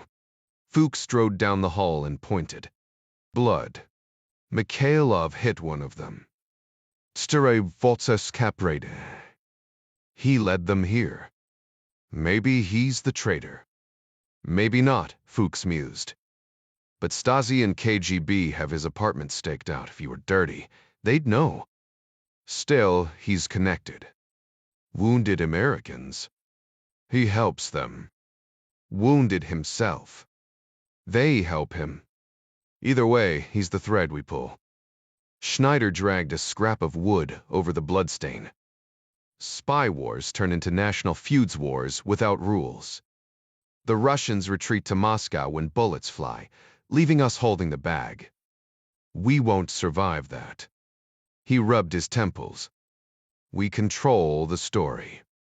I'll track Hauptmann's surveillance team. How do we find him? Fuchs gave a cold smile. He's East German. We find what he loves and break it until he talks. Wolfenberger engine repair, squatted in a rusty tin shed tucked behind a derelict lot, probably once a parking area for repairs and the rear of a textile factory. Elk mentioned it produced pantyhose, of all things. The place reeked of grease and neglect, the perfect spot for secrets.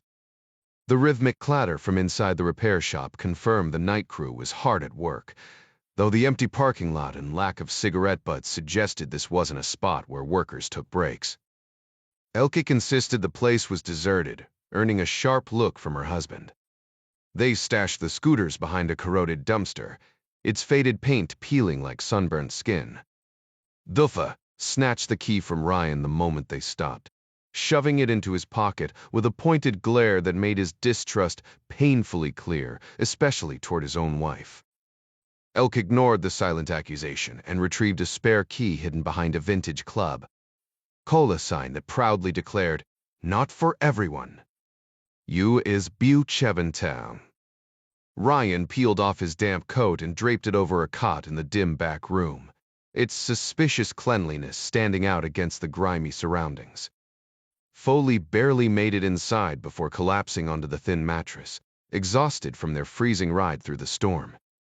When Ryan moved to adjust her bandage, she intercepted his hand with unexpected strength, her fingers locking around his wrist like a scene from an action film.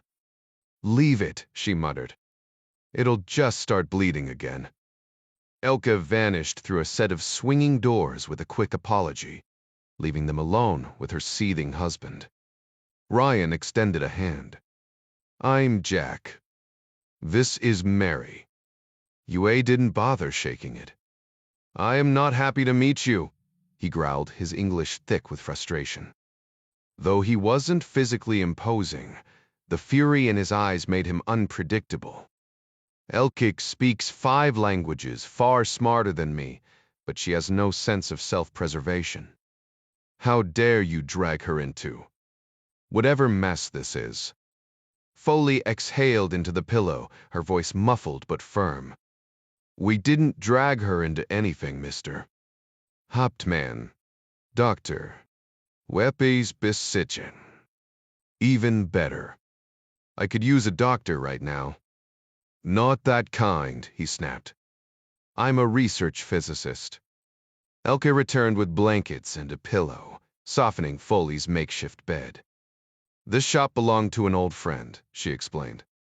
"I'd be scoffed." "Say it plainly, an old boyfriend." Elke didn't flinch. "Yes, Horst. Brilliant, reckless. He couldn't keep his mouth shut and the state noticed. Brutal see definitely." Ua threw up his hands. "She attracts trouble." "I married you," Elke countered.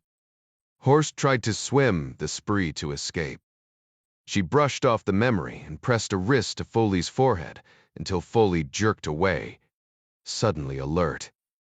"Where's the Serac?" Ryan tapped his pocket. "Safe with me. Didn't want it falling out." Foley struggled to sit up, wincing as she typed frantically on the device. Elkik eyed it curiously. "A way to contact your people." Ryan's hand drifted toward the Makarov in his coat. Living in a world where trust was a luxury wore on him, but this woman had risked everything to help them. He forced himself to relax. Elke hesitated, then confessed in a rush. "I overheard you talking to Pfeiffer." Ruiz stiffened. "Who is Pfeiffer?" "A Stazzi officer," Elke whispered, tears spilling over. "He made me steal your research notes." And worse. The room fell silent as Yua sank onto a stool, his anger dissolving into stunned disbelief. Ryan leaned forward, his voice steady but intense. "Doctor, you mentioned being a physicist. What exactly is your area of focus?" The man hesitated, shifting uncomfortably. It's a complicated subject, radar." Elke cut in, her tone sharp with frustration. Pfeiffer was obsessed with anything related to radar evasion. I overheard him discussing it constantly on the phone, in meetings. He never thought I'd understand. Foley set the SRAC device down beside her, watching Elke closely. "My husband assumed I was just some airheaded performer," Elke continued, bitterness creeping into her voice. "Too busy singing to notice his secrets. But I listened. I always listened." Ryan studied her. "And what did you hear?" A tremor ran through her before she answered. "When he thought I was asleep. He talked about Nevada." Wu buried his face in his hands, his shoulders tense. Foley's fingers hovered over the SRAC. "What exactly did he say?" Elke swallowed hard, avoiding her husband's gaze. He was excited like something big had happened there. He mentioned a time 11:17. And a plant. Mint, I think. Ryan's eyes narrowed. Today's date. But not in Nevada, Germany's 9 hours ahead. Foley started typing. Anything else? Elke hesitated. A code name. This Zephyr. Ryan exhaled slowly. Zephyr Tracker. November 17th. Mint, mint. He turned to Foley. Maybe HQ can connect the dots. She stopped typing, frustration flashing across her face. Why do we even need Puffer? Because he has intel we don't, Ryan shot back. Then, locking eyes with Uwe, he asked, would you leave if you had the chance? Bliss. Elke answered before her husband could speak. We're walled on her. Think about what you're saying. They'll kill us or worse, Hans. Elke's voice turned icy. Our own government spies on us, microphones in the walls, cameras in our bedroom. And you still want to stay? Yua's hands clenched. It's not about wanting. It's about surviving. What happens to our son if we're arrested or dead? Better than rotting here. Elke snapped. A KGB officer was shot with my gun. Do you think they'll let me walk free? Uwe swayed, his voice breaking. Elke, what have you done? Ryan kept his tone measured, though urgency thrummed beneath the surface. Hans is your son? Elke nodded, her eyes glistening. He's just a child. Would you work with us if we could get you out? Yui's jaw tightened. You mean defect? To the CIA. Yes, Ryan said. How? Uwe demanded. You think it's that easy? Foley interrupted, her focus razor sharp. Where is Hans now? With a neighbor, Uwe muttered. Foley didn't blink. Beals, itres. Why? Why to? Avid bristled. Because I'm going to get him. Ryan cut in. Does anyone else know where he is? Uwe shook his head. I was careful. No phones, no wires. Foley's fingers flew over the thrack. Wait a few hours. Let me arrange backup. She handed the device to Ryan. Get outside and send this. Pray the signal gets through. Uwe grabbed Ryan's arm. Wait. His expression contorted in sheer panic, like he just witnessed a car crash or caught a whiff of something rotting. Those things can be traced, he gasped. Foley shook her head while Elke wiped sweat from her brow. You're both starving. There's a diner around the corner that serves pork sliders round the clock, caters to the graveyard shift at the textile plant. I'll make it quick. Her husband stiffened. I refuse to. You will, Elke cut in, her voice softening. This nightmare isn't our doing, but she needs to eat. Stay put. When I return, you'll fetch Stefan. She vanished into the night before he could protest. The garage air thickened with tension. Foley's ragged breathing filled the silence as Ryan braced for armed agents to kick down the door. Uwe Hauptmann perched on a rusted drum, arms crossed, glowering at them. A sudden coughing spasm racked Foley. Ryan peeled back the bloodied bandage, damp but not saturated. Small mercies. Why is it so stuffy in here? She mumbled into the pillow. Shared wall with the knitting factory, Hauptmann muttered, his shoulders relaxing slightly now that secrets were spilled. Those industrial machines pump out heat like furnaces. Ryan scanned the workshop. Dust-choked tools lay abandoned. A vintage calendar behind a steel desk had August 14th, 1972, ringed in crimson. Horst was a genius with engines, Hauptmann admitted bitterly. But a damn fool.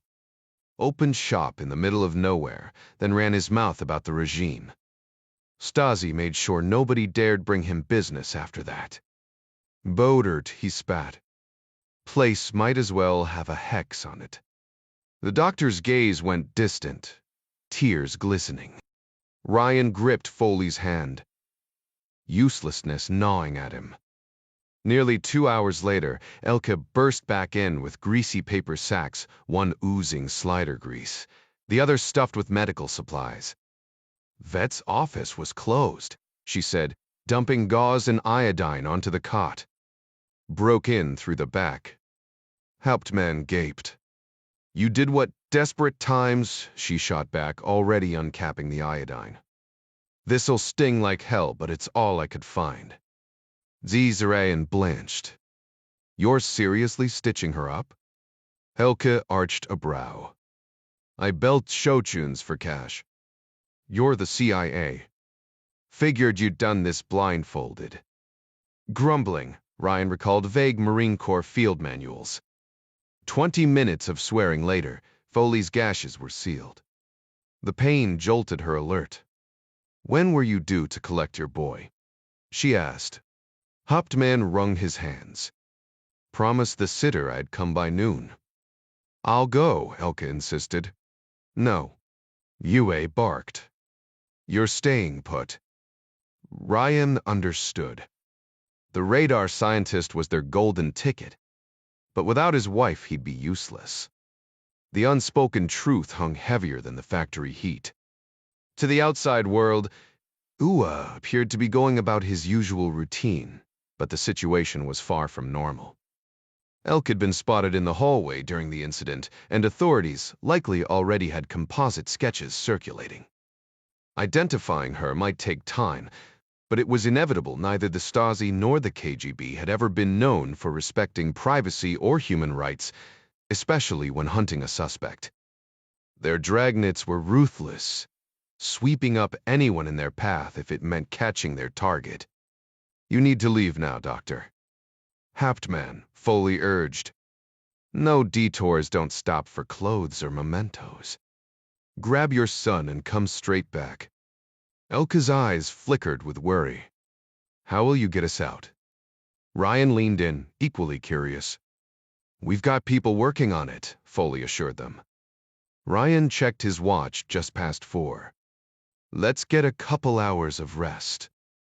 Gives our contacts time to arrange everything. The Hauptmanns curled together under their coats on a thin mat, the garage growing colder as the night deepened. The nearby stocking factory had reduced production, cutting off what little warmth it had provided earlier. Outside, snow fell in thick, heavy flakes, and the temperature plummeted. With only 2 blankets, the Hauptmanns took one while Ryan and Foley shared the other. I'm sorry, Elke murmured in German, pretending the Americans couldn't understand, clinging to the illusion of privacy. Ryan and Foley pretended not to hear. Don't be angry with me, she pleaded. Both stayed silent. You know what the Stasi are capable of, she whispered, her voice breaking. He threatened everything your job, Hansi's future. What choice did I have? He forced you, Ua said flatly. Yes. To sleep with him. Napo. Yes, Kavolan. How many? She pressed a finger to his lips. Once was enough to destroy me. Uza's shoulders shook with quiet sobs. I'm not angry with you, he said, his voice thick. But I swear to you, Major Pfeiffer won't live to see another sunrise. Stasi or not. Ryan shifted, letting Foley lean against him. Her injuries made lying flat impossible, but resting on her right side eased some of the pain. Sorry for all the groaning, she muttered, settling against his chest. Ed wouldn't exactly approve of this arrangement. Same with my wife, Ryan admitted. But she'd rather I didn't freeze to death. Foley gave a weak laugh. Ed might not see it that way. She tensed as a sharp pain shot through her, then exhaled slowly as it faded. You all right? Ryan asked, fighting exhaustion. The chase? The adrenaline crash, his body was shutting down, demanding rest. "I'm fine," she murmured. Then, after a pause, "Remember when Skip asked if we wanted to write letters to our spouses?" "More Staglin." "Well," she whispered, "it just hit me I could die tonight. And I want Ed to know I'm at peace with that. I hate the thought of leaving my son, of Ed being alone, but this life, it's not just for men, you know?" Absolutely. Nawik, Saya. Drawn to it. Ryan mused, still figuring that out. She chuckled softly, careful not to disturb her stitches. "Greer thinks you are. And honestly, the evidence backs him up. Maybe." Her voice grew quieter. "Tell Ed that you love him." Ryan finished. Foley tilted her head back just enough to lock eyes with Ryan, her breath shallow. "Forget the obvious," she murmured, wincing. "Tell him I was sharp, relentless, and that I laughed in death's face." Ryan clenched his jaw. "You'll tell him yourself." But Foley's gaze had already gone distant, her voice fading. "Blame the bullet," she managed a weak smirk. "Turns me into a damn poet." In the shadowy world of espionage, communication was everything or nothing at all. Places like Moscow or East Berlin were minefields. Know the potion, cipher. Dexshire, useless. Payphones, death traps. The Surak device Foley carried was a lifeline, bouncing signals off satellites to HQ without leaving a trail. But getting intel to agents in the field? That required old-school tradecraft. Dead drops, alleyway handoffs, signals hidden in plain sight. Clark knew the drill. If comms went dark, he'd haunt the crumbled arches of the old Franciscan monastery near Alexanderplatz every 60 minutes, scanning for a familiar face clutching a salmon-colored Financial Times. Low hold meant follow. Rolled under the arm. The sikseg, the surin tour. No paper. Try again in 2 hours. The U-Bahn spat him out across the street, and there she was, truly Bishop, East Berlin Station's ice queen, slapping the folded paper against her leg like a metronome. Clark ghosted her path, doubling back through the church's skeletal ruins to avoid suspicion. The debrief was brutal in its brevity. Helsinki team shredded, Foley bleeding out in some safe house, Mike vanished. Bishop's voice barely rose above a whisper as she dropped the Hauptmann's garage address and a grim punchline. HQ's orders? Keep World War III off the menu. Clark melted into the night without a word. Meanwhile, in Salt Lake City, Special Agent Betty Harris stared at the cryptic cable in her hand. Levin. There in the. Meant. She exhaled through her nose. Yeah, that'll crack the case wide open. 36 agents across 3 field offices were chasing ghosts, and all they had was this gibberish. Some days, the job felt like reading smoke. The briefing room was nearly empty. Most agents were chasing leads or staking out transit points, no matter how minor, but 5 had gathered, including Air Force OC Special Agent Gillum. Fresh intel from the CIA had sparked a brainstorming session, though the faces around the table mirrored Murray's own frustration. He sipped his tepid coffee and absently scribbled in his battered Skillcraft notebook, a habit since his Quantico training days. Agency sources suggest Zephyr might be a code name, Murray said. They suspect our unsub is East German, possibly Russian. A grizzled agent in the back scoffed. If the CIA believes it, that's reason enough to doubt it. The Bureau's rivalry with Langley stretched back decades, rooted in Hoover's failed bid to monopolize intelligence after we. Murray tolerated the agency as long as they stayed in their lane. We need fresh angles, he pressed. 11/17 could be a time, Marino suggested from near the door. Or today's date, Murray countered. Too convenient. Harris leaned back, taming her wind-blown hair. The desert air had stripped it of its usual bounce. "Zephyr, what about Mint? Any significance?" The room buzzed with murmurs, but no answers. "So nothing," Murray muttered, flipping through his notebook. "Assume Zephyr's active on the 17th. Meeting someone named Mint?" Gillum offered.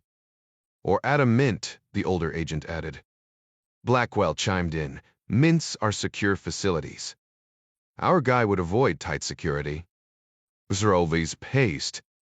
"Mint could be a password or a location." "Meet at Mint," Murray echoed, resisting the urge to hurl his notebook. The speculation was exhausting, but necessary. "Green like money," Marino mused. Harris stopped. "How do you say mint in German?" "Detektiv," silence. The silver-haired agent stood. "I'll grab dictionaries and maps." "Russian too," Harris added. "Myatny," Marino said. Blackwell raised an eyebrow. "What?" "That's Russian for mint." "Surprised you don't know Spanish." Marino smirked. "It's an Italian name. Genius." "My wife speaks Spanish." "Then what's mint in Italian?" "Menta, fervent."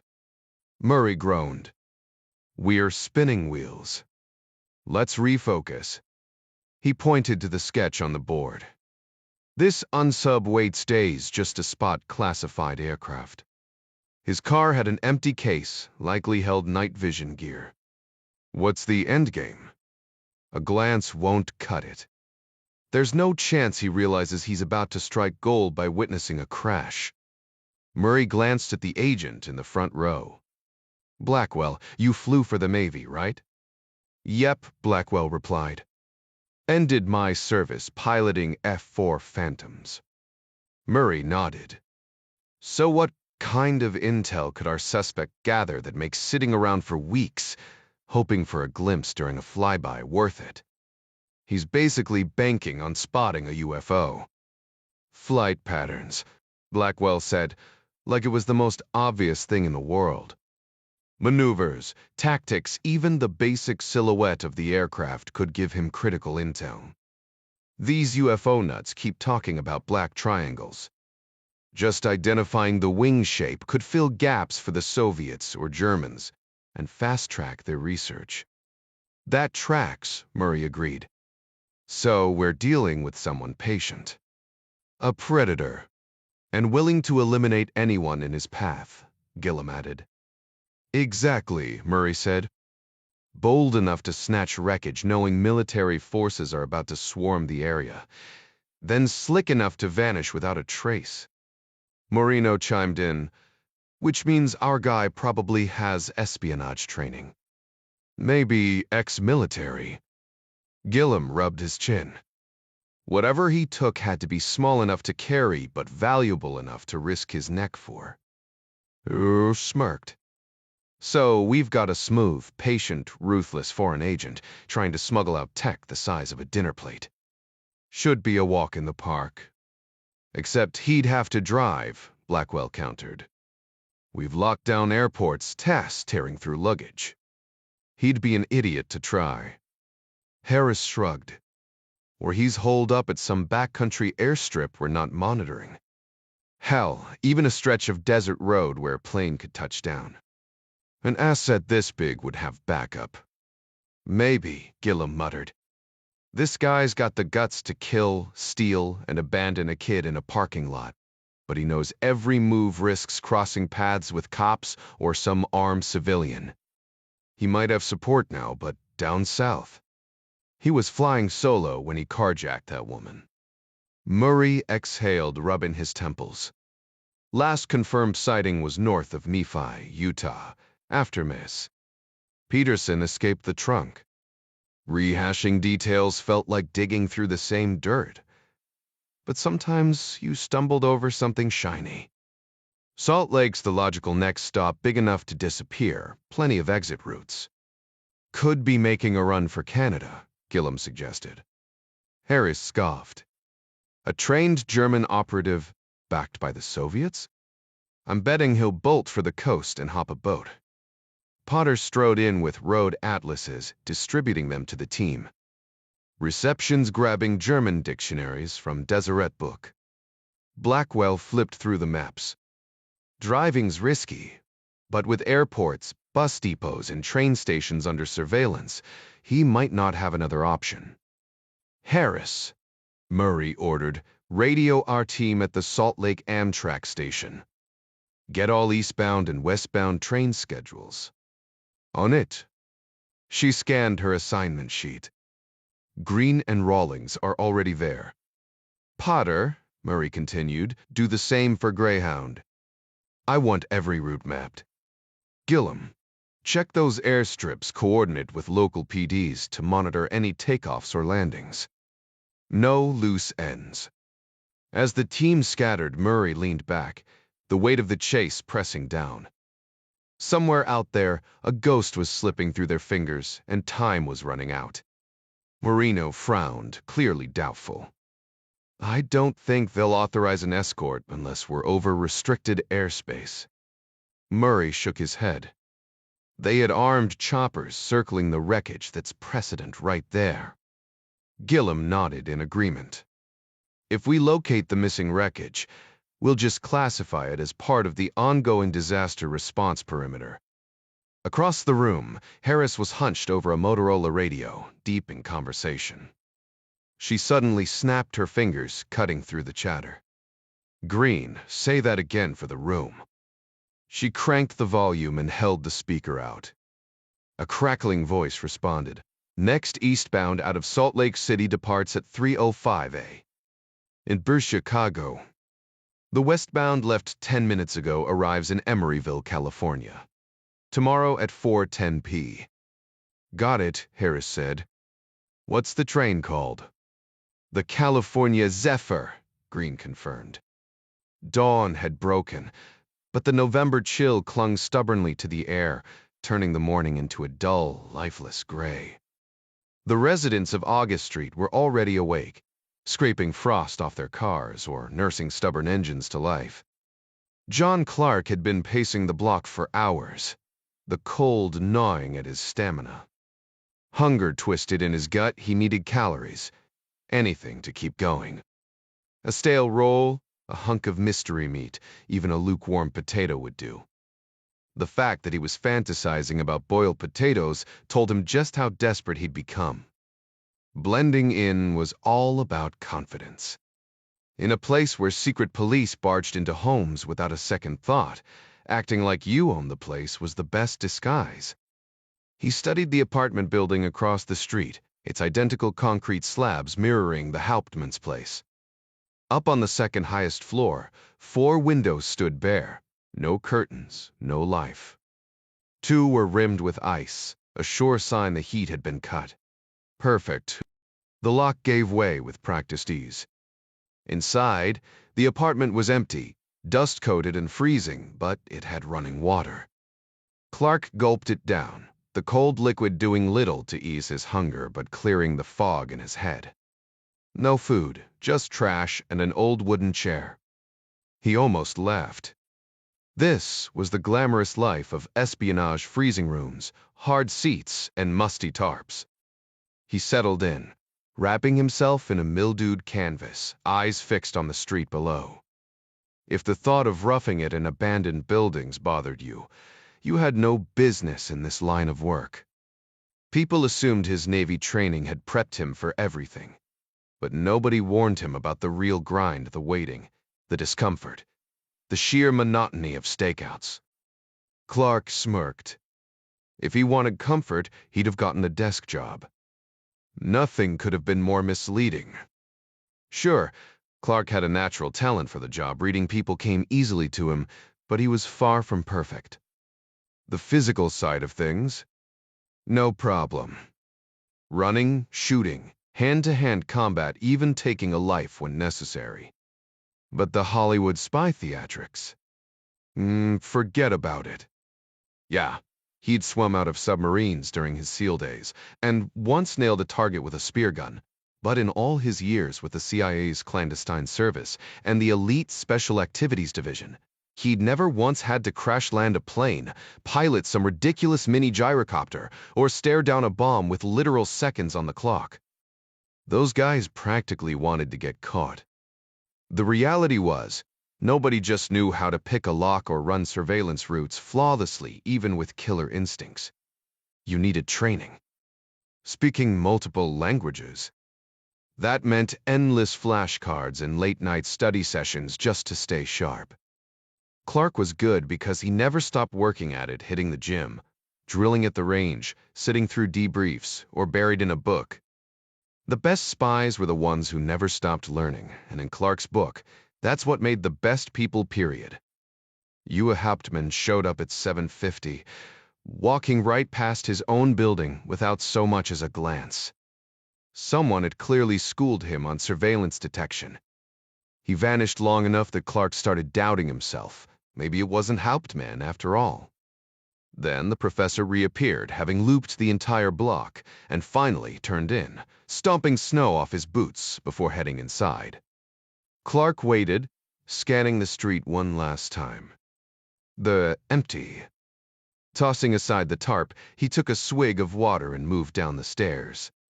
If no one was tailing Hauptmann, the real threat was probably already waiting inside the same people who'd taken out the Helsinki team. Hauptmann didn't even hesitate at his own apartment. Elk and the Americans had drilled it into him his home was a death trap now, a place that could get him and his family killed. He beelined for Lorna Schumann's door instead, focused on grabbing Hans and getting out fast. Cameras in the hallway were a risk, but there was no avoiding it. As he got closer, it hit him. How was he supposed to explain this to his son? No favorite book, no blanket, just run. Then he froze 10 feet from Lorna's door, his blood turning to ice. The door was cracked open. Panic surged through him, primal and unstoppable.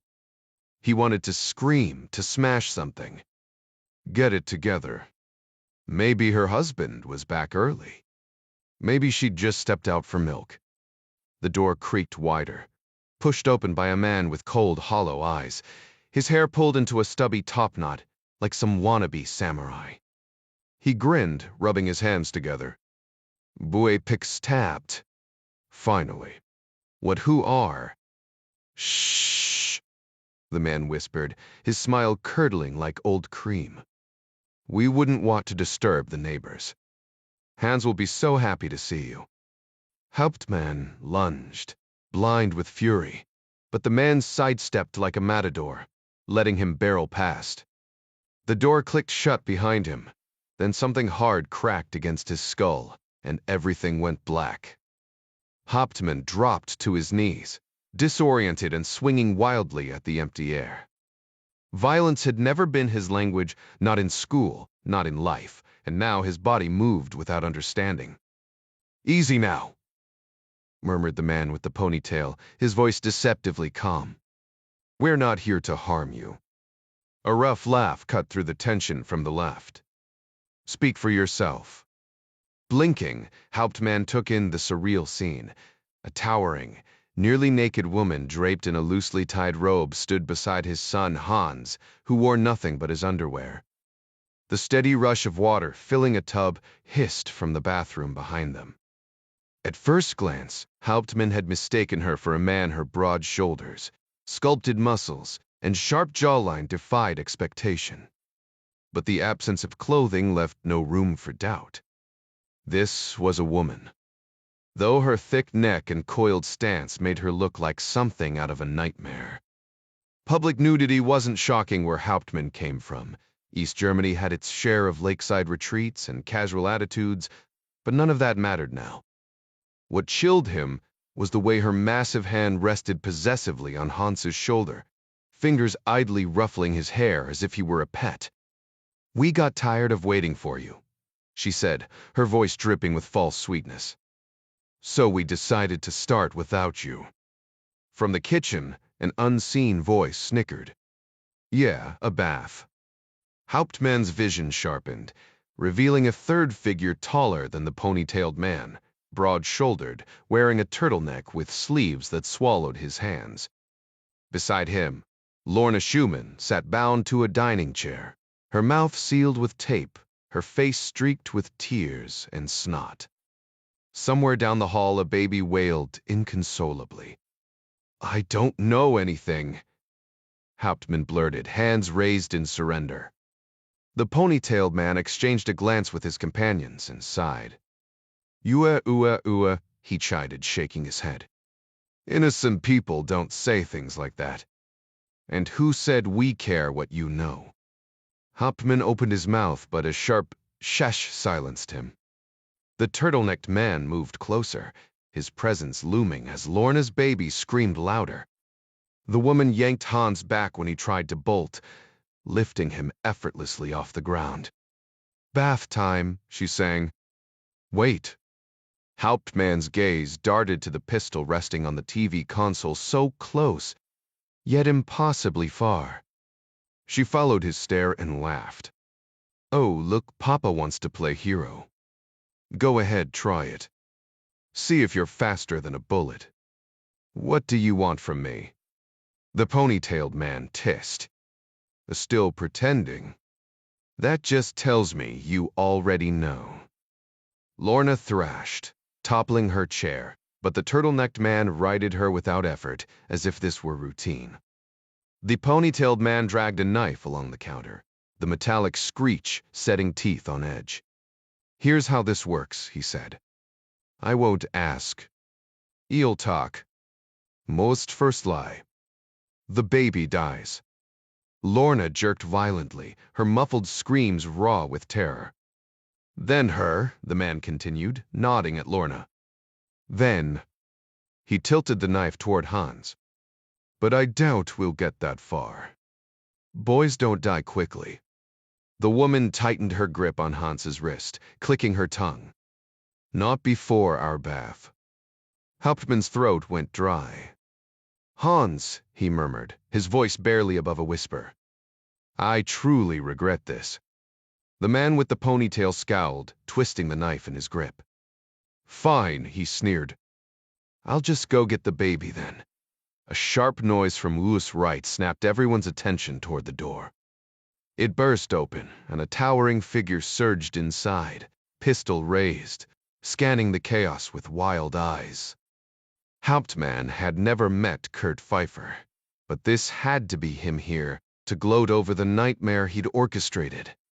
Clark had one goal: eliminate every threat. Stepping into the apartment was like diving headfirst into a car crash. A baby shrieked. The Hauptmann child thrashed in the grip of a massive, bare-chested man, while a bound woman in the chair let out unearthly moans that sent a shiver down Clark's spine. And he'd seen some things. The knife wielder was an easy call. Hauptmann knelt, hands raised, but the second he spotted Clark, he bellowed, "Pfeiffer!" "Wrong guy," Clark snapped, firing 2 rounds into the ponytailed man's skull. But Hauptmann was already lunging, slamming into Clark with the force of a man hell-bent on revenge. Clark struggled to shove him off, wrestling for control of his weapon. "I said I'm not Pfeiffer." Another attacker lunged from the left, snarling, blade flashing. Clark twisted, dragging Hauptmann with him as the knife sliced air. Knife fights weren't fights, they were desperate scrambles to survive. So Clark played dirty. Instead of breaking free, he yanked his Fairbairn Sykes dagger from his belt and buried it in the man's throat mid-lunge. Still, the blade nicked Clark's shoulder, splitting his coat. He shoved Hauptmann aside, then double-tapped the dying man. Some guys fought hardest when they were already bleeding out. "Lied us 2 down." Clark swung his Glock toward the wiry woman, clutching the screaming kid like a human shield. Blood oozed from a bite mark on her arm. "Nice one, kid," Clark thought. She smirked, backing toward a pistol on the TV stand. "Pfeiffer pièce terrible." "Just these 3. Hauptmann panted, finally realizing Clark wasn't the enemy. Normally, 15 feet was an easy shot. But the kid was thrashing like a wildcat, his left arm bent at a sickening angle, probably broken when she'd yanked him up. Drop the gun or I snap his neck. Listen close, freak show, Clark growled. Put him down. A sliver of her temple became visible, but the boy jerked at the last second. She shook him violently, hissing for silence. Big mistake. The kid went still just as Clark's bullet shattered her knee. She staggered, grip loosening. The boy twisted free. Clark's next shots climbed shoulder, chest, then a final round under her chin. He snatched the TV pistol, checking the chamber. 8 rounds spent, he swapped mags, pocketing the partial.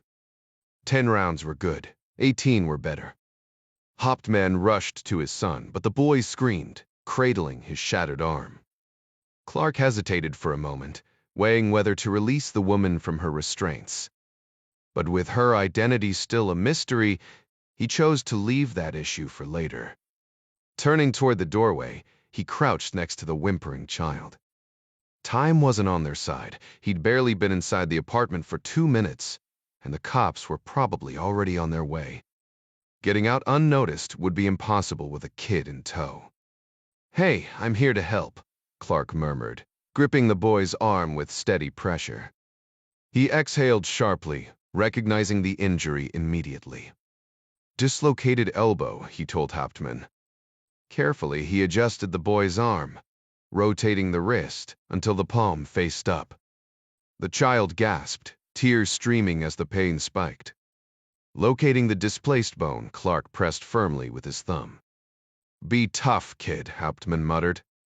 With a quick motion, Clark realigned the joint. The boy's shuddering breaths evened out almost instantly, his cries fading.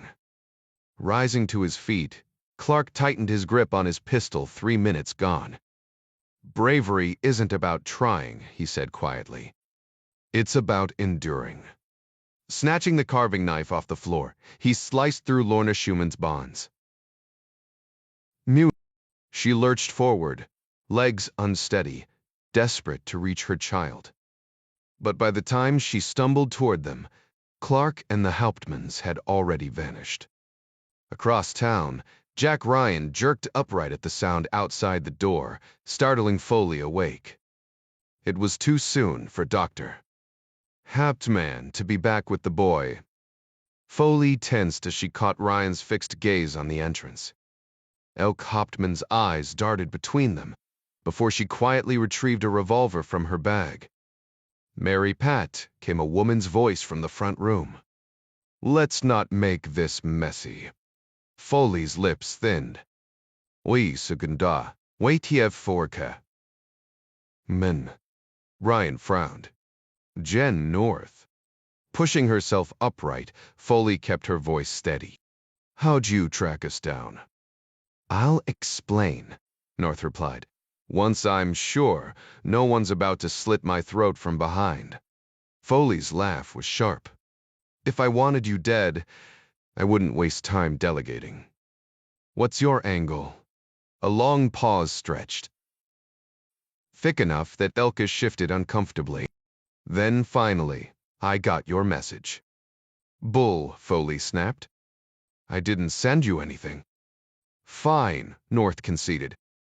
The one you sent to Berlin Station, then. Foley exhaled, shoulders slumping slightly. So you have the SRAC codes. Yep. Ryan's fingers tightened around the Makarov, though he had nothing to aim at. Which means the Stazzi have them too, he muttered. Your friend's quick, North said, amusement lacing her voice. Cute for a desk jockey. But no, I kept that tidbit to myself. Call it an insurance policy. Foley shifted, bracing against the wall. She tapped Ryan's hand, silently demanding the pistol. Reluctantly, he passed it over, recognizing the steel in her gaze. Elk motioned toward the door, ready to create a diversion, but Foley shook her head. What's the plan in there? North called, her voice closer now, just beyond the flimsy waferboard wall. Foley adjusted her grip, keeping the barrel low but trained on North's position. Still figuring out if you're worth keeping alive, Foley replied. Listen to me, Mary Pat, North said, her voice oddly steady despite the tension. I know you're about to pull that trigger. Honestly, I'd do the same. A shaky breath, was that a sob? No. Here.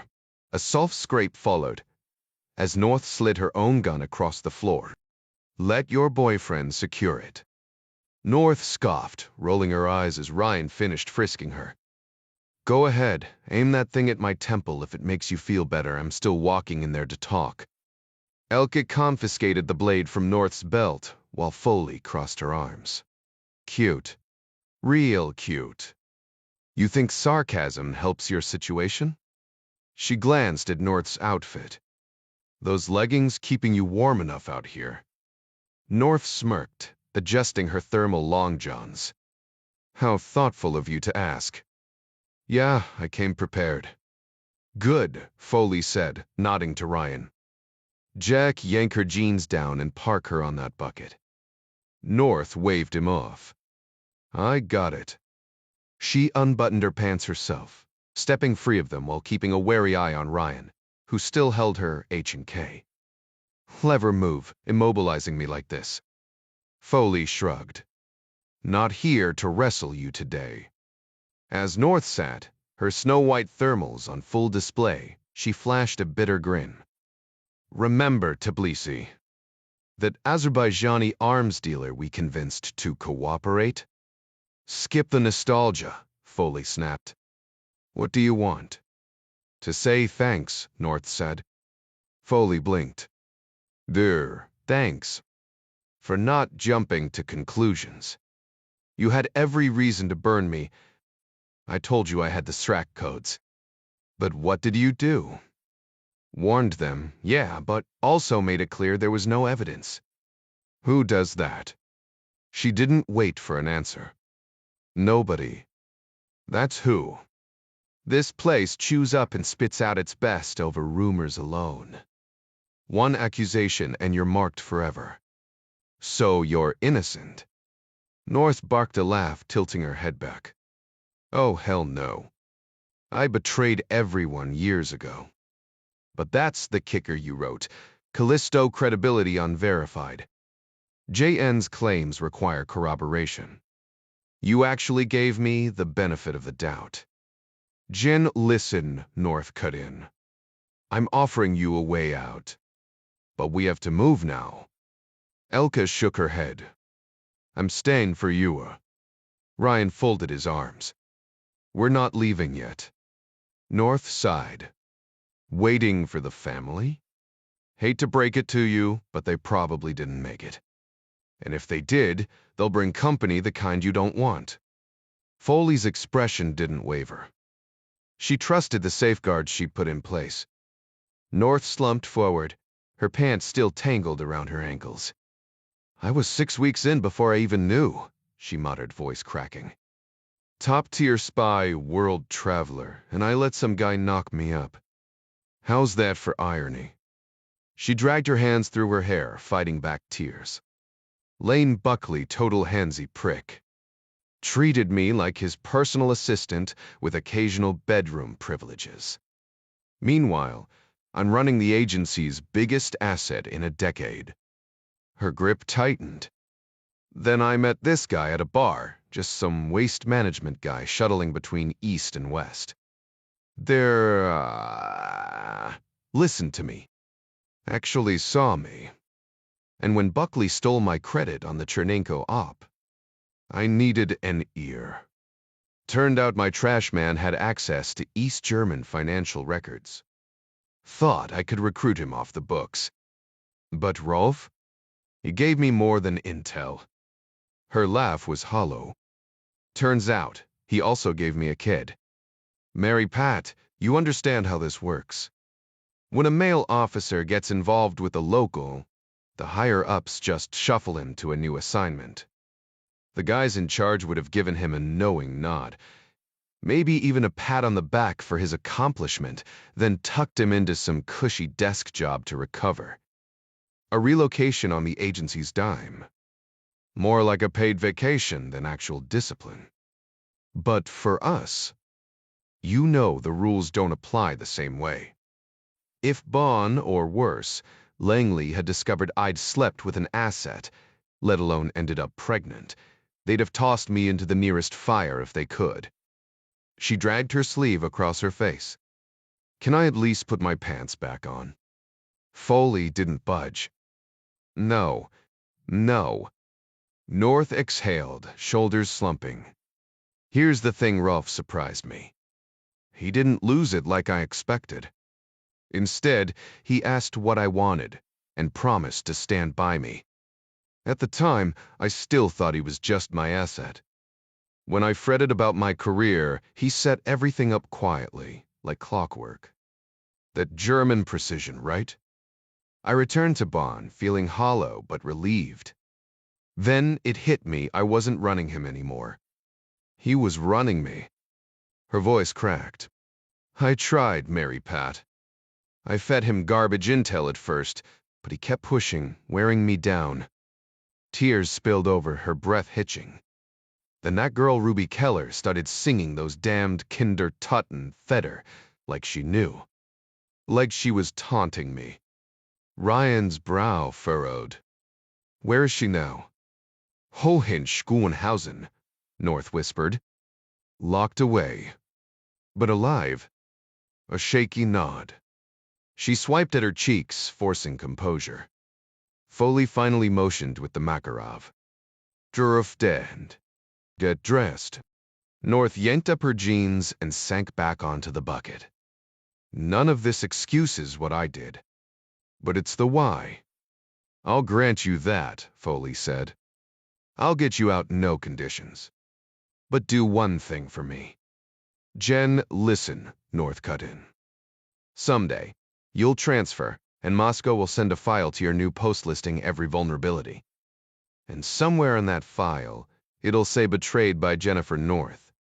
People will drag my name through the mud for years. If anyone ever asks, just tell them there was more to it. Or don't. Honestly, I'm past caring. She swallowed hard. But I can get you out of here. If you'll let me. Foley scoffed. Who think that's the Trubence? You're not exactly in their good graces either. North stood, brushing off the threat of the gun. You tunnel. Ryan knew the legend. Every rookie in the game heard about Operation Gold, the audacious CIA MI6 project to burrow under East Berlin's ironclad border. In the 50s, with Soviet nukes looming, they'd tapped into enemy comms through a 1,500-foot passage dug in secret. The Germans, still rebuilding, were barely a blip on the KGB's radar. They broke ground in '54, finished in months, and siphoned intel for nearly a year. The haul. Thousands of intercepted Soviet transmissions worth every penny, even if it cost as much as 2 U-2s. The Allies had no idea that a Soviet spy, deeply embedded within British MI6, had already leaked the details of Operation Gold to his superiors, effectively blowing the cover on what should have been a flawless intelligence victory from the very beginning. Instead of shutting it down, the Soviets let the tunnel operate for nearly a year without even feeding false information through it, likely to protect their prized asset. Once the mole was reassigned, the Russians conveniently stumbled upon the tunnel. Wait, Ryan interrupted. Are you telling me there's a Soviet tunnel? North shook his head. Not Soviet East German. Only a handful of Stazzi officers even know it exists. I wouldn't have either, except I tailed Rolf Schneider there months ago. The West doesn't block movement, but we track it. They use this tunnel when they need to move undetected, slipping into our territory without tripping any alarms. Ryan exhaled slowly. That's how they smuggled Ruby Keller through. Exactly, North agreed. I doubt your Callisto source has a clue about it. I've never set foot inside, but I know the location, an abandoned apartment building near the wall, basement access. After the wall went up, there were photos of desperate people trying to leap from its windows. The Stasi sealed it off fast, but they kept it for themselves. They call it iris. It's cramped, you'd be crawling on your hands and knees in spots. The front door shuddered. Everyone froze. Elk stiffened, then relaxed when Ua's voice called out, "Who's hungry for grilletta?" He hadn't actually gone for sandwiches. It was their prearranged signal to avoid getting shot. Elkic responded with the counterphrase. Maybe later. Little Hansi barreled inside, racing straight for his mother. Yue followed, his face pale and strained. "Are you alone?" Ryan asked, expecting the shadowy protector Foley had mentioned, the one Jim Greer trusted. Wevry nodded. "Just me." John, if that's even his real name, said he's more useful outside.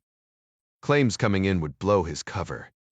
Foley winced as she pushed herself upright on the bed, testing her legs. Ryan moved to help, but she swatted him off. "I've got this. If we're getting out of here, I need to know if I can walk. Nothing's broken, just hurts like hell. Pretty sure last night was mostly blood loss. Vortepretes. Managing." She forced herself up, swaying slightly before finding her balance. Step. Breathe. Step. Breathe. Gradually, her movements smoothed out. "All right," she muttered, shuffling forward. "Get ready to move." "I'll be back." North shot Ryan a questioning look. "What's her deal?" "She's making sure her friend gets out." "What friend?" Ryan shrugged. "Honestly, no clue. Ursh, he's just. Bowie's there." Car theft wasn't common in a place where most vehicles were rusted heaps with nowhere to go. People left them unlocked, keys dangling in the ignition, or just started them with a screwdriver. Foley spotted a battered Trabant 601 at the end of the block, its interior revealing the telltale nail jammed into the ignition. Perfect. It'd be a tight squeeze, barely fit two, let alone 5 adults and a kid, but better than risking the U-Bahn, where Stazzi agents would be lurking. The undisturbed snow around the car suggested the owner worked an early shift at the textile factory. The deluxe model, made of glorified plastic and scrap, cost a fortune. "Rumor has it these things hit 60 in half a minute," John Clark remarked, crunching through the snow behind her, his hat pulled low. Foley hadn't heard him approach, but she'd expected him always watching, always just out of sight. "You hanging in there." "Just a scratch from a bullet," she replied with a weak smile. "Lost a bit of blood, but I'm tougher than I look." She shifted slightly, then grimaced as the movement pulled at her stitches. "Still, a doctor wouldn't hurt." "Listen, John, we've got an exit plan." She quickly explained the hidden tunnel, pointing out the rough location. Clark eyed the tiny Trabant skeptically. "This tin can won't fit all of us," he muttered, his expression darkening. "Especially not if North tags along." Which she absolutely shouldn't. "She has to," Foley insisted. "She's the only one who knows how to get inside." Clark scanned the area, then gave a sharp nod. "Then move fast." "I'll cover you." "John, I'll catch up via the subway," he cut in. "Don't waste time worrying about me." Ryan, eyeing the cramped car, hesitated. "This death trap's gonna finish you off," he argued. Foley shot him a look. "Not happening. We all go, no exceptions." She mapped out the seating arrangement before they even reached the car, ensuring they could make a quick getaway before anyone in the factory noticed their stolen ride. Doctor. Hauptmann took the wheel. His height made him the obvious choice. Foley claimed the passenger seat to avoid aggravating her injuries. Ryan, North, and Elke squeezed into the back, with little Hans perched on his mother's lap. "Mir du beste, seatbelts." A luxury this rust bucket didn't offer. Foley pulled out her Makarov, resting it on her lap. Ryan caught the unspoken message in her eyes, too hurt to fight, but never too hurt to make sure they didn't take her alive. Hauptmann cranked the ignition, and the Trabant coughed to life, sounding more like a lawnmower than a car. Overloaded and groaning, It was a miracle the thing moved at all. Hauptmann glanced back, half expecting the owner to come charging out, then eased onto the snowy road. The windows fogged instantly. Bad news, Hauptmann deadpanned. Everyone hold your breath. The absurdity broke the tension, sending the group into laughter, even Mary Pat, clutching her side and chuckling through the pain. Hauptmann wiped the windshield with his sleeve as the Trabant inched forward, slowly gaining speed. 2 blocks west of downtown Salt Lake City, near Pioneer Park, and uncomfortably close to the FBI field office, stood the Amtrak station. It operated on a limited schedule, opening only around train arrivals and departures. The exhausted staff had already handed over the passenger lists to Agents Green and Rawlings by the time Murray and his team arrived. 64 passengers had disembarked, 44 had boarded. "We checked every face," Green said, frustration creeping into his voice. "But with that sketch—" "Don't sweat it," Murray cut in. Guy could have changed his appearance in 5 minutes. Harris skimmed the passenger list, marking names as she went. "Do they usually check IDs?" she asked Peggy, the Amtrak employee, a college student, eager to get back to her studies. "Depends on who's working," Peggy replied. "Tonight, your guys made sure we asked everyone." Harris kept scanning, making small talk with Peggy. Murray rubbed his tired eyes, craving coffee, and wandered over to a large wall map of the rail lines. He traced the route in his mind, stopping at each station. "Next stop's Elko, Nevada," he muttered. "Maybe the bastard drove from there." Harris's voice cut through his thoughts from across the room. Harris tapped the passenger list against her palm, her frustration mounting.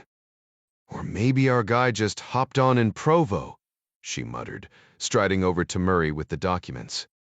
The other agents trailed behind as she spread the map across the wall, tracing the rail line south with the edge of her folder. "Provo's barely an hour from here. Peterson bailed from that stolen Toyota 40 miles further down. Who knows if this creep even realized she was gone? He might have ditched the car thinking she was still locked in the trunk." She jabbed the map for emphasis. "We've been operating under the assumption he'd head for a big city to disappear. But what if he laid low in Provo and boarded there instead?" Murray squinted at the passenger manifest over her shoulder. "How many boarded in Provo?" "7, Harris replied. "Looks like a family of 3, a couple and 2 solo travelers." She flipped a page, her finger landing on a name. "This one, Paul Davis, stands out. The others are clearly traveling together, and the other single passenger's name is Jeremiah Washburn. Seriously, what kind of alias is that?" Agent Green shrugged. "Could be his real name." "Sure, and I'm the Queen of England," Harris shot back, just as Peggy emerged from the ticket booth with a stack of flimsy thermal copies. Harris snatched them, flipping through until she froze on the 5th sheet. A slow grin spread across her face as she spun the clipboard toward Murray. "Check the date." Murray blinked at the handwritten receipt. At first, nothing clicked, then it hit him. "Germans write the day before the month," he murmured. "And they use periods, not slashes." The others crowded in as Harris pointed to the scribbled date. 17. "Misded Molerk Fair. Me Heaven Triverm." "Our boy was stressed, slipped into old habits," she said, barely containing her excitement. "He signed a fake name but left a breadcrumb." Gillum let out a low whistle. "You nailed it." "Don't celebrate yet," Murray warned, turning back to the map. "Next stop's Elko. Train departs at 3:05. He checked his watch. "We've got 2 hours. Rawlings, Salt Lake's resident speed demon, cracked his knuckles. 3-hour drive if we push it. Vegas has an RA stationed in Elko, supposedly." Harris was already at the ticket counter, grabbing the phone. A minute later, she returned, scowling. "No dice." Their guy's stuck at Whitney Pocket on some defense detail. Of course he is, Murray sighed. Rawlings shot Peggy an apologetic glance. Guess we're driving. And we better move unless anyone's in the mood for an antelope collision. Green frowned. What about Elko PD? Murray rubbed his temples, studying the map. Winnamaka's closer. Peggy, how far is that? She hesitated. Will you, honestly? No idea. Harris exhaled sharply, adrenaline and fatigue warring in her veins. Then we'd better figure it out fast. The clock was ticking and every second counted. Harris studied the crumpled map pages, spread against the wall, her fingers tracing the route along Interstate 80. The Zephyr arrives at 5:40 a.m., she muttered, doing the math in her head. Over 400 miles, no way we make that in time. Can't we just have local law enforcement intercept him? Murray shook his head, tapping the map with restless fingers. Their department might be understaffed. This guy's already killed 2 people and tried for a third. If things go sideways, they'll be stranded in the middle of nowhere. He paused, then made the call. We'll grab him in Winnamaka. If we're lucky, we can get an unassigned Reno RA to back us up. Harris raised an eyebrow. Back us up. Murray smirked. Think about it. The deputy director had us scooped up in a helicopter and flown cross-country in a private jet. Pretty sure we can wrangle an Air Force ride to Winnamaka. Gillum was already on it. I'll secure the plane. You 2 gear up and meet me on the flight line at the hill. Base is 30 minutes north. Let's move. Murray checked his watch. Zephyr arrives in 5 hours. I want boots on the ground and set up in 3. Meanwhile, Mary Pat Foley fired off a coded message to CIA operatives in West Berlin, instructing them to have medics ready near the Wollangstrasse subway station.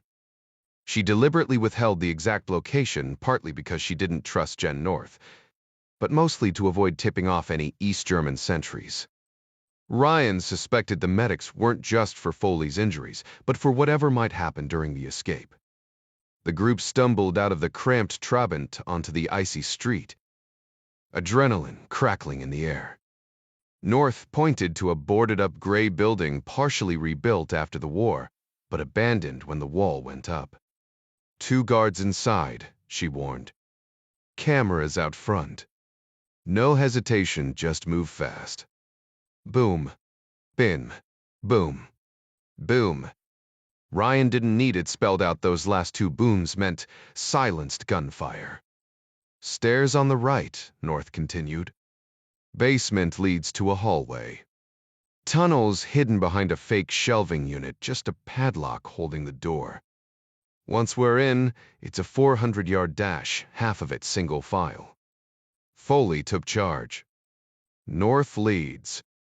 Hauptmann's in the middle. Ryan and I bring up the rear. North shot her a look. You should be up front. Foley's jaw tightened, but she didn't argue. Every step sent a jolt of pain through her, but there was no time to slow down. The wall loomed ahead, and freedom was just on the other side. Ryan tightened his grip on the pistol, his knuckles white. I won't leave you, he muttered, voice low. Foley gave a weak smile, sweat beading on her forehead. Just don't slow down for me, she said, wincing as she adjusted her stance. Ryan exchanged a glance with North. No words needed. They both knew the stakes. Elcock moved to Foley's side, slipping an arm around her waist. Lean on me, she urged, her tone leaving no room for argument. North checked her watch, jaw set. Listen up, she snapped. The second we blow that door, every Stazzi agent in Berlin's gonna come running. We've got 90 seconds to hit the tunnel, no delays. Ryan and I handled the guards. The rest of you move like your lives depend on it. She paused, then added dryly, because they do. Foley nodded, her face grim. Ryan bit back the urge to point out that North had conveniently forgotten to mention the building was probably wired to blow. Instead, he just held out the stolen Makarov. "You want this back?" North snatched it, tucking it into her waistband. "Ready?" Wu scooped up his son, the boy clinging to him like a lifeline. The door didn't budge when North kicked it, just a puff of dust from the hinges. Without hesitation, she put 2 rounds into the lock, shattering it. She barged in, pistol up, and dropped the first guard before he could raise his weapon.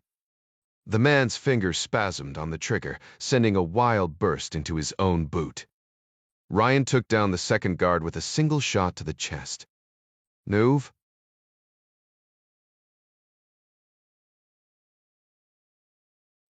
North barked, shoving them toward the stairs. But at the bottom, they froze. A tall man in a crisp uniform blocked their path. A PM-63 trained on them. "Hands where I can see them," he ordered, his voice smooth, almost amused. North went rigid. "Rolf." "Jennifer," he sighed, shaking his head. "When you didn't show up today, I knew you'd come here. Honestly, I expected you to try breaking your pet out of Hohenschönhausen." He gestured with the gun. "Aren't you going to introduce me?" North's voice was barely audible. "Colonel Rolf Schneider. Won the Stazzi. And my handler." Schneider's smile didn't reach his eyes. He swung the muzzle toward Foley. "You. Molpo beste." Foley's fingers twitched toward her coat pocket. Ryan's stomach dropped. He knew what she was planning. Desperate, he stepped forward. "Colonel, let's talk about this." Schneider laughed. "Americans. Always negotiating." Foley's hand dipped lower. Ryan held his breath. Elke Hauptmann had been nothing more than a background figure to Schneider, just another quiet East German housewife hiding behind her husband and son. While Ryan and the other women were clearly spies, and Dr. Hauptmann warranted suspicion as a man, Elke had been dismissed as insignificant. That changed in an instant when she leveled a Nagant revolver at Schneider's stomach, her voice eerily steady. "This is the same gun that took down that KGB rat," she said. "We just want to walk away." Ryan and North mirrored the threat, their own weapons drawn. Schneider hesitated, then slowly lowered his machine pistol to the floor. "You think she won't pull the trigger?" he challenged, his voice tight. "Jen, stand down," Ryan snapped. "I need him breathing." Turning back to Schneider, he laid out his terms with cold precision. Schneider smirked. "If you have the power to make that happen, maybe I should keep you as a trophy." Ryan didn't blink. "You could try. But with 3 barrels aimed at your chest, I'd say my plan sounds a lot more appealing." North's voice cut in, urgent. "We need to move. His backup will be here any second." Foley tried to convince her to come with them, but North shook her head. "They already know what I've done. Someone has to stay and make sure Rolf doesn't double-cross you." Foley gripped her shoulder. "You know what you are." North's breath hitched. "The P, a traitor." "Yeah," Foley admitted, wiping at her eyes. "But it's more than that." By the time they reached the West Berlin safe house, they were gasping for air, no Olympic sprinters, but desperate enough to push their limits. The startled secretary at the desk shrieked as they burst in. Foley silenced her with a threat, and the Hauptmanns collapsed into relieved sobs.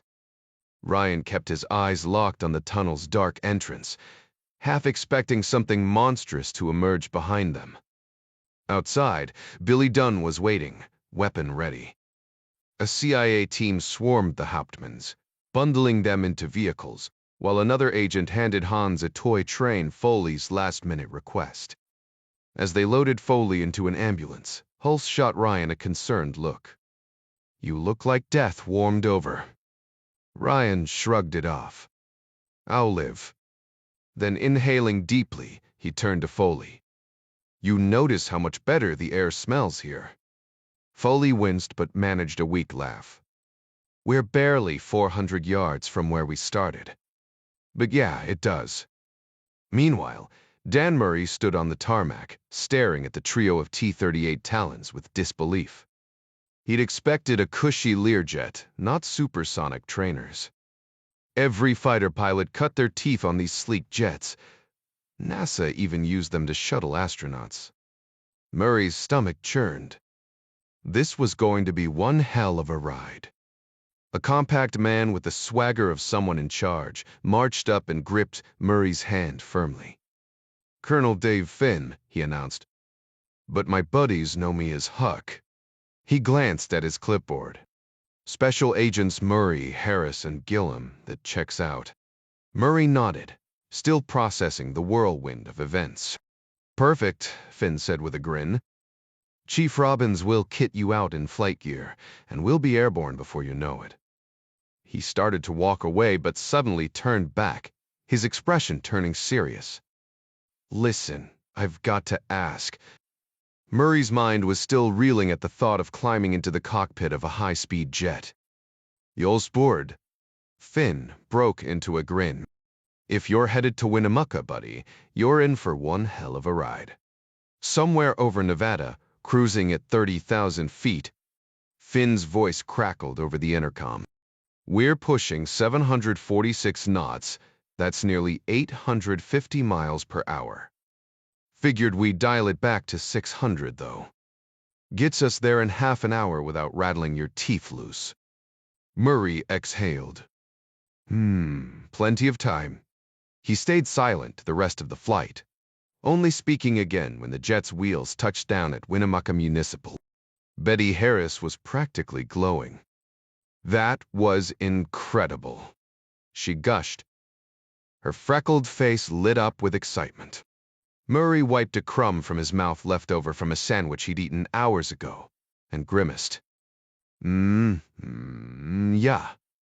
Let's not make it a habit." Two plainclothes officers from the local PD met them with unmarked Crown Vics and whisked them to the train station. George Ortiz, the FBI's Reno field agent, arrived minutes later. They had time to kill. Harris spotted a pile of forgotten suitcases in the corner. More travelers.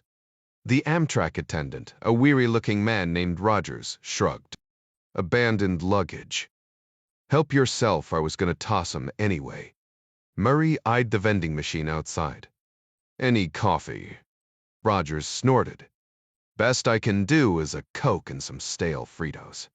The thought of that combo churning in his stomach made Murray stick to the water fountain. "Munner." Harris grinned. "Glamorous life we lead, huh, boss?" Murray smirked. "Was just thinking the same thing." The California Zephyr screeched to a stop in Winnamaka, 10 minutes behind schedule. Only 9 other passengers trickled in just before departure, allowing the agents to blend in seamlessly. They grabbed duffels from the abandoned pile just in case their suspect was watching. Garrett Richter stirred in his roomette as the train halted.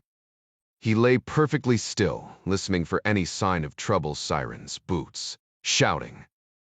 Instead, he heard the muffled sounds of tired travelers shuffling down the corridor, a child's sleepy whimper, and a woman's gentle voice. "Room 14, she murmured, careful not to disturb anyone.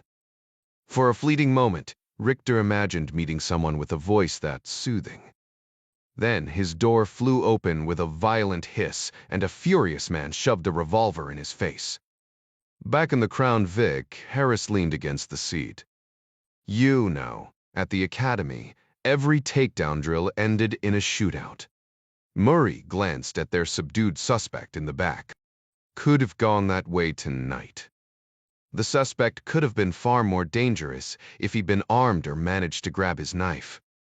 Remember, this guy already killed 2 people and almost took out a third. Harris held up the charred metal fragment, shaking her head. "All this destruction over a piece of junk." Murray nodded in agreement.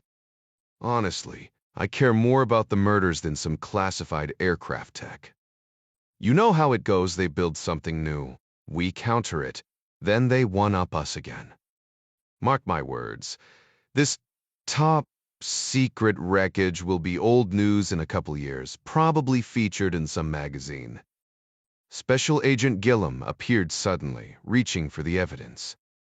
I'll take that, he said with a playful wink. Colonel Finn's waiting to fly me back to Tonopah. His crew could give you a lift to Salt Lake if... Harris cut him off with a laugh. Thanks, but I'll stick with Murray. We've got to haul this creep to Reno ourselves. Their suspect had been apprehended in Winnamaka, but would face federal charges in Reno, where attorneys from Washington were already preparing to seal the case for national security. The media remained clueless, still swarming near Whitney Pocket for glimpses of secret aircraft tech, while completely missing the real story unfolding elsewhere. Northern Nevada, it seemed, was the perfect place to bury secrets. Wonder if he'll ever explain what Mint had to do with anything, Harris mused. Murray scoffed. This guy won't even give us his real name. Just then, Special Agent Ortiz approached the Crown Vic, catching the tail end of the conversation. Mint. Daster full, he asked. Harris unfolded a page from her folio and smoothed it over the car hood, pointing to the tunnel beneath the Bay Bridge. Yerba Buena, she explained. Ortiz raised an eyebrow. That's Spanish for mint. Murray chuckled. I always thought it meant good herb, you know, like weed. Bet you anything we're dealing with a bad translation. Some analyst probably heard it in Germany, tried to be helpful and botched it. Let's call San Francisco and have them check Yerba Buena. Our guy might have a contact meeting him there. Harris stretched, exhaustion creeping in. My brain's fried. All I want is a hot bath and 12 hours of sleep. Murray kept his eyes on the suspect through the window. Same, but first I owe an apology to that sketch artist. This guy does kinda look like Captain Kangaroo. Meanwhile, snowflakes drifted down over Grunewald Forest, transforming the landscape into a winter scene. Kurt Pfeiffer moved briskly along the wooded path toward the McDonald's, savoring the snow against his skin. He couldn't help but feel smug his plan had worked.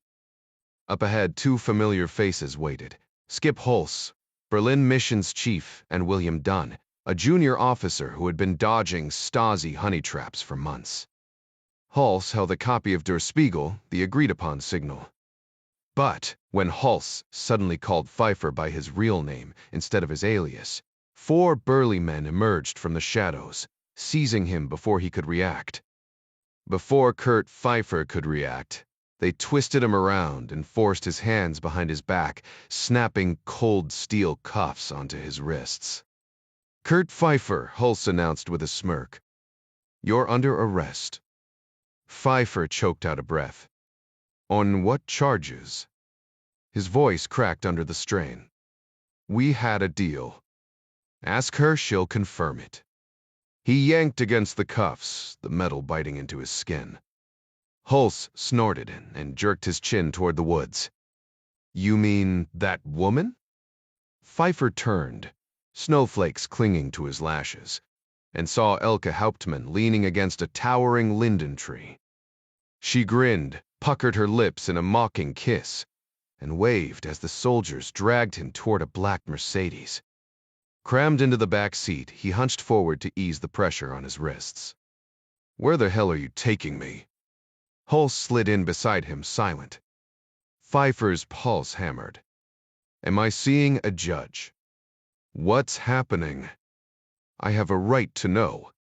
Holz tilted his head, considering whether Pfeiffer deserved an answer. Since you demand, he drawled, oozing sarcasm. We're taking you home, Kurt.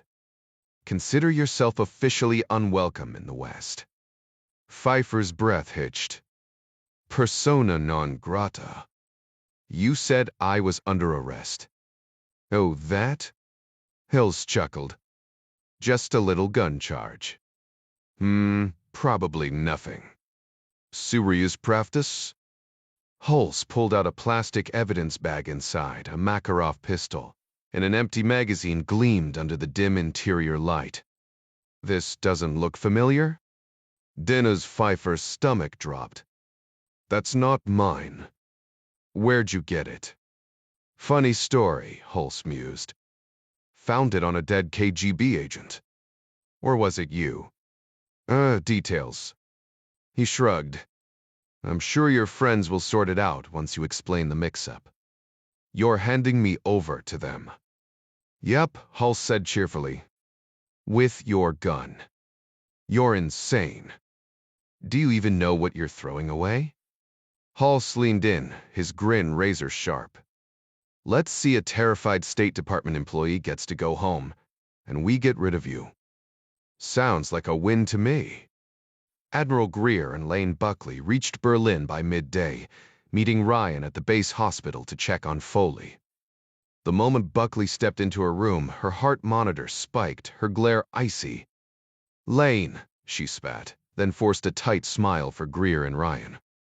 Greer shut the door and pulled the blinds. Not exactly secure, he muttered, but good enough to tell you both you've done exceptional work. Buckley, bristling like a provoked bulldog, stalked to the window and flicked a blind aside. With all due respect, Admiral, why the praise? I flew here ready to rip them apart. Because of their screw-up, we just lost a top-tier asset. Greer arched a brow. Did we? Buckley squared his shoulders. Yes, sir. I believe we did. Ryan clenched his fists, fighting the urge to deck him. So you'd trade a kid's life for intel that'll be outdated before it hits a desk? What's the damn point of intelligence if we don't protect people like Ruby Keller? Buckley scoffed. Stick to your spreadsheets, Ryan. Leave the real work to ops. Foley's lip curled. How about I show you real work by rearranging your face? Greer shot her a look, and she bit back the threat, though her heart rate betrayed her fury. Buckley rolled his eyes. Fool, I get it. Emotions are high. Foley's fingers dug into the sheets. You don't get a damn thing. Greer's quiet authority silenced her. She exhaled sharply. Fine. Whatever. She took a slow, steadying breath, exhaling through pursed lips as she fought to regain her composure. Trust me, it's easier if you don't stare him down, Ryan muttered. While he shared Foley's simmering anger, he knew provoking Buckley would only trigger the man's fragile ego, and that meant fists would fly. The thought didn't bother Ryan as much as it should have. Kathy always joked that his temper was like an old dynamite stick, nearly impossible to ignite, but explosive once lit. I'm telling you I get it, Buckley pressed on, twirling his expensive pen between his fingers. You think I climbed to assistant deputy director without getting my hands dirty? Yeah, you've seen hell, I recognize that. But in our line of work, a teaspoon of intel can save a dozen lives. Maybe more. Ryan locked eyes with him, unflinching. Not this time. The certainty in his own voice surprised him. You know what? I was on the fence about Langley. But you just made my choice crystal clear. Buckley scoffed. With that attitude, Ritter will make damn sure you're nowhere near my office. Greer stepped in, his voice weary. He's right, Jack. The world doesn't hand out fairness like candy. Ruby Keller got railroaded by that Stazzi bitch, and Mitzi Greff? There's nothing we can do. And much as I'd love to see you and Lane sharing a coffee machine, it's not happening. Buckley's smirk widened as Greer continued. Given recent events, Ritter, more, and I agree Buckley's moving to congressional affairs. The unspoken truth hung in the air. Buckley's talent for brown-nosing would serve him well there. The man would probably frame it as a promotion. Once Buckley strutted out, Greer turned to Foley. You holding up? Peachy, she deadpanned. Ryan cut in. Jen, North? Greer's jaw tightened. Schneider put a bullet in her right as you hit the tunnel's west exit, which, by the way, the East Germans have already sealed with concrete. Foley snorted. They'll milk this for propaganda. Obviously, Greer agreed. It's their favorite pastime. Let them, Foley shot back. Last I checked, we don't have people defecting east to escape free speech. Ryan rubbed his temples. Still, Jen didn't deserve that. Foley's laugh was brittle. Don't waste your guilt. She helped us, sure, but she sold out Helsinki first. She glanced at Greer. Any update on Mike? To Kia. Mike linked up with the Safe House team. They're heading north to the Baltic. Should reach Copenhagen by dark. Ryan's stomach nodded. And the bodies? Foley leaned back, thumping her head lightly against the pillow. Another star on the wall, Jack. Just another star. The silence that followed was heavy. They all knew the drill. If they died in some godforsaken corner of the world, their families would get a sanitized story, and Langley's memorial wall would gain another anonymous star. No fanfare, no details, just a silent testament to sacrifice. Ryan swallowed hard. It's all so damn pointless. Even Jen. I know you two were colleagues, Foley interrupted, her voice flat. Nothing more. She offered a tired smirk. She never even patched me up after a firefight. Greer's eyebrows shot up at that. Ryan leaned against the doorframe, arms crossed. Ruby Keller's back in one piece, well, mostly. Lost a thumb, but she'll live. Foley exhaled through her nose. Heard about that. Bede in Pfeiffer? Shipped back east, Ryan said, adjusting his tie. Still clinging to that Makarov of his like a security blanket. Maz Bosply. Foley's jaw tightened. Still burns me that the Stazzi guard walks away clean. Greer, who'd been silent until now, gave a slow shake of his head. Never said he'd walk away. Just said our hands were tied. He exchanged a glance with Ryan before turning to leave. But at the door, Greer paused, doubling back to rest a hand on Foley's shoulder. Oh, and that friend you've been asking about. A faint smirk tugged at his lips. He's home safe. A week after the Americans cut their little problem loose, Mitzi Graf laced up her running shoes and hit the frostbitten trails of Prenzlauer Berg Park. Same routine, same fury simmering beneath the surface. The new prisoner in her custody, a chatty ex-Stasi major, had barely lasted 3 days before Zima's men dragged him off. Not that she cared. The cold air bit her lungs as she slowed near a hunched old couple shuffling along the path. Move it, Grandpa.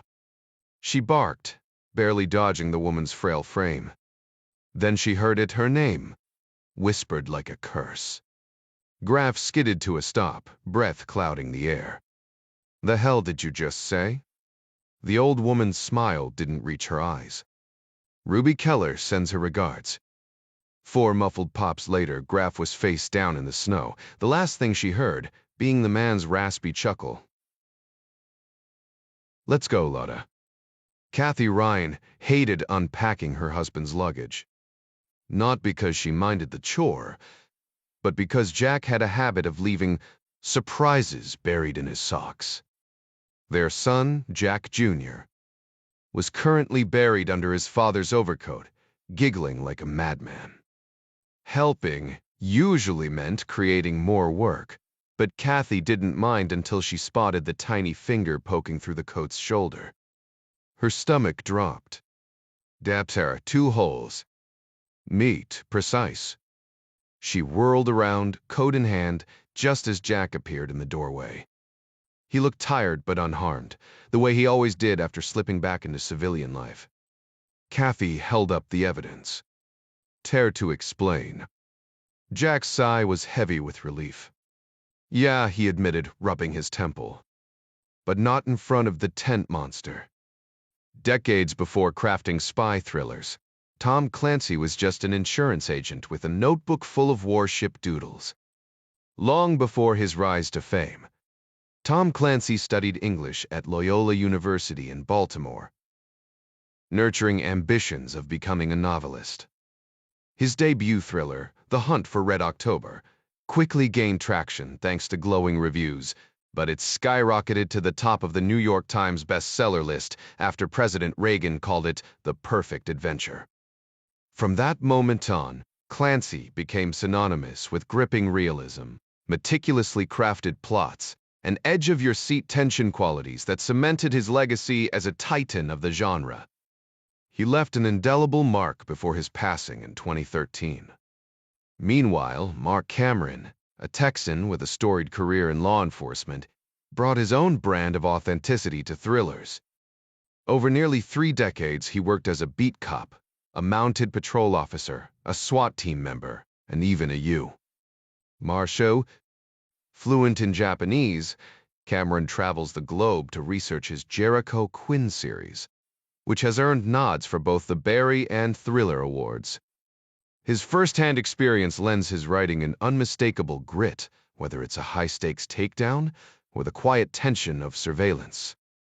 Looking for your next page-turner?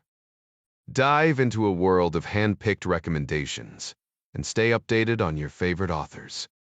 Sign up today and never miss a must-read.